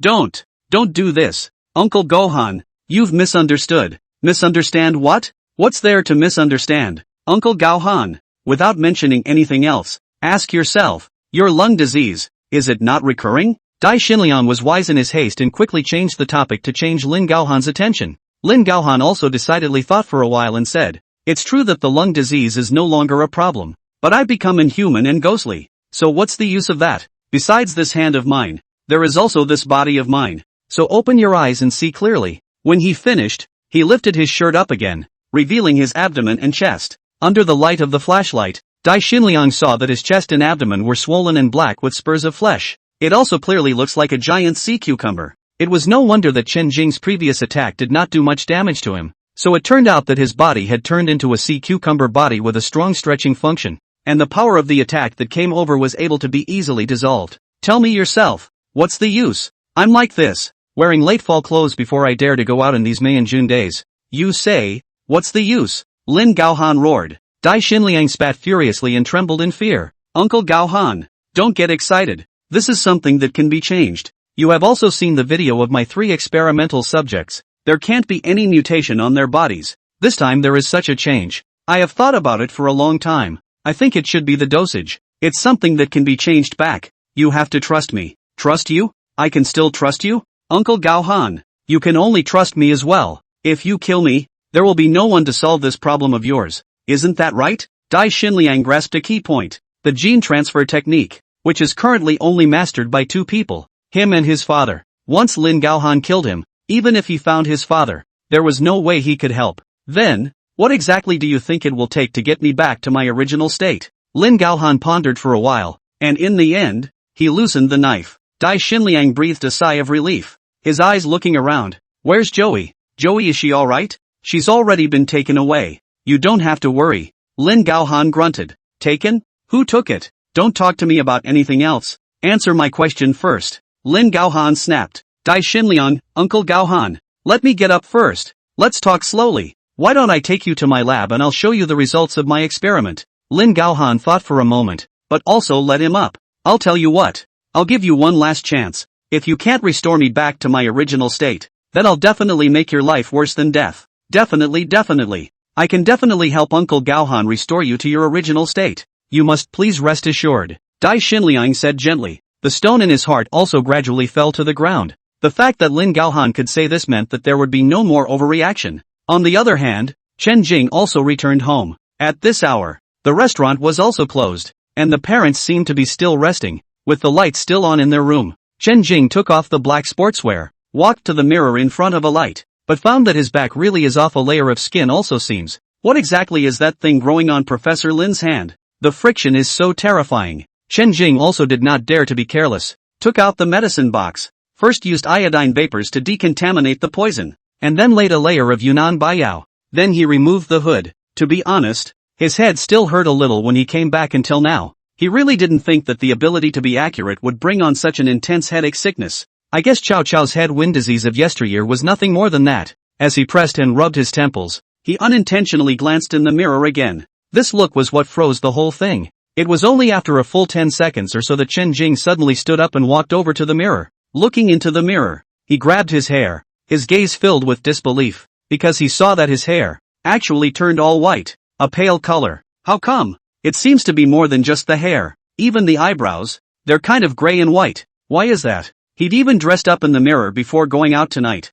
and his own hair was absolutely black at that moment. But it's only been a few short hours since then, and I can't believe I've gone gray. It's not right. Chen Jing was panicked and a little scared. It looked like this was a sign of aging before his time. Don't say anything about gray hair being cool. Any normal person would absolutely panic inside when they realized they suddenly had gray hair. After thinking about it, he once again rolled out the window and went out the door. He didn't plan to go to the hospital to see it, because the reason for this was not clear, and he didn't think he could find out anything even if he went to the hospital. Shortly afterward, he arrived at the Bar of Forgetfulness. The place is still empty of customers and cold as hell. Nie Zhao was still behind the bar mixing drinks, concentrating as if he was carving a fine work of art. Seeing Chen Jing appear, Nie Zhao was surprised. Something wrong? Chen Jing appeared wearing a hat, and walked over to the bar, which was then removed, revealing a head of white hair. Nie Zhao looked at it and was slightly surprised. I only heard Chen Jing say, from the evening until now, in just a few hours, my hair has inexplicably gone gray. Do you know what this is about? The accuracy can't be used anymore, or else he could go one by one and guess the reason himself. At this moment, he could only ask Nie Zhao, who was also a chi refiner, for the reason. In fact, the first time Nie Zhao saw him with a head full of white hair, he thought it was dyed by himself. Listening to him say so, this is the right color up to look at a few more eyes. Aging before your time. You've done something special, haven't you? Nie Zhao said. Neither. Chen Jing hid the fact that he wouldn't tell anyone about the accuracy. Nie Zhao thought about it briefly before saying, I haven't seen this kind of situation before. If you're not doing anything special, then it should only be related to the gong method you're practicing. Perhaps this gong method is overdrawing your life, and if that's true, you can't continue practicing it. Overdrafting your life? Chen Jing frowned. Chapter 73 Overdraft of Life. Yes. Nie Zhao poured him a cup of the wine he had just mixed, then continued. Remember I told you that the chi refining laws are basically in the hands of the lineages,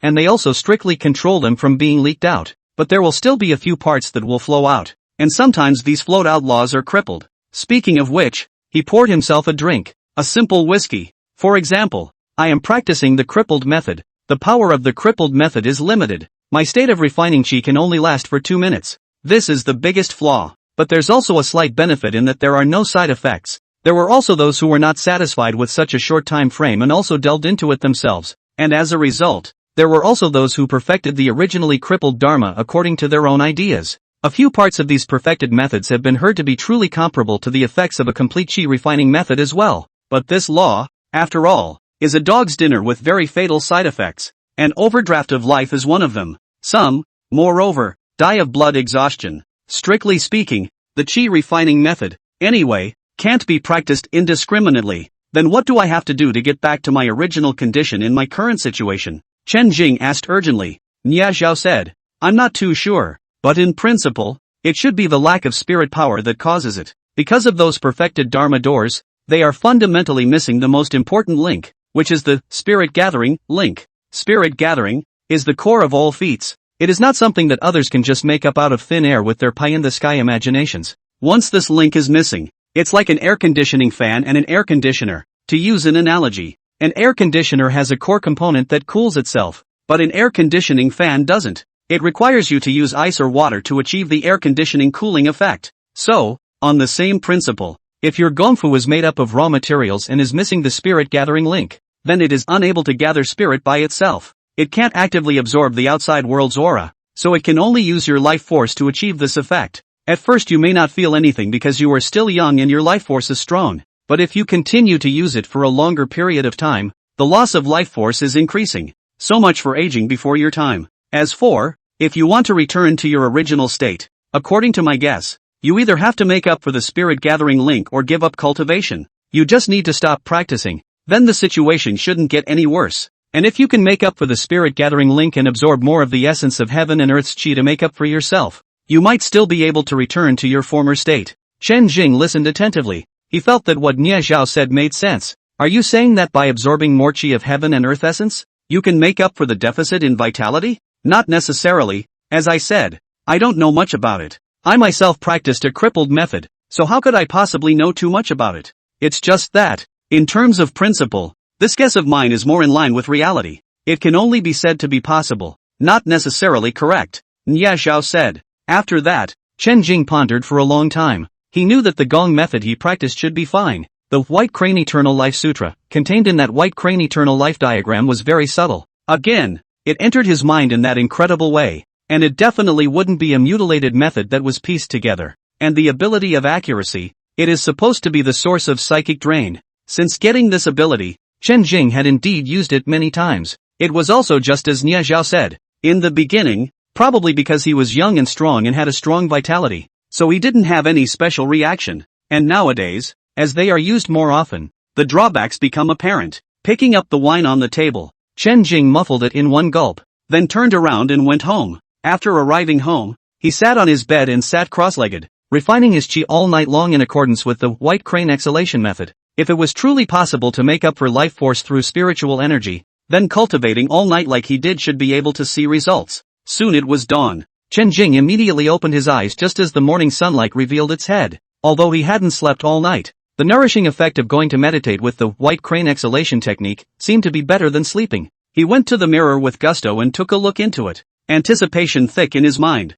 However, he was devastated when he saw himself in the mirror still covered in gray hair. It's useless? Practicing all night didn't work? Fortunately, through the mirror he didn't see any wrinkles on his face, which was something to be thankful for. When he went out from the room, Chen Yuan and Su Yanlan were shocked when they saw him in this condition. Xing, how did you become like this? You dyed your hair? Their first reaction was the same as Nie Zhao's. They all thought that Chen Jing had dyed his hair. Chen Jing smiled bitterly and told them roughly, saying that he had gotten up from a sleep and somehow his hair had gone gray. Su Yanlan heard him say this, scared to death, immediately greeted to take the hospital to see. Chen Yuan also strongly agreed, and in the morning business was not done, pulling Chen Jing to go out. Chen Jing didn't refuse. There was no way for him to say the real reason why his hair turned gray, but if he wanted to put his parents' minds at ease, then he could only accept their arrangement to go to the hospital for a checkup. At the same time, he has a sense of fluke, in case modern medicine can treat it as well.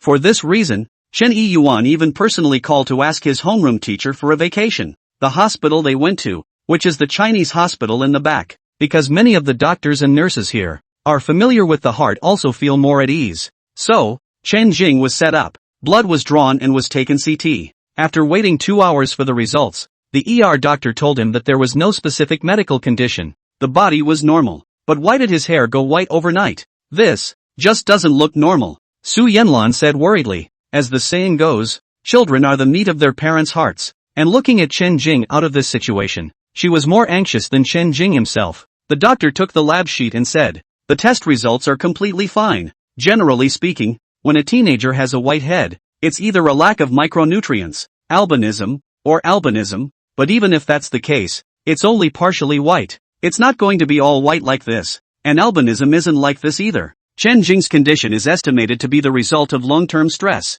After all, it's senior year. In ancient times, that Wu Zishu also had the legend of a night's sorrow. In your case, it's best to try to relax, and then more conditioning and toning, and supplementing some nutrition. And if there's still nothing to change after a while, then you might as well come over for an in-depth checkup again. 74. Mutual action. With the doctor's words, Su Yannan and Chen Yuan were finally slightly relieved. The worry in his heart, though, wasn't entirely let go. After returning home, Chen Jing planned to go and dye his hair black. Otherwise, if he appeared in school with this white hair, he would definitely be pointed at by others like a monkey. But Su Yanlan stopped him. You can't dye it. Your hair absolutely can't be dyed. If you dye it black, then you won't be able to see the change in it. From today onwards, your diet has to be adjusted. I'm telling you that you're no longer allowed to eat out anymore, and that you should eat your meals at home and keep it nutritious and light. Chen Jing also felt that it made sense. If it was dyed black, it was also true that you couldn't see the change in it.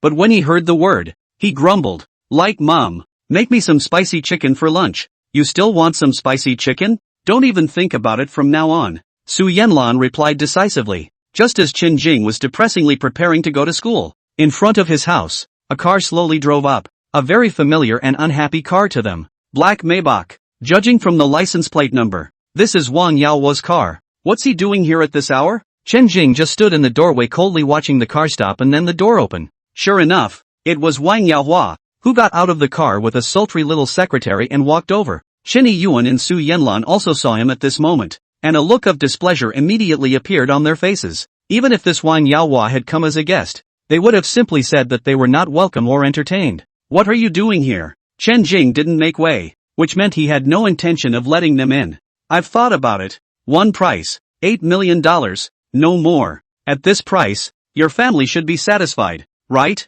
Wang Yaohua said with a look of contempt and impatience. He had almost used all sorts of means, but none of them had been able to do anything to Chen Jing. Thinking that soon the year will be half over, his year end is to take the results to the old man in front of the two big brothers to compare. Therefore, this piece of land of the Chen family, he had to take it. Since hard doesn't work, there's no choice but to go soft. The last time he came over here, the opening price was 6 million. This time, It is a direct price increase of 2 million to 8 million. If he can cut some meat. He also recognized, to be honest, in such a small mainland city, this piece of land of the Chen family, if it could really be sold for $8 million, it would indeed be considered not bad. How many times are you going to make us say the same thing? No sale means no sale. Chen Jing directly rebuffed. 8 million is already the limit. And then be a nail to continue to drag on. I will not offer a higher price. And no one will offer a higher price than me. Wang Yaohua said. What do you mean by being a nail household? My house is not a levy point.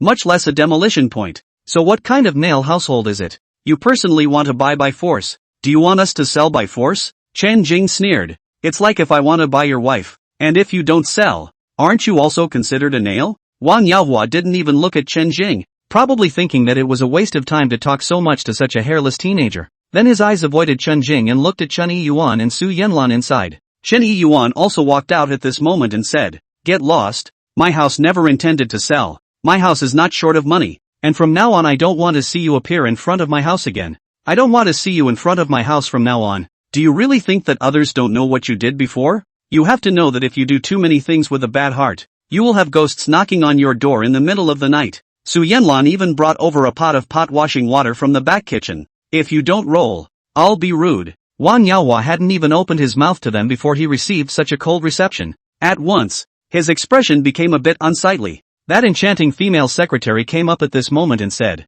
My boss has already offered the highest price. If you guys don't sell, you will definitely regret it. Don't worry, my family definitely won't regret it. Chen Jing shrugged. Wang Yaohua glared deeply at Chen Jing for a couple of moments, nodded, and then without a word turned around and got into the black Maybach. After a moment's hesitation, the female secretary followed suit. As soon as the car starts, it's gone. When he didn't leave, Chen Yiyuan and Su Yanlan couple both wanted to drive him away, but after seeing him leave so decisively, the two couples were also worried again. He's not going to make any small moves behind his back again, is he? If you want to make small moves, just let him do it. As long as we stand upright, we are not afraid of him. After that matter of Zhang Junian, I expect that he doesn't have the guts to dare to make any more names, Chen Yiyuan said. Su Yanlan, however, was still a bit worried because that expression on Wang Yaohua's face when he was leaving was too unkind. Chen Jing thought for a moment. If Wang Yaohua really wanted to make another move, he was definitely not afraid.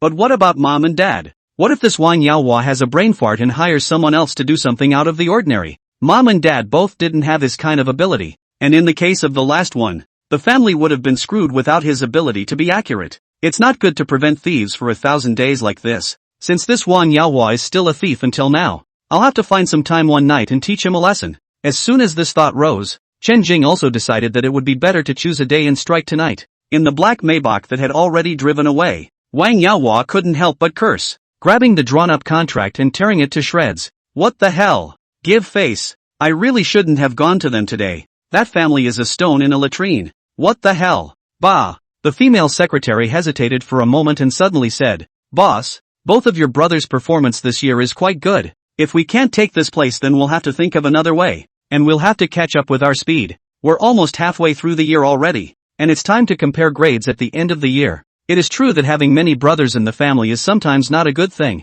because everything has to be fought over. The old man of their family was getting older, and had also long since let the cat out of the bag for their three brothers. The better the results of these years, the better the chances of becoming the old man's rightful successor. The three brothers of their Wang family were not oil-saving, and they all wanted to compete for this position. It was also assumed that the oldest and the second started a little earlier, and they had a lot more opportunities than Wang Yaohua. Wang Yaohua started slowly, and now even if he wants to make a performance in real estate, it is only left with those plots of land on the edges that he can't even see. Also the only Chinji restaurant this piece of land, as long as you can take it down, and then unite the surrounding, that can definitely develop a sparkling highlights. Find another way? What alternative? I still want this piece of land. That surname Chen does not sell. That has not tasted the price. If I want something to happen to his son, I'd like to see if he still sells. As Wang Yaohua said that, he signaled to his secretary, Kelly, contact that person for me, tell him that I agree to his conditions.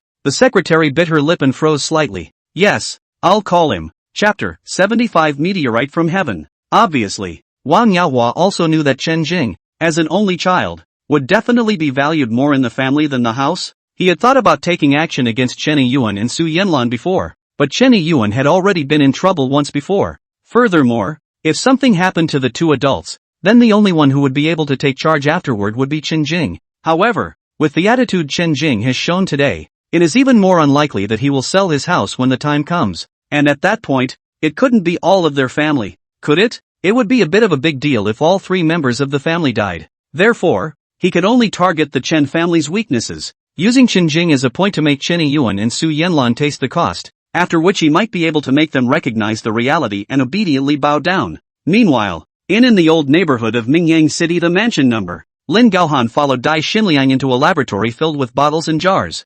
133. This was a renovated old mansion, left behind by Dai Xinliang, his grandfather, back then. It used to be very dilapidated and was also renovated a few years ago after he came back to make it into a laboratory. After all, those bought commercial buildings are not suitable for laboratories, and only such places with their own homesteads are suitable for some hidden experiments. And for that reason, Lin Gaohan didn't know about this place either. Upon seeing the room full of flowery test tubes and test solutions, Lin Gaohan coldly said, "What's the point of showing me these?" Dai Xinliang said without haste, "Uncle Gaohan, don't be in a hurry. Although those 3 monkey experiments were not brought back, I brought back a copy of the information. It's right here. You can take a look at it first." "What are you looking at? I need to know now. What do I have to do to recover? Become normal?" With a wave of his hand, Lin Gaohan grumpily knocked over 4 or 5 glass tubes. "Uncle Gaohan, don't get excited. I also said before that this situation of yours can be changed. But you don't believe me. Since you don't believe me,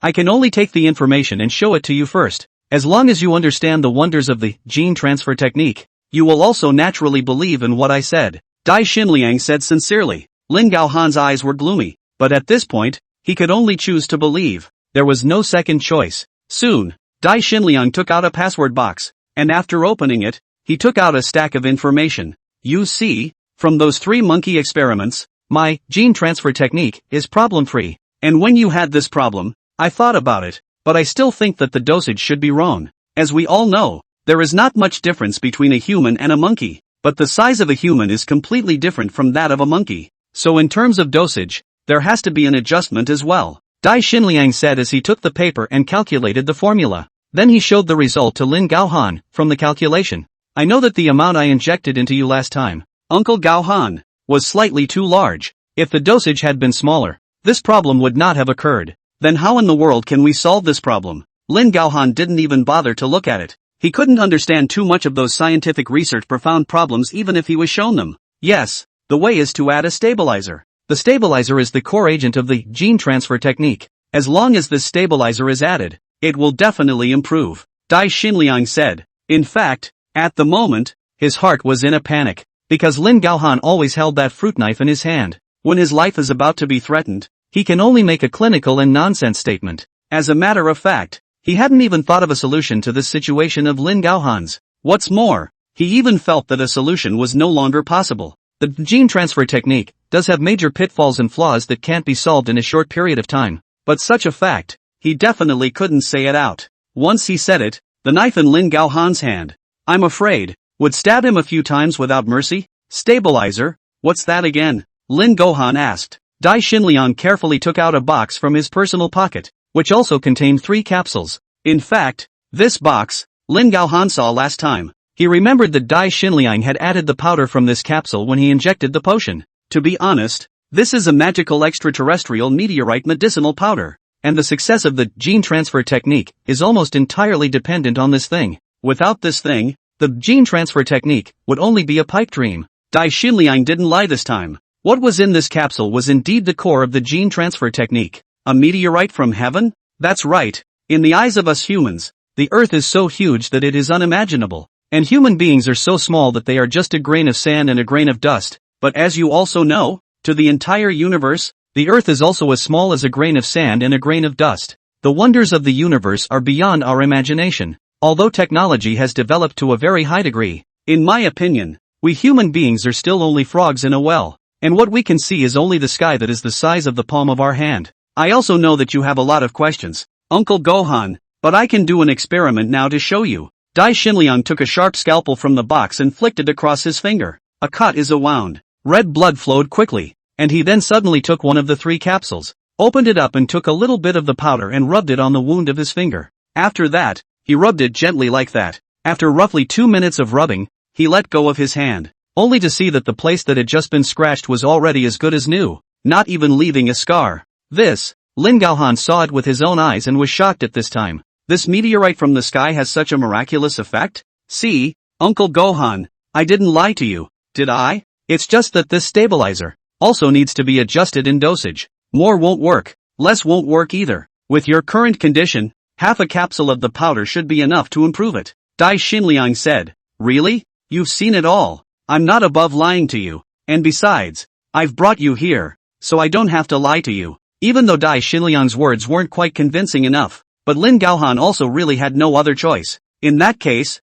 injection now? Well, injection now. Uncle Gaohan, lie down on your side. Let's take our time. Dai Xinqing was secretly happy. Lin Gaohan obeyed him, then lay down on the couch aside. Dai Xinliang then mixed half a capsule of powder with saline and shook it vigorously in a bottle. Lin Gaohan watched with unblinking eyes, also fearing that he was up to no good. And Dai Xinliang also suddenly took a syringe with an anesthetic at an imperceptible angle as he spoke, then quickly inserted it into the bottle to draw the capsule powder. Uncle Gohan, the dose this time is absolutely fine. I'm not leaving this time either. I'll just sit here and wait for the results. Please be sure to rest assured. Dai Xinliang said with a sincere face.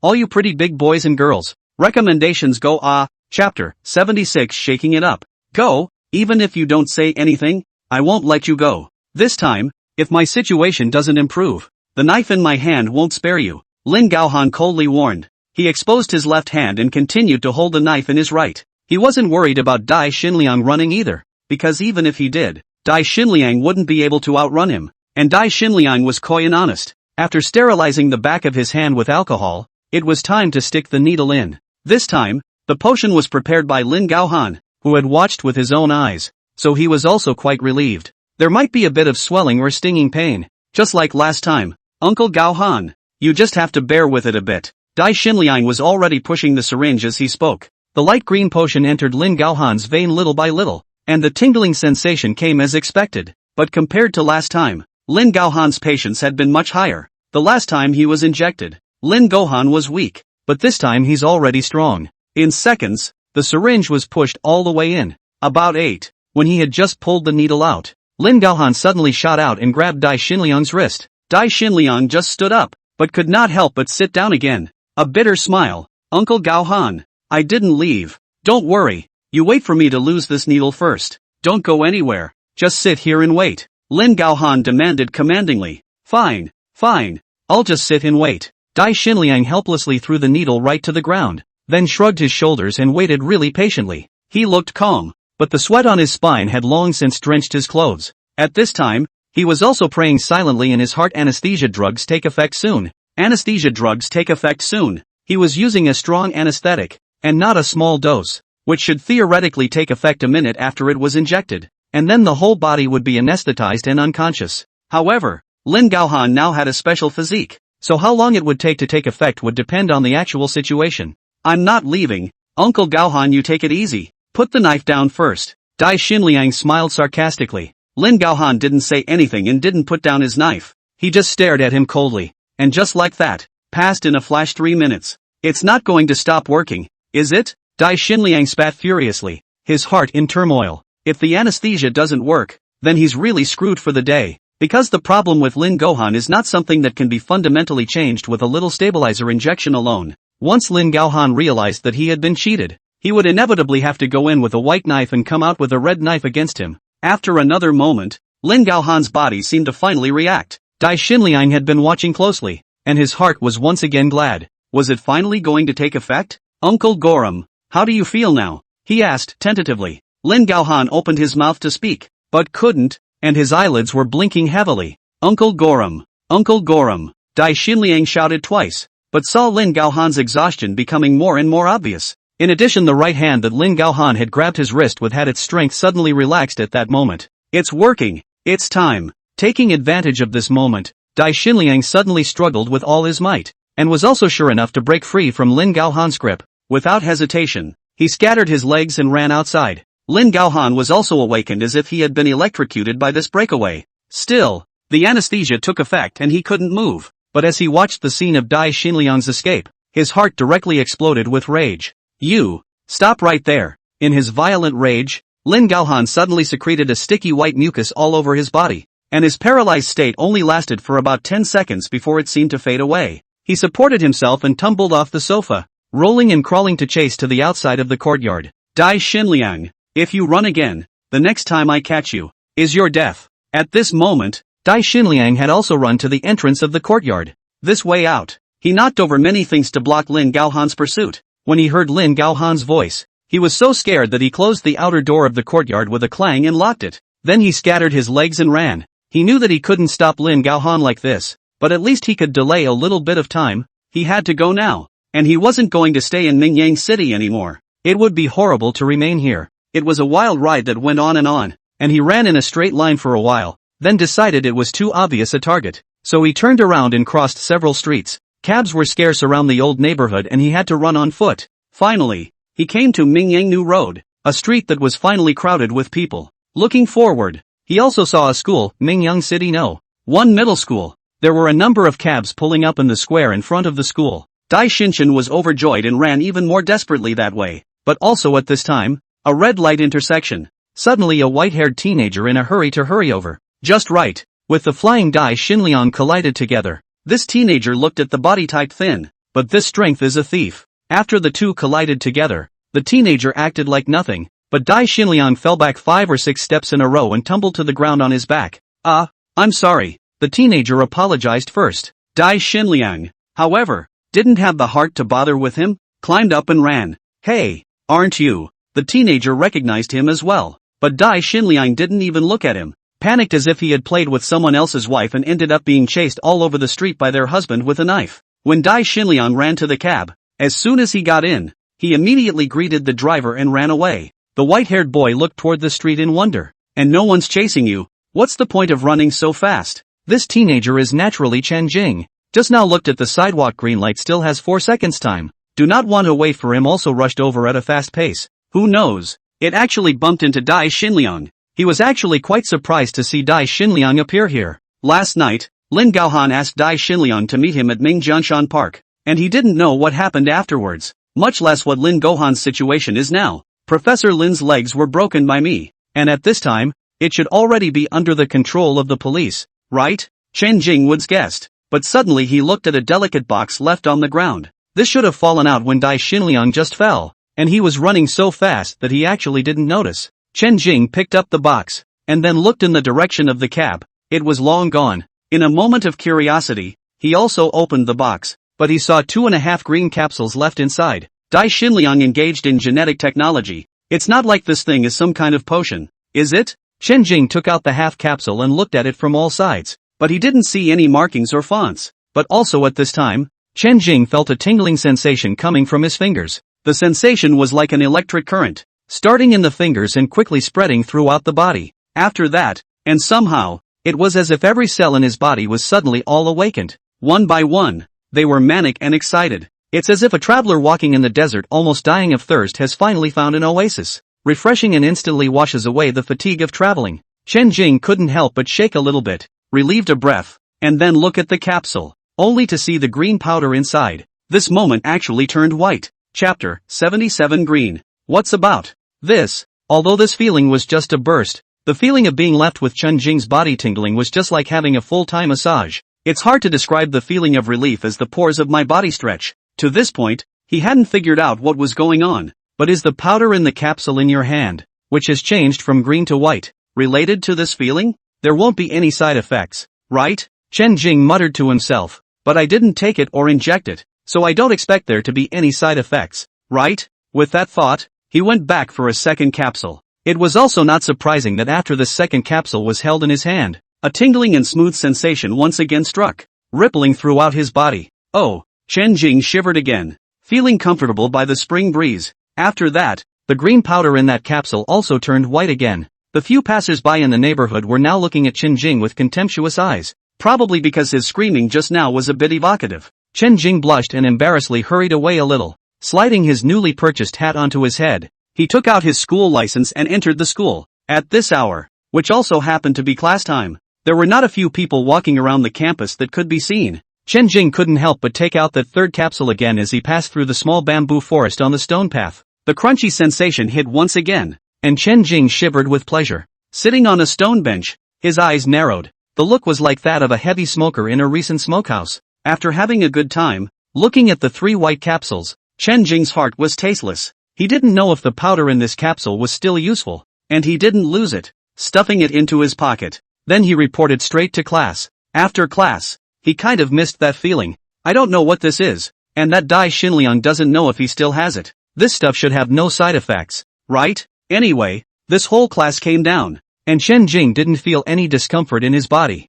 Instead, it couldn't have felt too good, and my spirits were multiplied. It's like a stimulant. Hey, what's wrong with you? Suddenly, a silhouette appeared by the desk. Chen Jing looked up and saw that it was Lu Yanyan. The homeroom teacher said you went to the hospital sick? What happened? Chen Jing didn't bother to say anything, so he took off his hat and pointed to the top of his head. That's the problem. Lu Yanyan looked skeptical. You have a brain problem? Chen Jing gave her a blank look without a good mood. You're the one with the brain problem. I have gray hair. Can't you see it? Lu Yanyan, white you ghost. Where is your hair white? Lesson nonsense. Love to say no. Do not say pull down. After saying that, she pouted her lips and turned her back and walked away. But Chen Jing was stunned. What does it mean? White is white. What's all this nonsense? If you want to laugh at me, just say so. While thinking so, he took out his cell phone and turned on the mirror function. At the same time, Chen Jing looked around. He found that his classmates actually didn't look at him with different eyes. That's a rarity. As soon as the mirror functioned, he looked into it. At this look, he froze again. Unable to resist, he scratched his hands at the hair on top of his head and took a picture of the camera. He realized that his hair had surprisingly turned from white to black again.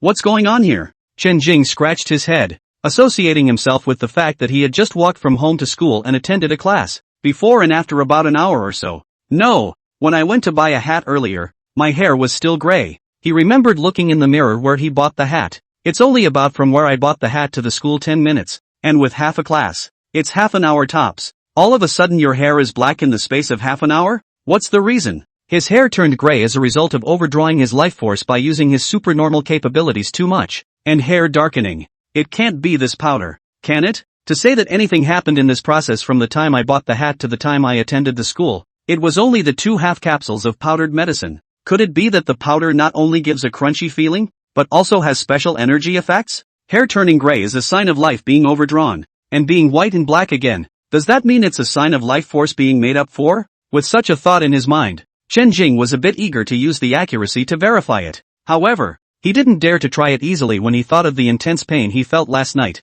Couldn't help but close his eyes and dwell on it. But also this closed his eyes. He suddenly do not know how. See his abdomen position. Appeared a green thing. The realization startled him, and he immediately opened his eyes and quietly opened the collar of his shirt to look down into his abdomen. No. He closed his eyes again, then shifted his mind to his abdomen. And sure enough, he could again see the green line. This look is not with the eyes, but rather with, like heart eyes. The only way to see the presence of this green thing was to close your eyes. It was invisible to the naked eye. Moreover, under the observation of the mind's eye, there seemed to be a chaotic space in his abdomen, surrounded by whiteness, with only this one green line marking the place as new and especially eye-catching. When he looked closer, he realized that the green thing was actually a chi. That's right, it's gas. It is a flow of air with an independent formation, like a small snake. What the hell is this? Chen Jing had a confused look on his face, and in his occasional attempts, with a slight movement of his mind, he actually found that the chi moved along with him. By the time he was running his breath around his entire body with the white crane breath spitting technique, that green chi actually followed and traveled around his limbs and bones. This wandering, without realizing it, that tingly, refreshing feeling came back. Chen Jing felt greedily and couldn't help but make a sound out of his mouth. Once he thought that this was in a classroom, that's when he immediately stopped. Then, with a look of delight, he did. I thought that the powder was gone, and I was afraid that it would be difficult to recall that feeling in the future. I didn't realize that the green chi that appeared inside him nowadays could also achieve this effect. But what the hell is this green aura? Thinking about it, he eventually couldn't resist doing a question with accuracy. A judgment question. As he did the questions, he clenched his teeth, ready to endure. However, after his question was thrown out, and the red letters of accuracy came as expected, in his head, there was no cone of pain. It's just that the piece of green gas in his body seems to have suddenly gotten a little shorter. Chapter 78 Marines. The shortening of this green chi couldn't help but make Chen Jing lament. After all, this green chi has such a magical effect. In the future, when you are tired of reading, mentally exhausted, and want to sleep, just use this green chi to swim all over your body, and you will have the feeling of being refreshed to the point of turning over. It would certainly be a shame if this was all consumed. But, Nie Zhao said that aura is almost equal to vitality. And just now, when I used my accuracy ability, I didn't deplete my vitality, but instead, I depleted this green aura. Can it be that this green chi is aura? The green gas was about before 20 centimeters, but now it's a little shorter, probably only 18 centimeters. Well, I still have 18 centimeters. Chen Jing couldn't make up his mind about this guess, but it felt like he thought it was very likely. In the subsequent classes, he also always couldn't help but use this green chi to slowly travel around his entire body. After all, eating the marrow is just like a child finding a very favorite toy. He always couldn't help but want to play with it. But after playing with it more than 10 times, he realized that just running it through his body like this would actually consume this green chi as well. It just consumes it more slowly as it travels through the body. By the time he realized it, it was only 16 centimeters. In this way, he didn't dare to play anymore.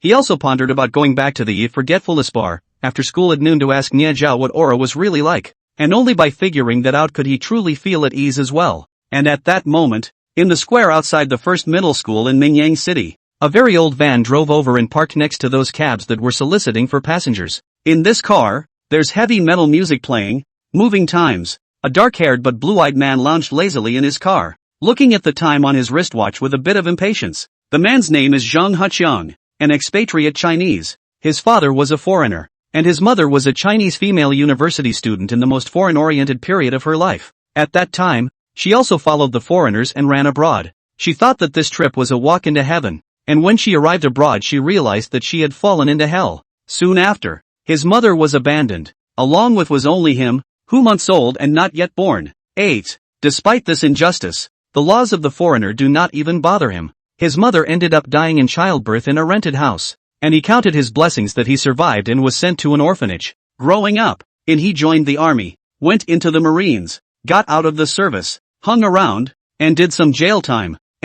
Later, he came to China because of a club mission, and as soon as he came here, he realized that he fell in love with this place. Perhaps in his body, his mother's genes were stronger, so after coming to China, it in turn gave him a very strong sense of closeness aptness. He loved the folklore, the food, and the girls, especially the girls. He had fallen in love with a girl at first sight and he went on a wild goose chase. He grew up abroad, with all the initiative and directness and shamelessness of a Westerner. But some domestic girls, with their traditional minds and reserved hearts, can't accept such directness and initiative. The girl told him she had a fiancé. Jang Hyuk-kung then got upset and killed him after inquiring who her fiancé was. After that it was just a matter of continuing to chase her. But the girl also didn't like him at all, and also politely rejected him once again. One time her cousin happened to be at her house, and that's when she pulled out as a shield, saying that this was her new boyfriend and that she was getting married next month. And Zhang Huqiang's bones seemed to be born with a kind of criminal gene. Hearing this result, he is quite angry. A few months of pursuit, this girl actually find another person, not to find him. In a fit of rage, he killed the girl's cousin and killed the girl's entire family. Since you can't get it, destroy it completely. After spending this period of time in China, he also gradually looked down on the people of this country. Even though he himself was half Chinese blood, he thinks the people here are cowardly and incompetent, and in general he feels that is a better place for him. But he killed a man. He's wanted everywhere. He now needs a sum of money and to smuggle himself out of the country, first to Vietnam and then on to Even though he's wanted, he still has the nerve to strut around in a stolen van, blasting heavy metal from movements, because he didn't think that just the law enforcement officers of this small town could catch him. He came here today to take on a mission. As soon as this mission was completed, he would have a large payoff, and when he got it, he could go. Actually, that's a pretty easy task to say the least, because it's just a matter of getting a former Marine like him to take on a hairless high schooler, and the employer didn't have to kill anyone, just cut him or stab him. It couldn't have been easier for Zhang Huqiang. Therefore, he counted the time and came to the entrance of Mingyang City No. 1 middle school, and later on, when school ended at noon, his target would appear. When the time comes, all he has to do is go up and stab it, and he's done. Opening his cell phone, he took another look at the target's picture. By karma, such a small student, Really looks like a weakling. You really need to pay attention if you want to stab him without killing him. He let out a chuckle. His employer had said no killing, and if he did then he would not be paid. So that was something he needed to be aware of. A little time passed, and noon soon arrived. As the loud bell rang in the school, a group of cheerful schoolchildren soon came out. Jang Hachang opened half of the car windows and held a telescope, staring right at the school entrance position. The eyes filtered through one student after another. And on the gravel road in the campus, Chen Jing and Lu Yanyan were also walking side by side. She had just been preparing to go to the cafeteria with a few female classmates, but Chen Jing greeted her saying that he had something to say. That's not why she came over. At this moment, she glanced at Chen Jing. Say, what is it? So what? My mom invited you to dinner. Go or not? Chen Jing said a little helplessly. In fact, he didn't want to invite Lu Yanyan to go, but before he came to school today, Chen Yuan and Su Yanlan both sent word that he should definitely bring Lu Yanyan back to thank him properly, because her family's stock did go up again today, and when the market opened in the morning, it shot right up 7%. This result made both of them happy, so Su Yanlan had been organizing lunch since Chen Jing left for school. The preparation can be a masterpiece. The most crucial thing was that none of them had Chen Jing's share. Because of the doctor's words, he can only eat light in the future. In other words, if Lu Yanyan was invited back, he could only watch her eat, so he was definitely happy about it. But it was not good for him to go against his parents' words, so he just did as he was told. Lu Yanyan smiled happily when she heard him say this. Yes, Auntie Sue invited me for dinner. Of course I'll go. Chapter 79 Fury. Ha, here it comes. In the binoculars, Zhang Heqiang, who had been waiting for a while, finally saw the target person appear at the school entrance. He pulled out the photo from his cell phone again and compared it to make sure it was correct. Then he drew a dagger from his combat boot. The dagger was short, but sharp, and he felt it would be a good blade to use for this strike. A cut won't kill, but it won't be nice either. Phew, he blew a breath toward the blade, then wiped it on his pants again. It's going to see blood. Man, click, pushing open the somewhat rusty car door. He went down. The dagger was held in his backhand, hidden behind his wrist. Then he approached his target as a passerby in that bustling crowd. Chen Jing and Lu Yanyan had just left the school gate and were walking while talking. It seemed to be discussing something. So what? Don't grab my spicy diced chicken at lunch. Eat whatever else you want. Chen Jing said. I'm not going to do it. I'm going to grab it. Lu Yanyan tilted her head. That expression without any room for negotiation. Chen Jing furrowed his brows. Hey, I said, why do you people not understand politeness at all? Lu Yanyan shrugged her shoulders with a smug expression of what can you do? It's Auntie Sue who invited me to dinner, not you. Why should I be polite to you? Chen Jing gritted his teeth and said, eat, fat can't kill you. When you get fat into a pig, see how you can marry out later. Oh, I'm the kind that can't eat fat, so I'm not afraid. Lu Yanyan smiled smugly to the extreme. It was also at this moment that Lu Yanyan turned her head by chance and spotted a man with blue eyes. The man was in his S and was supposed to be a half-breed, which made her look twice 30 foot. There are usually some foreigners in the city of Mingyang, but they are basically black people who rub dump cakes, and blue-eyed whites are not very common. Only to see the man following them, and when he was about to get close, the man flung his hand, and a dagger emitting a cold light was revealed. Lu Yanyan was shocked to see the scene, and before she could react, the man was actually taking 2 quick steps, holding the knife and stabbing it towards Chen Jing's back waist. Chen Jing, go away! Lu Yanyan suddenly screamed, and in this instant of instinctive reaction, she fought to push Chen Jing to the left. This push of hers was also electrifying, precisely pushing Chen Jing away from the edge of the blade. Chen Jing escaped, but her own little arm was passed by the sharp blade. Everything, hot blood, all at once, flew out. There were many students in this vicinity, and after hearing Lu Yanyan's screams, they also backed away. They didn't even know what had happened, and it was only after seeing Lu Yanyan's arm bleeding that they retreated a little farther away in fear. At this time, Chen Jing turned around violently, only to see a man holding a knife in his hand, crossing over Lu Yanyan, stabbing again, stabbing at his abdomen. The distance between the two sides was short, the man was fast, and that knife was quite sharp, between life and death. Chen Jing couldn't stop his heartbeat from accelerating, and his first reaction was to quickly back away, and the man sprinted after him, with a tenacity and ruthlessness that would not stop until he reached his goal. Chen Jing's left and right had nothing to rely on. This retreated to the side of the flower bed, was blocked by the flower bed. There is no way to retreat. The man laughed and looked like he was about to get his way, but Chen Jing's hand grabbed a handful of sand in the flower bed and suddenly threw it towards the man's eyes. The man was not expecting this sudden blow. The eyes were smothered by sand and closed by reflex, and Chen Jing took the opportunity to quickly twist over and dodge away from the side of the stabbing dagger. At the same time, his hands reached out and grabbed the man's wrist that was holding the knife. The man's eyes blinked rapidly a few times, the sand making his eyes very uncomfortable, but it only hindered his vision, not his ferocity. Seeing that Chen Jing, had actually grabbed his wrist without any self-consciousness, he let out a cold laugh, and with a reversal of the dagger, he brutally stabbed towards Chen Jing's abdomen once again. On the surface, the power of both sides was not on the same level at all. The man was 1 meter 86, a standard Westerner's body, muscular and powerful. On the contrary, although Chen Jing was also 5 feet 2 inches tall, his body type was really not enough compared to his. In the man's eyes, Chen Jing was just a weak chicken, the standard East Asian sick man. Despair, little weakling. The man fought his way to a stabbing. However, after exerting his strength, he violently felt as if his arms had been hooped by a pair of iron hoops. Chen Jing's seemingly thin hands were like iron pincers, gripping his wrists with a death grip. Not only did this prevent him from moving, but even more so, this little weakling's 10 fingers were exerting force, almost causing him to feel a sharp pain that would cause his bones to be pinched. Desperate? Who's desperate? Chen Jing suddenly grabbed his hand and twisted it in the opposite direction in a 360-degree burst. Dang it! The dagger in the man's hand fell to the ground. The man roared even more as his arm was twisted degrees and broke on the spot. 360. Then Chen Jing kicked out, hitting him squarely in the chest and sending him flying 7 or 8 meters away. Afterwards, Chen Jing couldn't care less about him and quickly ran to Lu Yanyan's side.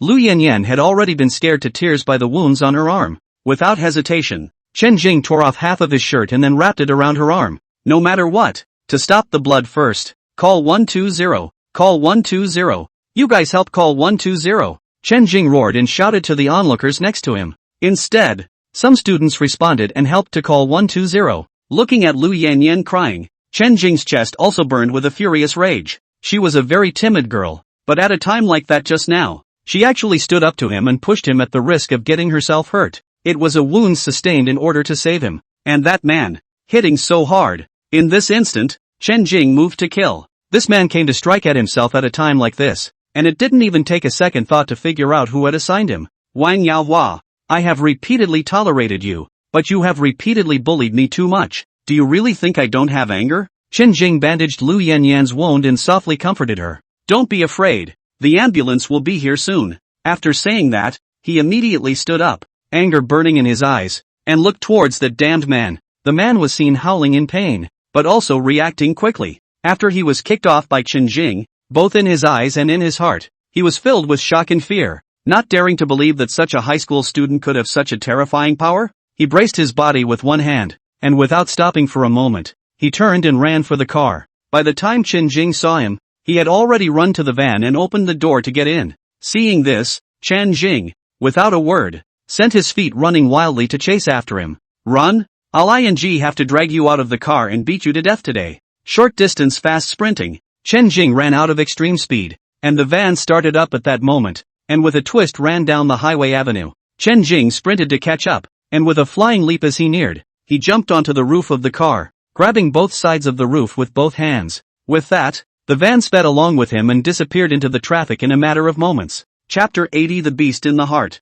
Chen Jing jumped onto the roof of the car, making a lot of noise. Moreover, his hands were gripping the sides of the roof, and Zhang Haqiang could vaguely see it from the side view mirror. Zhang Haqiang's right hand was hanging limply, using only his left hand to drive the car, not too sharp, very reluctant. At the same time, he also had to endure severe pain. The twisted arm was painful at the slightest vibration, and also painful at the slightest bump. He still couldn't believe that a high school boy who looked so skinny had that kind of sick strength, but the facts were in front of him, and his twisted arm could no longer be questioned. Asterisk. How did that happen? Zhang Haqiang turned the steering wheel violently at a corner, trying to use the inertia of the swing to throw Chen Jing off the roof of the car. The roof of the van is smooth, but there are no points where one can get solid support. Under this fling, a strong concussion shook Zhang Haqiang, who also sucked in cold air in pain, and a burst of stabbing pain came from the location where the bones in his right hand were twisted, drilling his heart. But when he looked again through the side view mirror, he realized that Chen Jing was still on the roof of the car. Those hands still climbed steadily in their grip. Zhang Haqiang saw that he couldn't shake it off, and he himself was in a lot of pain, so he simply stopped tossing it. After a little thought in his mind, he had a plan. If Zhang Haqiang's right hand hadn't been broken, then he would have been perfectly capable of taking his saber and aiming for a position to stab at it right now, or reach out the window and cut off Chen Jing's hand. But now that he only had one left hand left after all, he was already struggling to grasp the steering wheel alone, and had no room for anything else. The car flew through 2 red lights and entered Mingyang Middle Road, followed by crossing the Ring Road. This Zhang Haqiang seemed to be familiar with all the roads in Mingyang City, and after entering the Ring Road, he skillfully raced up a mountain road right at a 3-way intersection. Up the trail is a very large and tall mountain. That mountain is called Zhongmiao Mountain. Before the 1950s and 1960s, there was a temple on the mountain, and the incense was quite good at that time. Every day, the morning bell and the evening drum, the sound of that bell always echoed in the mountains, so it also got such a name. Then there were no more monks in this temple, and it didn't take long for the temple to naturally die out as well. Also because the mountain is steep and rocky, several quarries were developed here when the new city was built. There are also cement factories that take rocks here. As soon as Zhang Haqiang drove the car up, he began to turn left and right again, trying several times to get rid of Chen Jing. If you dumped Chen Jing in the city, then Chen Jing would just fall on the road. And if you get thrown off here, the road is a steep cliff. The cliff by that mountain road was at least 60 meters, and it was all rocks. If one fell down, death was certain. This is what Zhang Haqiang intends to do. Aren't you chasing? Didn't you climb on top of the car? Come on. I'll show you what regret means. Several attempts to confiscate the effect. Zhang Haqiang suddenly will be a heart. Turn the direction of the cliffside of the iron guardrail. The front end of the car sashayed and scraped against the iron guardrail, rubbing out a shower of sparks. Under this strong impact, Chen Jing's legs couldn't stop being affected by inertia, and they dropped down towards the edge of the cliff. Zhang Haqiang saw that it worked well, so he kept coming. Suffing.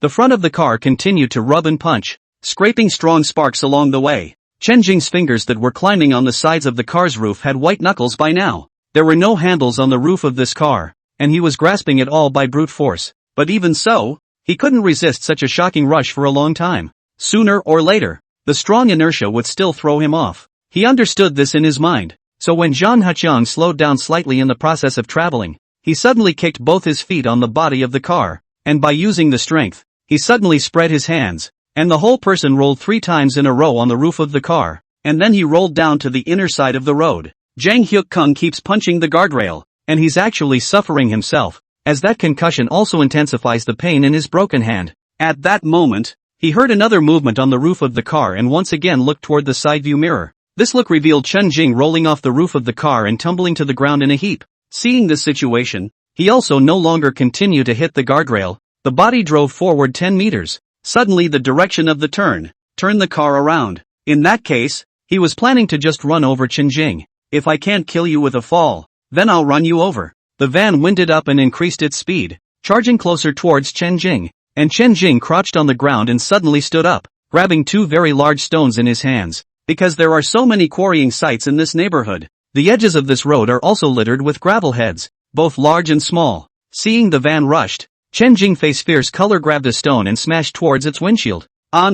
Bang. Older vans with windshields are, after all, impervious to smashing. Under this stone, the glass was in pieces and shards were flying towards the car. The stone pierced through the glass, and even more so, it blasted into Zhang Haqiang's chest. Shattered glass splattered all over his face, and his eyeballs were bleeding from the punctures. Then, Chen Jing's second stone hit the van's wheels. This also instantly changed the direction of the van, causing it to twist its direction and crash into the hillside. Boo! When the car came into close contact with the hillside, the ferocious impact threw Zhang Haqiang directly from the position of the shattered windshield. When he rolled out and fell to the ground, he couldn't get back up either. Chen Jing took one step at a time and walked over to him, looking at him condescendingly. The eyes were icy cold. Who asked you to do this? Chen Jing asked sternly. Your old mother. Zhang Haqiang struggled or cursed. Chen Jing was already full of anger, and when he saw that he still dared to curse, he immediately grabbed another stone from the ground and smashed it against Zhang Haqiang's fingers. Under a brick, blood and flesh flew, and Zhang Haqiang's little thumb was smashed on the spot. I'll ask again. Who put you up to this? Chen Jing gritted his teeth and prepared to slam down on his ring finger again. In fact, if placed in normal times, Chen Jing would not dare to hurt anyone, much less kill anyone. But when a person is truly enraged, they really couldn't care less. Even though the bloody image at this moment was Chen Jing's first experience, he was not half timid. Even if he were to stone Zhang Huqiang to death, he felt that he could do it. Many times, you endure, you let you in gas. It is because others have not yet touched your bottom line. But if the other party does not know good and bad to inch forward, reckless impact on your bottom line when, then you will also be from the gentle sheep into a vicious beast. Hate and anger are your sharp claws that will then tear into your enemies without mercy. Grab him. Tear him apart. Who? Chen Jing asked in a roar, both eyes bloodshot. Zhang Huqiang howled in pain and screamed miserably, also gazing fearfully at Chen Jing's angry face. Is this kid crazy? Aren't all Chinese people timid and cowardly? Why is this teenage boy so ruthless? Seeing that the brick in Chen Jing's hand was about to fall again, Zhang Huqiang also shouted hysterically in general. Mr. Wang. Mr. Wang. Chapter 81,317 Killings. Although Chen Jing had long guessed this outcome, he couldn't help but feel a surge of anger when he personally heard it from this person's mouth. The brick in his hand still smashed down, breaking Zhang Huqiang's ring finger on the spot. Ah! I already said it. Zhang Huqiang ghostly howled and struggled to run, but he was too badly injured and his right hand had been broken long ago to resist. Chen Jing stepped on his right wrist, and with a slight force, he was convulsing like he was in pain. Cold sweat had long since soaked his entire body. Chen Jing did not say a word, smashed his ring finger, and then smashed the middle finger, until one by one all smashed. Zhang Huqiang's endurance was really strong. Under such inhuman pain, he actually hadn't fainted yet. If you hurt someone with this hand, I'll twist this hand of yours, and if you hurt her with a knife, I'll smash 5 of your fingers. Chen Jing squatted down and pinched his throat again. To be honest, I really wanted to kill you straight away. I've already said, you're the devil. Devil, Zhang Huqiang stammered in his not-so-fluent Chinese. Even though he had killed people himself, it was instinctive to fear death as a human being. At this point, the ferocity that Chen Jing had shown was also shocking to his bones. Before, in his eyes, Chen Jing was a weak chicken with no hair growing. But now, it was a murderous hell demon. Scary devil. But I'm not killing you. Chen Jing let go of his hand, then called Lu Qisheng. This person was directly commissioned by Wang Yaohua to do this, and when handed over to the police, he can also be directly identified. If he killed him, he would certainly be able to vent his momentary hatred, but he would also have to worry about destroying his body afterward. Instead, it would be better to hand him over to Lu Qisheng. This person committed murder in the street. Intentional murder. The charge will not escape. As for, Chen Jing wasted one of his arms. This could be completely considered self-defense, because the other guy was a criminal with a knife and he was just a student of bare-handed justice. It was about after the call 20 minutes or so. Lu Qisheng came, drove a police car and brought 3 police officers with him. As soon as he got out of the car, he saw Zhang Huqiang, who was howling and shivering on the ground. Uncle Lu. Chen Jing returned to his well-behaved image and shouted. Lu Qisheng nodded, then hurried to Zhang Huqiang's side. It seems that those of them who saw such a scene were in a bit of disbelief. In fact, after the accident in front of the first middle school in Mingyang City, someone reported to the police, and their side also checked the road surveillance. From the surveillance, they found that the perpetrator fled the scene in a van with a student slumped on the roof. At that time, Lu Qisheng, they launched the action on fire, along the monitoring along the way to search. Only later the van on the ring road. It is nowhere to be found, but also until they received a call from Chen Jing. They sought here. Lu Qisheng did not rush to ask Chen Jing questions, but first took out handcuffs. Will be Zhang Huqiang handcuffed up. Despite the fact that Zhang Huqiang's right hand was broken, he was still handcuffed. Is it him? Lu Qisheng asked his colleague after he was handcuffed. A police officer, also middle-aged, nodded and kicked Zhang Huqiang when he was so angry. It's this grandson. The 317 murder case. It's him. Zhang Huqiang, foreign name Brittany. You can't arrest me. I'm an countryman M. You are not qualified to arrest me. Your laws can't control me. Zhang Huqiang howled in pain and also screamed. He was afraid of Chen Jing, but not of these uniformed law enforcement officers. As soon as he said this, the old police officer, who had a quick temper, kicked him again.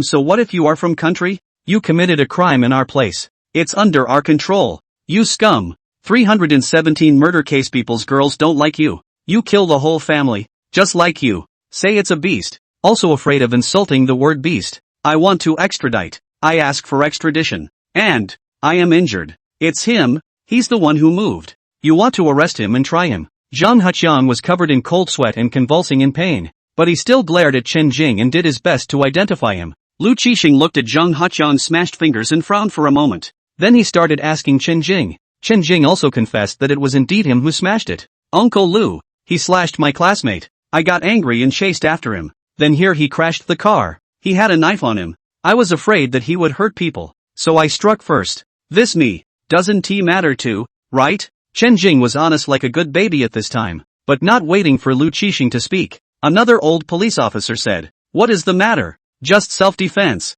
According to me to smash the good. Besides, this beast arrested is also the result of shooting." Chen Jing, however, was surprised to hear, "Has this man ever committed a crime?" That old police officer said, "Doll, haven't you seen the news?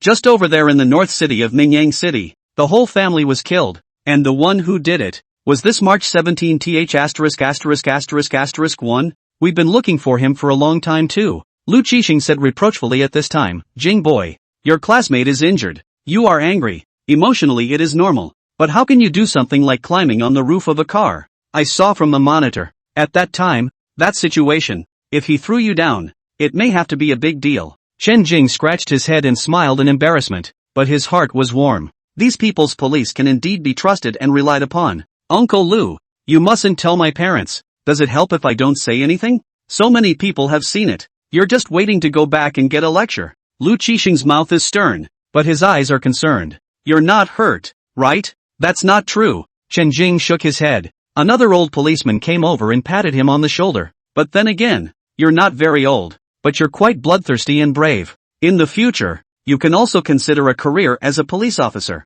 This boast, in turn, made Chen Jing embarrassed. "Uncle Lu, this person is specifically targeting me this time, and it seems like someone is behind him." Chen Jing reported everything that needed to be reported. Lu Qixing was well aware of the situation at Chen Jing's home and nodded after hearing this. "Don't worry, when we bring him back, we will interrogate him properly." After that, Chen Jing followed Lu Qixing back. According to the procedure, Chen Jing first went to make a statement and then went to Yongsheng Hospital. Yongsheng Hospital is the most upscale private hospital in Mingyang City. Chen Jing also knew through Lu Qixing that Lu Yanyan was by after picked up. She was sent directly to Yongsheng Hospital. 120. For the moment, he had to go see her. In fact, Lu Yanyan was injured that moment. He should have accompanied her to the hospital first. But at the time, his mind was filled with anger and he went after them without thinking. Then he left the injured and crying Lu Yanyan alone on the side of the road. When he thought of this, he couldn't help but blame himself in his heart. And thought of this moment Lu Yanyan's family must also come.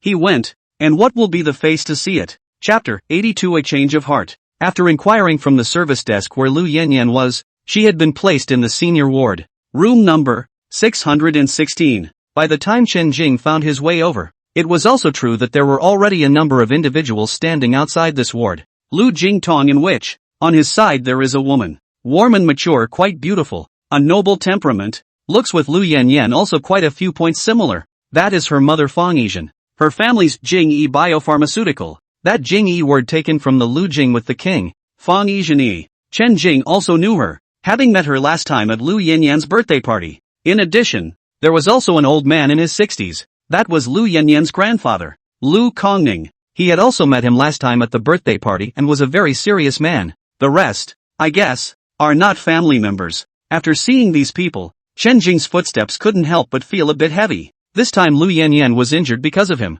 He now went over, may inevitably have to bear a scolding. Still, he went resolutely without hesitation, because he feels that as a man, what must be born must be born. It would be a real coward to be timid at this time. Walking step by step to the door of room, Chen Jing shouted politely to Lu Yanyan's 3 family members. 616. Lu Kongning ignored it and didn't even look at him. Fang Yizhen, on the other hand, had a cold expression and opened her mouth to question him. "Are you Chen Jing? I heard that Yanyan was injured at noon today because she was with you?" "Yes, to be precise, she was injured because she saved me," Chen Jing said. Fang Yizhen sneered. "You also know that she did it to save you. But what about you? After she was injured, you left her alone. Do you know how scared she was?" "I'm sorry, I was chasing the murderer," Chen Jing said with a lowered head. He knew it was useless to say at this time "I'm sorry," but other than he couldn't think of any other words to express his guilt. "I'm sorry, what about the murderer?" Fang Yizhen asked. "Already caught, at the police station," Chen Jing said. Fang Yizhen frowned, then picked up her cell phone and went aside to make a call. As for Lu Jingtong at this moment, he gazed into the distance. No emotion could be seen from his expression for the time being, but at this moment, he also spoke. "Yan Yan, she's in shock. She's already sleeping at this moment." You guys should still have classes to attend in the afternoon. You should go back to school first. The tone was mild and polite. Although he didn't show the kind of icy reproachful expression that Fa Nijin had, nor did he use a questioning tone. However, the gentler this attitude of his was, the more it sounded in Chen Jing's ears, the more he felt a deeper sense of rebuke and remorse. Fa Nijin is just blaming. As a mother, it's normal that she would have this reaction after her daughter's injury. As for Lu Jingtong, he didn't say much. He just told Chen Jing to go back to school, though the tone was mild and polite. But the implication couldn't be more obvious. This means that Lu Yanyan's affairs do not need you to manage, nor do you need to care about. Not to mention that there is no need to have any more extra involvement with you. The more the heart understands, the harder it is to hear such words. But Chen Jing couldn't say anything else. After all, Lu Jingtong was Lu Yanyan's father. He had the power and qualification to say so, and after words like that were said, it wasn't appropriate for Chen Jing to stay any longer. To stay any longer would only be to invite suspicion. Even more so, they wouldn't even allow or be happy for him to visit Lu Yanyan either. I'm sorry. Chen Jing was silent for a moment and apologetically bowed to the three elders of the Lu family before going back the way he came. On the way back, he also realized something completely. Being human can be kind and generous, but this kindness and generosity can only be used in the case of people who are equally kind and generous. Growing up, his personality was also influenced by his parents. His parents Chinny Yuan and Su Yanlan is a typical ordinary citizens, and people do not fight peacefully, no matter what happens, will not think to fight, will only think of how to settle things. Take a step back to the sky. Such people don't think it's rare, but more so, it could even be said that a large portion of the people who are fighting for their lives are like this.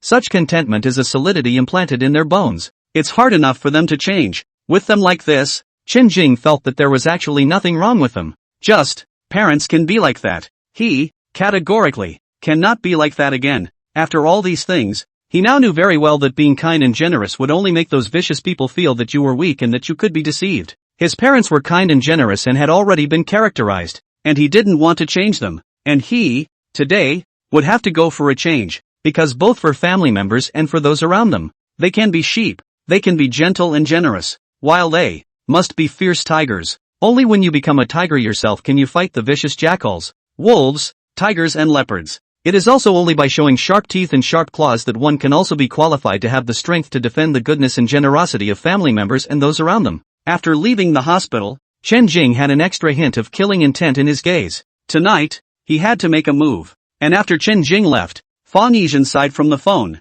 also happened to be inquired about the murderer's situation. As Chen Jing said, the murderer has indeed been caught and locked up. The murderer? This is a wanted man. But also is the city of Mingyang City shocked for a moment on March 17 at the genocide of the 317 murder of the perpetrator. When Fa Nijin heard the news, her face turned white with fear. At the same time she was calling to find out the situation.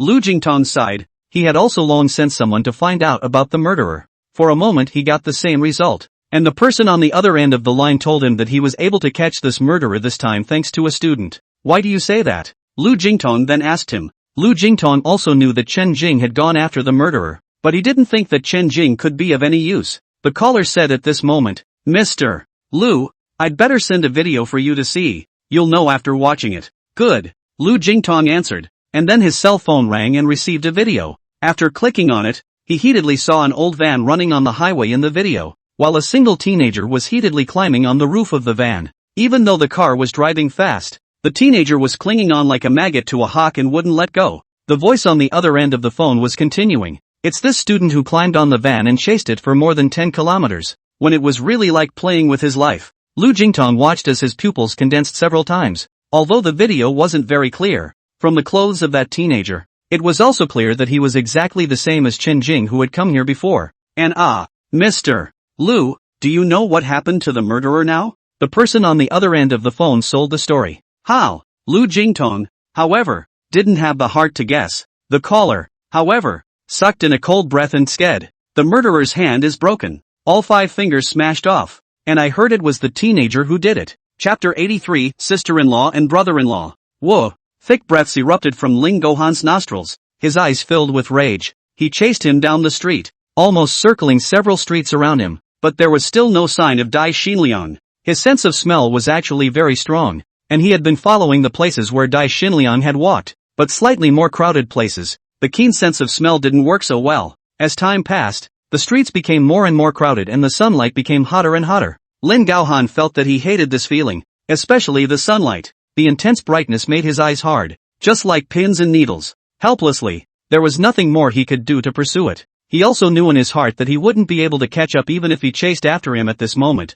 especially since he still had no idea where exactly Dai Xinliang had gone. As such, he could only return to Dai Xinliang's lab. There are many test subjects in this lab, including mice and rabbits. These test subjects were pathetic, but at least they remained intact. But Lin Gaohan was different. Ever since he was injected with half a grain of extraterrestrial meteorite medicinal powder, his body had become more and more powerful in just a few hours. Dai Xinliang's claim that adding stabilizers will restore the body to its original state is nonsense. After was added, Lin found that his stomach and chest were getting closer to the sea cucumber. This stabilizer, the skin is precipitated towards black color and also a lot of rough folds are generated. But the skin on his back and parts of his arms was as patchy as a gecko's, and it was even starting to look scaly. This dense scaling also grew up his arms, to his neck, and spread to his face. The reason why he hurried back here was also because he was afraid that passers-by would see him in such a strange state. The weirder they are, the more they fear attention. At this time, Lin Gaohan's self-esteem was quite sensitive.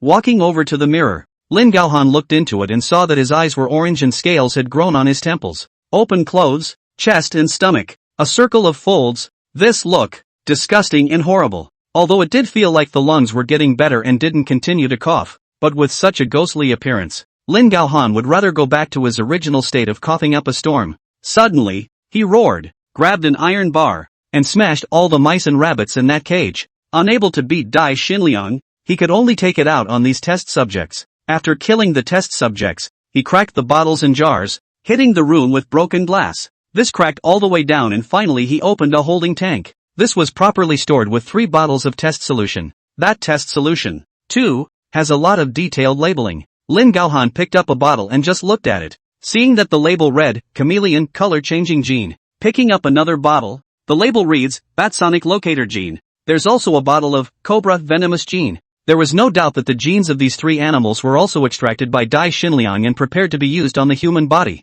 It was also good that these 3 genes were not injected into his body, or else he was afraid that he was going to become even more strange nowadays. Lin Gaohan raised his iron rod and was about to break all 3 bottles of test liquids, but when the iron rod was about to touch the 3 bottles of test liquids, he stopped again. He pondered inwardly. Angrily, hatred was like a heavy yoke that oppressed his heart and mind at the moment. He, too, in such a state, suddenly gave birth to an extreme thought. I'm already like this, so how bad can it get? Anyway, it's not like I'm human or a ghost anymore, so since that's the case, I might as well be a little more weird. With this in mind, he suddenly brought himself a disposable syringe and injected the 3 bottles of test liquid into his veins in turn. He had given up on the luxury of being restored to his original form. All he wanted now was revenge. Revenge on everyone. If he couldn't be nice, then he was going to make it hard for everyone in Mingyang City. He now hated the you-know-what of those young couples on the street, and he detested those young couples' love for each other, and he hated those older men and women's love for each other even more. What right do they have to make peace and be happy? Why should I have to endure such pain and suffering? Since I'm going to have to endure this, you should also try it as well. I hate this world. After Lin Gaohan injected the test solution, his body violently convulsed, and then lying on the sofa, he lost consciousness. Noon, 2:30. Zhang Wenbing used to be very active at work, basically arriving at the office at 30 to take care of some things. 1. But as he became more and more powerful, people got lazy without realizing it. And I don't know when, but he works the afternoon shift, usually closer to 3 o'clock. Today was an exception of sorts. He arrived at the 30 am. 2. Morning Glory Logistics, which has an office building of its own. The building is large, grand and looks classy, because it is a local enterprise, started earlier. Office buildings and warehouses and so on, are a little more advantageous than other chain logistics. The black Bentley, freshly washed and shiny as new, shone with a brilliant luster under the sun. Just as he was about to enter the company's underground parking lot, the security guard on duty today didn't seem to have any eyes at all, and actually waited for him to drive his car over here without opening the electronic gate for him to let him in. Zhang Wenbing was a bit angry. Who hired such an eyeless security guard? He honked his horn impatiently, prompting the security guard in the security booth, at this moment, also glanced toward him, but also just a glance, and then lowered his head to play with his cell phone to read the news to go. The news title, Sister-in-law and brother-in-law have to say things. When Zhang Wenbing saw this scene, he became even more annoyed and honked the horn a few more times. If the guard is blind, is he deaf too? Can't you hear a horn that loud? He had already decided that he was going to fire the security guard. In addition, whoever recruited this security guard should also be penalized. However, the guard still ignored him. Exasperated, Zhang Wenbing opened the car door and went down, walked over to the security booth and knocked on the window. The security guard watched the flashing pictures of beautiful women on the news, his mouth smiling at the corners. When he heard the commotion, that's when he looked up and glanced out. Are you blind? Zhang Wenbing opened his mouth and cursed. What did you say? The guard frowned. Are you deaf?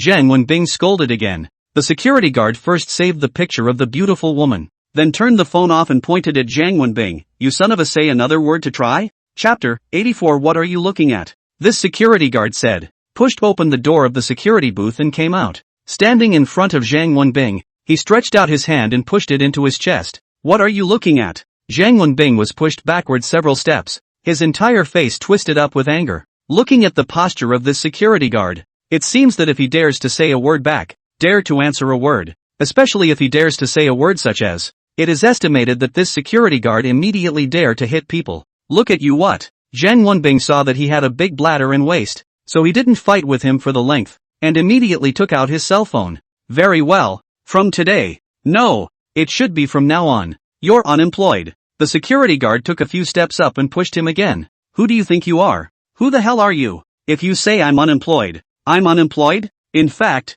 this security guard of course recognized Zhang Wenbing, and it was precisely because he recognized Zhang Wenbing that he also deliberately flaunted a bit. Because usually, this Zhang Wenbing high and mighty, see them all as security guards as dogs. Whenever they get upset, they will scold them when they catch them. And the security guards also dare not say anything, if you want to ask why. In fact, after all, it is all because of the word life. For a paycheck, to support their families, there are almost countless people like them across the country who have to give up their cheap dignity and compensate with a smile. But as a human being, who genuinely wants to be treated this way? Now well, noon today it, the woman who owns the company came back. 12. This morning Glory Logistics is a private company, so the words of the female owner are the biggest. Just an hour ago, the female boss had already sent a message to everyone relieving Zhang Wenbing of all his duties, and from now on he would have nothing to do with Morning Glory Logistics. Many people know that the female boss and Zhang Wenbing are an unmarried couple, and after the female boss said these words,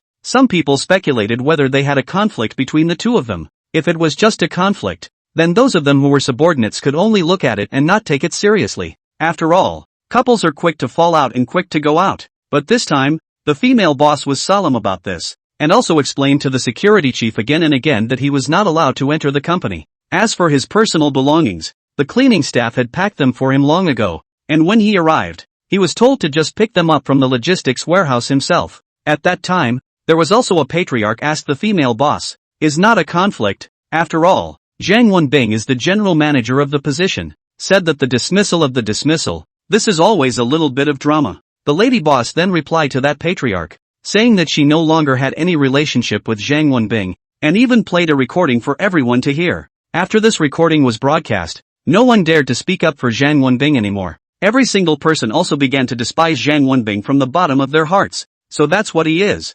Usually look well dressed. I cannot imagine that in fact, actually is a beast of burden. After everyone realized this, they went off to do their own things with their own minds. And all the security guards were quite jubilant when they found out about it. Presumably this is what is known as gaining a lot of ground and losing a lot of ground. Zhang Wenbing was unpopular and naturally everyone applauded after his defeat. Even some of the security guards were ready to give Zhang Wenbing a taste of his own medicine when he came to the company again. It's a way of venting a little bit of the resentment that is built up over the course of the day. This security guard who was on duty in the underground parking lot was also waiting for Zhang Wenbing to come over early in the morning. He was not afraid that Zhang Wenbing was arrogant, but he was afraid that Zhang Wenbing was not arrogant. In addition to him, the logistics side of the security guards also prepared a good color, waiting for Zhang Wenbing to go to pick up personal belongings. Just wait. Zhang Wenbing dialed a phone number. Wait, what wait? The security guard suddenly came over and kicked him. What are you looking at? I'm limiting you to 1 minute to drive your car away.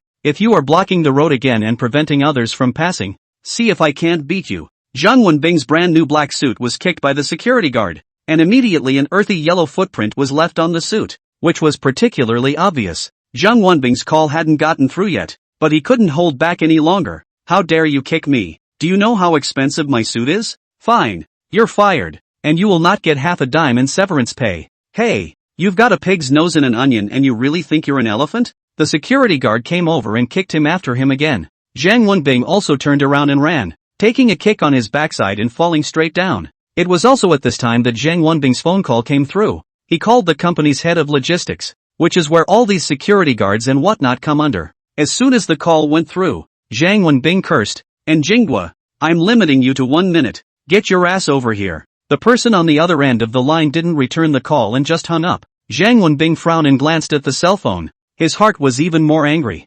Well, and Jinghua, the district logistics supervisor, actually dared to hang up on him first? In less than 5 minutes, and Jinghua, the logistics supervisor, arrived. He didn't just come alone. He had 7 or 8 security guards behind him. When Zhang Wenbing saw this, he let out a cold laugh, patted the dust on his body, and pointed at the security guard who had just made a move. "You wait." The security guard also sneered, disliked him, and pushed him again. "What are you waiting for?" Zhang Wenbing was still a bit of a wimp to him and couldn't help but take several steps back. Have been waiting until the logistics director and Jinghua to this side of the roar. He only revitalized shouted roar, "And Jinghua, you opened the dog's eyes to see. You recruited what people? Oh, is there a problem?" And Jinghua wasn't as polite as usual anymore. Instead his face was like an iron plate. "Fire him for me. Now. Right now. If you can't handle it well, get out along with yourself." Zhang Wenbing yelled in a commanding manner. Before Jinghua could speak, the several security guards behind him rushed over in a rush,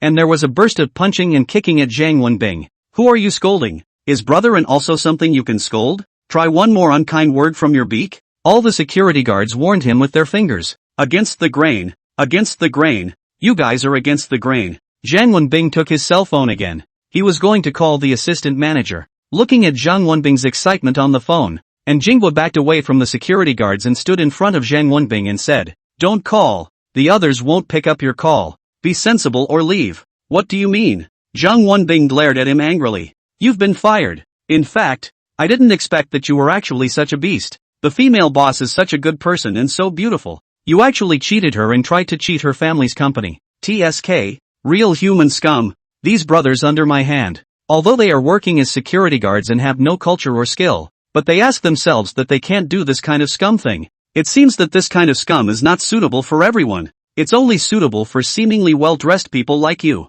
And Jinghua slapped his face with his hand, the same way he hit his son. Chapter 85 A Cold Woman. "Keep your mouth clean. Who are you to talk to me like that?" Zhang Wenbing also didn't even know what happened at noon in the company. He came to work in the morning and was fine. And even he had ordered things in the morning with Jinghua, the head of the logistics department, as well. And Jinghua at that time nodded his head and was as polite as he wanted to be. But now, it's just backfired. Zhang Wenbing didn't say much to him either, and made a point to walk away a few steps and continue to talk on the phone. I don't know why, but when he called one by one, no one really answered his. In the end, he also simply called Song Yuchen. What has happened to this company that this one individual dares to go against the sky like this? The call to Song Yuchen was successful. Zhang Wenbing was about to spit out his bitterness and seek comfort when he heard Song Yuchen's side speak first. "This is the last time I'm going to take your call. After that I'll pull it into my blacklist. I know what you're calling to ask, but what you've done yourself is clear to you. So if you don't want to mess up your face too much, I'd suggest you leave immediately." Yuchen. Zhang Wenbing listened inexplicably. How has always been gentle and quiet Song Yuchen suddenly all of a sudden and becomes so cold? Is everyone here off their meds? Nope. What Jinghua just said. Did. Zhang Wenbing's heart flinched and suddenly thought, it can't be that he has a woman outside of the things exposed, right? Thinking of this, his mind raced, ready to find a way to cover it up. But a beep was suddenly heard on the phone. The other party hung up. When he called again, he really couldn't get through anymore. It had been blacked out. How did that happen? Zhang Wenbing is clear about Song Yuchen. Song Yuchen, this person, is a woman who likes to be quiet and likes to paint. Give her a studio. Give her some ancient scrolls, and she could live at home for months. It was also because she basically didn't go out that Zhang Wenbing was usually relieved to be outside with other women. Could it be that Song Yuchen had gone out recently, and also happened to run into him with Shinrong? That's not right. I meet with Shinrong all at night. She never goes out at night. But if that's the case, what excuse do I have to find to round it off? Even at this point, Zhang Wenbing didn't think of giving up. He was familiar with Song Yuchen. When he first met her, she also had such a seemingly cold look. The truth is that she is a cold person on the outside and a hot person on the inside, and she is very gentle once you get to know her well. It was also because of this character of hers that Jiang Wenbing felt that there was still room for redemption. So, he didn't leave either, and suddenly asked in Jinghua, Yu Chen is in the company, right? And Jinghua didn't hide it either. That's right, the boss has already sent word. You'd better leave immediately. If you're still standing here, beware that I'll have someone whisk you away. As for your personal belongings, you can go to the logistics department to collect them. Without a word, Jiang Wenbing prepared to go to his car, but once again, and Jinghua stopped him. This car was assigned by the company, not you personally, and now since you're not a member of our company anymore, you won't be able to match this car. You, Jiang Wenbing's face twisted, but in Jinghua's side, that one of the security guards rubbing their fists. He Jiang Wenbing if he dares to curse a sentence or dare to move a hand, for fear that the next second will be beaten to the mother do not recognize, so he had to avoid in Jinghua and just wait outside on the highway. This waited until 6 p.m. Song Yuchen was finally driving to go home. When Jiang Wenbing saw it, he hurried over and blocked the road with his open hands. Song Yuchen hit the car horn, but he just wouldn't let go and shouted, Yu Chen, you must have misunderstood something. You have to listen to my explanation. Song Yuchen hesitated for a moment, also opened the window and said, There's nothing to explain. In fact, I didn't expect you to turn out to be such a treacherous beast. What do you mean? Yu Chen, what is the reason for you suddenly becoming like this? You have to let me understand the cause, right? Jiang Wenbing asked. Song Yuchen, however, said, It's a pity that I found out early and didn't wait until you emptied my family's company, and I don't want to see someone like you again in the future. Yu Chen, we are an unmarried couple. I personally have never thought of marriage. When I first saw that you are quite real, ability is also good. I thought that if there is such a person as a companion can also be accepted, but all of this is a lie. Underneath your human skin is a wolf's heart, so there's no need to bring this up again. Yu Chen, did you hear something from someone else? In fact, I'm telling you that it's all a lie. Others must have lied to you. With the feelings between us, could it be that you are so easily deceived? Jiang Wenbing struggled to save the day. Song Yuchen didn't want to talk to him much longer, and at this moment, she only had to be the one to play the recording saved in her cell phone, turning it up to the maximum volume. Rong, as you know, at this stage, we really can't get married. Once we get married, then my previous efforts will be in vain. And what about me? I'm carrying your child in my belly. It's already 3 months old, and you're really going to bear to bury him with your own hands? In that case, if you really want to keep the child,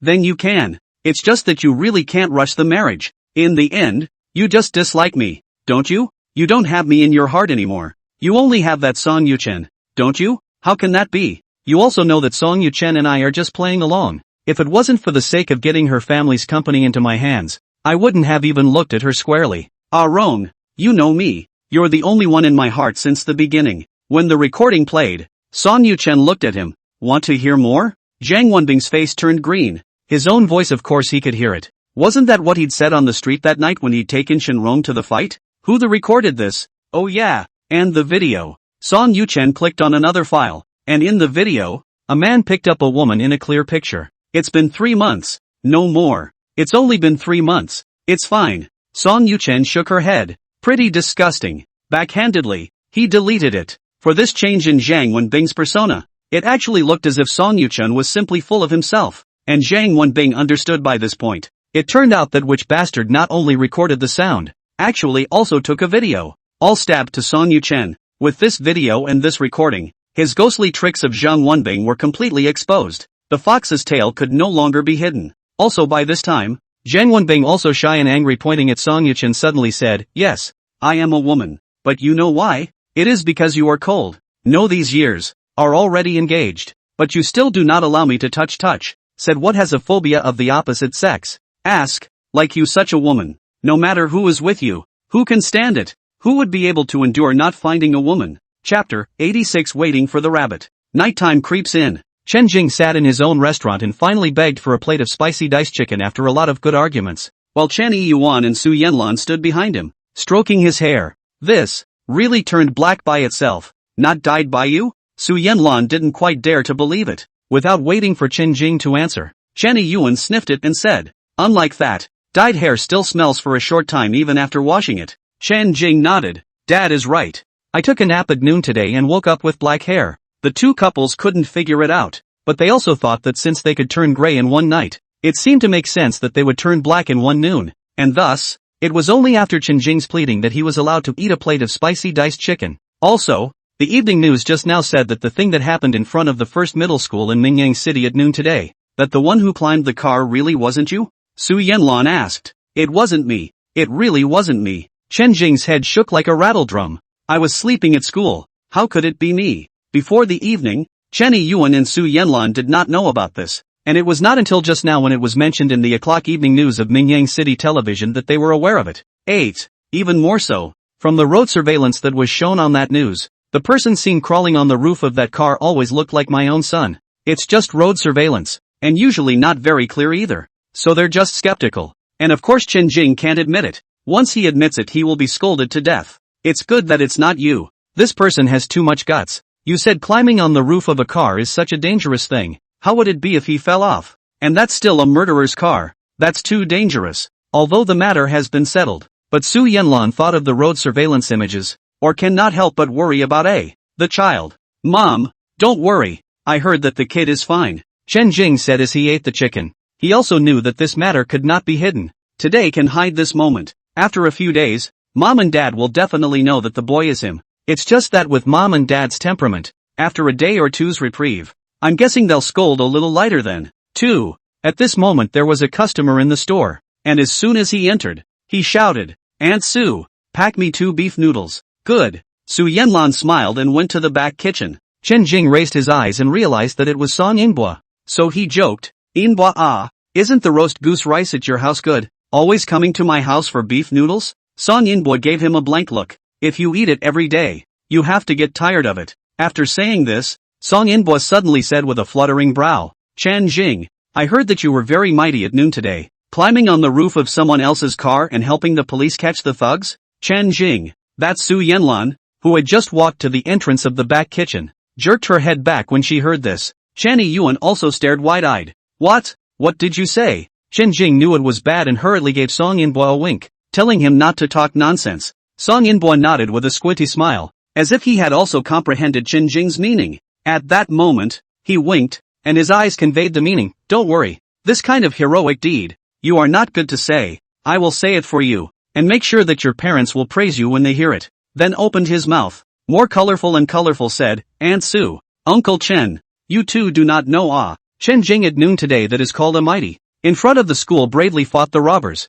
heroes saved the beauty, and finally flew a jump on the roof of the robbers, climbed up to the robbers, chased more than a dozen kilometers. TSK, the two of us grew up together. I've never known that he's actually so brave. Alas, it's a pity I didn't see it today as well. I also heard my classmates mentioning it, which made me realize it was Chen Jing. Song Yinbua, your ass. Don't defile people's innocence. Chen Jing stood up in an upright position to interrupt him. Where to defile people's innocence? What I said is the truth. Aunt Sue, Uncle Chen, if you do not believe, you can ask Lu Qixing Lu uncle. But Song Yinbua's mouth is so fast that he can't stop talking. Then Chen Jing saw that both his mom and dad's faces looked off, and hurriedly put down his rice bowl. I'm full. I'm going to review. Hurriedly, he ran to his room. Once the door to the room was closed and a counterlock was added, Chen Jing was also jittery. But luckily, Mom didn't freak out, which was quite a surprise. After that, he really reviewed in his room as well. As the college entrance exams approach, revision is a must.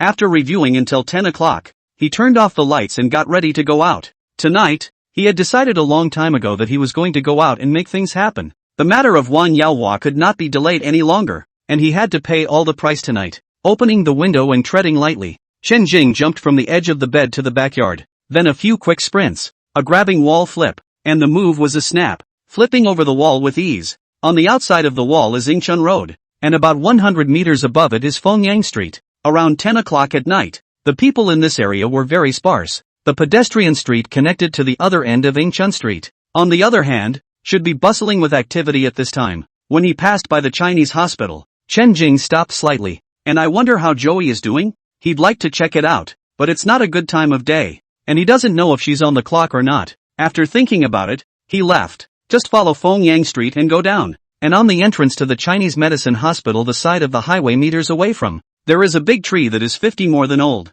400 years. It was a very common fir tree, with heavy branches and leaves, and the tree was huge. It had to be the size of two people's arms. It has shade that just about covers the walkway on the side of the highway. Also, as a result, a bus stop has been set up at this place. You can take shelter and cool off here in the summertime. During the daytime, many old men like to walk and chat over here. At this moment, Chen Jing also happened to pass under this tree. What he didn't realize was that the tree, in the midst of the lush foliage, there was a man groveling on the trunk. A pair of evil, orange-colored eyes glinted with an alien light as the street lamps shone on them. These eyes stared dead center at Chen Jing's body, surveying it from head to toe. At the same time, the man's nose twitched. He had a keen sense of smell, especially tonight, extraordinarily keen. Therefore, he smelled a familiar odor from Chen Jing's body as he passed by. The smell is a little familiar, a hoarse voice murmured. The man on the branch, little by little, began to climb down, and he was very light and agile. Moving on the tree was like walking on the ground. This person, no other than Lin Gaohan after the second mutation. He, after being injected with, successfully mutated and awakened 00 at tonight Cobra Venomous Gene, 7 Chameleon Color Changing Gene, that ultrasonic locating gene, and the first person he wanted to take revenge on was, of course, still Dai Xinlian. So he planned to repeat the same trick and continue to come to the entrance of the hospital to wait for Joey. But tonight Joey didn't wait, but waited for someone who was familiar to him in odor. I remember. This person is the person who fought with me in the park that night. This odor cannot be wrong. Lin Gaohan stuck out his tongue and licked his dry lips, and suddenly a scowl appeared on his face. With a quick step, he hid into the darkness and quietly followed. This man had badgered him, and since he couldn't catch Joey tonight, it would be good to catch this man. Requests for recommendations. Chapter 87 Entertainment Centers. It's not that hard to figure out how to get to Wangyao. As a Wangyao-rich kid in the early 90s, South pastimes were very close to the mainstream. On the east side of Mingyang City, he opened an entertainment center. The place encompasses a lot of services, with massages and foot baths as well as a classic electric arcade and a bounce house. Why he opened such an entertainment center actually has to do with his personal upbringing. As the youngest son of the Wang family, he was actually under the impression of most people that the youngest son should receive more care. Just like in the strategies of the warring states, Empress Dowager Zhao also made it clear that she loved Chang and Jun and was not willing to take him as a hostage. This is human nature, and has been since the beginning of time. But Wan Yaohua is different. His two brothers are actually loved by their parents a little more. And when he was born, the family's company was just on track, and both parents were busy, too busy to spend time with him. And when he was left alone, he did nothing but play video games. At that time, he had a lot of game consoles that other people envied.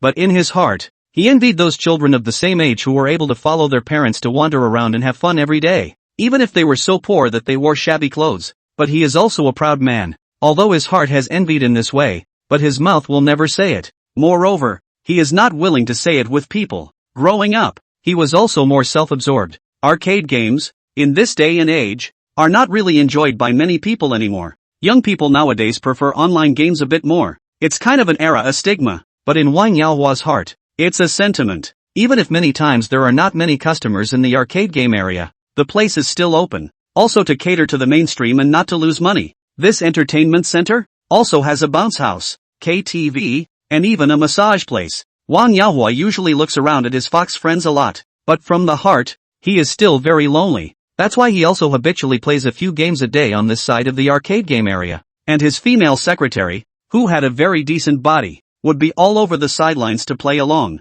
Kylie, is it true that Zhang Haqiang was restrained by that boy? Wang Yaohua played a game of the classic King of Fighters 97, a game he was too familiar to be familiar with, and lost interest in playing, so he took the female secretary into his arms. The female secretary sat a bit shyly on his lap and nodded a bit. I heard that Zhang Haqiang crashed the car, and that kid caught the opportunity to hit Zhang Haqiang's hand with a stone, after which the police arrived in time to take Zhang Haqiang down. That was the version she had heard. That is to say, Zhang Haqiang was really arrested and captured alive? Wang Yaohua didn't have the habit of watching the news, and he knew about this because the little secretary told him about it. Yes. ******** The Marines. Blowing in front of me with how great and awesome they are. Doing things so add up. Wang Yaohua was so angry that he slammed his fist on the game console. His acquaintance with Zhang Haqiang was in this entertainment center. Coincidentally, Zhang Haqiang likes to play arcade games, and once happened to run into Wang Yaohua who was racing on a motorcycle. They had a match. Wang Yaohua had been immersed in this for many years,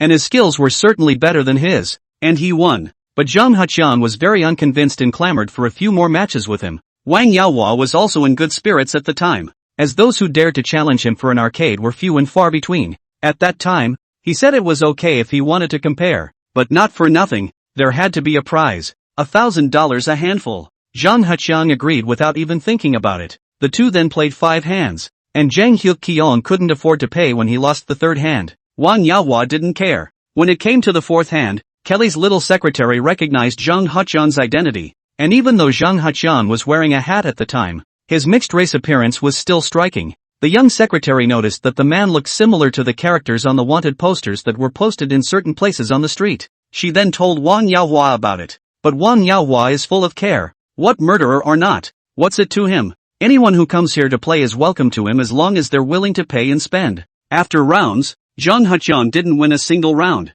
5. Wang Yaohua smiled and didn't take his money, but gave it back to him. Zhang Heqiang was surprised by his generosity and spoke to him. It looks like you're rich. Isn't it the obvious thing? Wang Yaohua let out a light laugh. Even though he knew that the other party was a murderer, he was not afraid, because this was his territory. After saying his words, he snapped his fingers, and then more than a dozen ponies gathered around this area. Seeing this, Zhang Heqiang also let out a smile and said, I need a sum of money very badly, and if you can give me a sum of money, I can also do something, anything, for you. How much money do you need to do your job? Wang Yaohua was curious at the time. $500,000. Zhang Heqiang stretched out 5 fingers. Wang Yaohua sneered. You are a foreigner who dares to say this kind of words in our mainland. Not a small amount of courage. Not to mention $500,000. These brothers of mine, just any one of them, as long as they can give $500,000, they are equally willing to do anything for me. They count for. I'm an ex-Marine. I can give you time to think about it, and you can call me if you need me. Zhang Heqiang didn't say much, and at that time, he took a pen and wrote a number to him, and then left. Wang Yaohua hadn't been taking this matter to heart either. It was also not until later that he was really pissed off after he was rejected the second time he went up to Chenji restaurant. It was also then that he instructed his secretary, Kelly, to contact Zhang Heqiang. Past events passed through his mind one by one, and at this moment, Wang Yaohua was a little worried. Zhang Heqiang isn't dead. Do you think he'll give me up? Wang Yaohua asked the junior secretary. The female secretary's body was soft and very light. It's okay to confess. We used a virtual number to contact him. As long as our side denies it, no one can do anything about us. That's true. Wang Yaohua kissed her with satisfaction. After that, he was also annoyed again. That kid named Qin Jing, he really has a big life too. I can't get him one after another, so it's going to be hard to get his family's piece of land. Speaking of which, he's just lucky. I heard that if a schoolgirl hadn't pushed him at noon today, he would have been stabbed, the little secretary said. But after all, it didn't get hit. Wang Yaohua, annoyed, suddenly slapped the small secretary's thigh and came to his senses. Go to the toilet. The female secretary stood up knowingly, her one-step skirt striding her legs elegantly, standing in a pavilion. After they left, at the entrance of this entertainment center, there came a young man covered in black sportswear and wearing a mask. Chapter 88 Pavilion of Little Secretaries. It was kind of a coincidence that when Qin Jing had just arrived here, he saw Wang Yaohua walking towards the direction of the restroom with his arm around his little secretary. What a coincidence! Qin Jing pressed his hat down a bit, and although he was wearing a mask, his mood was still a bit nervous. His intention tonight was to waste Wang Yaohua's limbs. Doesn't Wang Yaohua like to keep people in bed for the rest of their lives? Then, simply let him savor the feeling himself first. Qin Jing silently followed suit and walked towards the restroom. He heard a discordant sound before he had only approached the past, and thought to himself that the female secretary was so open. As he came inside the restroom, the sound became clearer and more vivid. This restroom is quite wide and clean and all the amenities are upscale. The mirror was even scrubbed. This place, Qin Jing had been here before with his classmates, and the spending was very high. Take the arcade for example. It costs $2 a coin, 3 coins to play a game. Such spending is also clearly not suitable for student parties, who prefer to go to small internet cafes to play LOL. $10 for the night. But this entertainment center is huge, and there are still quite a lot of people coming and going. There are other people in this restroom, too. Their restrooms in total are 12, and Wang Yaohua and the female secretary are in restroom no. 5. The people who came and went conveniently seemed to be accustomed to this discordant sound. Young people, always a little more relaxed. Qin Jing washed his hands at the electronic sensor faucet, orange-flavored hand sanitizer that meticulously washed every stripe on his fingers. While washing and watching, he waited for the others to leave. Crowds, after all, are a mixed bag of eyes. After about a wait 3 minutes, at least, the pissers were gone. Chen Jing felt that it was about time, so he could leave earlier if he did it earlier. Rinsing the foam from his hands under the faucet, he made a point of putting on a pair of gloves before lifting his step and preparing to knock on the door of toilet room 5. The discord continued and grew in volume. Chen Jing raised his hand just as he was about to knock on the door when footsteps came over the restroom door again. Chen Jing frowned and could only wait a little longer, so he tentatively entered toilet room and closed the door behind him. 6. Footsteps outside came in at this time. Chen Jing had a good ear and stopped when he heard this footsteps, probably walking to the sink, probably came to wash his hands. He guessed so in his mind, but no sooner had this thought fallen from his mind than the footsteps moved again. It seems to follow toilet room to 1 toilet room and then to 2 toilet room 3. It ended up being a stop at the door of toilet room 6. The door here, it's well closed. There's no gap underneath, so you won't be able to see a woman kneeling on the floor from the outside. But Chen Jing heard very truly. This footsteps did stop at the door of the no toilet room and did not take another step. 6. He also wondered, if you want to hear the voice of someone's female secretary, you should go to the door of no and squat to listen. 5. What are doing on? You 6. Thud. There was a knock on the door. The knock was on the door of restroom 6. Chen Jing inside frowned. He just thought that this person was trying to listen to the voice of the female secretary. But this, as long as they are not deaf, they should be able to hear the female secretary in the toilet room. No. 5. You're knocking on my door on. What the hell? 6. Knock. Knock. Knock. Chen Jing ignored him and he knocked a second time. Knock. Knock. Knock. And soon a third time. Chen Jing was a bit impatient. Sinking his voice, he said, there are people inside. The next door is not all empty. Knock what knock? But the people outside the door were as good as if they couldn't understand a human being. Still knocking, until he knocked 7 or 8 times, without waiting for Chen Jing to open the door. The voice of the female secretary next door stopped. It seems that knocking on the door like that is very disruptive to their errands. Clang. The door to toilet room hashtag was almost kicked open, and as soon as the door opened, a man was heard cursing. 5. Who the hell is out there around? Knocking on your sister? Are you sick of it? Anyone would be annoyed when people are in the middle of business and you're knocking and knocking. Also, not to mention that this entire entertainment center was owned by Wang Yaohua. He was the master of this place. He could make others upset, but others could never make him upset. As soon as he had finished speaking, the female secretary screamed.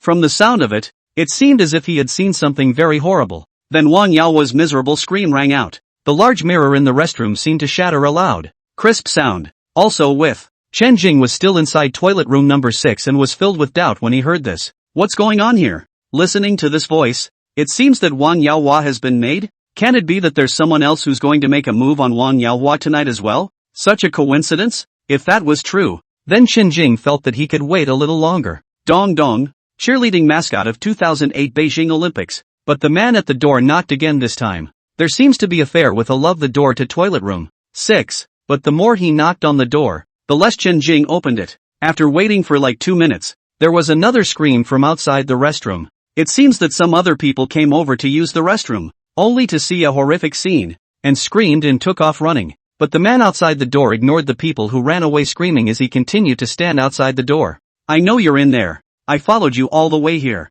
The man outside the door suddenly spoke, his voice hoarse, as if he had had vocal cord surgery. This tone, these words, suddenly and inexplicably made Chen Jing feel a bit oozy as well. Followed me here? Who the are you? If you won't open the door, then I'll have to do it for you? The person outside the door knocked one last time and said so. Chen Jing took a deep breath, and his body immediately operated the white crane breath exhalation technique, storing up his chi. Listening to the other party's meaning, it was clear that he was going to fight with him today, but Chen Jing still can't understand. He came out from his home to here, and he didn't run into anyone, let alone have a conflict with anyone. What's wrong with the person outside this door? Or is he off his meds? He just wants to target him? However, no matter who the other party was, since the other party was going to prepare for a strong attack, he certainly couldn't sit here and wait for death. Then let's do it first. Chen Jing's mind snapped, and he immediately gave into action. Storing up his strength, he kicked the door hard. With a loud bang,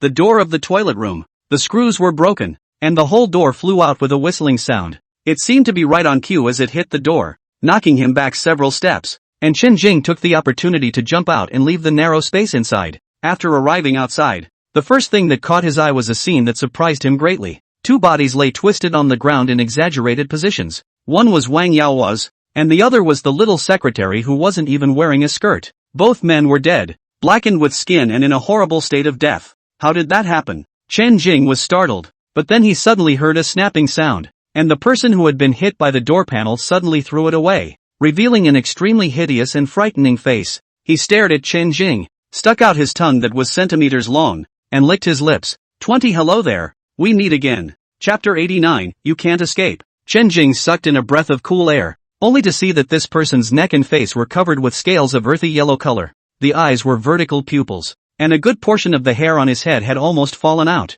During this person's speech, the inside that mouth four sharp fangs were especially conspicuous. At this moment, this person could no longer be called a human being. He was already a full-blown monster. Professor Lin? Chen Jing quickly guessed his identity. There was no one else besides Lin Gaohan who could recognize himself and look so strange. I didn't expect him to turn out like this. This Dai Xinlian fellow was really harming people. However, Chen Jing also remembered that the last time they fought in Mingjian Mountain Park, he had broken Lin Gaohan's legs directly. It was expected that Lin Gaohan would fall into the hands of the police, but unexpectedly, it was out of the prediction. You still remember the last time you spoiled my good deed, don't you? A hoarse voice came out of Lin Gaohan's mouth, and he approached step by step. Chen Jing also took a step backward, always keeping a distance from him. Finding you this time is to make you pay the price. Lin Gaohan suddenly opened his mouth, and a white liquid jetted out of his mouth, forming a loose mist that enveloped Chen Jing's entire body. Chen Jing didn't dare to be careless at all,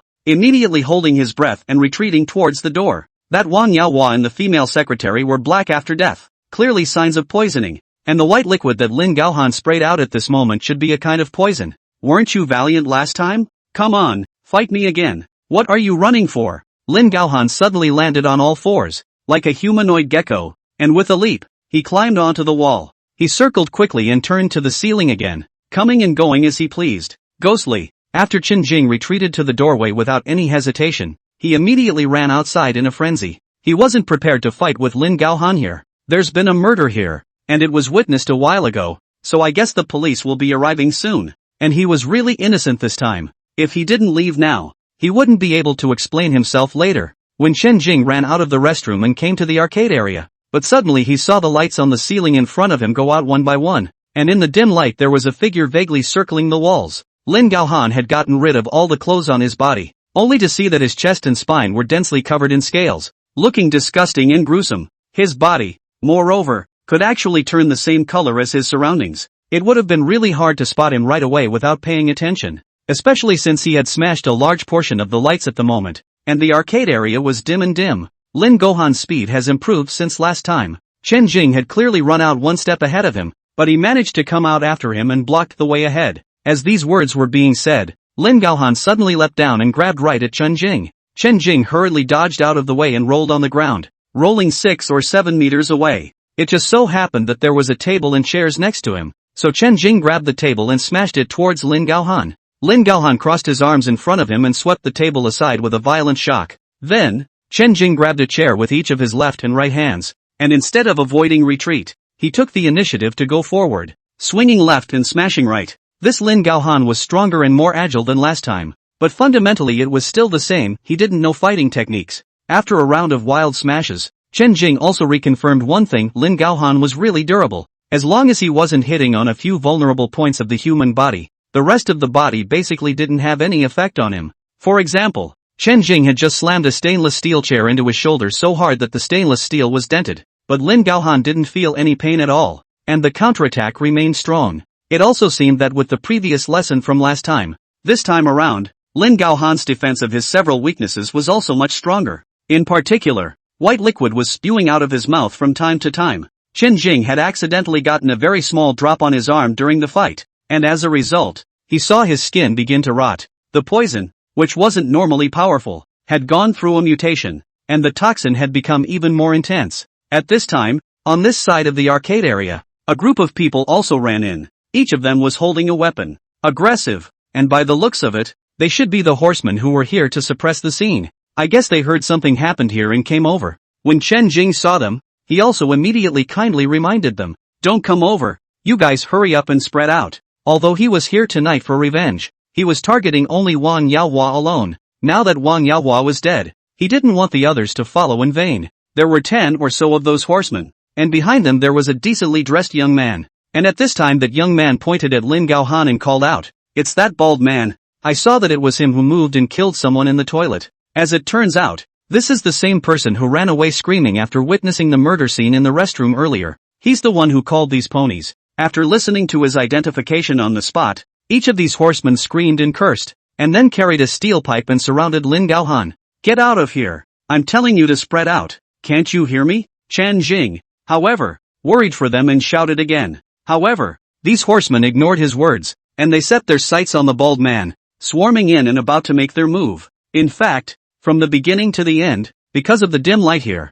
they only saw the back of this bald man, not the front. Although it seemed that this bald man was a bit strange, but after all, it was only one person. Their side was more than 10 brothers. It was hard not to be afraid of him. Yelling, they rushed to Lin Gaohan's side. Steel rods, iron bars, together greeted and smashed on him. Lin Gaohan didn't dodge either, and after taking these attacks, he twisted his head a little bit. His body stood unmoving, but his neck was twisted 180 degrees to look behind him. Those horsemen were beating up. A few sticks down, found that this person is actually so hardcore. Do not say a word not to mention, but also not afraid of pain? That is, until they saw Lin Gaohan twist his head degrees, revealing that hideous and horrible face. 180. At that moment, these ponies were shocked, and several of them directly froze. And Lin Gaohan opened his mouth was a cloud of white liquid sprayed out like rain. The few ponies who were close to him didn't manage to run away, and some of them were blinded on the spot when their eyes were dipped in the venom.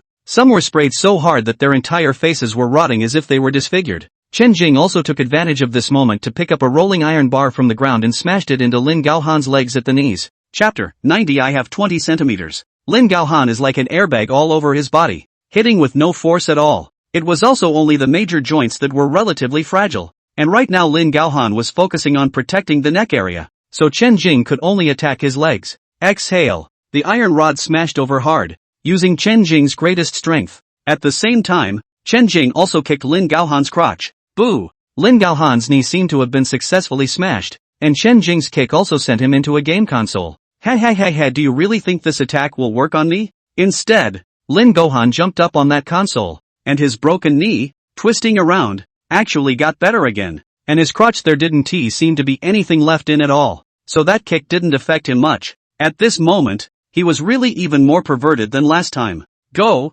The iron rod in Chen Jing's hand whistled and threw it at him, then took advantage of the chaos and ran outside the entertainment center. Those horsemen actually didn't even need Chen Jing to remind them at this moment. They also knew to scatter and run away. I told you, you can't run away. Lin Gaohan gave Chen Jing a contemptuous look before leaping and climbing up to the ceiling. With his hands and feet, he was once again on the back foot, and as Chen Jing was about to leave the door of the entertainment center, he arrived ahead of him and jumped down from the door. Seeing this, Chen Jing also immediately changed direction and crashed towards the glass window on the side. Crackle! That glass window shattered on the spot, while Chen Jing broke through the window and finally rushed onto the road outside, and Lin Gaohan followed suit, suddenly leaping up and spraying white liquid from his mouth once again. Chen Jing jumped into the green belt next to him, using the branches of the trees to shield him from the venom, and then jumped into the sidewalk, specifically picking some roads with fewer people to run wildly away. Lin Gaohan, on the other hand, was in hot pursuit. He was now much stronger than last time,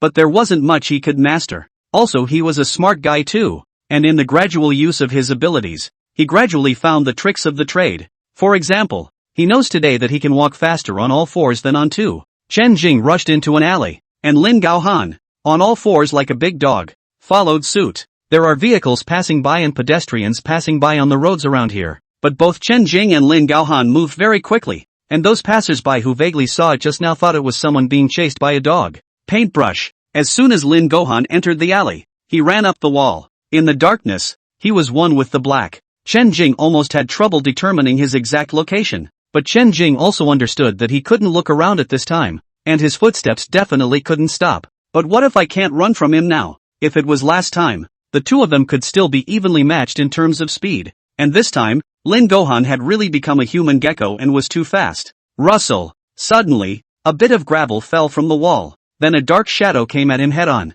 Chen Jing got angry too. It's not over, is it? He also jumped up, and with the tiger leaping Jedi style of Muay Thai, he collided with Lin Gaohan. In terms of ferocity of moves, it was naturally Chen Jing who had the upper hand, but Lin Gaohan was even more durable and resistant than him, and when the two collided, unsurprisingly, Chen Jing's knee and elbow felt like they were hitting a sandbag. The power was instantly cancelled out by a large margin, and with a backhand, Lin Gaohan grabbed him, opened his mouth, and sprayed a stream of white liquid once again. Spraying poison at such a close range is unstoppable. With no choice but to draw out his hand, Chen Jing could only slap Lin Gaohan's mouth, slapping back half of the stream of venom that was about to be ejected. At the same time, he dropped his palm again and slashed at Lin Gaohan's throat with his hand blade. Lin Gaohan finally ate the pain and covered his neck and fell back several steps. It seems that no matter how strange he gets, his throat is still a major weakness. And Chen Jing sprinted off his gloves and tossed them aside. He was wearing just regular cotton gloves, which the liquid was able to soak through. He had blocked those venomous liquids with his palm just now, and at this moment, his entire palm was on fire with pain. The pain was like a million ants tearing at it. It's tough. Unable to help it, he also remembered the green chi in his body, and immediately ran it, following the tendons of his right hand. In doing so, the pain was indeed alleviated instantly. It actually works. And once again, Lin Gaohan pounced after landing on all fours. Seeing this, Chen Jing met Lin Gaohan's head with a direct punch without hesitation. Click. For once, the attack actually worked. Lin Gaohan was hit by his punch to the root of the wall, and the hallux valgus bone of his head cracked, and the intense pain made him roll on the ground. This, Chen Jing was a bit surprised and looked at his hand incredulously. It actually worked. I've taken a stainless steel chair so many times before and it didn't have any effect. So why did this fist work? That's right. Just now when that green chi was running in the body, it just happened to be running into this piece of the palm. Could it be that it's the effect of this green chi? Lin Gaohan howled a few times, and the cracking of the halberdian bone seemed to only cause him pain, not fatal. Instead, the pain made him even more maniacal. Pouncing again, he got on his hands and knees and seemed to finally know how to use his strengths to his advantage on offense as well. His strength was his speed, followed by his resistance to beatings and resistance, and again, the sharpness of his 10 fingers. After pouncing, his 2 hands made a messy grab, and when he was done, he quickly jumped out of the way and launched a second round of messy grabs from the side. Chen Jing was unable to avoid, and the clothes on his body were scratched and torn in several places, and his flesh was scratched with blood marks. Remembering the feeling he had just had, he immediately once again ran that green chi into his palm position before clenching it into a fist, and as Lin Gaohan attacked once again, he desperately tried to take a claw from the other party, and he also finally blasted the other party's chest. Ka-chow, ka-chow. Lin Gaohan's 2 ribs were shattered with a clear sound. Sure enough, it worked again.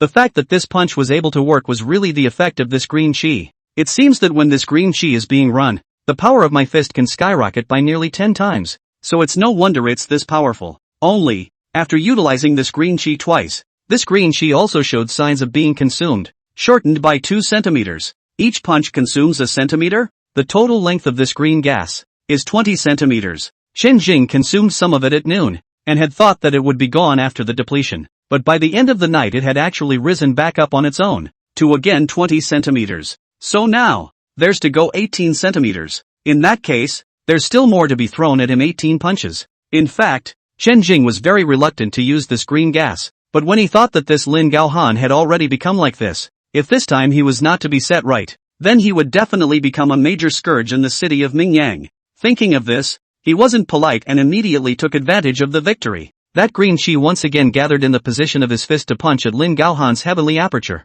Chapter 91. It's always been me. Boo! Chen Jing's punch accurately smashed on Lin Gaohan's ceiling, and under the impact of the strong force, Lin Gaohan's body suddenly went as stiff as it was, and Chen Jing didn't stop, using both his hands and firing left and right. Boom boom boom. A series of 11 furious punches to the top of Lin Gaohan's head, completely shattering Lin Gaohan's heavenly aura. Even his brain sprayed out a few strands of plasma. Chen Jing actually didn't want to hit so hard, but this Lin Gaohan really couldn't be called a human being anymore. 11 punches later, Lin Gaohan collapsed, motionless. Chen Jing's hands were covered in blood. It was also fortunate that no one was passing through this alley, and no one but him could see this scene right now. Walking to the entrance of the alley, Chen Jing looked outside and saw that there was really no one around. He walked back to Lin Gaohan's side. Lin Gaohan's image nowadays. He felt that if he was killed, it would be better to bury it quietly. It's the last bit of dignity left to him. Otherwise, if the scientific researchers knew about it, they would definitely take the body away for research.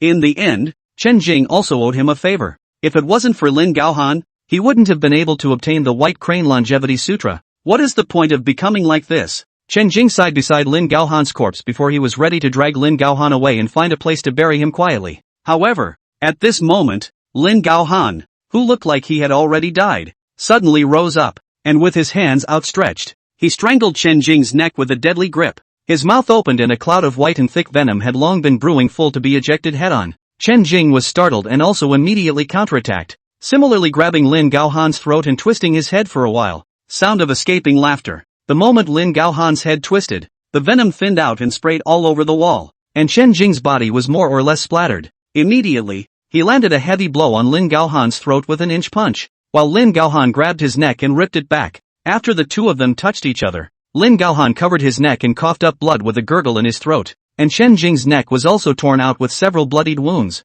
and along with it, a large portion of his mask was also torn off. When he felt that those stained venom was corroding his skin, he immediately activated the White Crane Exhalation technique, and swam the still had left in his body green chi that centimeters through his limbs and bones. 7. The moonlight in the sky is bright. There is no streetlight in this alley, but with the moonlight shining, vaguely bright. After Lin Gaohan repeatedly retreated 7 or 8 steps backward, his feet began to tremble, and his eyes had begun to blacken. His head injury was too heavy, and he could no longer support himself. The storming up just now had been the last power he could use, and right now, he was staring dead in the face of the man who had turned against him. Since the beginning he had no idea who this person really was. Also since the beginning, he did not understand why he could not defeat this person even though he had been genetically modified and turned into such a monster. But now, at last, he could see the man's face. This was because the tearing grab he had just made had torn a large portion of this person's black mask. At the same time, the moonlight in the sky shone on this person's body, and Lin Gaohan clearly saw that on this person's body. Suddenly, there was a white crane spreading its wings, wanting to fly high. The white crane is illusory and ethereal, yet as if it has substance. This scene couldn't help but conjure up 2 memorized images in Lin Gaohan's head. That was all 20 years ago. The picture of that stormy day when the mountain collapsed and a coffin flew out halfway up the hill. At that time, when the lid of the coffin was opened, it was just like this scene in front of me. The same white crane, the same spreading of wings. The corners of Lin Gaohan's mouth twitched a few times, and he couldn't help but wipe his eyes with all the strength he could muster. He was afraid that he was seeing a hallucination, or that he was mistaken. But by the time he looked truly again, the crane was still there, fluttering its wings over the man across the room. Let your neck high. Seeing this, his heart couldn't help but pump hard at this time, especially when he saw the real face of the person opposite him. His heart felt more like it had been poked hard by a red-hot brazier. It's so hard that it's like you're going to break almost immediately. Lin Gaohan's eyes were filled with disbelief. Chen Jing? The kid who's only 18. The kid whose family owns a restaurant. He had never thought, or even dreamed, that the mysterious person who had made things difficult against him would actually be Chen Jing. It's you. Why would it be you? Lin Gaohan was in complete disbelief. As for Chen Jing on the opposite side, the corrosive burning sensation on the surface of his body had already been eliminated after the white crane breath spitting technique had been in operation for 3 large circumference days. 7 centimeters of green gas, only left by this point 2 centimeters. He raised his head and looked at Lin Gaohan, who also simply tore off the remaining bit of mask on his face along with it, revealing his complete true appearance. It's always been me, Professor Lin. How? Will? Lin Gaohan shook his head in despair. Why did you have to become like this? Chen Jing sighed. This Professor Lin seemed to have regained some of his humanity even after recognizing his identity. His gaze was bleak and helpless, but there was also a strong sense of unwillingness and extreme dissatisfaction. What? Bitterness? What do you know? You don't know what it means to be desperate. Desperate people can't choose, Lin Gaohan said, coughing up blood. The body can no longer hold on. The arm also began to hold on, the body a little bit of paralyzed. This time he was really going to die, with his skull shattered. No matter how powerful he was, it was impossible for him to come back to life. Chen Jing walked to his side. At the very least, you shouldn't hurt innocent people. I hate all. I hate the world. Lin Gaohan's eyes were wide and his body had gone into a spasm. Chen Jing sighed. Immediately, Lin Gaohan struggled and used his last bit of strength to try to raise his hand, but only lifted it halfway and dropped it again. He moved his mouth and spoke a very weak sentence. Chen Jing, you, tell me, is there really an immortal? Really? In this world? There should be. Chen Jing thought for a moment. You just had own a white crane. That's the white crane spitting breath technique. From that painting of your old man, the white crane eternal life picture. Chen Jing knew what he wanted to ask. The picture. Is that picture? Ha ha. Cough. Ha. Lin Gaohan was silent for 3 seconds. Then his face twisted to the extreme. The complexity in his heart at this moment. That was simply 100 times more intense than sweet and sour mixed together. Chart. Figure again. He had pinned all his hopes on that chart. And for that reason he had delved into it and agonized over for more than 20 years. But it had been fruitless and unproductive. It was only later that he had to choose to believe in science because he was so sick and so heavy that he despaired of that chart. I thought I could use science to achieve longevity and immortality. But I ended up becoming inhuman. After going around in a big circle, he actually learned in Chen Jing's body that all the hope, as it turned out, was still in that map. Everything turned around and came back to square one. Should I cry? To rejoice? Sadness? Joy? Lin Gaohan laughed and laughed without a sound. His empty eyes looked at the sky. He could not see the moonlight. He could not see the stars. But the sight seems to see the rainstorm, the archaeological site years ago, and the boyish face of Assistant Li 20. Chapter 92 Versions of Death. On the hill by the bund of the Mingshui River, Chen Jing found a place, dug an earthen pit, and buried Lin Gaohan. And there was no grave, just a flat burial. When he got home afterward, it was almost 2 o'clock in the morning. This time he was also covered in bruises. Especially the infestation of those toxins had made the surface of the skin in many parts of his body as if it had been scalded by boiling water. However, at the palm of his hand, it was already intact, which made him realize that the green qi in his body was indeed very effective in repairing it. By now, he also confirmed that the green aura should be that of the so-called aura. Quietly opening the door to his room, he burrowed into the bathroom and took a shower, after which he returned to his room, where he deliberately sat down right at the window position and meditated on his knees. This was because he realized that when he was running the white crane spitting breath technique, it would be a bit more effective if he was bathed in moonlight. The moonlight, in summer, was always bright, and the position of the window of his room faced east, so that from the second half of the night the moonlight could shine all the way through. Under the light of the moon, he used his mind's eye to look at the in his body, which had only left green qi centimeters, and sure enough, it would grow. 2. It grows minutes about millimeter. 1 every that passes 10. In that case 100 minutes is 1 centimeter. 1800 minutes to make up the 20 centimeters. That's slow. By M6A. He had barely gotten that green gas up to 4 centimeters in length. However, in order to keep this injury from his parents, he had no choice but to consume them completely and use them to repair the visible injuries on his exterior. The disappearance of those wounds was also immediate under the effect of the aura. At 6:30 when Chen Jing got up and appeared in front of his parents,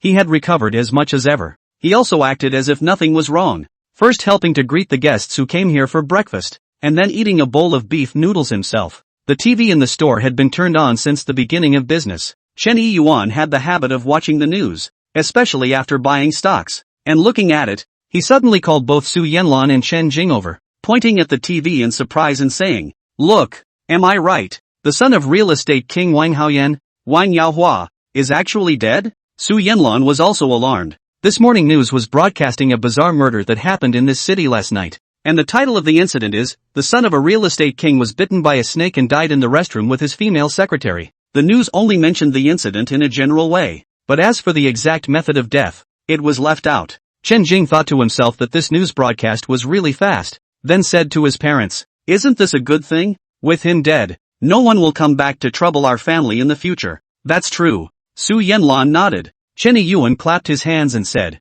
"See, this is retribution. If you do too many wrongdoings, you will end up with retribution after all." "Right." Su Yanlan was very agreeable. Chen Jing smiled and didn't say much. He also didn't want to break his parents' kind innocence. What about retribution? There are so many bad guys in the world. How many of them have real retribution? The so-called retribution is also often just man-made. At this time, a dining guest also chimed in and said, "Snake my ass. This Wang Yaohua wasn't bitten to death by a snake at all. I heard that. He was killed by a monster." "What monster?" Chen Yuan asked curiously. The guest said with a fluttering brow, "My cousin's son, who likes to fool around, is working in that entertainment center, and I heard him say that a humanoid monster appeared last night, and it was that monster that bit people to death. And there are a lot of people, were that monster sprayed all over the poison, are now in the hospital treatment it. It's just that the news was blocked so as not to cause panic among the public. That's why they said they were bitten to death by snakes." "You're kidding. Where would there be any monsters here?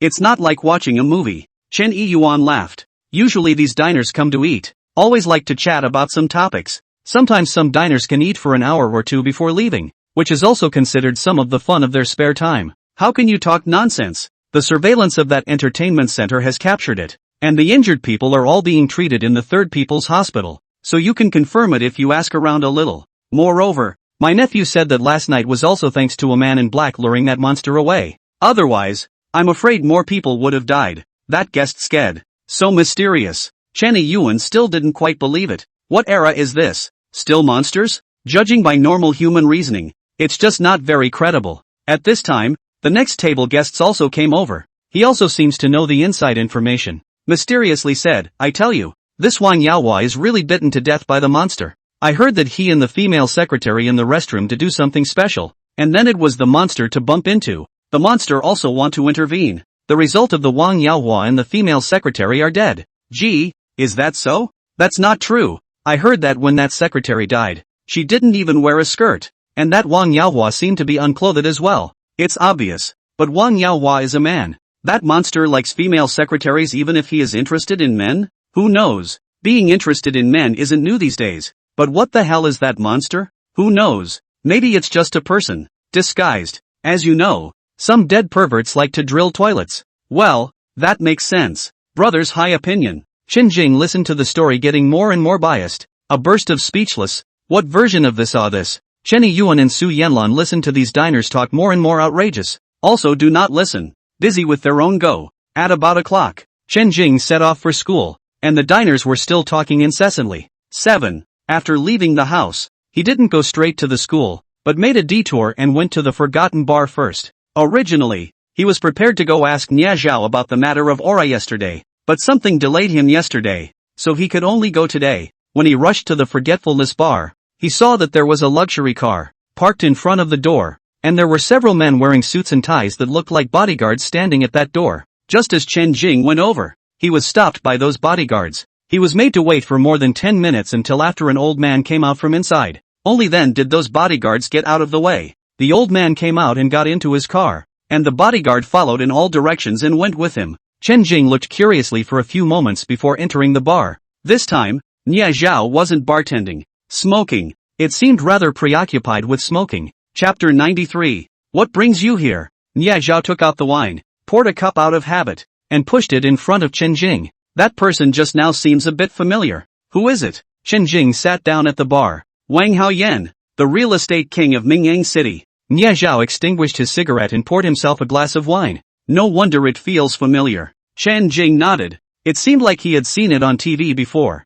I heard his son died? Nia Zhao nodded. Yes. He came to you because of what happened to his son? Chen Jing asked again. Nia Zhao slightly shrugged his shoulders. It's just a dead son. For a character like him, do you really think he would care much about his son? This kind of rich man. There are many women. More women. Firstborn. Illegitimate. I don't know how many there are. In comparison, he cares more about himself. Chen Jing nodded. This sounded reasonable. Then what is he looking for you for? Chen Jing also tried to ask. Nor did it occur to him to necessarily answer. But Nia Zhao is also frank. Probably also because it is lonely. So in front of his kind Chen Jing, as long as it is not about his privacy, he never hide anything. Do you know how his son died? Nia Zhao asked rhetorically. I don't know, but I've heard quite a few versions. Some say they were bitten by snakes. Some say they were killed by people. And some say they were killed by monsters. I'm not sure, Chen Jing said. You can take a look at this. Nia Zhao suddenly took out his cell phone and opened a video.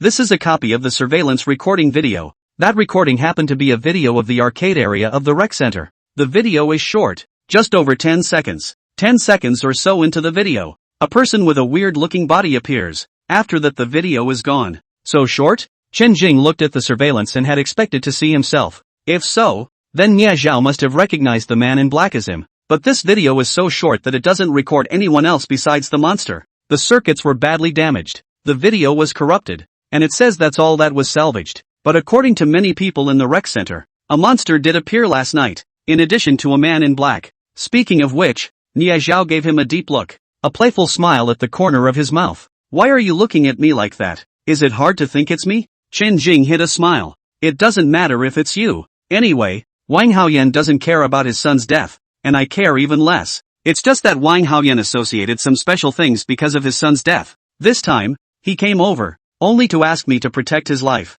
Saving his life? When Qin Jing thought about how many bodyguards he had brought with him, despite that he still had to come to Niezhao to save his life, it seemed that this old man did care about himself. Niezhao pointed at this bar of his. This place is given by Wang Haoyan. These drinks behind me, they are also supplied by him, doing business whether it's a loss or not. I also receive an extra amount of money every month. He spends so much to supply me. He just wants me to save his life. He has quite a few bodyguards, and with that many bodyguards already, he actually came to find you. Could it be that he knows your identity? Chen Jing asked. It's the only explanation that makes sense. Niezhao also nodded his head. As a matter of fact, there is a portion of ordinary people who are aware of the existence of qi refiners, especially at that level of the upper class. The ordinary people's lifelong pursuit is nothing more than fame and fortune. And for people like them, fame and fortune have long been nothing, and at this time many of them give birth to an idea that emperors throughout the ages have had the desire to live forever, and with their ability to inquire about it, it's a little difficult, but not absolutely difficult. It's just that it's one thing to know, it's another to be able to make successful contact. Anyway, no matter how rich and powerful an ordinary person was, in the eyes of those mysterious cultivation families, they were nothing more than ants. That's why people like Wang Haoyan's knowledge of qi refiners is like the average person's knowledge of outer space. They've only heard about it. They've never actually seen it. Chen Jing listened attentively. He saved me back then, and also guessed my identity by accident, but he never revealed it either. It was also this time that he finally opened his mouth and was honest with me, asking me to bail him out once. As for coming to you so solemnly, what has he offended? You only know that Wang Haoyan is a real estate king now, but before he started, do you know what he did? Nia Zhao suddenly said. I don't know. Chen Jing had actually heard of Wang Haoyan's history of making a fortune, but he also knew that every successful person would embellish their struggles after they became successful, so the versions circulating outside should all be blind nonsense as well. Doing smuggling. Smuggling? Yes, and it was smuggling for some special people. Of course, he didn't know about it at first, and then, he stopped doing it when he got older. After returning to Mingyang City, he turned his hand to real estate. It's also considered to have stumbled upon the times, and he made a fortune within a few years of investing in real estate, becoming a far-famed real estate king. Nie Zhao smiled. What are those special people? Chen Jing was more concerned about this. Qi refiners, an alliance of qi refiners, which can also be described as an alliance of loose cultivators. The Scattered Cultivators Union? There's such an organization? Of course, under the siege of the lineages, the only thing the loose cultivators can do is to report to the group for warmth. As far as I know, there are two loose cultivator alliances in the country. One is the Hidden Dragon Zhai, and the other is the 10,000 Stars Alliance. The Hidden Dragon Zhai is more mysterious. I've only heard of it, while the 10,000 Stars Alliance was founded 30 years ago, so I'm kinda familiar with it. Since they're all just some qi refiners, why are they doing smuggling? Will they be short of money too? Why isn't there a shortage? Refining qi is not everything, and isn't money and beauty, power and reputation what everyone wants? Qi refiners are no exception. Ordinary qi refiners such as you and I are just a little bit different from ordinary people, and as for attaining immortality or something like that kind of idea is too far away. So in terms of material pursuits, there's basically no difference between qi refiners and ordinary people. Chen Jing nodded as he listened. To be precise, there was indeed not much difference between an ordinary qi refiner and an ordinary person. That is, they were just a bit stronger. It was also true that mere strength was strong and did not mean anything, and in today's society, it was not the case that mere strength could be honored as king. If Qin Jing doesn't have the ability to be accurate, then with him trying to go for millions of dollars, the difficulty is imaginable. Actually, Wang Haoyan didn't tell me the truth either. Nia Zhao suddenly said. Why? He has done things for the Wanqing Alliance, and even though he's retired, he's still considered a meritorious official. However, he is very afraid that the Wanqing Alliance will come after him, so the only explanation for this is that he should have a ghost in his heart. That being said, I also vaguely remember 6 years ago, when the logistics ship of the Wanqing Alliance lost something. Nowadays, it seems that perhaps this Wang Haoyan might have something to do with this matter. Otherwise, he wouldn't be so scared. Lost something? By the way, what was it they were smuggling again? Burial goods. Chapter 94, Upper, Middle and Lower. Burial goods? Wouldn't that be grave robbing? It can be understood that way, but unlike normal grave robbing, what they are looking for are the tombs of qi refiners from ancient times. Actually, I've never been able to figure out why anyone would like something from a dead person. Chen Jing smiled. The category of literature and antiques. 1 cannot eat, 2 is not practical, but any auction can be sold at sky-high prices. In fact, If you really want to say it means anything, you can't talk about it. Because if this is placed when you are about to starve to death, even the crown of the first emperor of Qin is no match for an old noodle bun at cents apiece. 50. First of all, general antiquities can be sold for money, and it's true that this stuff doesn't mean much, but it can't stop some people from favoring it. Secondly, in fact, what they really want is just the legacy of those qi refiners. Like what? For example, cultivation scriptures, techniques, and Dan methods. These things are the most precious and the most people care about. And what was the thing that the Wan Xing League lost years ago? 6. I'm not sure. It's either a scripture, a technique, or a Dan method. It should be one of those three. I remember that the person who was in charge of this piece at the time was in a hurry. If Wang Haoyan really did covet those things, why didn't he run? Can you run away? This world looks big, but that's only for ordinary people. In front of a power like the Wanqing Alliance, even if he runs abroad to hide, the Wanqing Alliance will still uncover him sooner or later. And it's fine if he doesn't run instead. Once he runs, it just shows that he has a ghost in his heart. According to you, if someone really checks here, it's pointless for you to save him once. Chen Jing said. If the 10,000 Stars Alliance really suspected Wang Haoyan's head, then they would definitely send someone to investigate once and for all. If Nie Zhao can protect him for a while, can he protect him for the rest of his life? Don't underestimate this person Wang Haoyan. He knows how to calculate. I only agreed to save him once, and he probably has other things to fall back on. Nie Zhao said this and glanced at Chen Jing. What did you come to see me about? It's nothing much, just wanted to ask about Reiki. How does aura have to be created? Furthermore, what does aura look like? Aura is a mass of qi, which basically has, according to the 5 elements of one's destiny, 5 colors. Gold, wood, water, fire and earth correspond to the of yellow, green, blue, red and gray 5 colors. The birth of aura, as I told you last time, depends on chance. There are those who can't succeed in their entire lives, and there are those who can, easily. Since you've come to ask me this question for the second time, could it be that you've already given birth to an aura? Nie Zhao looked at him with a burning gaze. That's not true. I just wanted to ask, if I want to give birth to aura, what are the ways to do so? Chen Jing covered up. Nie Zhao thought for a moment. I don't know much, but I vaguely heard that there are 2 ways to give birth to aura. The first is to automatically generate it based on one's natural talent and potential. The second one is to induce spirit. I've heard that among some lineages, they nurture their offspring by injecting something rich in spiritual qi into their offspring's bodies in order to achieve a kind of spirit-inducing effect. What is a spirit guide? As an analogy, have you ever seen one of those old-fashioned pumping wells? It's one of those old-fashioned wells where you pressurize the water by hand, but before you pressurize the water, you have to pour in a scoop of water as a primer. Seen. Chen Jing nodded. In the countryside, including some places around Mingyang City, such wells still existed today. It's such a truth. If you have the potential and talent, then after invoking the spirit, there is a certain chance that you will succeed. After succeeding, the body will be able to automatically produce aura in the future. And if one's own talent is limited and so is one's potential, then even inducing the spirit will be in vain. In addition, I've heard that the things that can be used as spirit-inducing spirits are few and far between. And even amongst the lineages, they are quite precious, and the children of the lineages, who are not of the first lineage, cannot easily obtain them. If it's so rare, then wouldn't it be hopeless for casual cultivators? Chen Jing said. Nie Zhao nodded. Yes, the hope of a casual cultivator being able to gather spirits is indeed very low, and because of this, there are many forces that do smuggling in the dark. Ancient legend has it that the best thing to attract the spirit is the spirit stone, but according to ancient records, among 10,000 pounds of beautiful jade, there is only a 1% chance that it will produce that 1 gram of spirit stone. Therefore, the preciousness and rarity of this item can be imagined. It may not be stocked amongst the lineages. Nie Zhao said. Then what would it be like if the spirit gathering is successful? I'm getting more and more curious. Do you think that with my 5 elements of wood destiny, if the spirit gathering is successful, I can really become a natural-born great physician? Chen Jing sidestepped. Yes, the wood system's spirit power, by nature,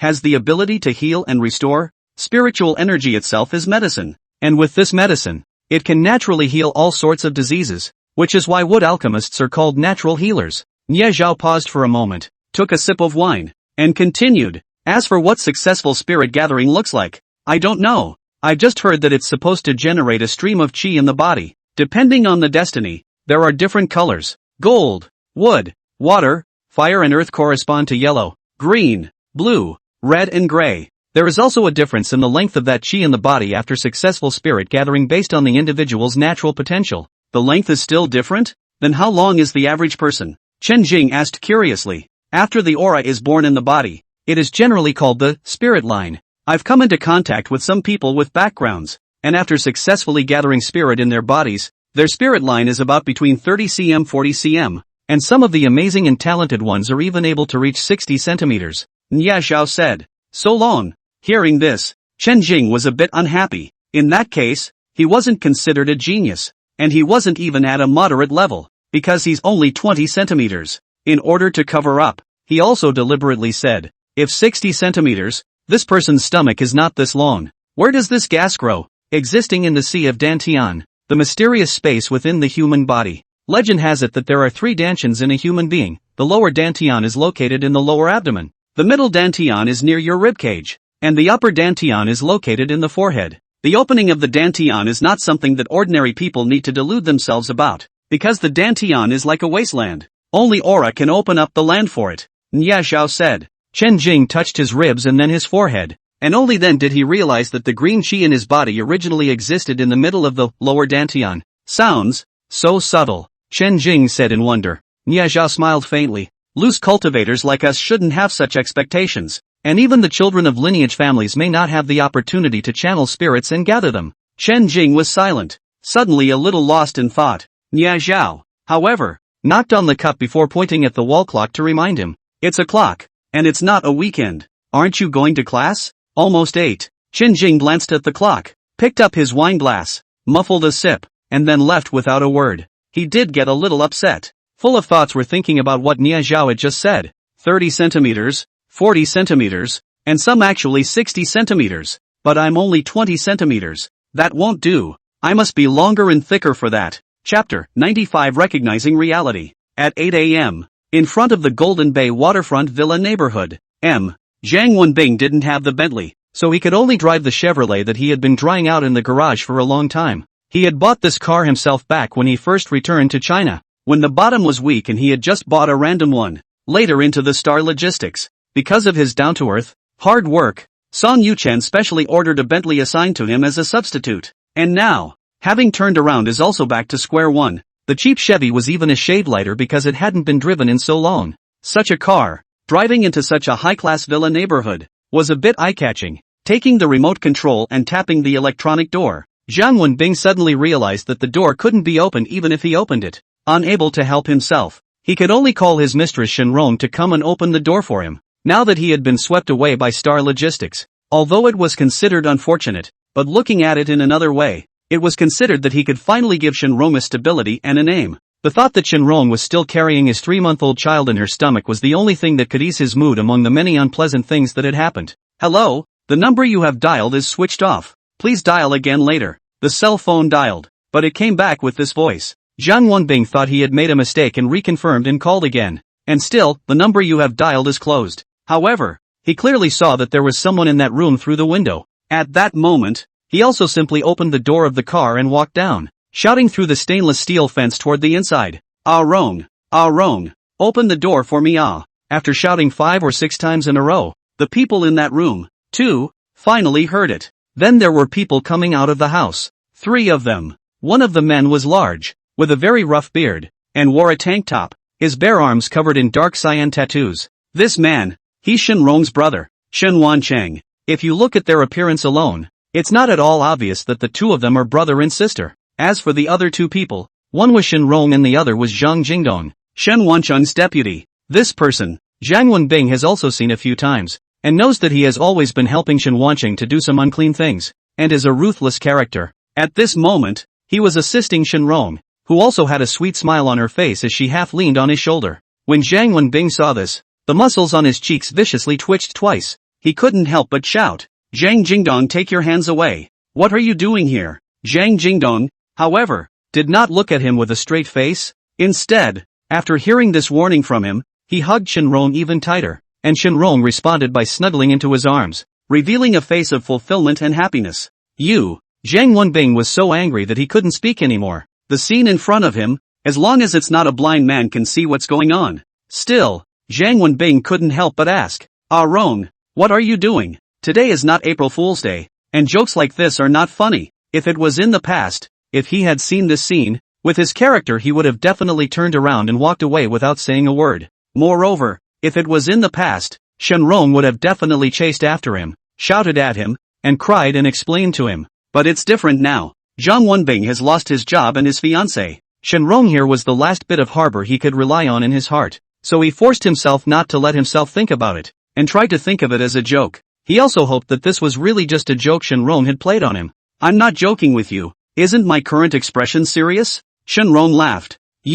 By the way, I seem to have forgotten to tell you that before. I always clamored for you to marry me, but you always had this excuse and that, but now it's better. I'm not clamoring anymore, because there's someone who's willing to marry me. So, in order to avoid him being unhappy, you can't come here again in the future, Shenrong said. This villa, at first, was also bought by Zhang Wenbing, but the name is Shenrong's. But now, Zhang Wenbing stood outside the villa he had bought, watching his woman rely on another man's arms, and telling him not to come here again. In that instant, Zhang Wenbing had a feeling of his heart being cut into pieces. I didn't say I won't marry you. I will. If you are willing, we can go get a license today. Zhang Wenbing pressed down the last trace of dignity. His tone was almost pleading in general. No, Don said he would marry me. I have to trust his words a bit more, Shenrong said. But you still have our child in your belly. How can you choose him? Zhang Wenbing's eyes were as wide as acanthus. Shenrong smiled charmingly, and suddenly covered her mouth with her small hand in feigned surprise, and laughed with a giggle. It seems like I also forgot to tell you that. In fact, every time I have sex with you, I will take a after having sex with you 24-hour emergency avoidance pill. This child is not yours. Shenrong's words made Zhang Wenbing feel like he had fallen into the middle of a bottomless black hole. The hands and feet were uncontrollably cold. And what's more, those I went to the hospital to abort earlier 4 fetuses. None of them were yours either. They were all Dong's, Shenrong said. Zhang Wenbing's heart is 1,000 heads, 100 flavors. A wave of anger is like a magma eruption, violently on the chest in the middle of the eruption. Shenrong, you're joking, right? Zhang Wenbing asked word for word, and for the last time. But Shenrong also stopped ignoring him, and with Zhang Jingdong's arm around her, she went back to her room. And at that ladder, Shen Wancheng took a step down, walked over to the fence, and said to Zhang Wenbing through the fence, I know you're angry, but this is reality, isn't it? Reality? Zhang Wenbing let out a cold laugh. He vaguely remembered that when he first returned to China, Shen Wancheng and Shenrong were nothing more than rags to riches. Shen Wancheng was just a gangster at that time, and Shenrong was just a little sister. Their siblings, too, had slowly risen to prominence thanks to his assistance. In the beginning, Shen Wancheng had nothing until he borrowed Zhang Wenbing's relationship and utilized Changwon Logistics, which earned him the first bucket of gold. After that, too, the business went from strength to strength. Essentially, he does have the ability to do the same. Zhang Wenbing would always bring him some things for free in the beginning, borrowing the transportation line of Changwon Logistics to help him transport. Just like that, Shen Wancheng launched his home, actually a little faster than him. But Zhang Wenbing also never bothered to find out what business Shen Wancheng was actually doing, and he never cared. Shen Wancheng, if it wasn't for me, what kind of dogs you siblings are now? Aren't you clear in your heart? Zhang Wenbing roared through gritted teeth. PK promotion failed. The author is a bit depressed. In the end, how many readers are reading?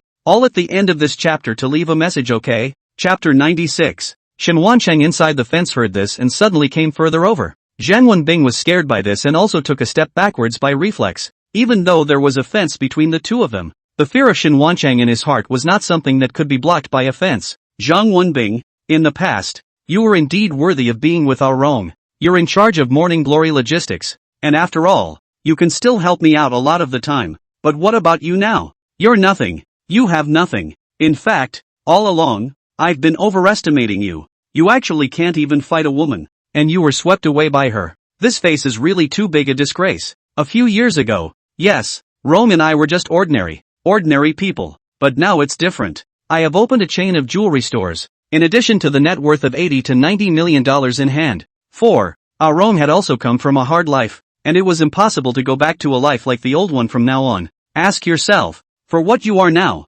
what can you offer her? Do you deserve her? Shen Wancheng asked indifferently. Zhang Wenbing said no more. He took one step backwards, and finally was sitting on the front of his car. No matter what kind of reasons and excuses Shen Wancheng said, a lie was a lie. It turns out that I am nothing more than a stepping stone used by their siblings to pursue material things from beginning to end. Ha, ha, boo. Angrily opening the car door, Zhang Wenbing got into the car, turned the steering wheel sharply, and drove off outside the neighborhood. He had endless anger and hatred in his heart, but he didn't dare to vent this anger and hatred on Shen Wansheng. In the end, bullying and fearing hardness was indeed a human's inferiority. It was even more so in his Zhang Wenbing's case. Annoyance, sadness, grief, remorse, all sorts of emotions rubbed together in his heart. And also suddenly, he remembered Song Yuchen. Although Song Yuchen said that she had a phobia of the opposite sex and was never willing to get particularly close to him, she had to say that she was also really nice to him. Give him a Bentley, and leave all the company's affairs to his discretion.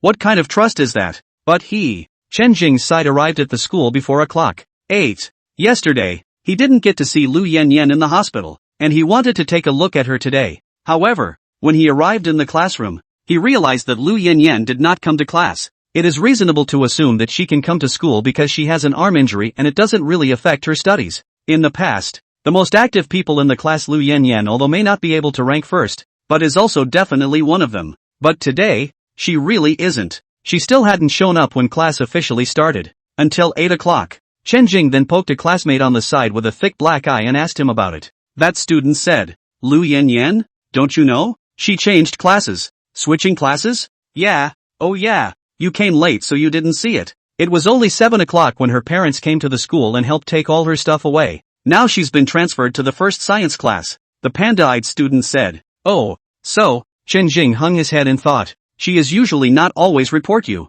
This is good. No one will definitely report you.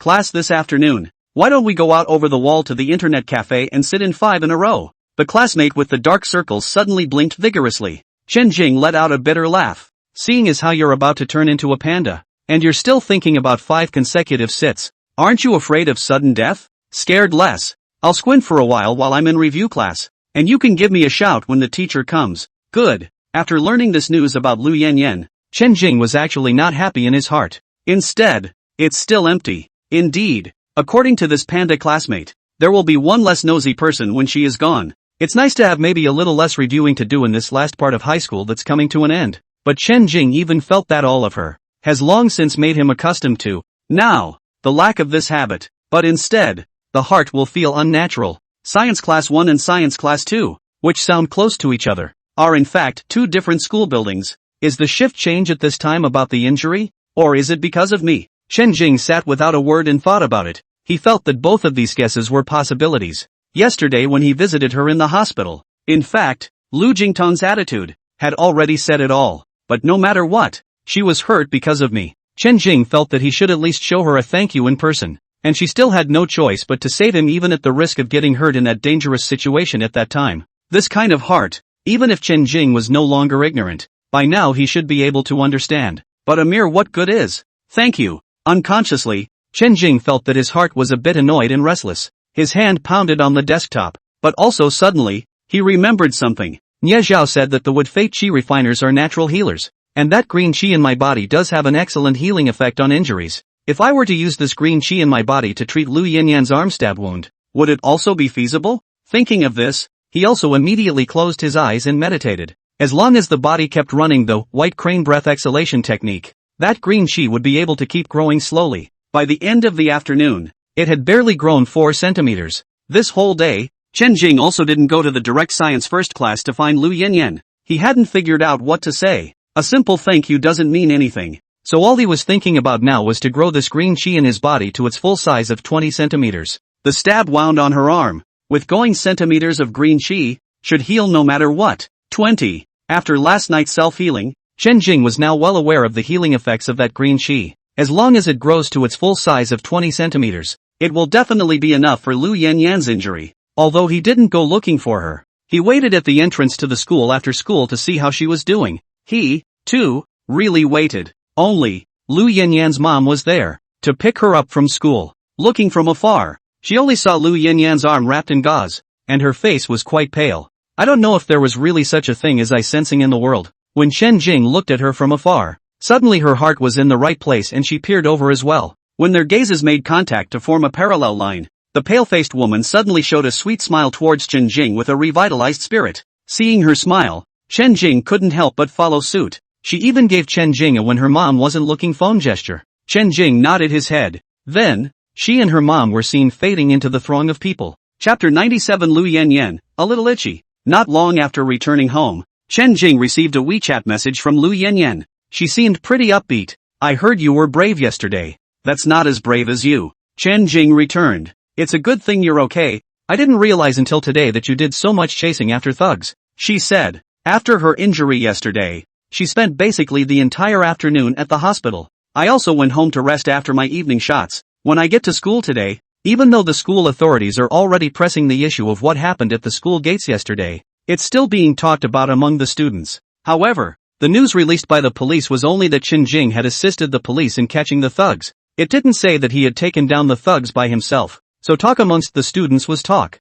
and there was no special halo being put on Chen Jing. At best, it's just one more label of bravery on him. Why did you change classes for good reason? Although Chen Jing guessed the reason, he couldn't help but ask. Let's not talk about it. Even though I'm changing classes, you can't sleep in class anymore. She didn't say why. In fact, what Chen Jing didn't know was that yesterday, after she was injured, the first reaction of her family was to want her to transfer to another school. Like Jiang Wenchuan was able to transfer to another school at this time. Lu Yanyan could likewise transfer to another school if she wanted to, but Lu Yanyan refused, telling her parents many reasons, but in the end, her parents agreed that she wouldn't transfer to another school, but at least to another class, with the added condition that she couldn't get too close to Chen Jing in the future. Lu Yanyan couldn't resist, so she had to accept it. And so, that brings us to today's scene. The wound on your arm. Does it hurt? It hurt at first. Now, a little bit.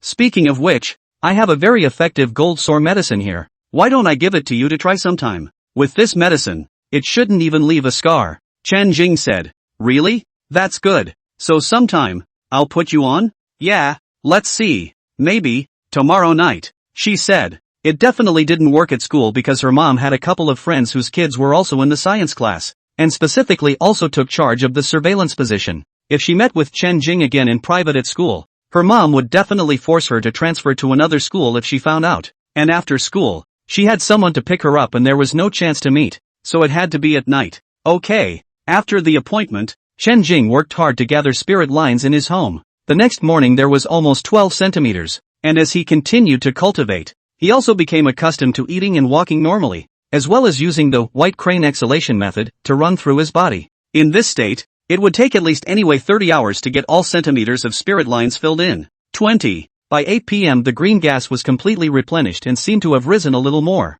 Eyeballing it, it's about 21 centimeters. It's actually gotten longer? Could it be that every time you run out, the next replenishment will be a little longer? If that's true, then this thing, too, is kind of like a child's fetal hair. The more you pick at it, the denser it grows. Lu Yanyan's home also lives inside the villa neighborhood of Golden Bay waterfront. That's where the rich people hang out anyway. They had arranged to meet at Riverside Park outside the Golden Bay waterfront. The time is p.m. 8:30. Chen Jing specially went over half an hour early and arrived at clock at 8. This Riverside Park was not at all unfamiliar to him. For several times when he had gone to the Golden Bay gym to practice, he had taken a break and put on his mask before setting out again. By the time 8:20 rolled around, Lu Yanyan came. Quite on time She came from behind, taking quiet cat steps, trying to scare people, but Chen Jing's hearing seemed to be too good, and he had long since twisted his head over to see her. Chen Jing took out a bottle of medicine from his pocket and shook it towards her.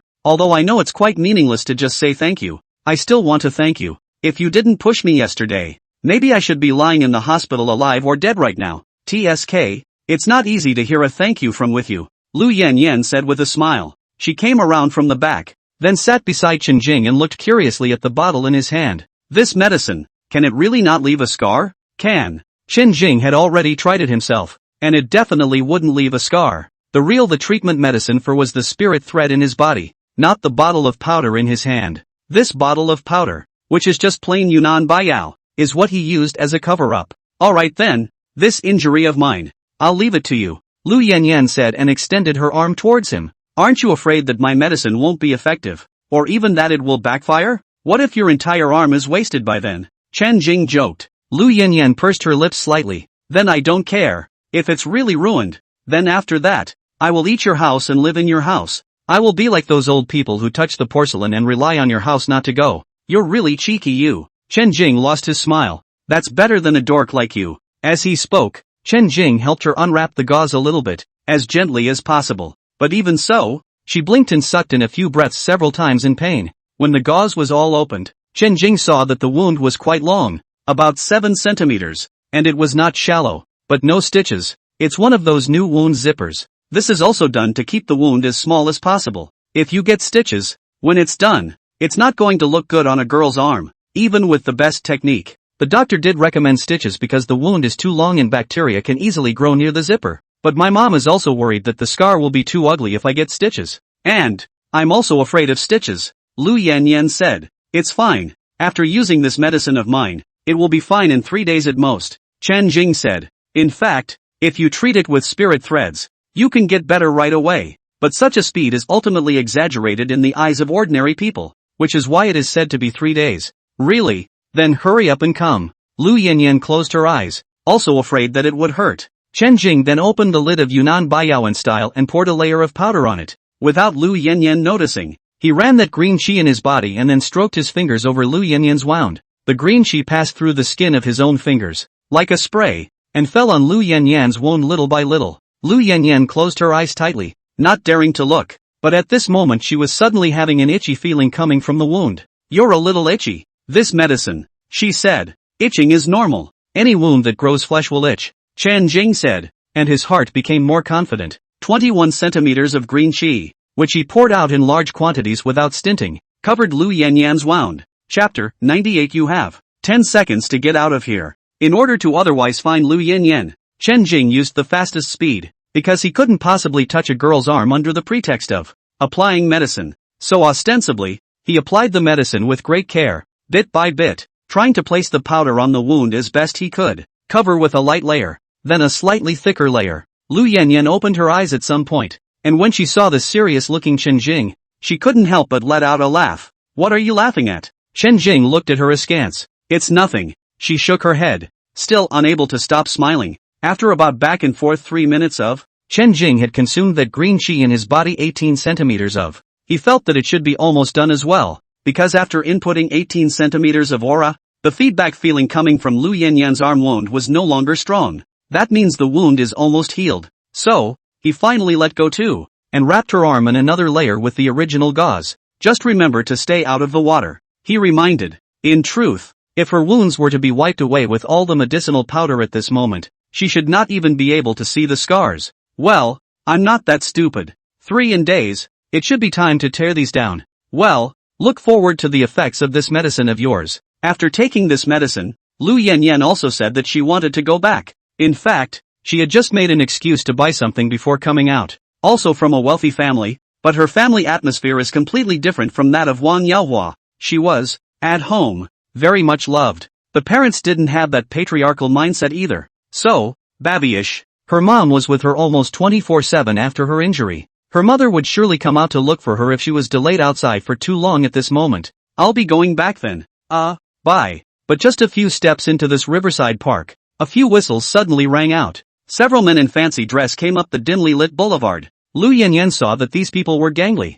so she deliberately avoided them and prepared to go around from the side for a bit. But 2 of these people deliberately ran ahead to block her path. One of them even smiled and said, "Beauty, nice to meet you, can we get to know each other?" The man's words, not quite standard, were raw. On first listen, you can hear that it should not be Chinese, but the appearance is close to Chinese. Obviously, it should be from around Southeast Asia. Chen Jing took a look and recognized these people as well. These people, indeed, were from Southeast Asia and were also heck of a few of the main fighters in the Golden Bay Ring. Now that it's before still a little clock, these people are probably hanging out and trying to pass the time. 10-0. In these days of coming to China, they were well fed, well housed, and treated like never before. And although they were usually scolded by their bosses if they didn't play well in boxing, most of the time, they were still well respected. When they go out, it seems that people look up to them whenever they realize that they are foreigners. Over time, people like them from small, poor countries in Southeast Asia have gradually felt a sense of superiority.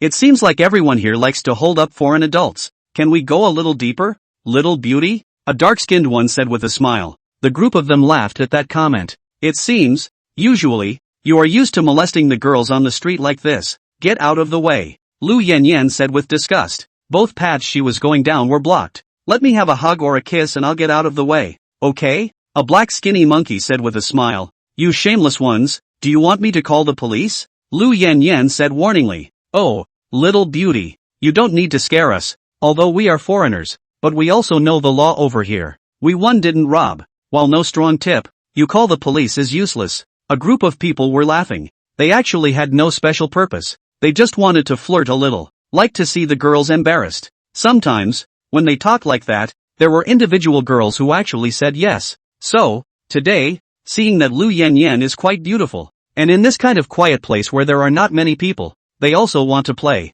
Come on, just a little hug. The black skinny monkey opened his hands and walked towards Lu Yanyan. Lu Yanyan took a few steps back and could only return to Chen Jing's side again. Chen Jing stood up and suddenly pointed at those people. I'll limit you to disappear from my sight within seconds. 10. Lu Yanyan also stood behind Chen Jing at this moment. She had seen Chen Jing strike before and knew that Chen Jing was very capable of fighting. So in fact, she hadn't been afraid of these people when she ran into them at first. It wasn't the first time she'd seen these Southeast Asians. She usually saw them hanging around the area. I just hadn't come into contact with them before, and today was the first time I'd run into them so close. None of your business. You'd better move away. The black skinny monkey pointed at Chen Jing and warned. All of them are fighters. Their greatest specialty, fighting. So, with girls, they'll be relatively gentle. But with guys, that belligerent nature of the male animal can't help but show its hideousness. Normally, it wasn't like they didn't fight, but because of their status as foreigners and the face of their boss,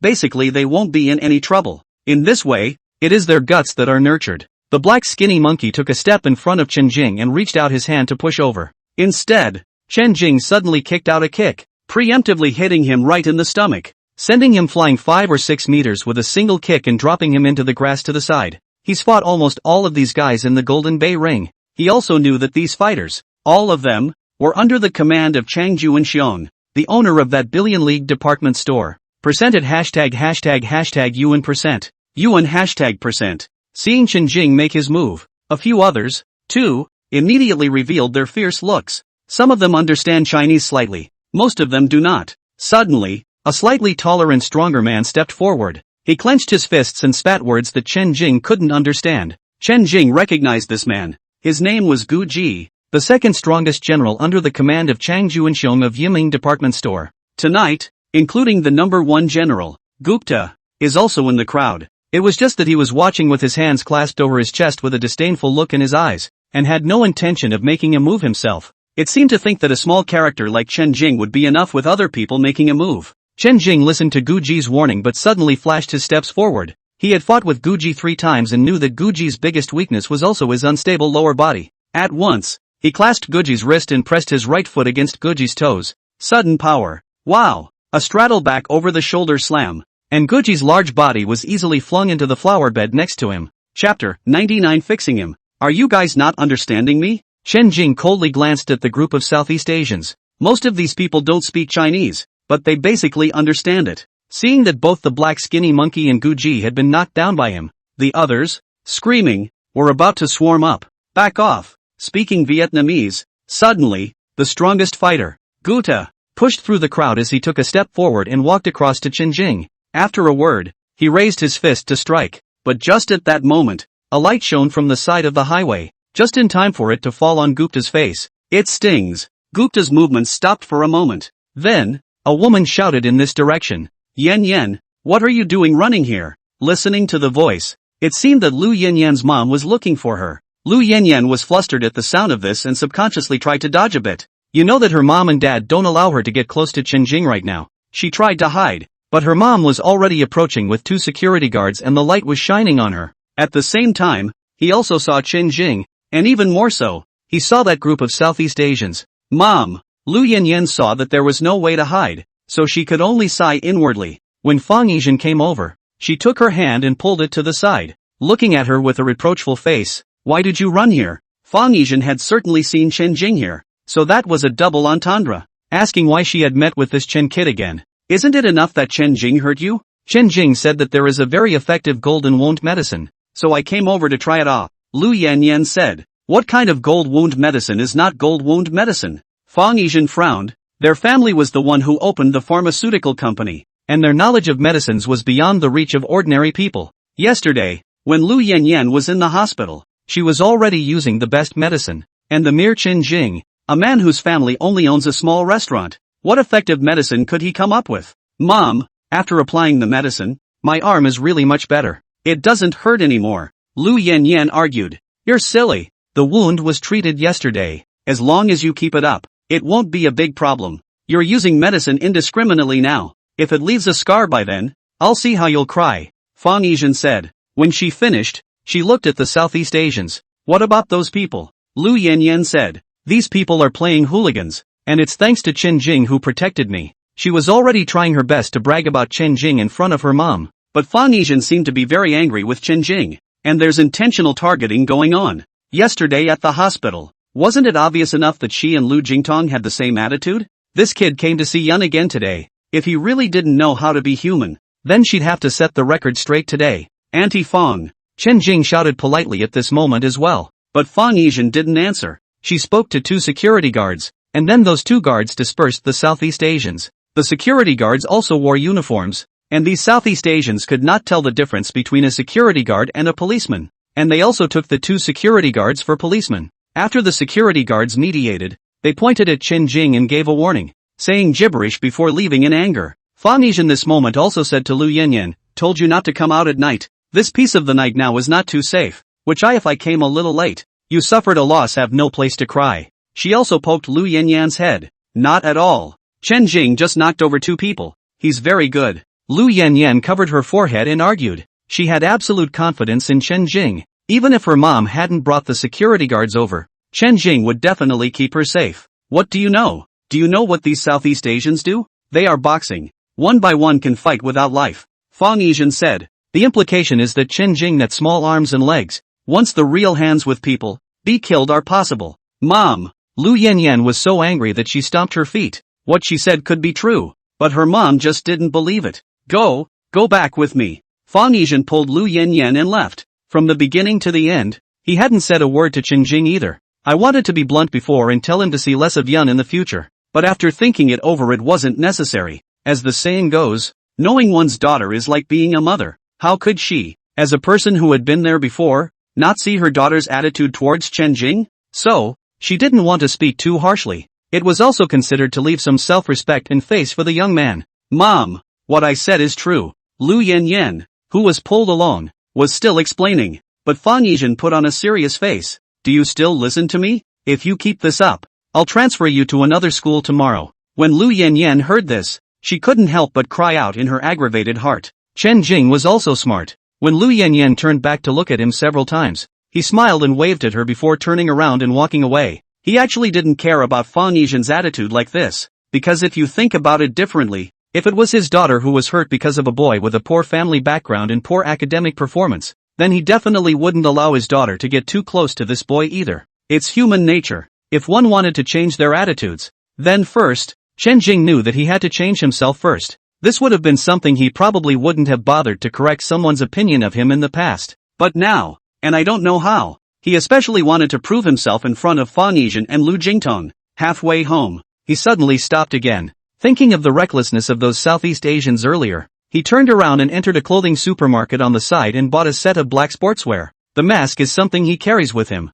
After that, he went back to Riverside Park, where no one was around, and put his black tracksuit on and his mask on. After dressing, just before 10 o'clock, he once again went to the Golden Bay boxing ring. Unlike in the past, he would wait for someone else to come up for a fight before he would get in the ring. This time, he entered the Golden Bay ring and jumped right into the ring. The crowd cheered and stirred, getting exceptionally excited every time they saw him appear. Chen Jing hadn't been here for long, but his popularity was very high, as almost all of the major fighters in this Golden Bay ring had fought him in the short time he had been around. Most importantly, he was progressing at a rapid pace, and it was also becoming more and more impossible to find someone who could truly contend with him. And for that reason, the audience loves him, but those bosses don't. Several bosses threw him an olive branch, but he was too greasy to accept anyone's goodwill. In this way, he gradually became a loathed person in the eyes of those bosses. And at this moment, though several of various bosses on the VIP stage revealed displeased looks when they saw him on the stage.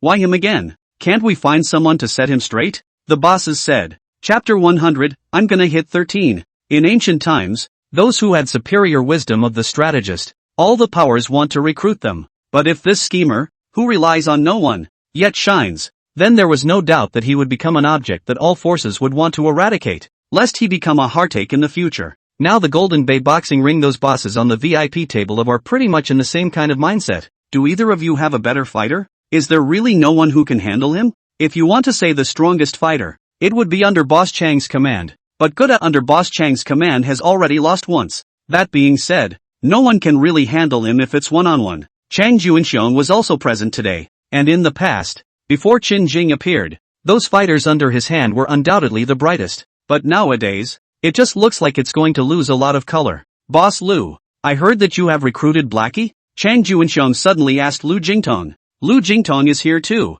Long ago, they, the rich, come here both for pleasure and sometimes for business. Yes, Lu Jingtong acknowledged. What's his attitude? Chang Juinxiong asked with a smile. It might be that it dislikes the small temple I have here and didn't give me a response. Lu Jingtong said. Ha ha ha. Chang Juinxiong laughed a little, then seemed to be joking and serious. Speaking of which, Lu Boss's Jingyi Bio, recently the stock price rose frighteningly. Lu Boss is also powerful. Without saying a word to get a new drug. Said everyone is an old friend. Lu Boss to develop a new drug should be more than one, right? The follow-up. I wonder if I can let me participate in a share. When did Boss Chang become interested in pharmaceuticals as well? Lu Jingtong didn't make a statement either. Make money, no matter what industry, as long as you can make money on the line. I know that the research and development is very important to capital, so I think we can actually join forces. In this case, in the future in this aspect of medicine, the first in the country, do not dare to say, the first in the province of Wei province. That is absolutely no problem. Chang Juinxiong said. Jingyi biology in the city of Mingyang, although quite famous, but look at the province, look at the country, is indeed not quite enough to see. To become a pivotal giant in the whole industry, then Jingyi biological indeed have a long way to go. I don't have this kind of ambition. My Jingyi biological also don't seek the first in the province. Have this degree today, actually I have been satisfied. As for the follow-up research and development of new drugs, in fact, research and development of this money, I still can afford to pay. Will not trouble the boss. Lu Jingtong said with a smile. Everyone knows that the country has come out with relevant policies to support the pharmaceutical industry, especially new drugs. The world of fiction should not be taken as the real world. Please don't bring it into reality. So, the future of this industry of pharmaceuticals is very good. After Chang Juinxiong received this answer from him, he didn't move on the surface, but there were a few more points of grumpiness in his tone. Suddenly he then shouted towards the ring referee and called him over to say something. The referee then walked over to Qin Jing and said to him, this gentleman, Boss Chang has just sent word to ask if you dare to take on 2-1, and if you can win, then you will be given a cash reward of 000, 200 inch, 200, 000 reward? Yes, really? Boss Chang himself has spoken, so naturally there will be no lies, the referee said. In fact, the last time Chun Jing defeated Guda,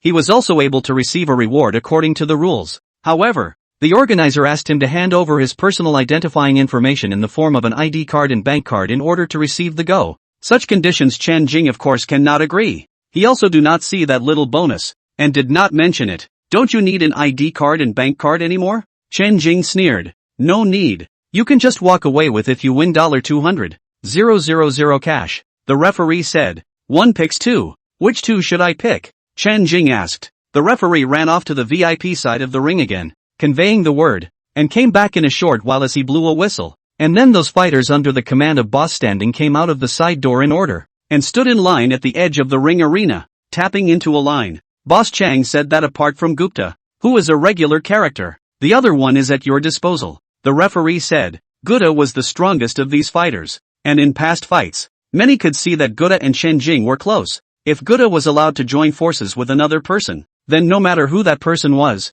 the tilted end of the scale would definitely be toward Gupta's side. Chen Jing let out a laugh and said that he was really thinking what he was thinking. He had come over this time to clean up these dozen people. Immediately, he counted 13 of these fighters under Boss Chang's command. Then he said to the referee, why don't you talk to Boss Chang again? I'll be alone, and take them all on solo, and then the prize money will be increased a bit? The referee was shocked to hear that, then laughed a little. Don't you dare laugh. Sir, I'm not joking, I'm very serious. Chen Jing said. The referee's expression was dry, and after a moment's pause, he nodded his head before running towards the VIP table. Mainly only the arena was so noisy that he needed to run to the side of the VIP table to be able to communicate with Boss Chang. Chen Jing watched the referee go over and then relayed his meaning to the Chang boss. After that Chang boss heard that, he let out a cold laugh on the spot, and then he directly waved at Chen Jing, telling him to go over. Chen Jing also complied with him and walked over. Boss Chang stood at the VIP table, condescending and looking at him out of the corner of his eye.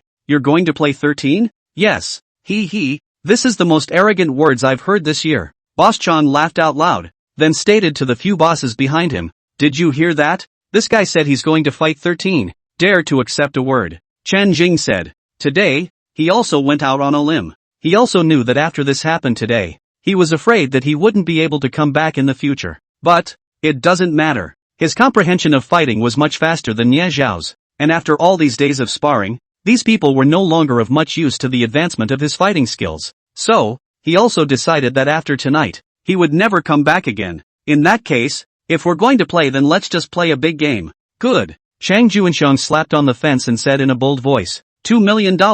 I'll fulfill your courage. If you can win, I'll give you 2 million. If you get injured and maimed, I'll also cover all the medical expenses for you. With Chang Juanxiang's wealth, he was totally game. Keep your word? Chen Jing asked. Saying these words, he was saying them in a deep voice, because he also realized that Lu Jingtong was here. Chang Juanxiang smiled faintly and just gestured to his assistant. Then his assistant took out a box, and when he opened it, it was full of cash. Here, there's exactly $2 million.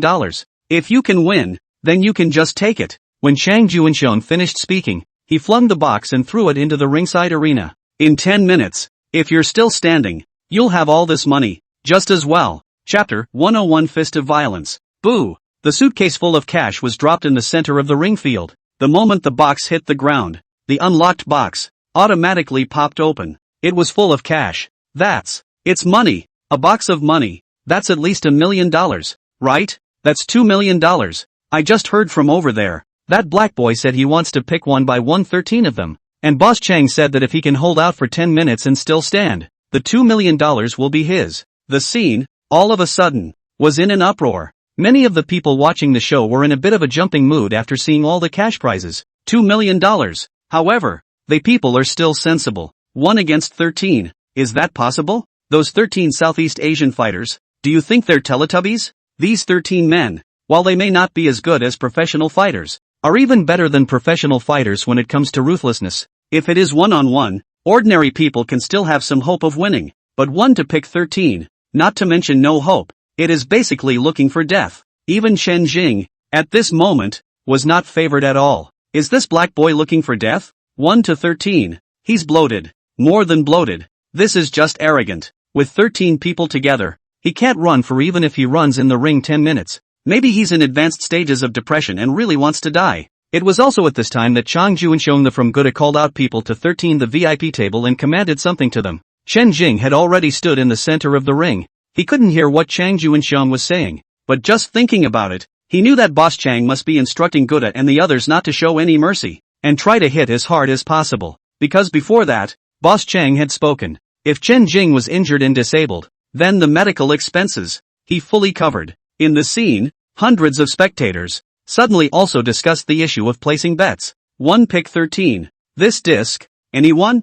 I'd like to know that. 2. That's a no-brainer. How could anyone open such a disc? It's obvious that Blackie is dead. Whoever opens this disc can only wait to lose money. And rightly so. Just watch the show. But on this side of the VIP desk, Lu Jingtong suddenly clapped his hands and instructed his assistant as well. Then his assistant had put up a sign here the VIP desk. That sign, it means opening. For duels in the usual ring arena, all VIPs at the VIP table could open a betting board. Not only can other owners buy it, but viewers can buy it too. Boss Lu, you're opening a business? Chang Juanxiang suddenly looked at Lu Jingtong a bit unexpectedly. 1 pick 13. How dare you open a game like that? Lu Jingtong smiled slightly. I see that Blackie is full of confidence. I've seen him play several matches. He doesn't look like someone who exaggerates. Maybe he still has a chance to hold out for 10 minutes. Before, didn't Boss Chang say that my company's stock had gone up too much? If I really lose, then consider it as giving back to the public. Ha. Good. Boss Lu is bold enough. In that case, I'll be polite. They don't have limits on how much they usually play between these bosses. You can play as much as you want, but for the audience, there is a limit. No more than per person $500. Just as entertainment, not gambling. Feel free. Lu Jingtong reached out his hand as an invitation. Chang Juanxiang sharply then took a check out from his body and quickly filled in a string of numbers, 50 million. After writing, he also gave a laugh. That's all. Write too much. Also afraid that Mr. Lu can't afford to lose.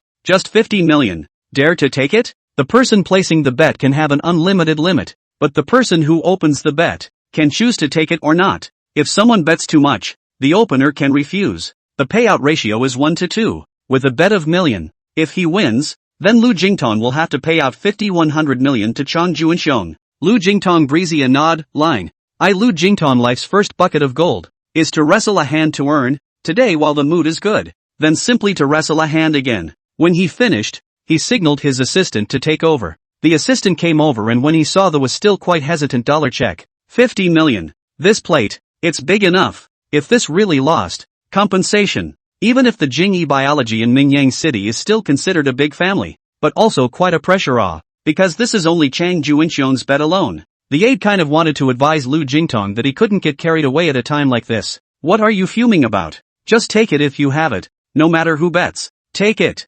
Today. It's also considered a charity meeting, Lu Jingtong said boldly. Yes. The assistant, hearing him say that, could only respond and take the check next. Several other owners, then, handed in their checks. This is clearly a matter of picking up money. Of course they will not let go of this opportunity. One by one. Also bet very high. Some for 7 or 8 million. Some for 10 or 20 million. If you talk about wealth and generosity, there are really not many that compare to Chang Juanxiang. By the time everyone had finished placing their bets, the assistant counted over 100 million. This is going to cost if we really lose $200 million to go out. Since Boss Lu is so bold, then after the boxing match later, win or lose, I will be the host. How about we have a late night snack at Parkway House? Chang Juanxiang said happily. Lu Jingtong readily accepted. It's rare for Boss Chang to treat us, so this face must definitely be given. Chang Juanxiang laughed. Then his eyes looked down to the stage. The expression on his face also suddenly changed.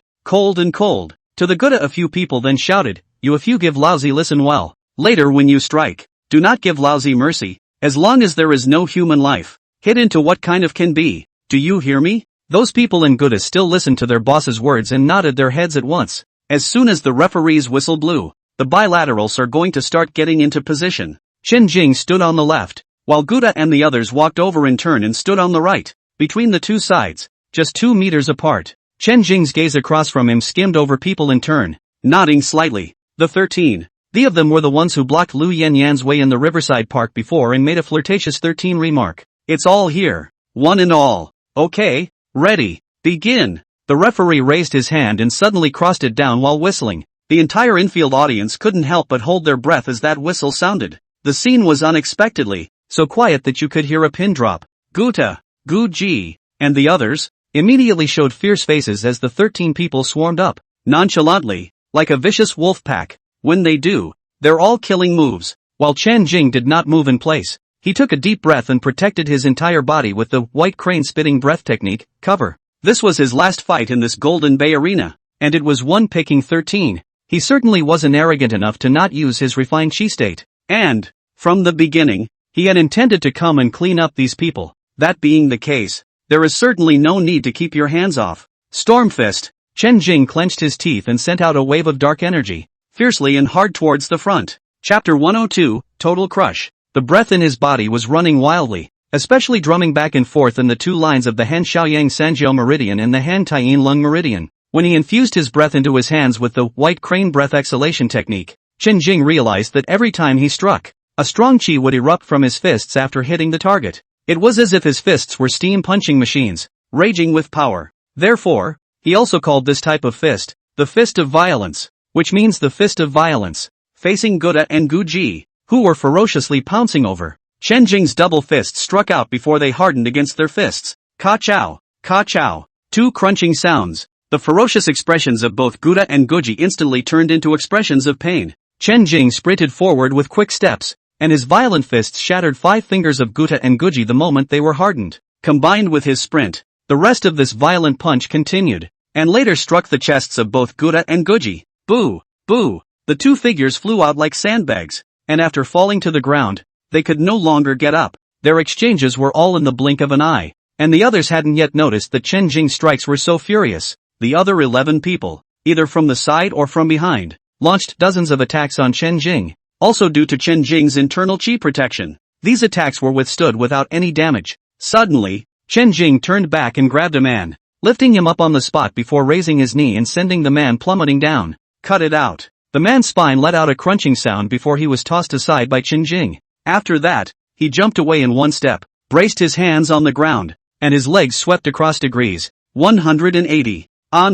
Crashing sound. There were 5 people, who were knocked down by him on the spot with what seemed to be broken bones in their legs, each holding their legs and wailing. Facing such ferocity from Chen Jing, they, the hungry wolves, had thought that they were surrounded by a cheetah. Although the cheetah is fierce, it can never stand up to a pack of wolves. But from the current situation, Chen Jing was not a cheetah. This was simply a lion at the peak of its prime. In the blink of an eye, Chen Jing had put down 8 of them, but the other 5 actually didn't appear to flinch either. It was probably also because the environment they grew up in did not allow them to retreat. So even when they saw that Chen Jing was unstoppable, they were still trying to find a way to wait for an opportunity to move. Of those remaining, the one who hit the hardest was that black skinny monkey. He was the shortest of all, dark and thin. But why did he also stay in the camp of fighters under Chang Ju and Xion? It's because he is sensitive enough and ruthless enough. He was not as strong as others because he was skinny, but he's fast, and if he catches a chance, he'll bite into his opponent's weaknesses like a hyena and fight to the death.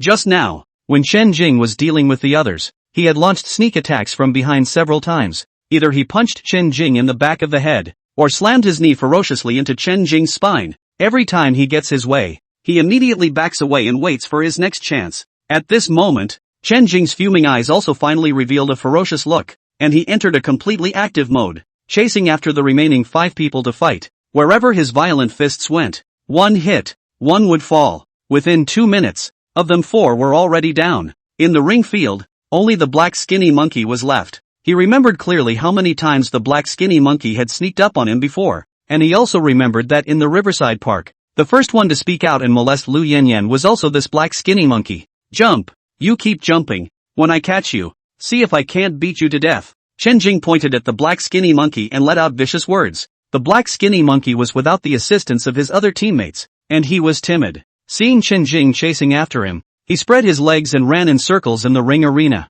His eyes are full of doubts. He also days ago with this odd-2 black boy had F. At that time the black boy is not so powerful. Under his sensitive attack, Blackie even looked clumsy. Left and right suffered a lot of losses. But today, this Blackie looks like a different person. Almost like a demon that wants to devour people. The black skinny monkey accelerated and ran, followed by Chen Jing. Running, he ran towards the wall, his eyes beating twice, listening to the footsteps approaching behind him. The black skinny monkey suddenly rushed up the wall with both feet, used his strength to counter-jump, pulled out his head back, and with an elbow strike, he impacted to the rear. And as Chen Jing chased him here, he also raised a slap long ago. As the black skinny monkey rushed in with an elbow strike, he swung his palm like a bushel and swept it over fiercely. Bang! The crisp sound was almost like a piece of iron slamming into the black skinny monkey's face. His head was pounding, and several teeth were loose in his mouth. The whole person flew out 4 or 5 meters in midair and rolled to the ground. The black skinny monkey was lying on the ground.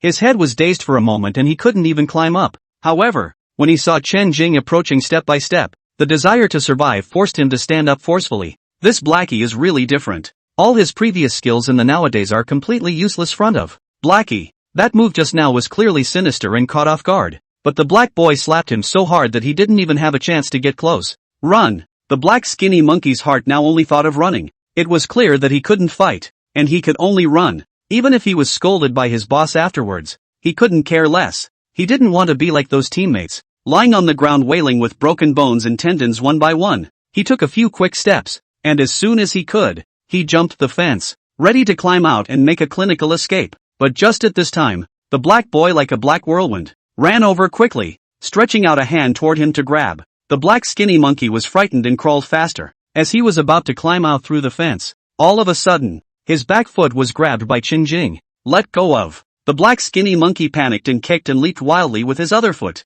But kicking on Chen Jing was as good as scratching. He didn't even look at it. he directly dragged forcefully, and then forced the black skinny monkey's half-body that had already climbed outside the fence to dragged out into the ringside arena. He then grabbed the black skinny monkey's right leg and slammed it on the left and then on the right. It hit the floor with a pang. The black skinny monkey wailed and pleaded, but Chen Jing didn't let up, grabbed his legs and slammed them on the floor more than 10 times. It also ended by grabbing the black skinny monkey's hands and twisting them hard 180 degrees. Twist it until he dislocates and fractures it. Molesting a girl and wanting to hug? Let's see how you can still hug in the future. The black skinny monkey whimpered a last miserable cry and fainted from the pain. And Chen Jing kicked him away with a single kick. And these people were either seriously injured or lightly injured. And they couldn't die anyway. Isn't Chang Juanxiong rich and powerful? Then he's prepared to pay for the medical bills for these men of his. When the whole audience saw this, there was a roaring burst of manic clamor. And a piece of cheering was like a sea wave, surging and undulating. One pick 13 actually did it. And it was a one-sided full crush. The bosses over at the VIP table also looked dumbfounded. Especially Chang Juanxiong. Those eyes almost burst out. VIP. And after Chen Jing finished beating the black skinny monkey, he walked to the center of the ring field and picked up the cash scattered on the ground. Then far towards the VIP table, he shouted, willing to gamble, money, I'm smiling. Chapter 103. My name is spelled backwards. After carrying the box out of the Golden Bay boxing ring, Chen Jing could feel that there were quite a few people following him out as well. These people are what kind of a mind? He did not want to guess. Only Woody accelerated his pace toward the river, but as he was about to cross the street, a man stopped him. Chen Jing recognized this man. He was Lu Jingtong's assistant and driver, and he had seen him once last time almost on this roadside. Something's wrong? Chen Jing asked him. This is from the boss. The man handed over a bank card. Password 123456. The money inside is the same as the money you have in this box. It's $2 million.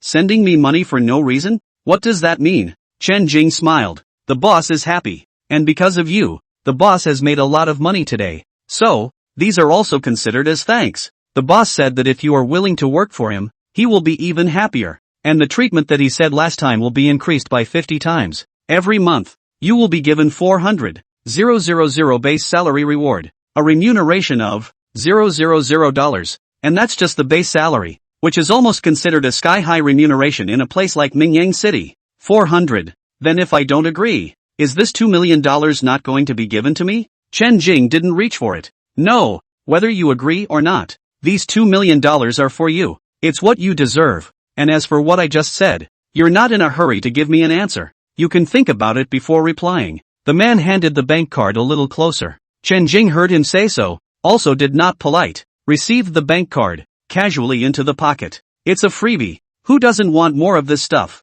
By the way, the boss also asked me to give you a word of advice. What's the word? The boss said that if you still don't intend to defect to anyone who solicits you after thinking about it again, then you'd better not come back to Golden Bay Boxing from today onwards. Chen Jing smiled in his heart. His original intention was exactly the same. After tonight, no more. But these words came out of Lu Jingtong's assistant's mouth, which made him still unable to resist asking one more question. Why? I think you should understand the reasoning behind harboring the wrong person. Oh, so it seems that your boss is quite kind? Sure. Okay. Thanks for your boss's generosity. And I'll take his suggestion into consideration. Shaking his hand, Chen Jing then quickly crossed the crosswalk and ran into the darkness. Those who had followed him out to the street followed him no further. In fact, they are just curious to see this what kind of person really is. Black boy. There was probably no shortage of people who coveted the suitcase of cash he was holding. However, coveting is coveting. Even if the money is moving people, they have to weigh their own weight. Otherwise, those Southeast Asian fighters in the ring before were a good foretaste of what was to come. Same time, surgical building, Yongshun Hospital, Mianjiang City. Lu Yanyan was dragged over by her mom. Even though Lu Yanyan says her arm doesn't hurt anymore, her mom is not at ease. Originally, her wounds were treated properly, but that Chen Jing didn't know anything about anything, but he sprinkled her with some unknown medicinal powder. Now I don't know what the ingredients are in those powders. So what if this has side effects or is going to leave a scar? Her original treatment was already the best means of treatment, as long as she kept from strenuous exercise, and after the wound healed later, the wound healing line, basically, would be maximized to be a bit thinner. But now, maybe it's hard to say. This was fine. What are you doing spreading the powder on your own without authorization? The attending physician frowned when he saw the powders after removing the gauze. Kids don't know any better. Doctor, can you see if you can remedy this? Fang Yizhen said with a compensatory smile. the attending physician said with a serious face. If you hadn't gone AWOL, there wouldn't have been a problem. But now that the medication is on the table before we're asked to remedy the situation, it's hard to say if we can. But it didn't hurt after I sprinkled this powder. Lu Yanyan suddenly argued. Little girl, it's not a matter of whether it hurts or not. This wound of yours, as long as you do not get infected, even if you don't come to our hospital, just go to a small clinic on the street. You can be cured. But have you thought about it? If the wound heals and leaves a big scar, can you accept it? The attending doctor said. Doctor, do you think you can remedy this? Fang Yizhen said with a compensatory smile from the side. That said, there are laser scar removal procedures available today. But even laser scar removal is not 100% perfect. Girls, if you wear a dress in the summer later, it won't look good if you have a big scar on your arm. Ordinary people might not care, but families like theirs did. When you were discharged from the hospital earlier, I told you, instructed you not to get wet or touch the wound. Instead of listening, you all took the liberty of sprinkling the powder yourselves. By the way, what kind of medicine is this sprinkle? The attending physician asked. This, Fang Yizhen also did not know, only to pat Lu Yanyan's head and ask her. Lu Yanyan said. Chen Jing didn't say what kind of medicine it was, but just told me that after applying the medicine, it about should be fine in days, and it won't leave a scar. 3. You silly child. Why are you so gullible? Fang Yizhen couldn't help but poke her in the forehead. That attending physician sneered. 3 days? And it won't leave a scar? Let me put it to you this way. Little girl, your wound is 12 centimeters long and deep too. 2 centimeters. For a wound of this degree, whether it's not domestic or foreign, if anyone can heal you in less than a month, I'll write my name backwards for you. But I believe him. After all, my arm really doesn't hurt at all now. Lu Yanyan said. The attending doctor said. The injuries you suffered yesterday, according to reason, more or less will still hurt a little. If you really don't feel any pain now, then maybe this powder has added painkillers. In the past, those barefoot herbalists who didn't even have a physician's license liked to mess around with these things. Lu Yanyan was very unconvinced. A scar is a scar. What does it matter? But Fang Yizhen heard here. The heart is more and more uneasy. She is such a daughter. Usually baby. She didn't want Lu Yanyan to have a big scar on her arm. Doctor, don't listen to her. Help think of a way to remedy the situation. Money-wise, it's not a problem, she said. The attending doctor knew that their family was generous, so he nodded his head. How about this? I'll first have the powder tested to see what the ingredients are. After all, you've already been medicated. If, by then, the wound tissue appears to proliferate and form a large scar, then the word is out. It's not our responsibility. Good. Fang Yizhen could only respond. Turning back to her head, she couldn't help but poke Lu Yanyan on her forehead again. You silly girl. That Chen Jing isn't a doctor. How can you believe him so easily? Mom, but I really don't hurt anymore. Lu Yanyan stomped her foot and said. Chapter 104, Unbelievable. The attending doctor had the nurse take a little powder to the lab, and it was about half an hour before the results came back. When you say this medicine, it should be Yunnan Baiyao. Oh, who gave you the medicine? It's really smart. Yunnan Baiyao is a very good healing medicine to stop bleeding, that's right. But it also has the effect of promoting muscle growth. And what you want is to make the scar as small as possible. Using this medicine can only be counterproductive. You girl, listen to you. This is good. Fang Yizhen looked reproachful, then carefully asked again. Doctor, what then? We'll just have to clean it up and see what happens. And the process will probably hurt. It wouldn't have been necessary to suffer through this. But who made you guys love to toss yourselves around? The attending doctor said a little bit, and then he also took it upon himself to help Lu Yanyan clean up. Lu Yanyan looked reluctant, but her mom didn't give her a chance to refuse at all either. Pushing and pulling, he led her to follow the doctor into the decontamination room. The doctor put on a new pair of gloves and brought over the relevant tools, then asked her to hold out her hand and proceeded to sweep the powder off little by little. Fang Yizhen followed her aside. She didn't even dare to look. When the wound debridement was performed yesterday, she followed it and ended up staying up all night. The bloody wounds are psyching her out. Bear with me, so that you don't listen and have to suffer a second time. After eating this loss, you have to grow a memory. Fang Yizhen closed her own eyes and also covered Lu Yanyan's eyes. Lu Yanyan's mouth pouted. Mom, I said, it doesn't hurt. It just hurts a little bit when you touch it. As long as you don't touch it, it basically doesn't hurt. What are you talking about? I saw the wound yesterday. It hurt like that. How can it not hurt? But then he heard the doctor clearing his head and suddenly eeped. What's wrong, doctor? Fang Yizhen hurriedly opened her eyes, afraid that something was wrong, and hurriedly asked, only to see the attending doctor's brow furrowed as he looked at Lu Yanyan's arm wound. His gaze was a bit strange. Without a word, the tool in his hand gently fiddled again, resulting in another eek and a deeper frown. What the hell is going on here, doctor? Fang Yizhen's heart was hanging in the air, secretly guessing that it wouldn't be worsening, right? The doctor immediately changed his angle to look closer, then couldn't help but say, "That's impossible." "What's impossible, doctor?" "This injury to my daughter." "What happened?" "Don't scare me." The less he said, the more anxious Fang Yizhen became. Lu Yanyan also took away Fang Yizhen's hand that was covering her eyes at this time and looked towards her arm herself. The doctor still didn't seem too sure, and after a moment's thought, he made a bold decision. Zip up the wound and gently remove it. Keep in mind that this wound zipper was only put on yesterday, and if you rip it off at this time, it will only make the wound worse. Doctor? Doctor? Has it really worsened? Fang Yizhen was as anxious as an ant on a hot pan and couldn't help but reach for her cell phone to call Lu Jingtong. But compared to her, Lu Yanyan was calm. After the doctor completely removed the wound zipper, that result of the wound immediately falling apart actually didn't occur. Earlier, because the powder had been poured in large quantities, it had almost completely concealed the wound. And at this moment the doctor, using a small cotton brush, gently swept away a little more of the remaining powder. When all this powder has been swept away, a scene that surprised all three of them appeared. Lu Yanyan's arm wound has been completely healed.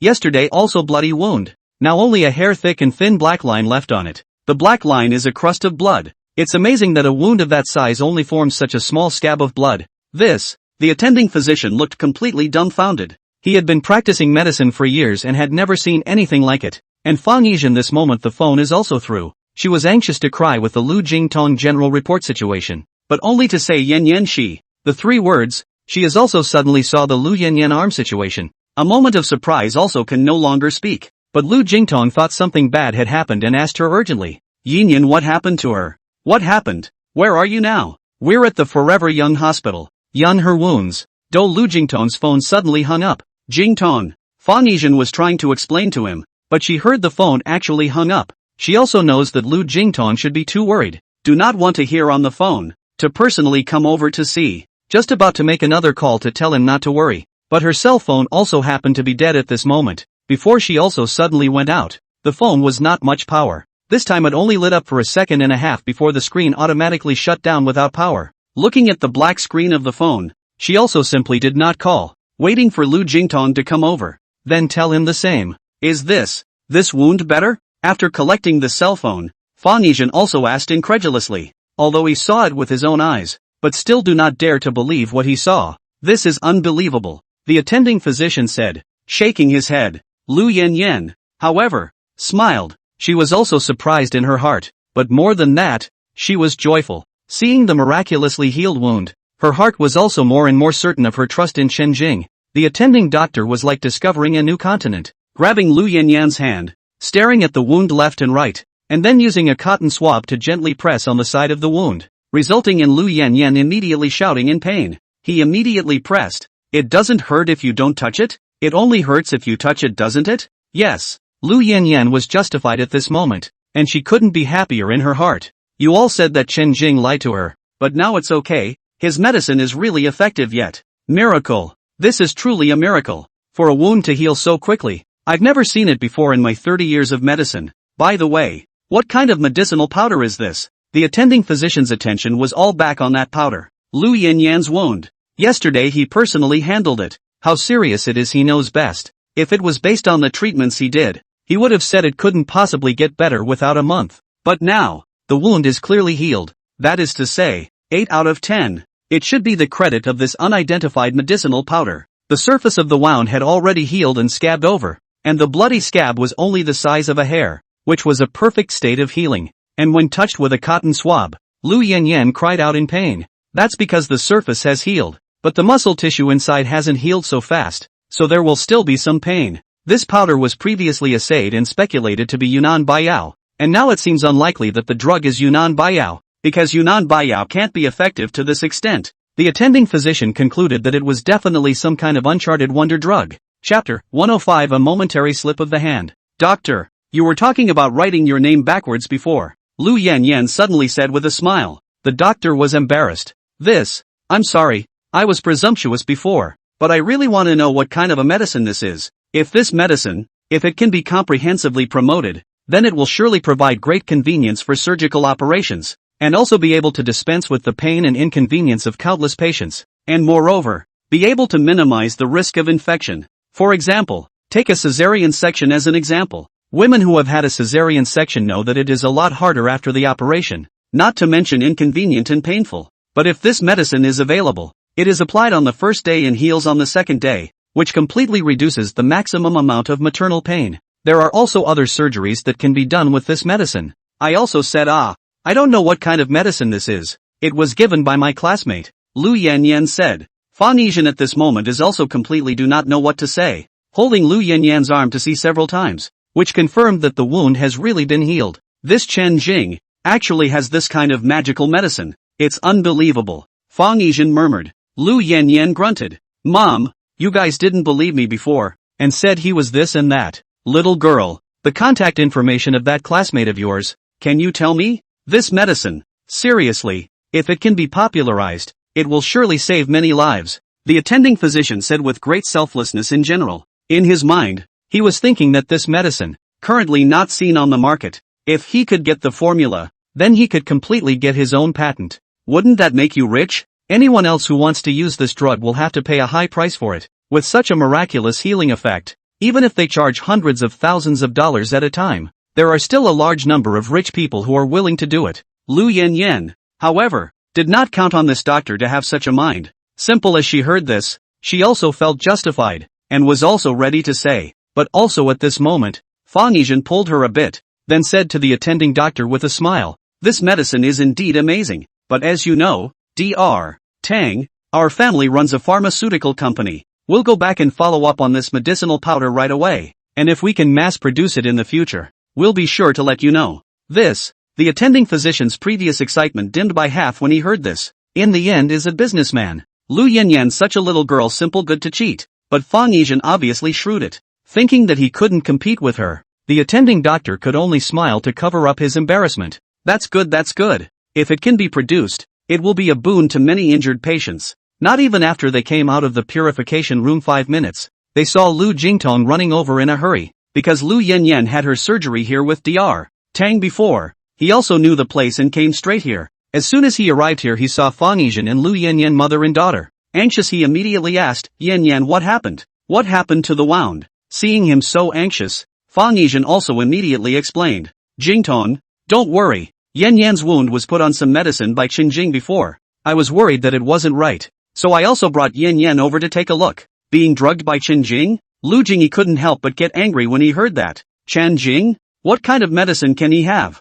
Yanyan already used the best medicine yesterday. He doesn't know anything. How can you guys let him mess around? In his tone, he was quite chastising. Fang Yizhen then said innocently, I didn't know before. But, Lu Jingtong, however, had already walked to Lu Yanyan's side and asked with concern, Yanyan, how do you feel now? Dad, I'm fine. You are also stupid. That Chen Jing can know something. How can you trust him so gullibly? Your wound. The most important thing now is to prevent it from proliferating. It won't be guaranteed if you use medicine indiscriminately. Lu Jingtong said. He was able to open a pharmaceutical factory because he himself had studied medicine back then. Although the ability to diagnose and treat people has been almost forgotten, he is still very clear about the characteristics of various medicines. Also, I've already told you a long time ago to stop seeing him. Why don't you listen again? In that case, it looks like we can only transfer you to another school tomorrow. Lu Jingtong said angrily. Dad. Lu Yanyan had an aggrieved face. Fang Yizhen pulled Lu Jingtong's hand. Suddenly said, Jingtong, you don't rush You listen to me to finish the sentence I just know this thing when. Also you think so, but, the fact that the result is not what you and I think. Yanyan her injury, in fact, has been completely healed. What is not what you and I think? Yun's injury is good. What? What did you say? Well, yeah, just now Dr. Tang and I didn't believe it either, but after cleaning it up, we realized that Yanyan's wounds were really healed. Fang Yizhen said. In order to prove that Chen Jing was wrongly accused, Lu Yanyan also tied up her sleeves and lifted the location of the wound to Lu Jingtong. When Lu Jingtong first looked over, he didn't see the gauze or the wound, and thought that Lu Yanyan had changed her hand. But after thinking about it carefully, it's true that Yun hurt her left hand. Just that wound. The wound is gone. The location of the wound, which had been bloody yesterday, now left only a scab of blood as tiny as a hairline. This Lu Jingtong incredulously picked up Lu Yanyan's right hand again and tied up her sleeve, as if he wanted to make sure that he hadn't remembered wrongly. But after the right sleeve was tied up, the arm was bare and spotless, not to mention the wound, not even half a blemish. And on the left hand, the 12-centimeter long hairline scab of blood also happens to be the length of yesterday's bloody wound. This is really good. How is this possible? Lu Jingtong uttered in surprise. He also made a point of touching the scab, and there was nothing unusual about it. But this? How is it possible? He himself was a medicine maker, so he knew very well that in the current medical world, it was impossible to have such an effective medicine for wounds. Moreover, special effects like this one had never been heard of, let alone seen, or even heard of. Dad, the wound is really healed. Chen Jing said that the medicine is very effective. If it's removed after days, there should be no scar at all. But it's just that Mom was nosy and let the doctor clean off the powder. Now, there's still a small blood scab. 3 Lu Yanyan pouted and said. Yizhen Fawn didn't even know what to say. Now that the facts were in front of her, perhaps it was still true that she had been nosy, and she couldn't help but feel a little guilty about it as well. What kind of drugs did he give you? Lu Jingtong also asked immediately. As a businessman, he also immediately smelled a business opportunity, and he knew very well that this business opportunity was definitely more commercially viable than those medicines he was developing now. I don't know. Lu Yanyan shook her head. What about the medicinal powder that was just cleaned off the wound? Lu Jingtong pursued. If the medicinal powder was there, he could have taken it back and let the researchers analyze the composition of the powder. He has a professional research team in his pharmaceutical plant. Dr. Tang, who was on the side, hurriedly said, I'm sorry, I was going to put away that medicinal powder as well, but my hand slipped just now and accidentally flushed it down the drain. As he spoke, his hand slipped the small bottle that hid the powder into his pocket. Chapter 106, A Kiss to the Door. Who wouldn't be impressed with such an amazing medicine? Since the contact information of the owner of this medicine was unavailable, he would not hand over these medicinal powders, no matter what. Dr. Tang smiled sarcastically, bright as a daisy. Lu Jingtong glanced at him, and how could he not be clear about what he was thinking? But if Dr. Tang insisted, he could not force the other party to definitely hand it over. A little later, the three of them left the hospital as a family, and Lu Jingtong even specifically called Lu Yanyan into his car, before Fan Yizhen also drove over. This moment Lu Jingtong let her go back first. As for Lu Jingtong's side, he took Lu Yanyan and drove straight to Chenji restaurant. It was also after Lu Jingtong left with them that Dr. Tang personally went to the lab once more. Dr. Tang, this medicinal powder of yours, should be Yunnan Baiyao. The ingredients are almost the same. The person in charge in the lab said politely. Almost? Why do you say it's almost? If it is, it is. If it isn't, it isn't. What's almost? Yunnan Baiyao is a confidential formula after all, and no one knows exactly what ingredients are in it. And the machine we have here can only find out roughly that the ingredients are the same. So we can't accurately say yes or no. But from the ingredients that have been detected, as well as its color and appearance, which are all the same as the Yunnan Baiyao on the market, I personally estimate that there is a 90% chance that it is Yunnan Baiyao. The tone of the head of the lab had been quite positive. But for all that, Dr. Tang was still not convinced. You say it's Yunnan Baiyao. It's Yunnan Baiyao? Have you ever seen a Yunnan Baiyao that was injured yesterday and healed today? Dr. Tang didn't say much to him, secretly assuming that the person in charge wasn't up to par. So, also take it upon yourself to re-examine it again. After a short while, Lu Jingtong's white Land Rover arrived at the entrance of Chenji restaurant. The time, at this point, is PM 10:56. Chanqi restaurant is open from in general, 6 a.m. M. to 10 p.m. M. But today, because there were a few acquaintances they knew celebrating their birthday here, they drank late, and Chen Yiyuan nagged them on the sidelines until this point. Recently, there are quite a lot of things happening in Mingyang City. What monster incident? 317 murder case.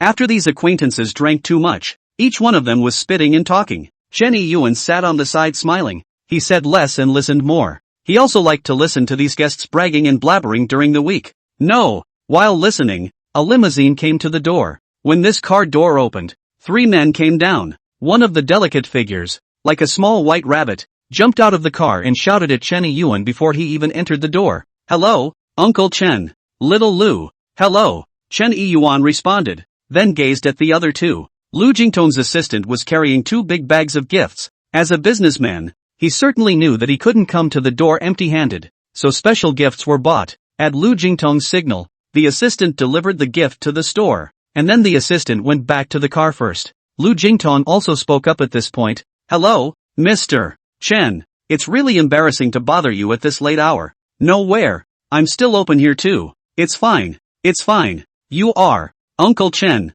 This is my father. Lu Yanyan spoke out. Lu Jingtong also smiled slightly. That's right. I am Yanyan's father. Lu Jingtong. This, Lu, turned out to be Boss Lu. Chen Yuan had actually guessed it a long time ago, but when he heard the other party admit it in person, he still couldn't help but get nervous. You should know that Lu Jingtong is a big boss who can be ranked in the top 5 on the Mingyang City Tycoon list. Such a character came to a small store like his. Not to say that it was fluffy, but with a standard citizen like Chen Yuan, he was still a bit nervous and overwhelmed after all. He was afraid that the hospitality would not be good enough and that he would be slowed down. After all, Lu Jingtong's Jingyi biology, but to their old Chen family a few days to earn more than 100,000. Sit. Don't stand. Chen Yuan warmly greeted the inside and sat down, and specially wiped the chair. Uncle Chen, you don't have to be so polite. Unlike Lu Jingtong's gentlemanly elegance, Lu Yanyan arrived here instead looking casual, finding a place to sit by herself. Yanyan is right. Mr. Chen doesn't have to be so polite. In fact, I came to bother you so late in the evening because I also wanted to personally thank Chen Jing. Lu Jingtong spoke up. Chen Jing? Thank him for what? Chen Yuan smiled, thinking in his heart that Lu Jingtong was here for the matter of the outlaw Zhang Haqiang. That day Lu Yanyan was injured. Chen Jing jumped on the roof of the car, chased Zhang Haqiang, and finally cooperated with the police to successfully catch it. But in the end, Lu Yanyan was also injured for the sake of Chen Jing. Therefore, Chen Yuan didn't feel that they had to thank Chen Jing. Rather, it was their side that had to thank Lu Yanyan. Yanyan hand injury, originally not a month also cannot. I am also afraid that this will delay her studies and exams. After all, will soon be the college entrance examination. Fortunately, Chen Jing gave a kind of strange medicine, so that her wound healed. I don't know if Chen Jing is asleep. Can you ask him to come out so I can thank him in person? Lu Jingtong said politely. Medicine? Chen Yuan was confused by what he heard. Where did Chen Jing have any magical medicine? But though he didn't quite understand, he went ahead and agreed. I'll go check. He should still be up at this hour. With that, he went up to the second floor. Not long after, he saw Chen Jing being brought down with sleepy eyes. Lu Yanyan couldn't help but feel amused when she saw his drooping eyelids. Hey, did you sleep so early? Lu Yanyan shouted. Chen Jing also habitually fought. Who's like you, wandering around outside in the middle of the night? You're the one wandering around blindly. Lu Yanyan wrinkled her nose at him, revealing a I'm mean expression. When he walked this way, Chen Yuan even gave him a special tug, meaning that he should not be too rude in front of the guests. Chen Jing rubbed his eyes before he smiled and shouted at Lu Jingtong. Hello Uncle Lu. Hello.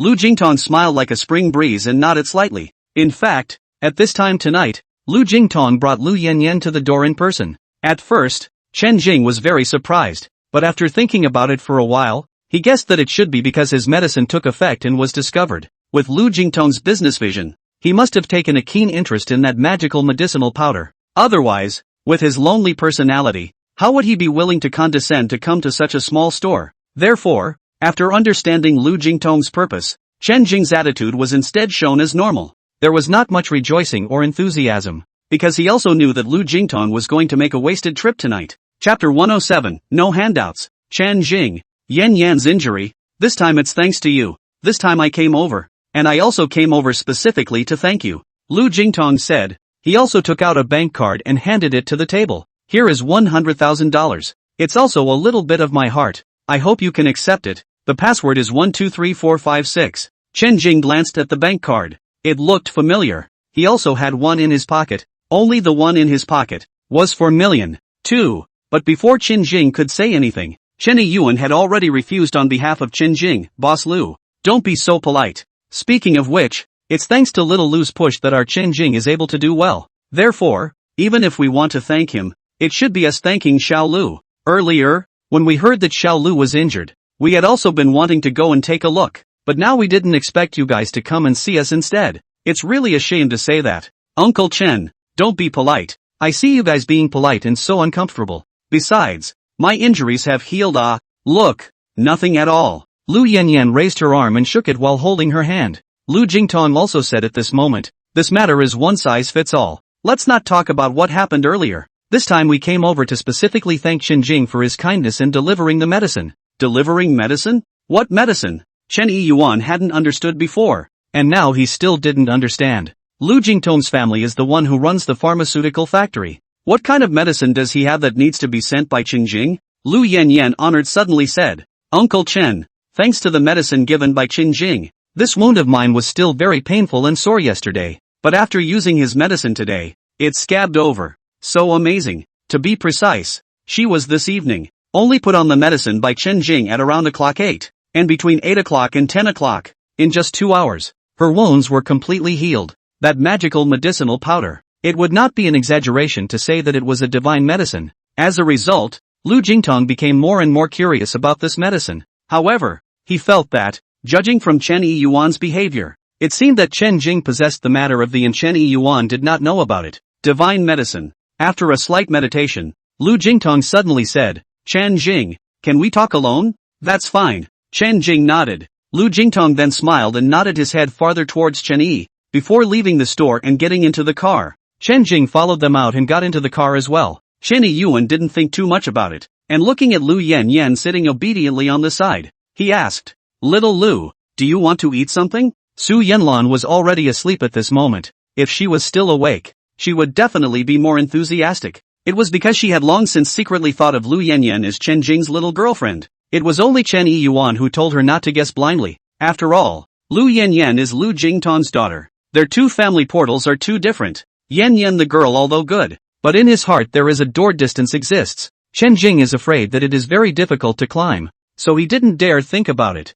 Lu Yanyan was a little embarrassed and looked at the wall clock. Usually at this point, she was determined not to eat again. But right now, at the mention of food, it seems like I'm still a little hungry. It was also mainly because she was injured and what she had been eating for the past 2 days was too light. Immediately, she sneaked around and generally whispered, Uncle Chen, I want to eat spicy chicken. Chen Yiyuan couldn't help but smile when he saw this little expression on her face. You've only been injured. It's not suitable for you to eat spicy food. Not at all. My injury has healed. Look, it's really healed. Lu Yanyan shook her arm again. Chen Yiyuan also did not know how much she had been injured, and when he saw that there was only a hair-thin line of blood scabs on her arm, he felt that it was not a serious injury. That's the injury. I heard it was treated at the hospital all afternoon yesterday. This rich guy can really toss it. Moreover, even if Chen Jing sent some medicine of some kind, but just such a little injury, but also specifically ran to thank, also, is really a big family.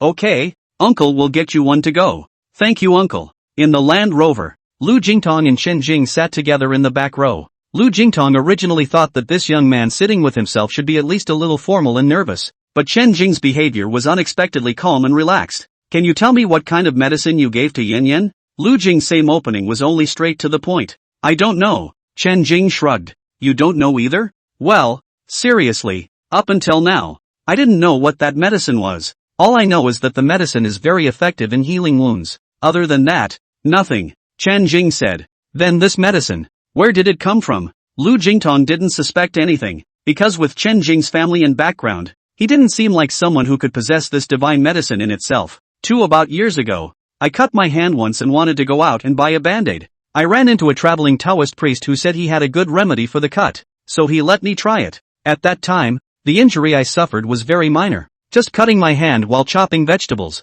and after applying some medicine, I was basically fine the next day. I felt that the medicine's effect was okay, so I kept a little bit of it. Chen Jing had also figured out a script for the origin of this medicine a long time ago. 2 years ago? Then how much of this medicine do you have left? Lu Jingtong frowned slightly. No, that Taoist did not give me much. At that time he said to make a good karma gave me a small half bottle. I used a little bit myself, and then the rest of the night are given to Yanyan Yuza, Chen Jing said. After Lu Jingtong heard this, his eyes narrowed slightly and he remained speechless for a long time. Chen Jing also clearly saw the expected look of disappointment on his expression. Such a miraculous medicine, full of joy to come, but in the middle of the well water fishing for a month. After a slight pause, his expression also returned to its natural state and he smiled gently before handing that bank card to Chen Jing again. Before this card, it was pushed back by Chen Yiyuan. Anyway, I have to thank you for Yun's injury this time. No really, I think my dad's right. Even if I have to thank her,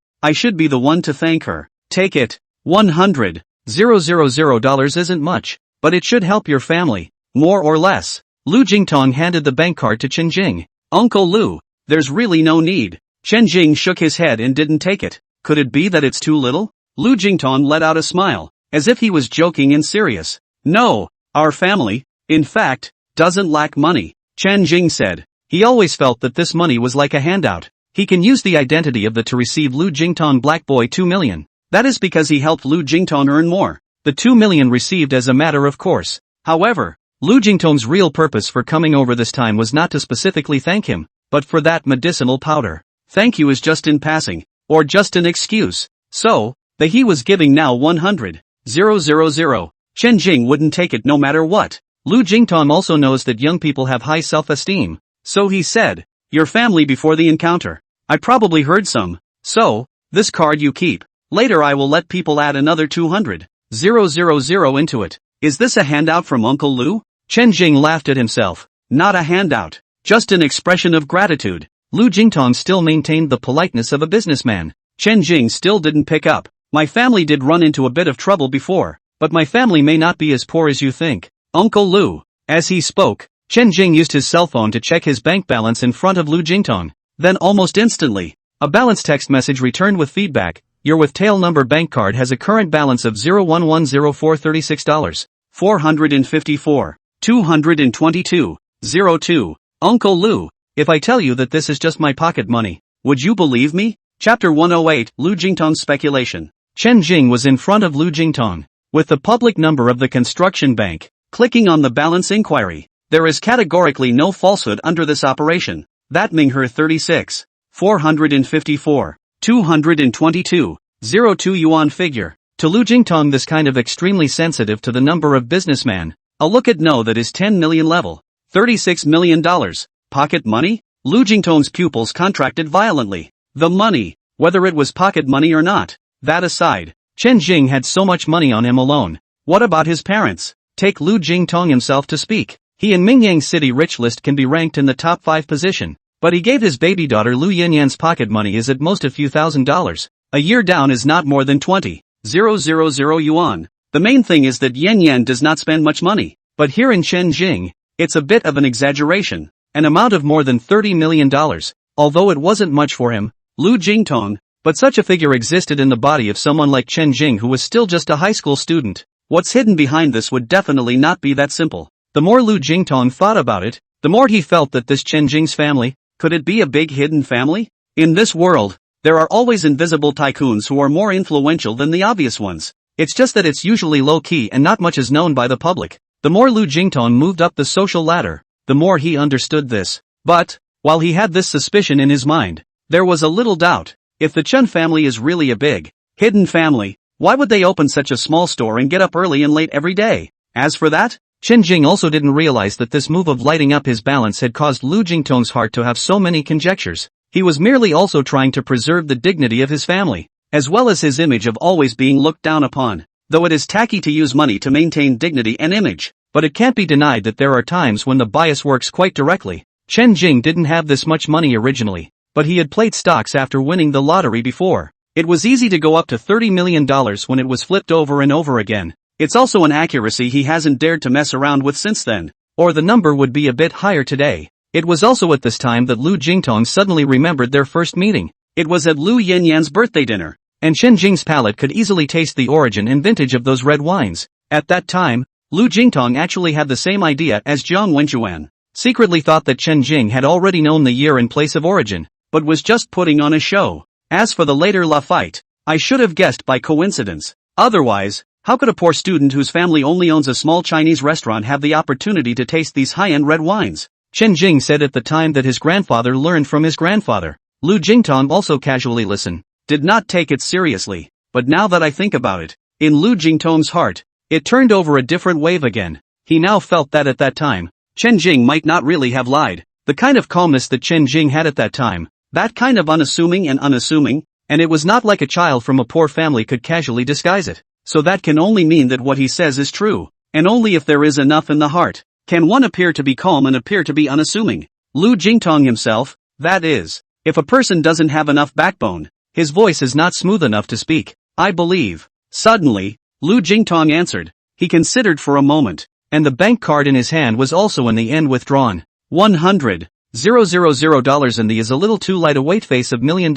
after all. 30. After the background of the Chen family, there is a new speculation. Lu Jingtong also know that this 100,000 yuan cannot take the hand. I actually have a sister, Chen Jing suddenly said. Rather, I haven't heard Yan mention it. Lost as a child. At that time, she was only 3 years old. My parents always hoped that one day she would find herself. And even if that thought was too remote to be true, it's always good to have hope. So they kept the restaurant open. It may not make much, but it's a way of life that they enjoy. Just like how you do business. Uncle Lu, for example, if you made $10 billion after 3 months, then would you continue to do business or immediately change your life? It should be a continuation of business. Lu Jingtong thought for a moment. People spend their whole life struggling to develop in a certain line or field, and this all creates inertia in their lives. It is not that after earning a lot of money, one stops following this path, because this path, besides making money, is also a path to prove yourself and affirm that you have existed.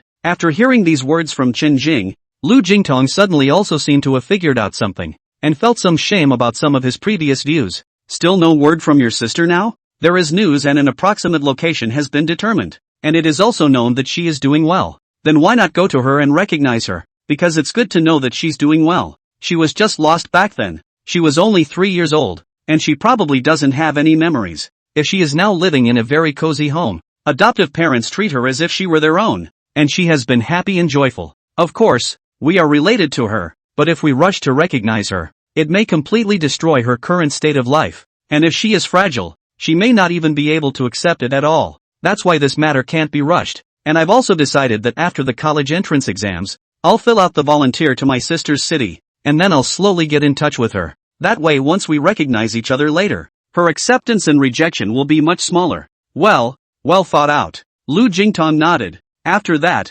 they casually chatted a few more times, and by 11:10, Lu Jingtong was ready to go back. This time is already very late. Change in the usual Lu Yanyan also long gone to bed. Opening the car door, when they returned to the store again, it was to see Lu Yanyan eating with her mouth full of oil. Not happy. In front of him was a plate, piled high, of spicy diced chicken. Chen Jing looked with a black question mark on his face. Turning towards Chen Yuan, he cried out in dissatisfaction. Dad, why did you give her such a big plate to fry? Usually, I'm given such a small plate to fry. I'm not convinced. What's there to dislike? Did people save you? Chen Yuan asked back with a straight face. Yes. Chen Jing nodded, but his gaze remained resolute. Did her family help us make money? Chen Yuan threw out another powerful reason.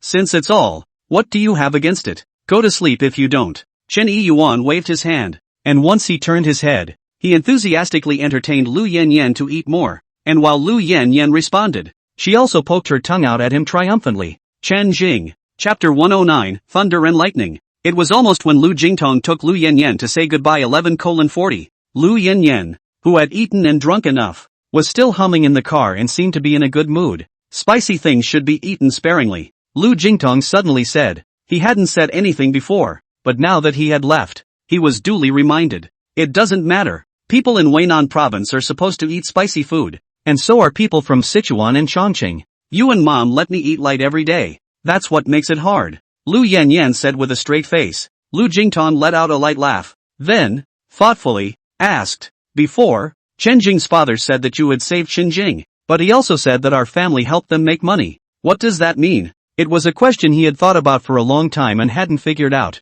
It's like before that, their two families, they didn't have much to cross paths with each other. Stocks, Lu Yanyan suddenly said. Stocks? Yeah. Chen Jing helped Uncle Chen buy it once last week on Friday. 300,000 of our family's stock. 300,000? In one go Lu Jingtong's eyes narrowed once again. How big is this?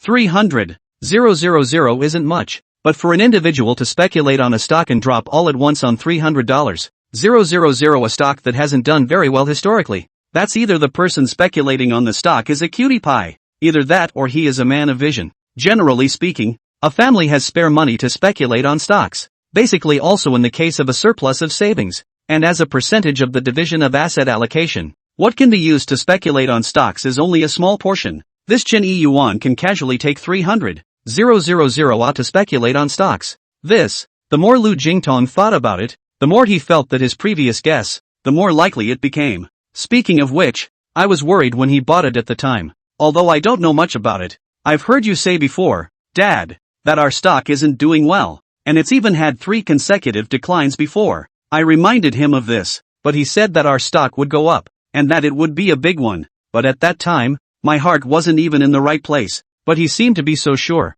Last week Friday? Lu Jingtong frowned slightly. Last week on Friday, Jingyi Biological indeed had not yet begun to rise. That said, last week's Friday buy also happened to be the best time. Why does he think our family stock will go up? Lu Jingtong curiously followed up. Lu Yanyan momentarily mouth. This moment feels that the previous words seem to be a little bit should not say. But since this has already opened this end, it is no good to hide it anymore. So he said he has seen a few Indians. From there, he judged that it might be the pharmaceutical experts you hired back. Dad, that's it? Lu Jingtong shook his head and let out a smile. It's not uncommon for Indians to show up in the country, and sometimes quite a few of them come over to visit. Chen Jing had this speculation on the mere sight of an Indian? This argument is obviously not very convincing. However, Lu Jingtong looked at Yin Yan's appearance and knew that she didn't know much, so he didn't ask any more questions. The Land Rover drove along the state highway in the darkness of the night, bright streetlight after bright streetlight flashing out the window.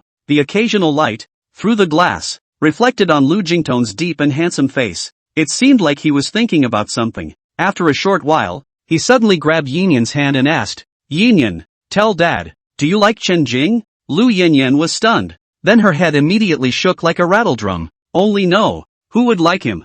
Thanks to the dimness of the car, no one could see that her cheeks were actually a little red and hot. Her eyes were also a bit dodgy. But it seems like you rarely get this close to other boys either. Take Jiang Wenxuan for example. He looks much better than Chen Jing in every way, but you always seem to be less inclined to pay attention to him. How can I put it? Jiang Wenxuan is too rigid and too careful. That's why I don't really like playing with him. What about Chen Jing? Chen Jing. Lu Yanyan thought seriously, as if she could not say what advantages he had. I cannot say. Anyway, probably against him used to it. Then what do you think if I transfer you back to the second science class again? Lu Jingtong suddenly said. Lu Yanyan's eyes lit up when she heard it, and without even thinking about it, she immediately shouted with joy. Yes. Just after she finished speaking, she realized that she was a bit too excited and hurriedly explained. Actually, I'm not very familiar with anyone in Science Class 1, although Science Class 1 is not bad, but after all, it lacks that familiar learning atmosphere from before.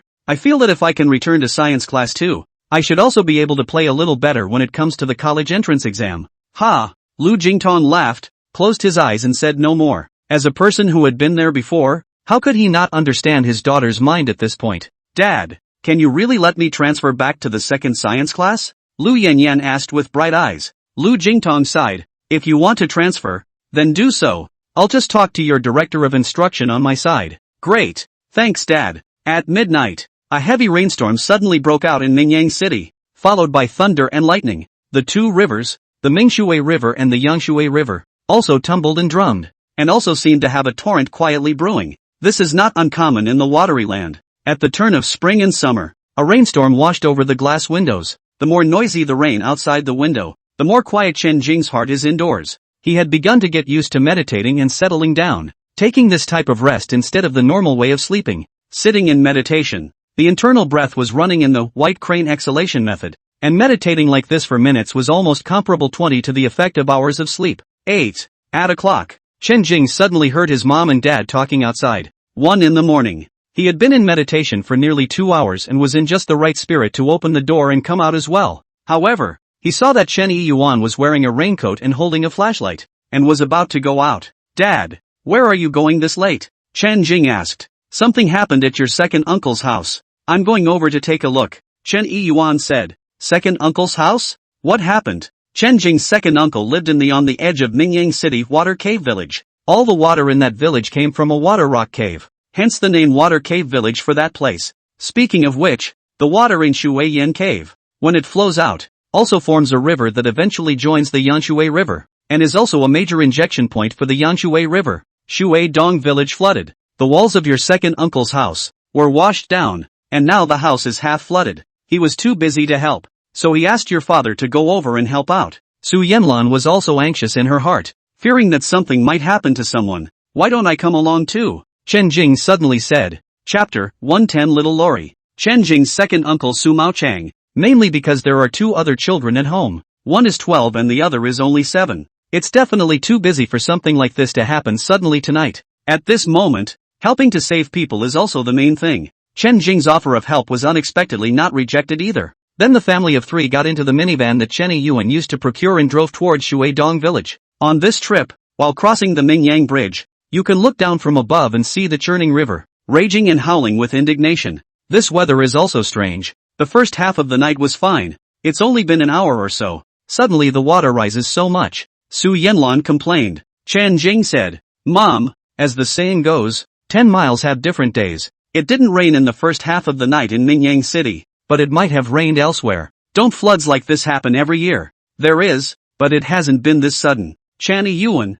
do you think that in this river, there is something that is going to go auger?" Su Yanlan suddenly seemed skeptical. "Nonsense, that thing is impractical." Chen Yuan shook his head. "Mom, what walking scaly?" Chen Jing, however, was curious. Su Yanlan then said, "I used to listen to the old man say some things into essence, will enter the river into the scaly. Every time something turns into a jiao, there will be torrential rain and flooding." "Really? I've never seen it." "That is, I've heard old people talk about it, including that old bridge in the water hole village." "You know it, right?" "I know. I still remember a sword hanging under that bridge." Chen Jing nodded. In the past, when he went to his second uncle's house to pay his New Year's visit, he would pass by that bridge. It was said to be over 100 years old. Chen Jing was also only a little more impressed with that sword, because in the beginning he had also heard from the people in that village that the bridge used to be repaired there, and it was broken for no reason every 20 or 30 years. A lot of people have lost their lives because of the bridge. Later, that village got a great bridge repair master to rebuild the bridge, and that was already in the 9th year of the Tongji reign of Emperor Muzhong of the Qing dynasty. After that time, the current bridge was also built. The same master who built the bridge in the first place was the one who suspended a sword underneath it. And also since then, that bridge has never been broken. And it's been 150 years now. That sword. The old people call it the dragon chopping sword. It is said that the master who built the bridge back then said that the Shuiyan cave in Shuidong village is connected to a very deep underground water vein. So there are things that often run out of it here to walk the scaly dragon into the sea. After hanging a sword, the thing that walks the scaly dragon will subconsciously avoid it, so the bridge won't break. Su Yanlan said so. "Then you guys used to tell me that it was a feng shui sword. You were small then. What do you know? These feudal superstitions. Just listen." Su Yanlan said, "But that bridge, it really hasn't broken again either. So maybe there is some mystery." Chen Jing pondered. In this world, since human beings could cultivate, then other living beings, perhaps, could as well. It's hard to tell if elf demons, or maybe they really do exist. Then who knows? Do you think there was no tofu dregs engineering in the past? Or maybe that bridge repair master was more conscientious later and repaired it better? Su Yanlan said, "The city of Mingyang is still relatively high. Even though the river is churning, the city will not be affected in any way." Half an hour later, Chen Jing's family came to the water hole village. The police were sent over before they arrived. However, because of the suddenness of the incident, there may not be enough manpower. As we passed the old bridge in Shuidong village, the river below the bridge rumbled and roared with angry tides, and the water was seriously scary. This bridge is usually not allowed to pass cars because it is so old. Chen Jing's family, too, stopped at the edge. After crossing the bridge from this side, a few hundred meters further on is the village of Shuidong. The location of Water Cave Village is like a small basin in a low terrain. At this moment, looking over the bridge, almost half of the village was submerged. Judging by the extent of the flooding, it's actually okay. The people should all be okay, but the damage to each home is feared to be substantial. Chen Jing followed his parents to his second uncle's house, where the first floor was flooded, but the police came quickly beforehand, and the people had all been rescued. They were all standing outside on a little higher ground at this point, holding umbrellas and looking sad. After seeing Chen Jing's family come over, second uncle Su Maochang immediately greeted Su Yanlan to help look after the two small children, and he still had to go back for a bit to get some important stuff out. Chen Yuan then took a few tire inner tubes from the car, and after tying them together with a rope, he laid a wooden board on top of them, which was a simple hovercraft. Then it was time to help paddle over together. This water also does not know how long and how high it is going to go up. Important things such as real estate license and whatnot, various documents things as well as valuables. I didn't get to take it before because I was concerned about my kids, but now it was a must. When they reached the house, Su Maochang climbed through the window and went inside, and Chen Yuan stood on the hovercraft waiting to help with the transit.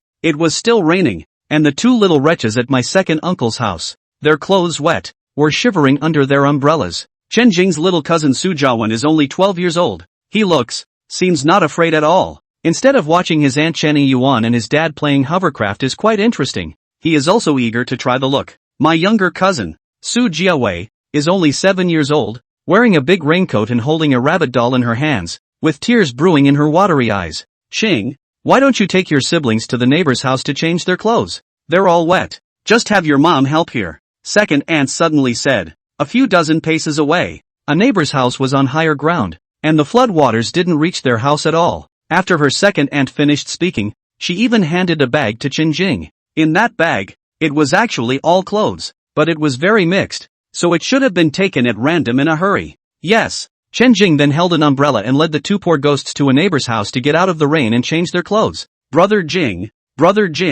will you take me with you? Just after getting out of his mom's line of sight, the wild monkey like Su Jiawen really shouted towards Chen Jing with gusto. Play what? Chen Jing laughed bitterly. Your family is like this, and you still want to play? Going to the water to paddle for fun, Su Jiawen said with both eyes glowing. Play your ass. Chen Jing reached out and gave him a knock on the head, making his eyes misty with tears. This neighbor's house up this way. No one seems to be there, and with the whole village the way it is, I guess it should have left a long time ago. Chen Jing then burrowed under the eaves of their house and changed the two poor ghosts' clothes, then told them to stay put here, but did not stand for a while. This neighbor's backyard of a well, suddenly bang bang bang, actually spewed out water. The splash rushed extremely high, one burst after another. Chapter 111, Evil. This kind of scene is extremely rare. The water inside the well rushes up to the sky. It must be about 10 meters high. However, it only stopped after 3 spurts. Wow, just 12 years old. Su Jiawen's mouth was wide open in shock, ignorantly and fearlessly about to run over to see. Chen Jing was also quick on his feet and grabbed him. Can't you stop running around? Brother Jing, that well is a dry well. Why is there suddenly water? It's so strange, Su Jiawen said in surprise. A dry well? Yeah, water hasn't come out since 3 years ago, and their family was ready to seal the well, but now it's actually coming out again, Su Jiawen said. This side of Waterhole Village is also considered rural, and it's not unusual for rural families to have a well or something on the side of their home. The water in the wells comes from underground rivers, and wherever there is a vein of water beneath the surface, it is basically dug out. But this thing, the water vein, also seems like it has life, and it also reroutes, and sometimes after it has rerouted, where there was water, there is no water. It's also like this well that had water years ago and has had no water since. This is not unusual. 3. Snake. Brother Jing, look, there is a big snake. Su Jiawen, who was still excited, suddenly saw a black shadow crawling out from behind that well, and immediately wowed with fear. Sui Kawai, who years old, was even scared and cried, is only 7. The black shadow crawled out little by little, and Chen Jing could clearly see that it was really a black and white snake. Its size, surprisingly, was as thick as a milk powder can, and its length was even 8 or 9 meters. Chen Jing was also startled. Growing up, this was the first time he had seen such a large ringed snake. This snake, black and white, that is, one section black and one section white, is known locally as the silver ringed snake. But this kind of snake, generally very small in size, can grow so big. Silver ringed snake, afraid of the more older generation, have never seen. Brother Jing, it's coming to eat us. The two little kids, Su Jiawen and Su Jiawei, hugged Chen Jing's thighs and cried out. Chen Jing was also slowly coming back from his surprise. He remembered that this snake was extremely poisonous, and it could be said that it was able to secure the first place in the domestic land. It can throw off cobras and 5-pace snakes a couple blocks. However, silver-ringed snakes have a gentle personality and generally do not actively attack people. But it's true that ordinary silver-ringed snakes don't actively attack people. But this snake, it's not ordinary. Immediately, he told the two brats to run and hide in the neighbor's garage, and as he crouched his body, he copied 2 slabs from the side. A viper of this size,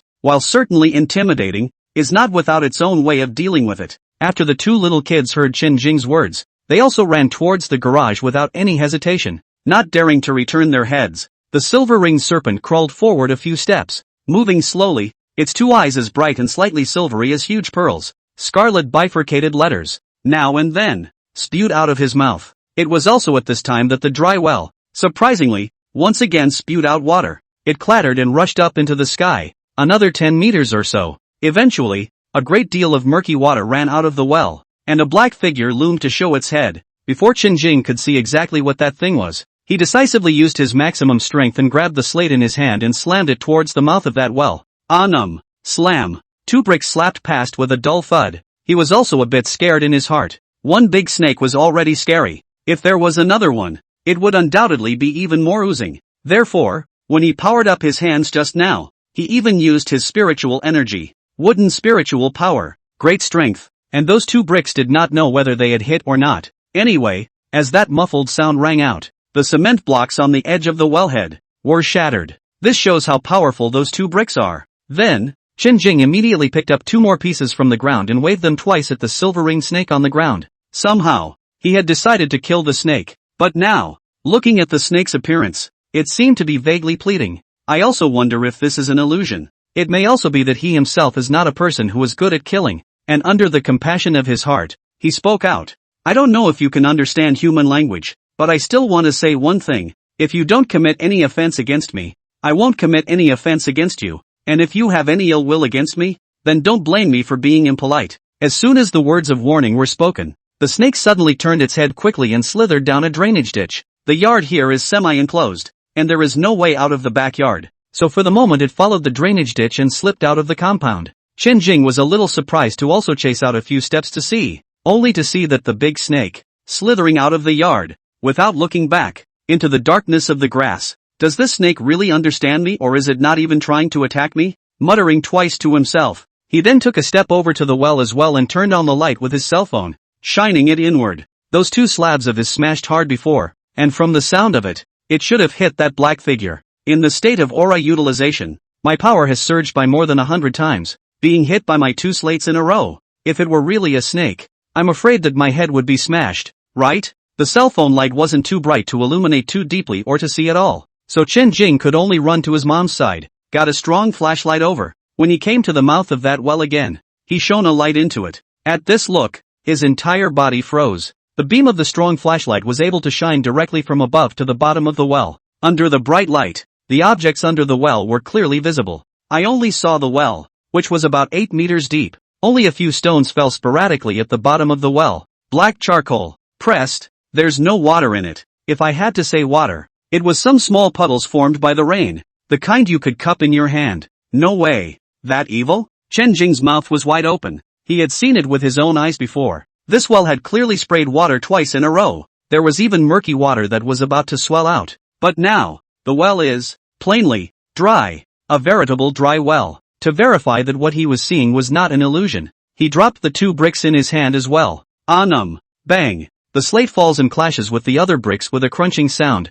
So true. It's true there's no water. This, Chen Jing scratched his head. This thing was a bit hard for him to figure out. He had to say that this dry well was indeed a bit evil. Returning to the front yard, he didn't dare to continue to stay here, and with the 2 brats from his second uncle's family, he simply returned to the car to stay. And after tossing and turning for about another half hour, second uncle and the others were finally done. The things that were moved out from the house were loaded onto Chen Yuan's minivan one after another. And then this family was ready to go to Chen Jing's house to spend the night. Chapter 112. No fate for fortune. Mommy, we just saw a big snake. So big. On the way back, 12-year-old Su Jiawen and 7-year-old Su Jiawei were dancing in the car, describing to their parents what they had seen and heard before. Yes, it ran out of the dry well. 7-year-old Su Jiawei said with big eyes in a serious manner. It's so big. The 2 little ones described with open hands. Snakes? How could snakes come out of a dry well? Their mom, Chao Shuiyan, only laughed and didn't take it seriously. It's true. There really are snakes. Mom, a big one. Brother Jing saw it too. Su Jiawen tried hard to explain, afraid that her mom wouldn't believe her. Jing, you saw it? Chao Shuiyan asked in passing. Didn't see it. Chen Jing shook his head. That thing was too evil. Even if he said he saw it, they might not believe it. Chao Shuiyan didn't believe in her children's words, but she still believed in Chen Jing's words, because children's words are reckless. Small children may talk nonsense, but Chen Jing is such a big man. Surely he will not talk nonsense. Then he said to the 2 little kids, look, your brother Jing said no, you 2 don't talk nonsense. He lied. Su Jiawen gritted her teeth. Brother Jing clearly saw it. Su Jiawei also puffed out her cheeks, expressing her dissatisfaction. It's just a big water pipe. They're looking at it wrong. Where could there be a snake that big? Chen Jing shrugged his shoulders. Then he said to the two little kids, "Little kids, don't talk nonsense. We didn't make it up." The two brats screamed indignantly. "So it's plumbing." Chao Shuiyan, however, smiled and didn't take it seriously at all. After listening to Chen Jing's words, he instead pacified the two little ones, explaining to them that they should be looking at the wrong thing, and also saying the again allusion to once bitten by a snake, 10 years afraid of a well rope. At the end of the day, those two little guys really seemed like they were convinced as well, and seemed to be fuming with understanding. Chen Jing sat on the sidelines and kept stealing smiles. The two little two-biters Nim are distorted by what they see and hear. This time, although the second uncle's house was flooded, but after the valuable things were transferred out, they did not look too sad and upset. Presumably, the flooded village was half of the village, and not just one of them, and the thought that some families had been flooded worse balanced their side's mind a lot. After the second aunt had finished the two brats, she talked about other things, educating. "Hey, I heard that your family offended Qin Yu, and that Jing called him a liar?" she said with a contained smile. Su Yanlan said, "Not really.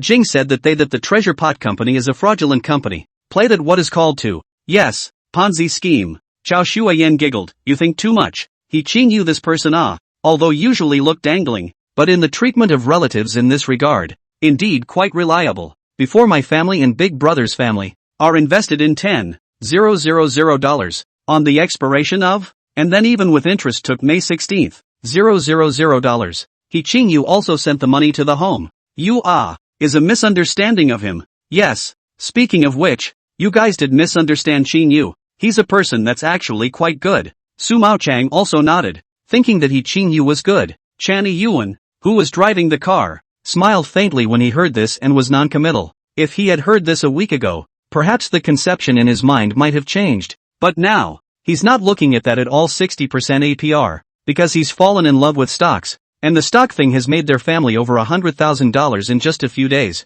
Where is this comparable to a measly 60% APR? How much have you guys invested again this year? Su Yanlan asked. Speaking from the bottom of her heart, she believed in her son's judgment. Shen Jing was able to say so many names in the beginning, and could also directly tell the personal resume of the owner of the Polygon company, which could not be an empty talk. At that time, she also called to persuade her elder and second brothers, but they are not believe. In order to avoid all to persuade into hatred. Finally she also listened to the words of Chen Jing, did not persuade again. Now that the topic had come up, she was also wondering how much Ergo's side had pitched in again this year. If you vote for less, even if you lose money, think of it as buying a lesson. We, didn't invest much. Chao Shuiyan smiled. A modest expression, a smug tone. It's only 200,000. Chen Jing, you guys invested so much? Su Yanlan heart finished. This is really a fraudulent company. You guys, these money is afraid of a basket of water. Xin Yu said that $100,000 is one grade,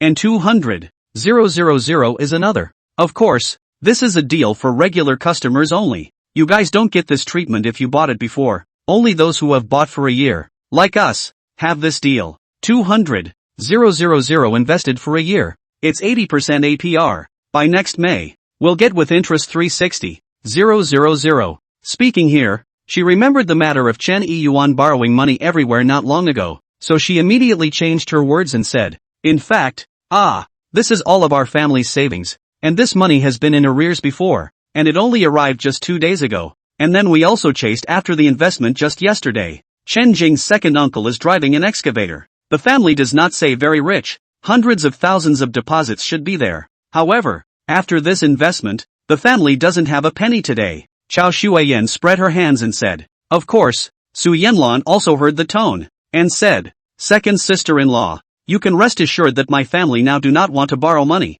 The person who harmed my family before has also been severely punished by the law. Chao Shuiyan said, little sister, you say this, but misunderstand me. I cannot worry about you to borrow money. You also know that your second brother to do the project. Those money always have to drag a long time to get. This time is really the first 2 days to the account. Now we use it for investment. Also for these two small children. You also know, now the children's study is a big expense. Su Yannan laughed bitterly twice and didn't want to say more, so she had to change the topic. Second sister-in-law, do you really trust Qin Yu that much? Qin Yu is a real person. Their company I also went to see. So big a building, run away from people. Also cannot run away from the temple. Don't worry, it's just a pity for you guys. The annual capital raising quota of the Treasure Bowl Company is indeed not much. You obviously got the quota, but didn't ask for it. Hey, also don't have this fortune life, Chao Shui sighed and said, but her face was complacent, as if she felt that the same woman in charge, Su Yanlan, was obviously not as smart as her. Chen Jing suddenly said at this time, second uncle and second aunt, I suggest that if you guys can, even if you spill your guts, it's best to get the money back tomorrow. Today is May 19th, and I've heard people say that the boss of that Treasure Bowl Company has a previous conviction, so you guys need to hurry up, or else in a few days, you might not even be able to find the person you're looking for. Chen Jing also remembers when he guessed with the accuracy rate. When it was in the details of the accuracy rate of the manifestation, he saw that the boss of the company of the Treasure Basin will be on May 22nd officially run away. Happy New Year, readers! Wishing you all the best of health and prosperity as we pay our respects to the new year. Chapter 113 Black Silk Girl. Chao Shuiyan just laughed lightly. Where did you hear that? On the internet. Ah, the owner of the Jubilee Company is called Zhu Longzheng, 56 years old, graduated from elementary school, and has been in jail 3 times, all on charges of fraud. These are all checked, Chen Jing said. How can you believe what's on the internet? Nowadays, the internet is developed, but it's hard to tell the truth from what's said on the internet. But no matter what, He Qing Yu is also your cousin uncle. He won't cheat people. You're a scholar. You shouldn't talk about people behind their backs like this. Chao Shuiyan preached in the guise of justice. Chen Jing shrugged his shoulders and said, come on, dare I have some good intentions in turn has become a backstabbing villain. Forget it. If you don't believe me, forget it. The second uncle's family took advantage of the situation by taking the money with interest last month, all of them believing only what they saw and not what this nephew said. Chen Jing could also understand their feelings, and in his heart, he didn't want his second uncle's family to suffer, but they're going to be obsessive themselves, and there's nothing they can do about it. By the time I got home, it was 3 a.m. Su Yanlan cleaned up the guest room, and helped clean up the 2 little ones, Su Jiawen and Su Jiawei, tossing and turning. It was almost dawn. Chen Jing was also driven back to his room to rest old age.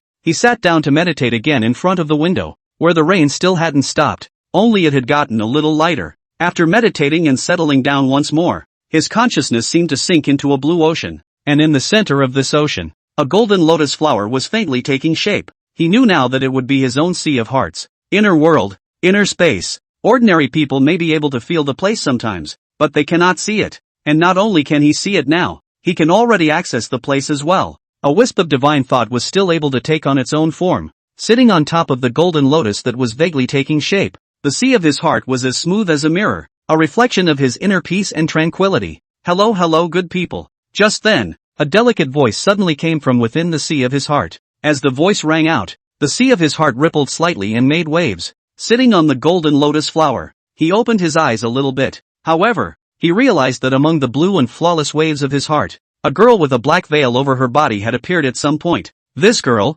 she's Tao-like, and her legs are so long. 173. Black stockings wrapped around 2 slim and straight legs. The long hair, which trailed to the ground, was dark and silky. Pointy melon face, small and delicate. Even if the body is so good, the key is that it's also so beautiful. Looks so beautiful even if it's not enough. The key is also wearing black silk. Chen Jing froze for a moment, and then in the middle of the sea of his heart, it was like a tsunami was blowing up. The wild waves are turning the world upside down. This is a reflection of the shattered inner peace and tranquility. He hurriedly closed his eyes. He had heard that people who cultivated Taoism would run into heart demons, and that they must resist them when they ran into them, or else you would go off the rails if you were guided by them. The wrong way into the side path. It's not right.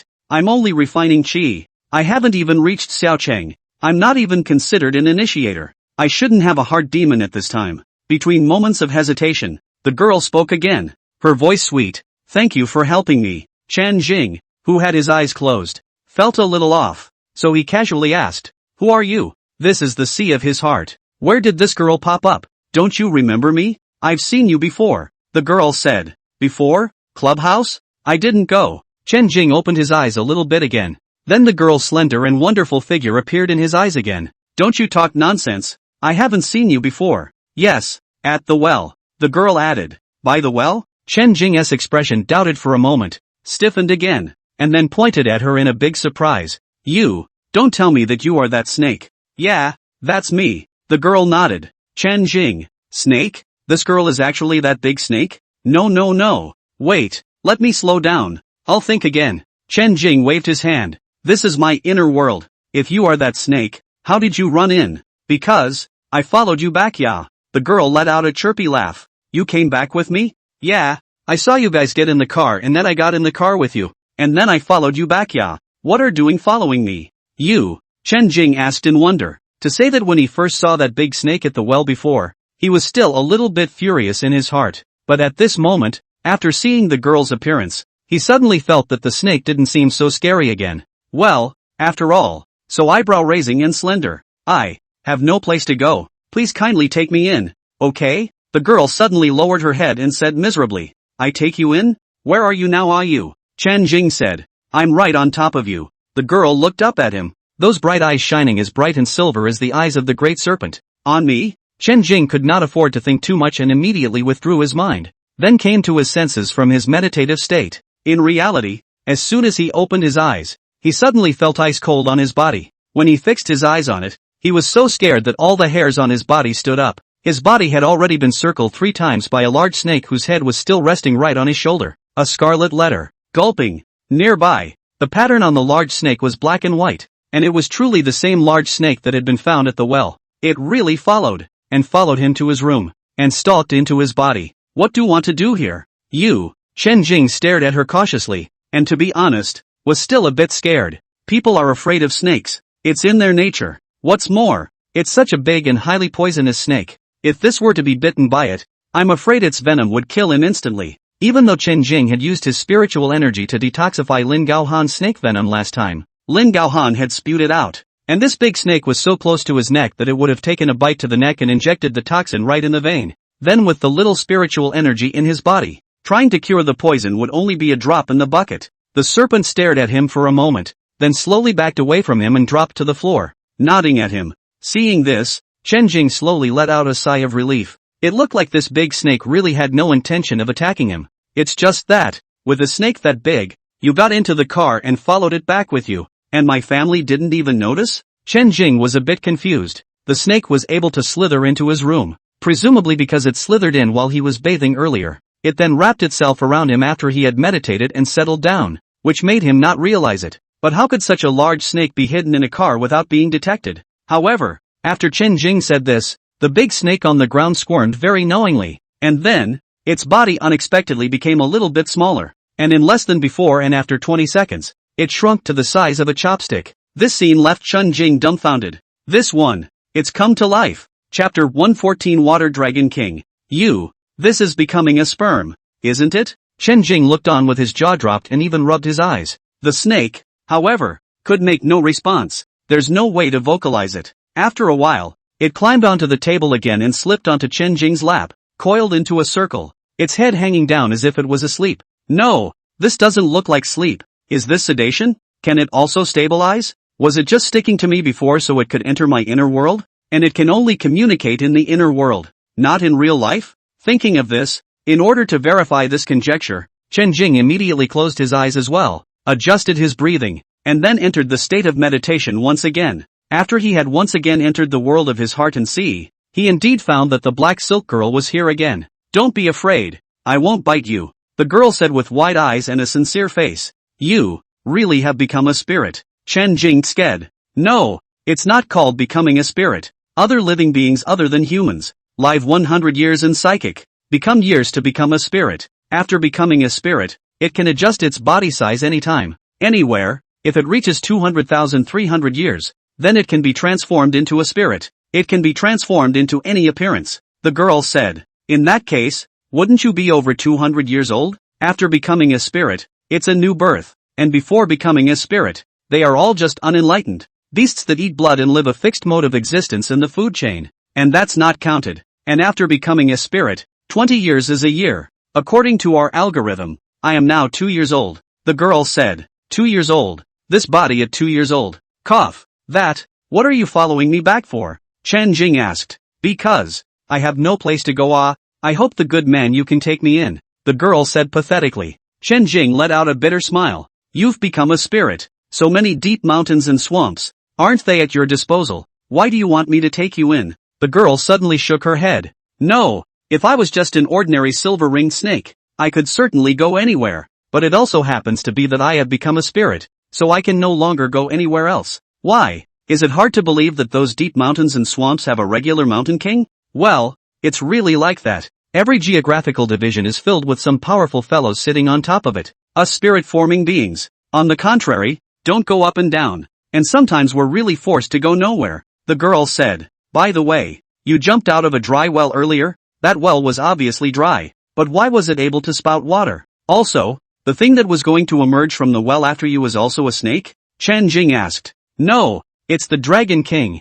What? Dragon King? Chen Jing laughed. That was the Dragon King? If that was really the Dragon King, then wouldn't he have beaten the Dragon King with those two slabs? Well, it is the Water Cave Dragon King, and the area around Water Cave Village is under its control. Today, it was going to go scaly into the sea, and I took advantage of its negligent defense, and that's how I escaped. It's also fortunate that you, the good man, repelled it, otherwise, I would have definitely been captured back by it, the girl said with a pair of big watery eyes. Chen Jing looked at her pitiful appearance, and for the first time, he also felt that there was a time when a viper could be so compassionate. Why does it want to capture you? It's not going to capture you as a concubine, is it? Chen Jing felt that a normal script should be like this. After all, the girl is so pretty. Yes and no. What do you mean yes and no? It is true that it wants to capture me as a concubine, but its main purpose is also to make me its tool. There are only a handful of living beings that can be born with spiritual wisdom. Those dragon kings and mountain gods will capture some spirits and let them absorb the essence of the sun and moon for it,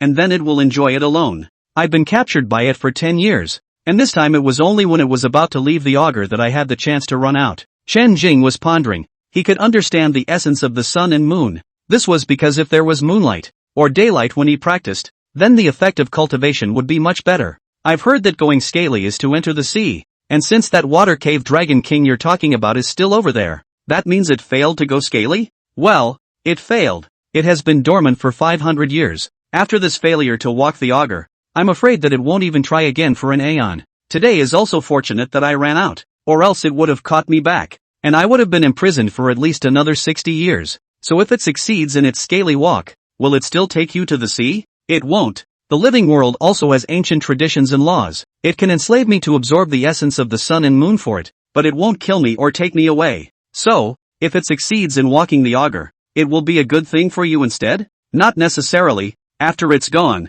there will be other powerhouses that will ascend to the throne, and after they do, they will still enslave us. Most of the time, beings like us who have become spirits will be enslaved to death. My parents were enslaved to death by that water cave dragon king, the girl said. That's pretty brutal. Chen Jing probably understood. So this outside living world had such rules. It's barbaric. But the analogy to the human world seems similar. Some of the darkness in the human world is sometimes even worse. When I heard you say Dragon King before, I really thought it was the legendary Dragon King, but it turns out it's just the Lord of the Water Cave. It's not even an augur. So what is it? Black catfish. Black catfish? Catfish. The catfish are common in underground rivers, love the dark, eat carrion, and are usually very large for one. Why did you choose to follow me? If you ran away, you should have someplace else to go. Right? There really aren't any more. There's a river god in the Mingshui River, and there's a river god in the Yangshui River, and they're all very fierce. And if you secretly live in the human world,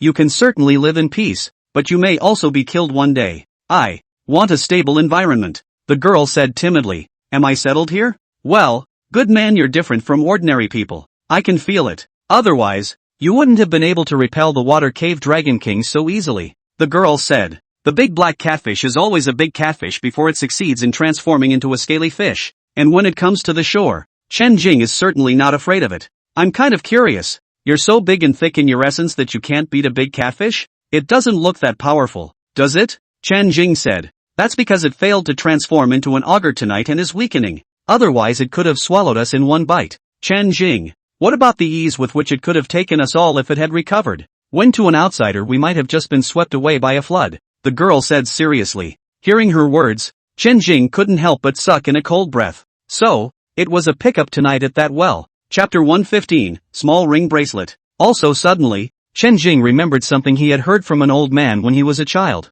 For example, whoever is fishing and sees a stranded walleye in the water and makes a move to try to catch it, but ends up being taken into the water by the walleye, Another example is whoever is chopping wood in the mountains and meets a warm-hearted person who says he will treat him to a meal and his home is not far ahead. If you really listen to this person and go with him, basically you will never come back. In the past, when he heard these stories, Chen Jing thought that they were made up by the old people to scare the children. But at this moment, combined with what the girl said, it didn't seem like they were made up. That black catfish, is it that powerful? Well, it could very easily do that if it was in its normal state, and could casually affect your human senses of sight and hearing. The black silk girl said, then if you follow me, won't it hate me too? Chen Jing said, it's, 1T come to the human world. It is certainly very strong, but it doesn't dare to openly go against humans. The black silk girl said. Chen Jing nodded, thinking that was right. No matter how strong the black catfish is, even if it becomes a scaly dragon, how can it defeat thousands of human beings?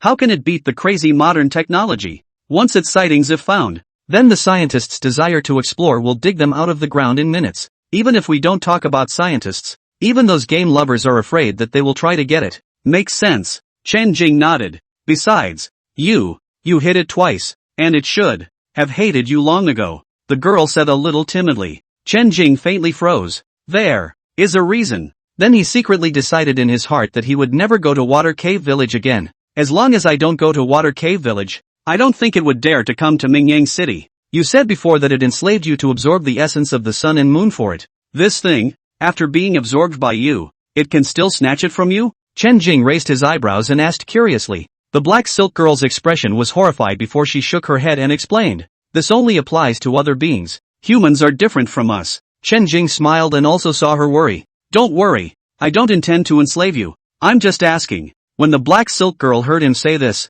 her expression eased, and she said, those of the same kind can be claimed by plunder as long as they have similar attributes. Oh, then can this reasoning also be applied to humans? For example, if I enslave other qi refiners and make them cultivate for me as well? Chen Jing asked. Theoretically, as long as the attributes are the same, it should be possible. However, not all living beings would do so, because such plundered ones are always not one's own, and even if one lays a foundation for oneself, that foundation is still unstable. Only if one cultivates out of one's own single-mindedness, such a path is smooth. But the smooth path, again, happens to be the most difficult to cultivate. That's why there are many living beings in our living spirit realm who take this path. I understand this reasoning, Chen Jing said. It's just like making money. It's clear and diligent that you can make money, but getting rich, that's hard. So even though some people know that making a fortune is going to be against the law, they still can't help but take the risk and put their lives on the line. In that case, then you can stay in my house from now on.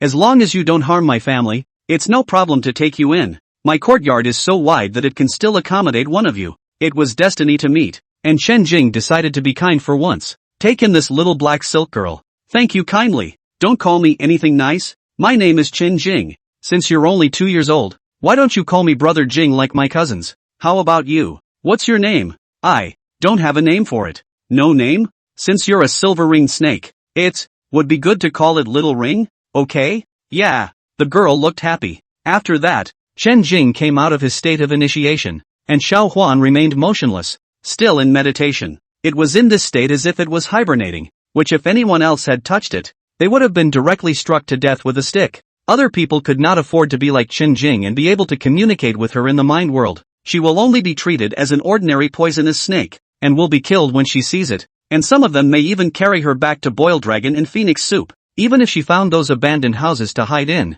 But ultimately it is still unsettled. All the time the heart is afraid, every day to be afraid. At 6 o'clock it was light. Because of the rain, it lit up a little later than usual today. The rain, too, had stopped after the sky had fully cleared. Only the raindrops on the roof were left, still ticking. Looking at the sky, there's a good chance it should clear up by noon today. I didn't hear any movement at home at this moment. Last night they all tossed and turned late. Everyone should be in the middle of sleeping at this moment. Chen Jing didn't bother anyone and was going to go outside to eat casually and then go to school. Before he left, he looked at the little ring again. I was going to let her stay at the table, but then I thought if my mom found out when she was cleaning, she'd beat her to death with a stick. But it didn't seem right to let her hide elsewhere in the house, which was now crowded after all, especially with 2 flipping little kids around. Can't always hide in the gutter. Dryly, he also once again entered the meditation. This time he covered Xiao Huan's body with the palm of his hand, and then after he entered the meditation, he was entering the world of her heart and see, whether it's a human being or any other living being, The world of the heart and sea is pretty much the same. Only, in the world of her mind and sea, her likeness was still that of a snake. Xiao Wan. Chen Jing called out to her. What's wrong? She opened her eyes and came to, morphing back into her black silk girl form. I'm going out now, and it might be inconvenient for you to stay in my room, so I want to ask you, will you find a place to hide by yourself first, or simply follow me out the door? Chen Jing asked. Both, she said. All right. After thinking about it, Chen Jing still didn't want to scare people in case she was seen by her family. In that case, you might as well simply come with me. Yeah. After the little ring became smaller, it was only as big as a chopstick. Small and coquettish. Chen Jing wanted to take a bottle and put her in it, but she didn't want to go in. I can wrap myself around your arm. In the world of the sea of mind, she said so. After saying that, he slipped over himself and followed Chen Jing's arm, right up to the elbow position, and then circled around twice. In this way, it's just like a bracelet. Aren't you tired of being wrapped up like this? Chen Jing thought it was good, but he was worried that if he wrapped it for a long time, she would fall off. No, it won't. We snakes can wind up like this all day even in a tree, she said. With her words, Chen Jing wasn't worried anymore. After pulling on a black long-sleeved shirt, he breezed out the door. Chapter 116 The Wine and Wealth. Around 007 inches the morning, several luxury cars returned from the airport in a long line back to the Golden Bay side of the waterfront, entered a separate estate. This manor has a name, Wang Zhuang. From the name, it is clear that it is owned by someone with the surname Wang, and in fact, the owner of this manor also happens to be the residence of Wang Haoyan, the real estate king of Mingyang City. At first, the entire Golden Bay waterfront over here was also developed by Wang Haoyan. He is also, by virtue of this piece of real estate, became a well-known real estate king. In Mingyang City, there are a lot of rich people, but if you want to own a piece of that can be compared to Independent Manor, you basically can't find the second place. Wang Zhuang. The row of luxury cars stopped after entering the estate, and then a lot of workplace beauties came down from the cars. They were enchanting and provocative, and the stars surrounded a man as he made his way inside. Before long, it was in an antique mansion. This mansion, built of pure solid wood, was grand and luxurious, and looked just like the princely mansions of the olden times. There was an old man close to 60 years old with a cane in his hand, standing at the entrance to the mansion, having been waiting for a long time. Mr. Sean came all the way here. The old man is too frail to welcome him personally from afar, so please bear with me. The old man arched his hand, his posture lowered. The man, who was surrounded by the working women in the middle, around his early 30s, let out a light laugh. Boss Wang, you've done a great job with this pickup service. So many warblers and swallows. Once I got off the plane, it tickled my heart. Mr. Sean doesn't have to be polite. These beauties, they're all yours tonight. The old man smiled thickly. All belong to me? Boss Wang is really polite. Each one of these beauties is so provocative. If they really all belong to me, this body of mine can't handle it a bit. Mr. Sean is joking. So young, how could he not be able to eat? On the contrary, it's the old me. Now I can only look at the beauty and shed empty tears. As the old man said that, he laughed together with the one surnamed Sean. Sit inside. The old man reached out his hand as an invitation. The kindness of these beauties, let's forget about it. Boss Wang, I came over this time, mainly because I want to talk to you about something important. The man surnamed Sean suddenly waved his hand and pushed those beauties away. From the way he acted and reacted, he didn't seem very interested in these women. The old man Wang Haoyan was a bit surprised and smiled slightly, then also nodded and waved his hand to those few beauties, and they also backed out this time. Wang Haoyan can become the real estate king of Mingyang City, whether it is doing people or doing things, are very a bit of means. In his recipe for success, the weakness of people, especially men, is nothing more than the word power and reputation in addition to alcohol and sex. So he felt that as long as he could understand a person's weaknesses and seize them, then both utilizing and controlling them would also become easier. For today's pickup, he specially had someone hire a group of young models of the upper level of caliber in a high-class clubhouse, specifically to serve this man named Shan Yushan. But unfortunately, Shan Yushan actually didn't understand the flavor, and was oblivious to those women's delicacy. Wang Haoyan smiled slightly. Mr. Shan came all the way here. What are his orders? If there is anything you need, just say so. Although I, Wang Haoyan, am old, I will do my best to do it for Mr. Shan. Good. What I want is for you to say this. Speaking of which, you were able to break out into this situation today, and it's also entirely due to our watching group. Don't you think so? Shan Yushan said. From the moment he walked in the door, he barely beat around the bush and was about to hit the nail on the head. Yes, Yes, it's all thanks to the noble cultivation of the Wanqing group. Otherwise, there would not be my Wang Haoyan today. Wang Haoyan nodded, sincere and humble. Those nannies and gardeners who worked in Wang Zhuang might not have dreamed that the big boss Wang Haoyan, who was always high and mighty in their eyes, would actually have such a low voice. The so-called Wanqing group was actually just a public social image that the Wanqing alliance displayed to ordinary people. Wang Haoyan was working under the banner of Wanqing group back then and earned his first bucket of gold. Before he knew anything about it, in his impression, the Wanqing group was just a relatively large multinational company, and nowadays, in his heart, it was clear what the Wanqing group stood for. This representative, Shan Yushan, who had been sent over by the Wanqing group, was also like an admirer in his heart. A retired like him minor official naturally had to be trembling and courteous when he met the official. Since you know this yourself, let it hurt. You should also know what I came for this time, right? Shan Yushan suddenly smiled grimly. This, Wang Haoyan was confused. I really don't know. Okay, since you don't know, I'll be blunt. 6 years ago, one of our Wanqing group's multinational freighters inexplicably sank. You should still remember that, right? Shan Yushan's eyes narrowed. Remember, how could I forget this matter? Speaking of which, that time also had my share of responsibility in it, Wang Haoyan said with a heavy expression inside. In fact, Wang Haoyan was responsible for handling the freight logistics of the water route between Mingyang City and Hohai City in Wanqing Group, and the shipwreck of the Wanqing Group back then couldn't involve him in terms of responsibility. The reason why he said that was just a humble courtesy, but single Yushan heard him this, but with here not outside the voice, and even took it seriously in general. Suddenly close to the past, smiling Riley asked, oh, you have a self-awareness. Yes, back then who did not think that you go on, but now, it is someone found, when there is no suspicious point you, now seems to be very suspicious. You also simply tell me the truth. The things on that ship, did they fall into your hands? This, Wang Haoyan made a horrified look. Mr.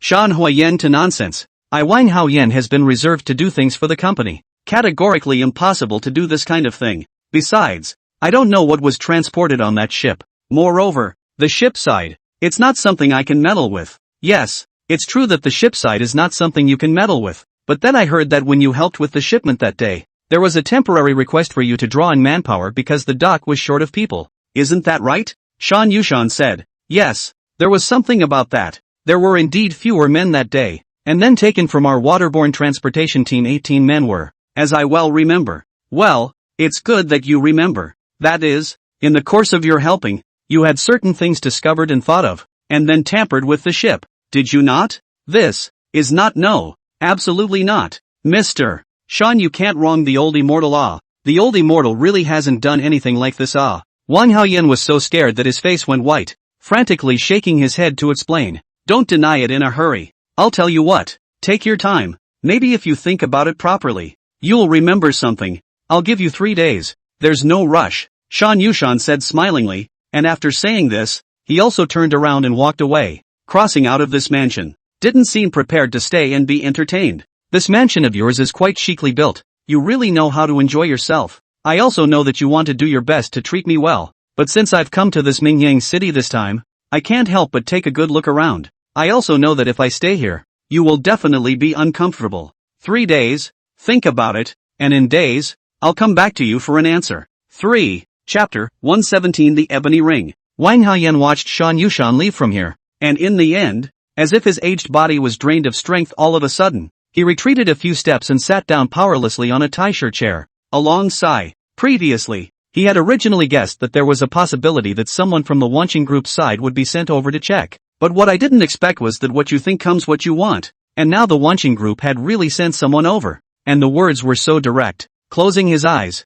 an incident that happened on the Shanghai overseas beach on a certain day years ago began to replay in Wang Haoyan's mind scene by scene. 6. It was a rainy day. 2. It's raining heavily, more so than the one in Mingyang City last night. But the sea was still calm that day, so the top of the Wanqing Group decided to ship as usual. There was a batch of goods that was sent from Jinling's side in an expedited manner, and when it arrived over here, because it was expedited and the top was pushing for it to be faster. So that day, the loading team borrowed from Wang Haoyan's transportation team 18 people. At that time, Wang Haoyan was also a down-to-earth, hard-working man who didn't talk too much, and he got involved himself, helping along with the transportation of goods onto the ship. It was just that it was raining so hard that day that the forklift slipped when we were midway on the ship, and as a result, 3 of the cargo crates rolled off the high ground, and the wooden crates fell right through. This rotted away and a lot of stuff fell out of it in a sparse manner. Wang Haoyan helped the Wan Xing group, and had always just assumed that they were in the medicinal herbs and wood business, because what he usually carried was some herbs and wood, but this time he was dumbfounded. The things contained in those 3 wooden boxes that fell in front of him were clearly some bottles and jars. There are also bronzes, jades and more. Wang Haoyan was a bit confused at that time. These things, they are not serious things. However, at that time, the steward on the other side came up and said, "Don't look and look. What's there to see? Something fell. Don't you know to help pick it up?" The above urges to step up the time. Hurry up. Being prodded by this, Wang Haoyan and these people could only pick things up as instructed. Those bottles and jars, even for people like Wang Haoyan who didn't know anything about antiques, they knew that the age was long and the historical significance was extraordinary. So many antiques, shipped abroad. This is absolutely 1,000 sins for their own country.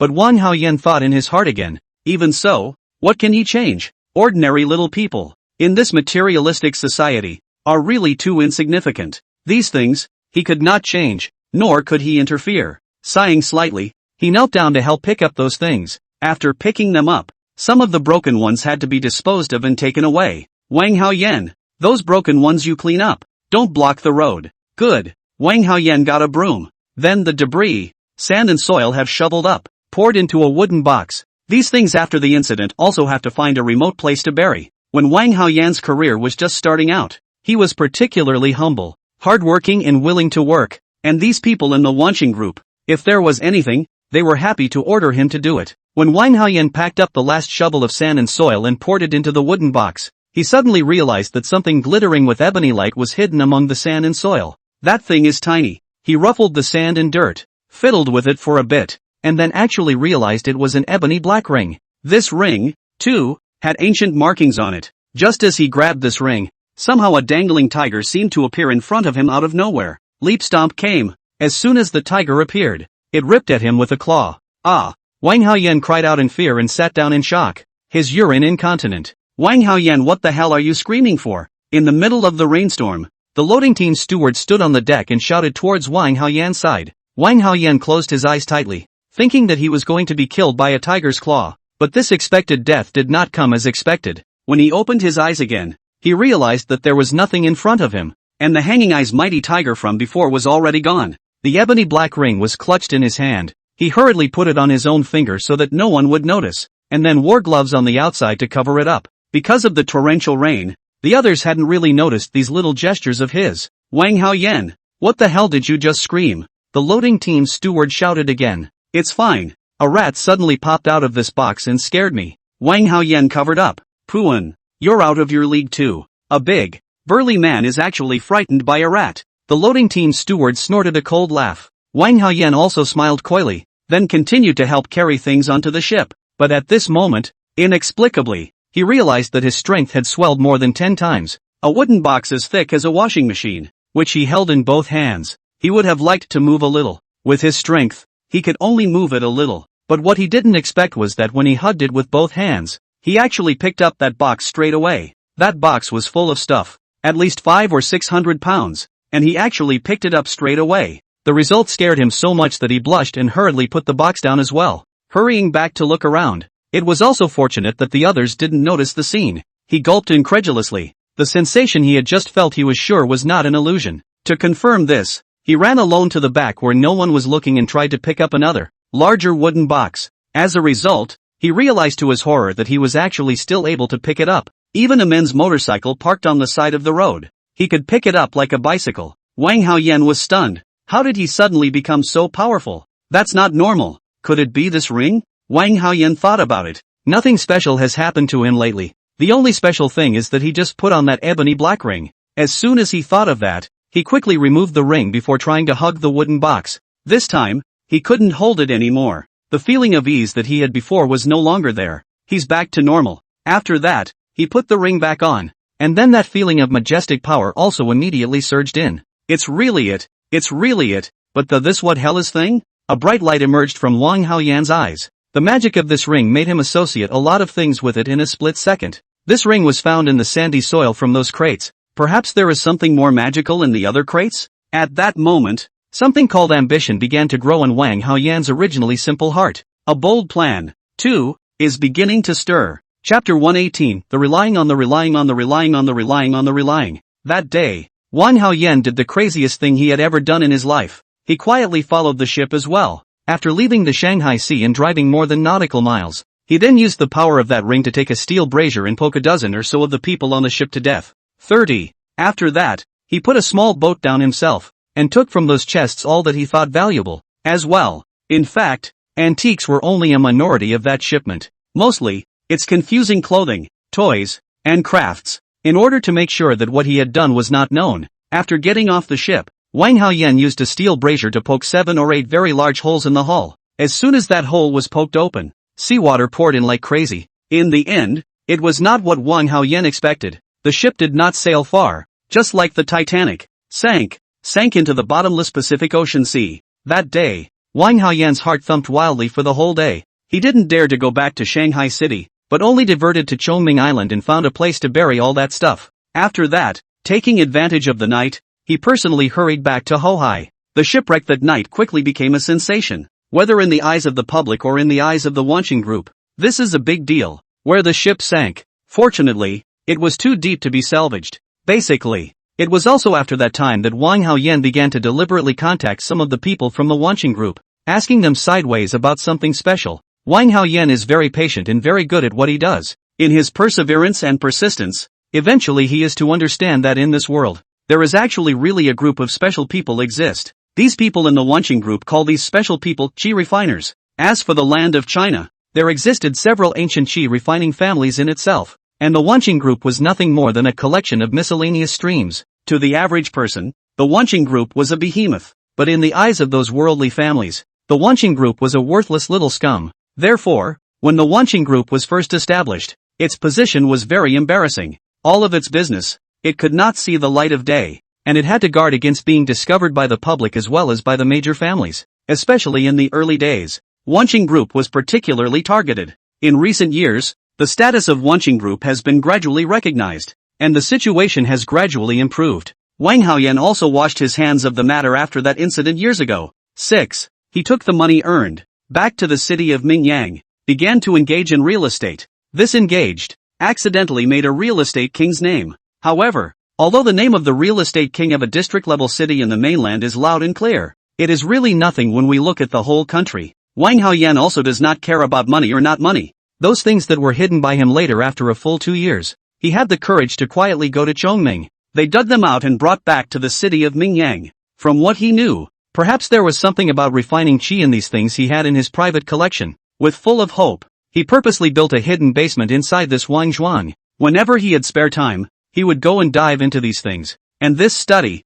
4 years passed. Over the course of years, he has accumulated more and more money, and he has come to realize the truth that rich people get richer and richer. These 4. When you have money, you can always receive mindless surprises by messing around with just about anything, and to outsiders, that becomes a sign of your foresight, vision and tact instead. But what Wang Haoyan cared more about were those special antiques. After of research 4 years, nothing else seems half as special, except for that ring which still has a special power. More even, he's aged extraordinarily fast in the last years. 4. Nowadays, he is only in his early, but his hair is also gray and his body is showing its old age. This is not at all like the state that a rich man should be in. 60s. He also gradually realized that that ring might have certain side effects besides being able to give him power. And that side effect could be that it's making him age faster. With that realization, he didn't wear that ring anymore. But even so, he couldn't part with the ring. And the thing he had done years ago had been the most feared fuse in his mind. And he was afraid that one day it would suddenly be ignited.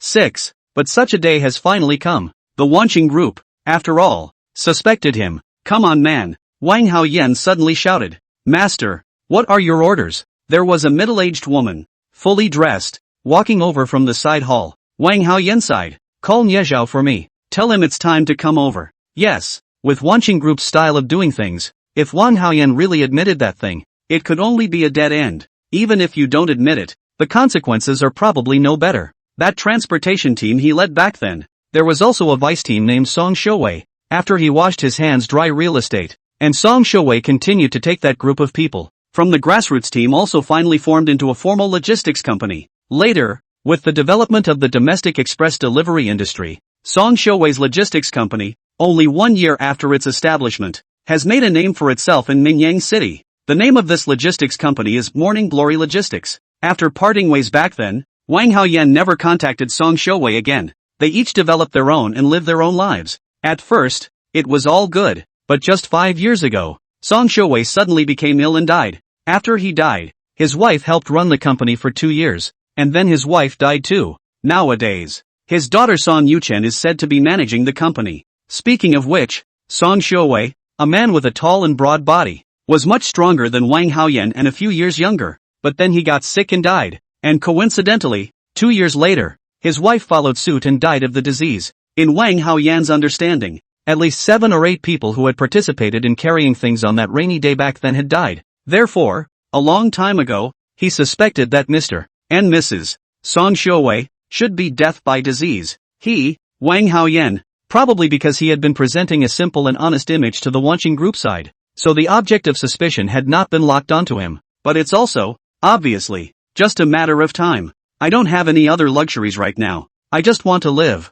But having come to this point, I can only find a mountain to rely on. Wang Haoyan took out his own cell phone, and from the list of communications, flipped to the bottom, and finally, locked onto the number of a person surnamed Zhang. He hesitated for a moment, but finally did press on. Chapter 119, Eligibility. Hey, Chen Jing, are you at school yet? Just as Chen Jing left his home and was about to reach the school gate, he received a phone call. Lu Yanyan played. Be right there. Why? Come on, help me move things. Moving stuff? Moving what? Chen Jing looked across the crosswalk toward the school entrance, but he also happened to see that by the security booth, Lu Yanyan's slender figure was standing there. I see you. Chen Jing hung up the phone and hurried across the street. Closer, he asked again. What are you moving? Moving textbooks, study materials, so many. I can't make my hands work yet. I can only ask for your help. Lu Yanyan's face had a joy that she couldn't hide. Chen Jing looked around. Where are the things to be moved?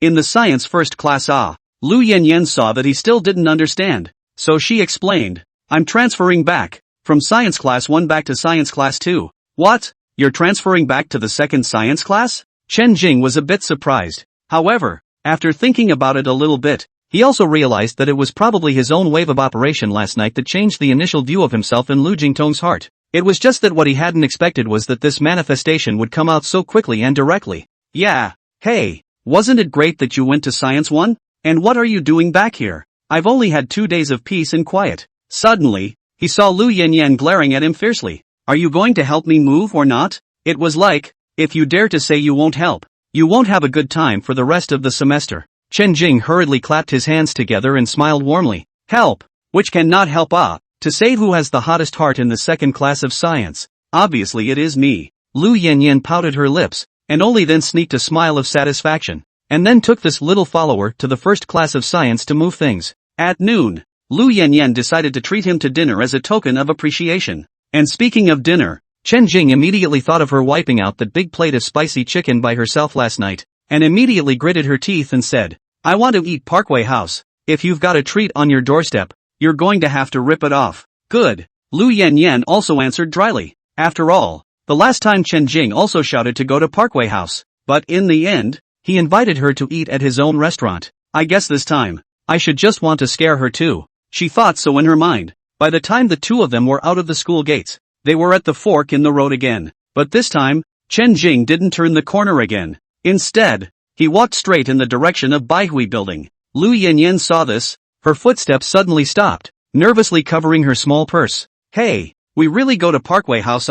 Yeah, didn't you also promise? Chen Jing smiled. But the Parkway House is really expensive. She whispered. Don't be afraid. Your father has money. Lu Yanyan's family is indeed very rich, but her usual pocket money is not much, because she was brought up with good tutelage. She doesn't spend money frivolously, and usually her monthly pocket money is only $500. However, if she really wanted something, it was basically a matter of saying the word and mom and dad would get it for her. After the two of them arrived at Parkway House, Chen Jing even asked for a special elegant room, because there are a lot of people eating at noon. The hall is relatively noisy. Drinking and boxing noisy go. On the second floor, it's relatively quiet. The so-called elegant rooms were only separated by one screen with classical paintings. Chen Jing nonchalantly took the menu and ordered. Only ordered 5 dishes. The price almost broke 1,000. It's really expensive. But expensive it is, but the place still has a lot of customers every day. Although Ms. Lu Yanyan was also too expensive for this place. When she paid the bill, she was still very bold. This also allowed Chen Jing to see her open-minded side. Speaking of which, you have to thank me today. Lu Yanyan suddenly said. Why thank you? You dozed off again in the second class today. But this study committee member was kind enough not to report you this time. Do you think you should thank me? Chen Jing wanted to say that it was a study session and that he just squinted a little. But with such an explanation, he also knew that it was very powerless to Lu Yanyan. He could only arch his hand. Mistress Lu, thank you so much. Lu Yanyan smiled smugly. Then asked, did you sleep late last night? Yeah, basically didn't sleep last night. Chen Jing poured himself some tea to drink. And so he talked about the flooding of Water Cave Village last night. Talking about it, some of the legends of the walking augur were mentioned. Lu Yanyan listened with great interest, her hands propped up on the table resting on her chin, her expression that was called a concentration. These are novelties she's never heard of before. Seeing her listening so attentively, Chen Jing also became interested. From the legend of the walking Jiao, the torrent went on to tell some bizarre stories about what happens in the countryside by the graveyard at night. When these stories were told, it scared Lu Yanyan's little face for a while, and then he laughed as if he had gotten his way. Lu Yanyan's hindsight also realized that he was intentionally scaring himself, and couldn't help but open her teeth and claws to find him and fight for her life. After serving the food, another group of guests came to the second floor. 3 of them, too, happened to be sitting right next to them. As soon as they were seated, they started talking business. Of those 3 men, 2 had a very humble attitude. The other was very arrogant. Chen Jing didn't care at first, but as these 3 people talked, they talked about a topic that interested him. Boss Shen, it's not impossible if you want to work for Wanqing Group, but the Wanqing Group isn't in the jewelry business. What we're short of are logistics companies across the country. This logistics company, there is no problem. I have contacted a logistics company, currently negotiating the price. As long as the negotiations, everything will also be done. In fact, you have to realize that times are different nowadays. In the past, like Wang Haoyan, casually pulling a grassroots team can also work for us, but not now. Without a certain scale, we really can't look at it. The scale is there. It's Morning Glory Logistics. What do you think? Morning Glory Logistics. Isn't this the logistics company that Wang Haoyan Song Shouwei's group used to form? Yes. Song Shouwei died a long time ago, and his daughter is not good at running the business. And recently, she is also interested in transferring it. If I take it, then I should also be qualified to work for Wanqing Group, right? If Morning Glory Logistics is concerned, it's barely enough to qualify. Okay, you can take it then. Speaking of which, 6 years ago, you were just a dry driver, but in the blink of an eye, you became a big boss. It's really like the saying, when a man looks at another man for 3 days, he looks at him with a new eye. Where? It's all about luck. What I've done so far is just a little bit of work. I'll have to ask Mr. Shan to take care of me in the future. Chapter 120. It was only after the last Zhang Wenbing incident that Chen Jing realized that Morning Glory Logistics was run by Song Yuchen's family. At this moment, he heard these 3 people actually talk about acquiring Chengwan Logistics. His heart is still very surprised. Because of Morning Glory Logistics, there is only one in Mingyang City, and that is the one in Song Yuchen's house. Is Sister Yuchen trying to sell the company? However, if it really can be sold, it would be a good plan. Song Yuchen wasn't good at managing a company, so instead of laboring over it, he should sell it. After finishing his meal,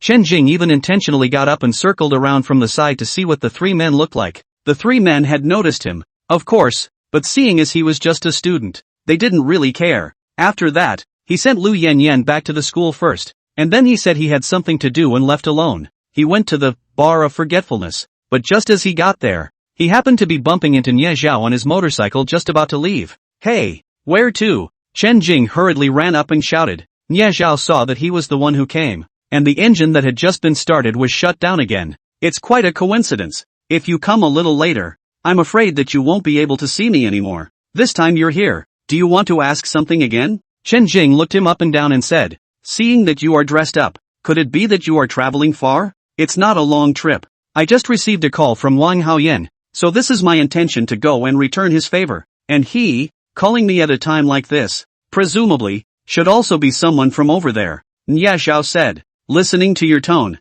it's as if it's a final farewell. Someone is coming from over there.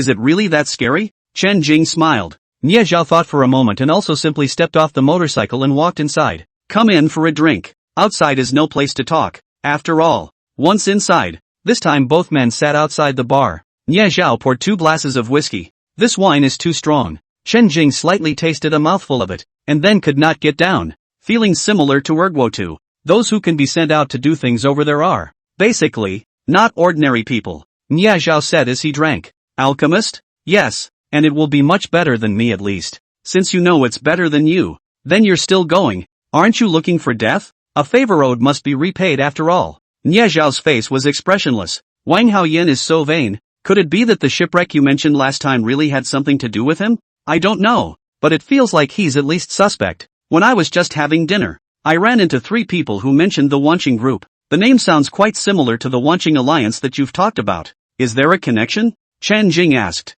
The 10,000 Stars group is the 10,000 Stars alliance, and in the eyes of ordinary people, it is a formal multinational corporation, and in the eyes of chi refiners, it's a place where loose cultivators gather. It's just called differently, Nie Zhao said. Hearing this, Chen Jing frowned slightly. Then, in that case, the 3 people he met at noon today had a somewhat special identity. However, since you know that you can't beat them, it doesn't make much sense for Wang Haoyan to ask you to go over, does it? Chen Jing laughed. After all, as long as Nie Zhao couldn't block it, Wang Haoyan was still a dead man. And even if we block the first wave, what about the second and third waves? If they were really targeted by the Wanqing alliance, they couldn't fight or run away. So this didn't make much sense at all. Nie Zhao said indifferently. I've also said that you shouldn't underestimate Wang Haoyan. This person, he invited me over. I guess he just wanted me to block it. The one who can really protect him and save him should be someone else. So that means you're going to be cannon fodder?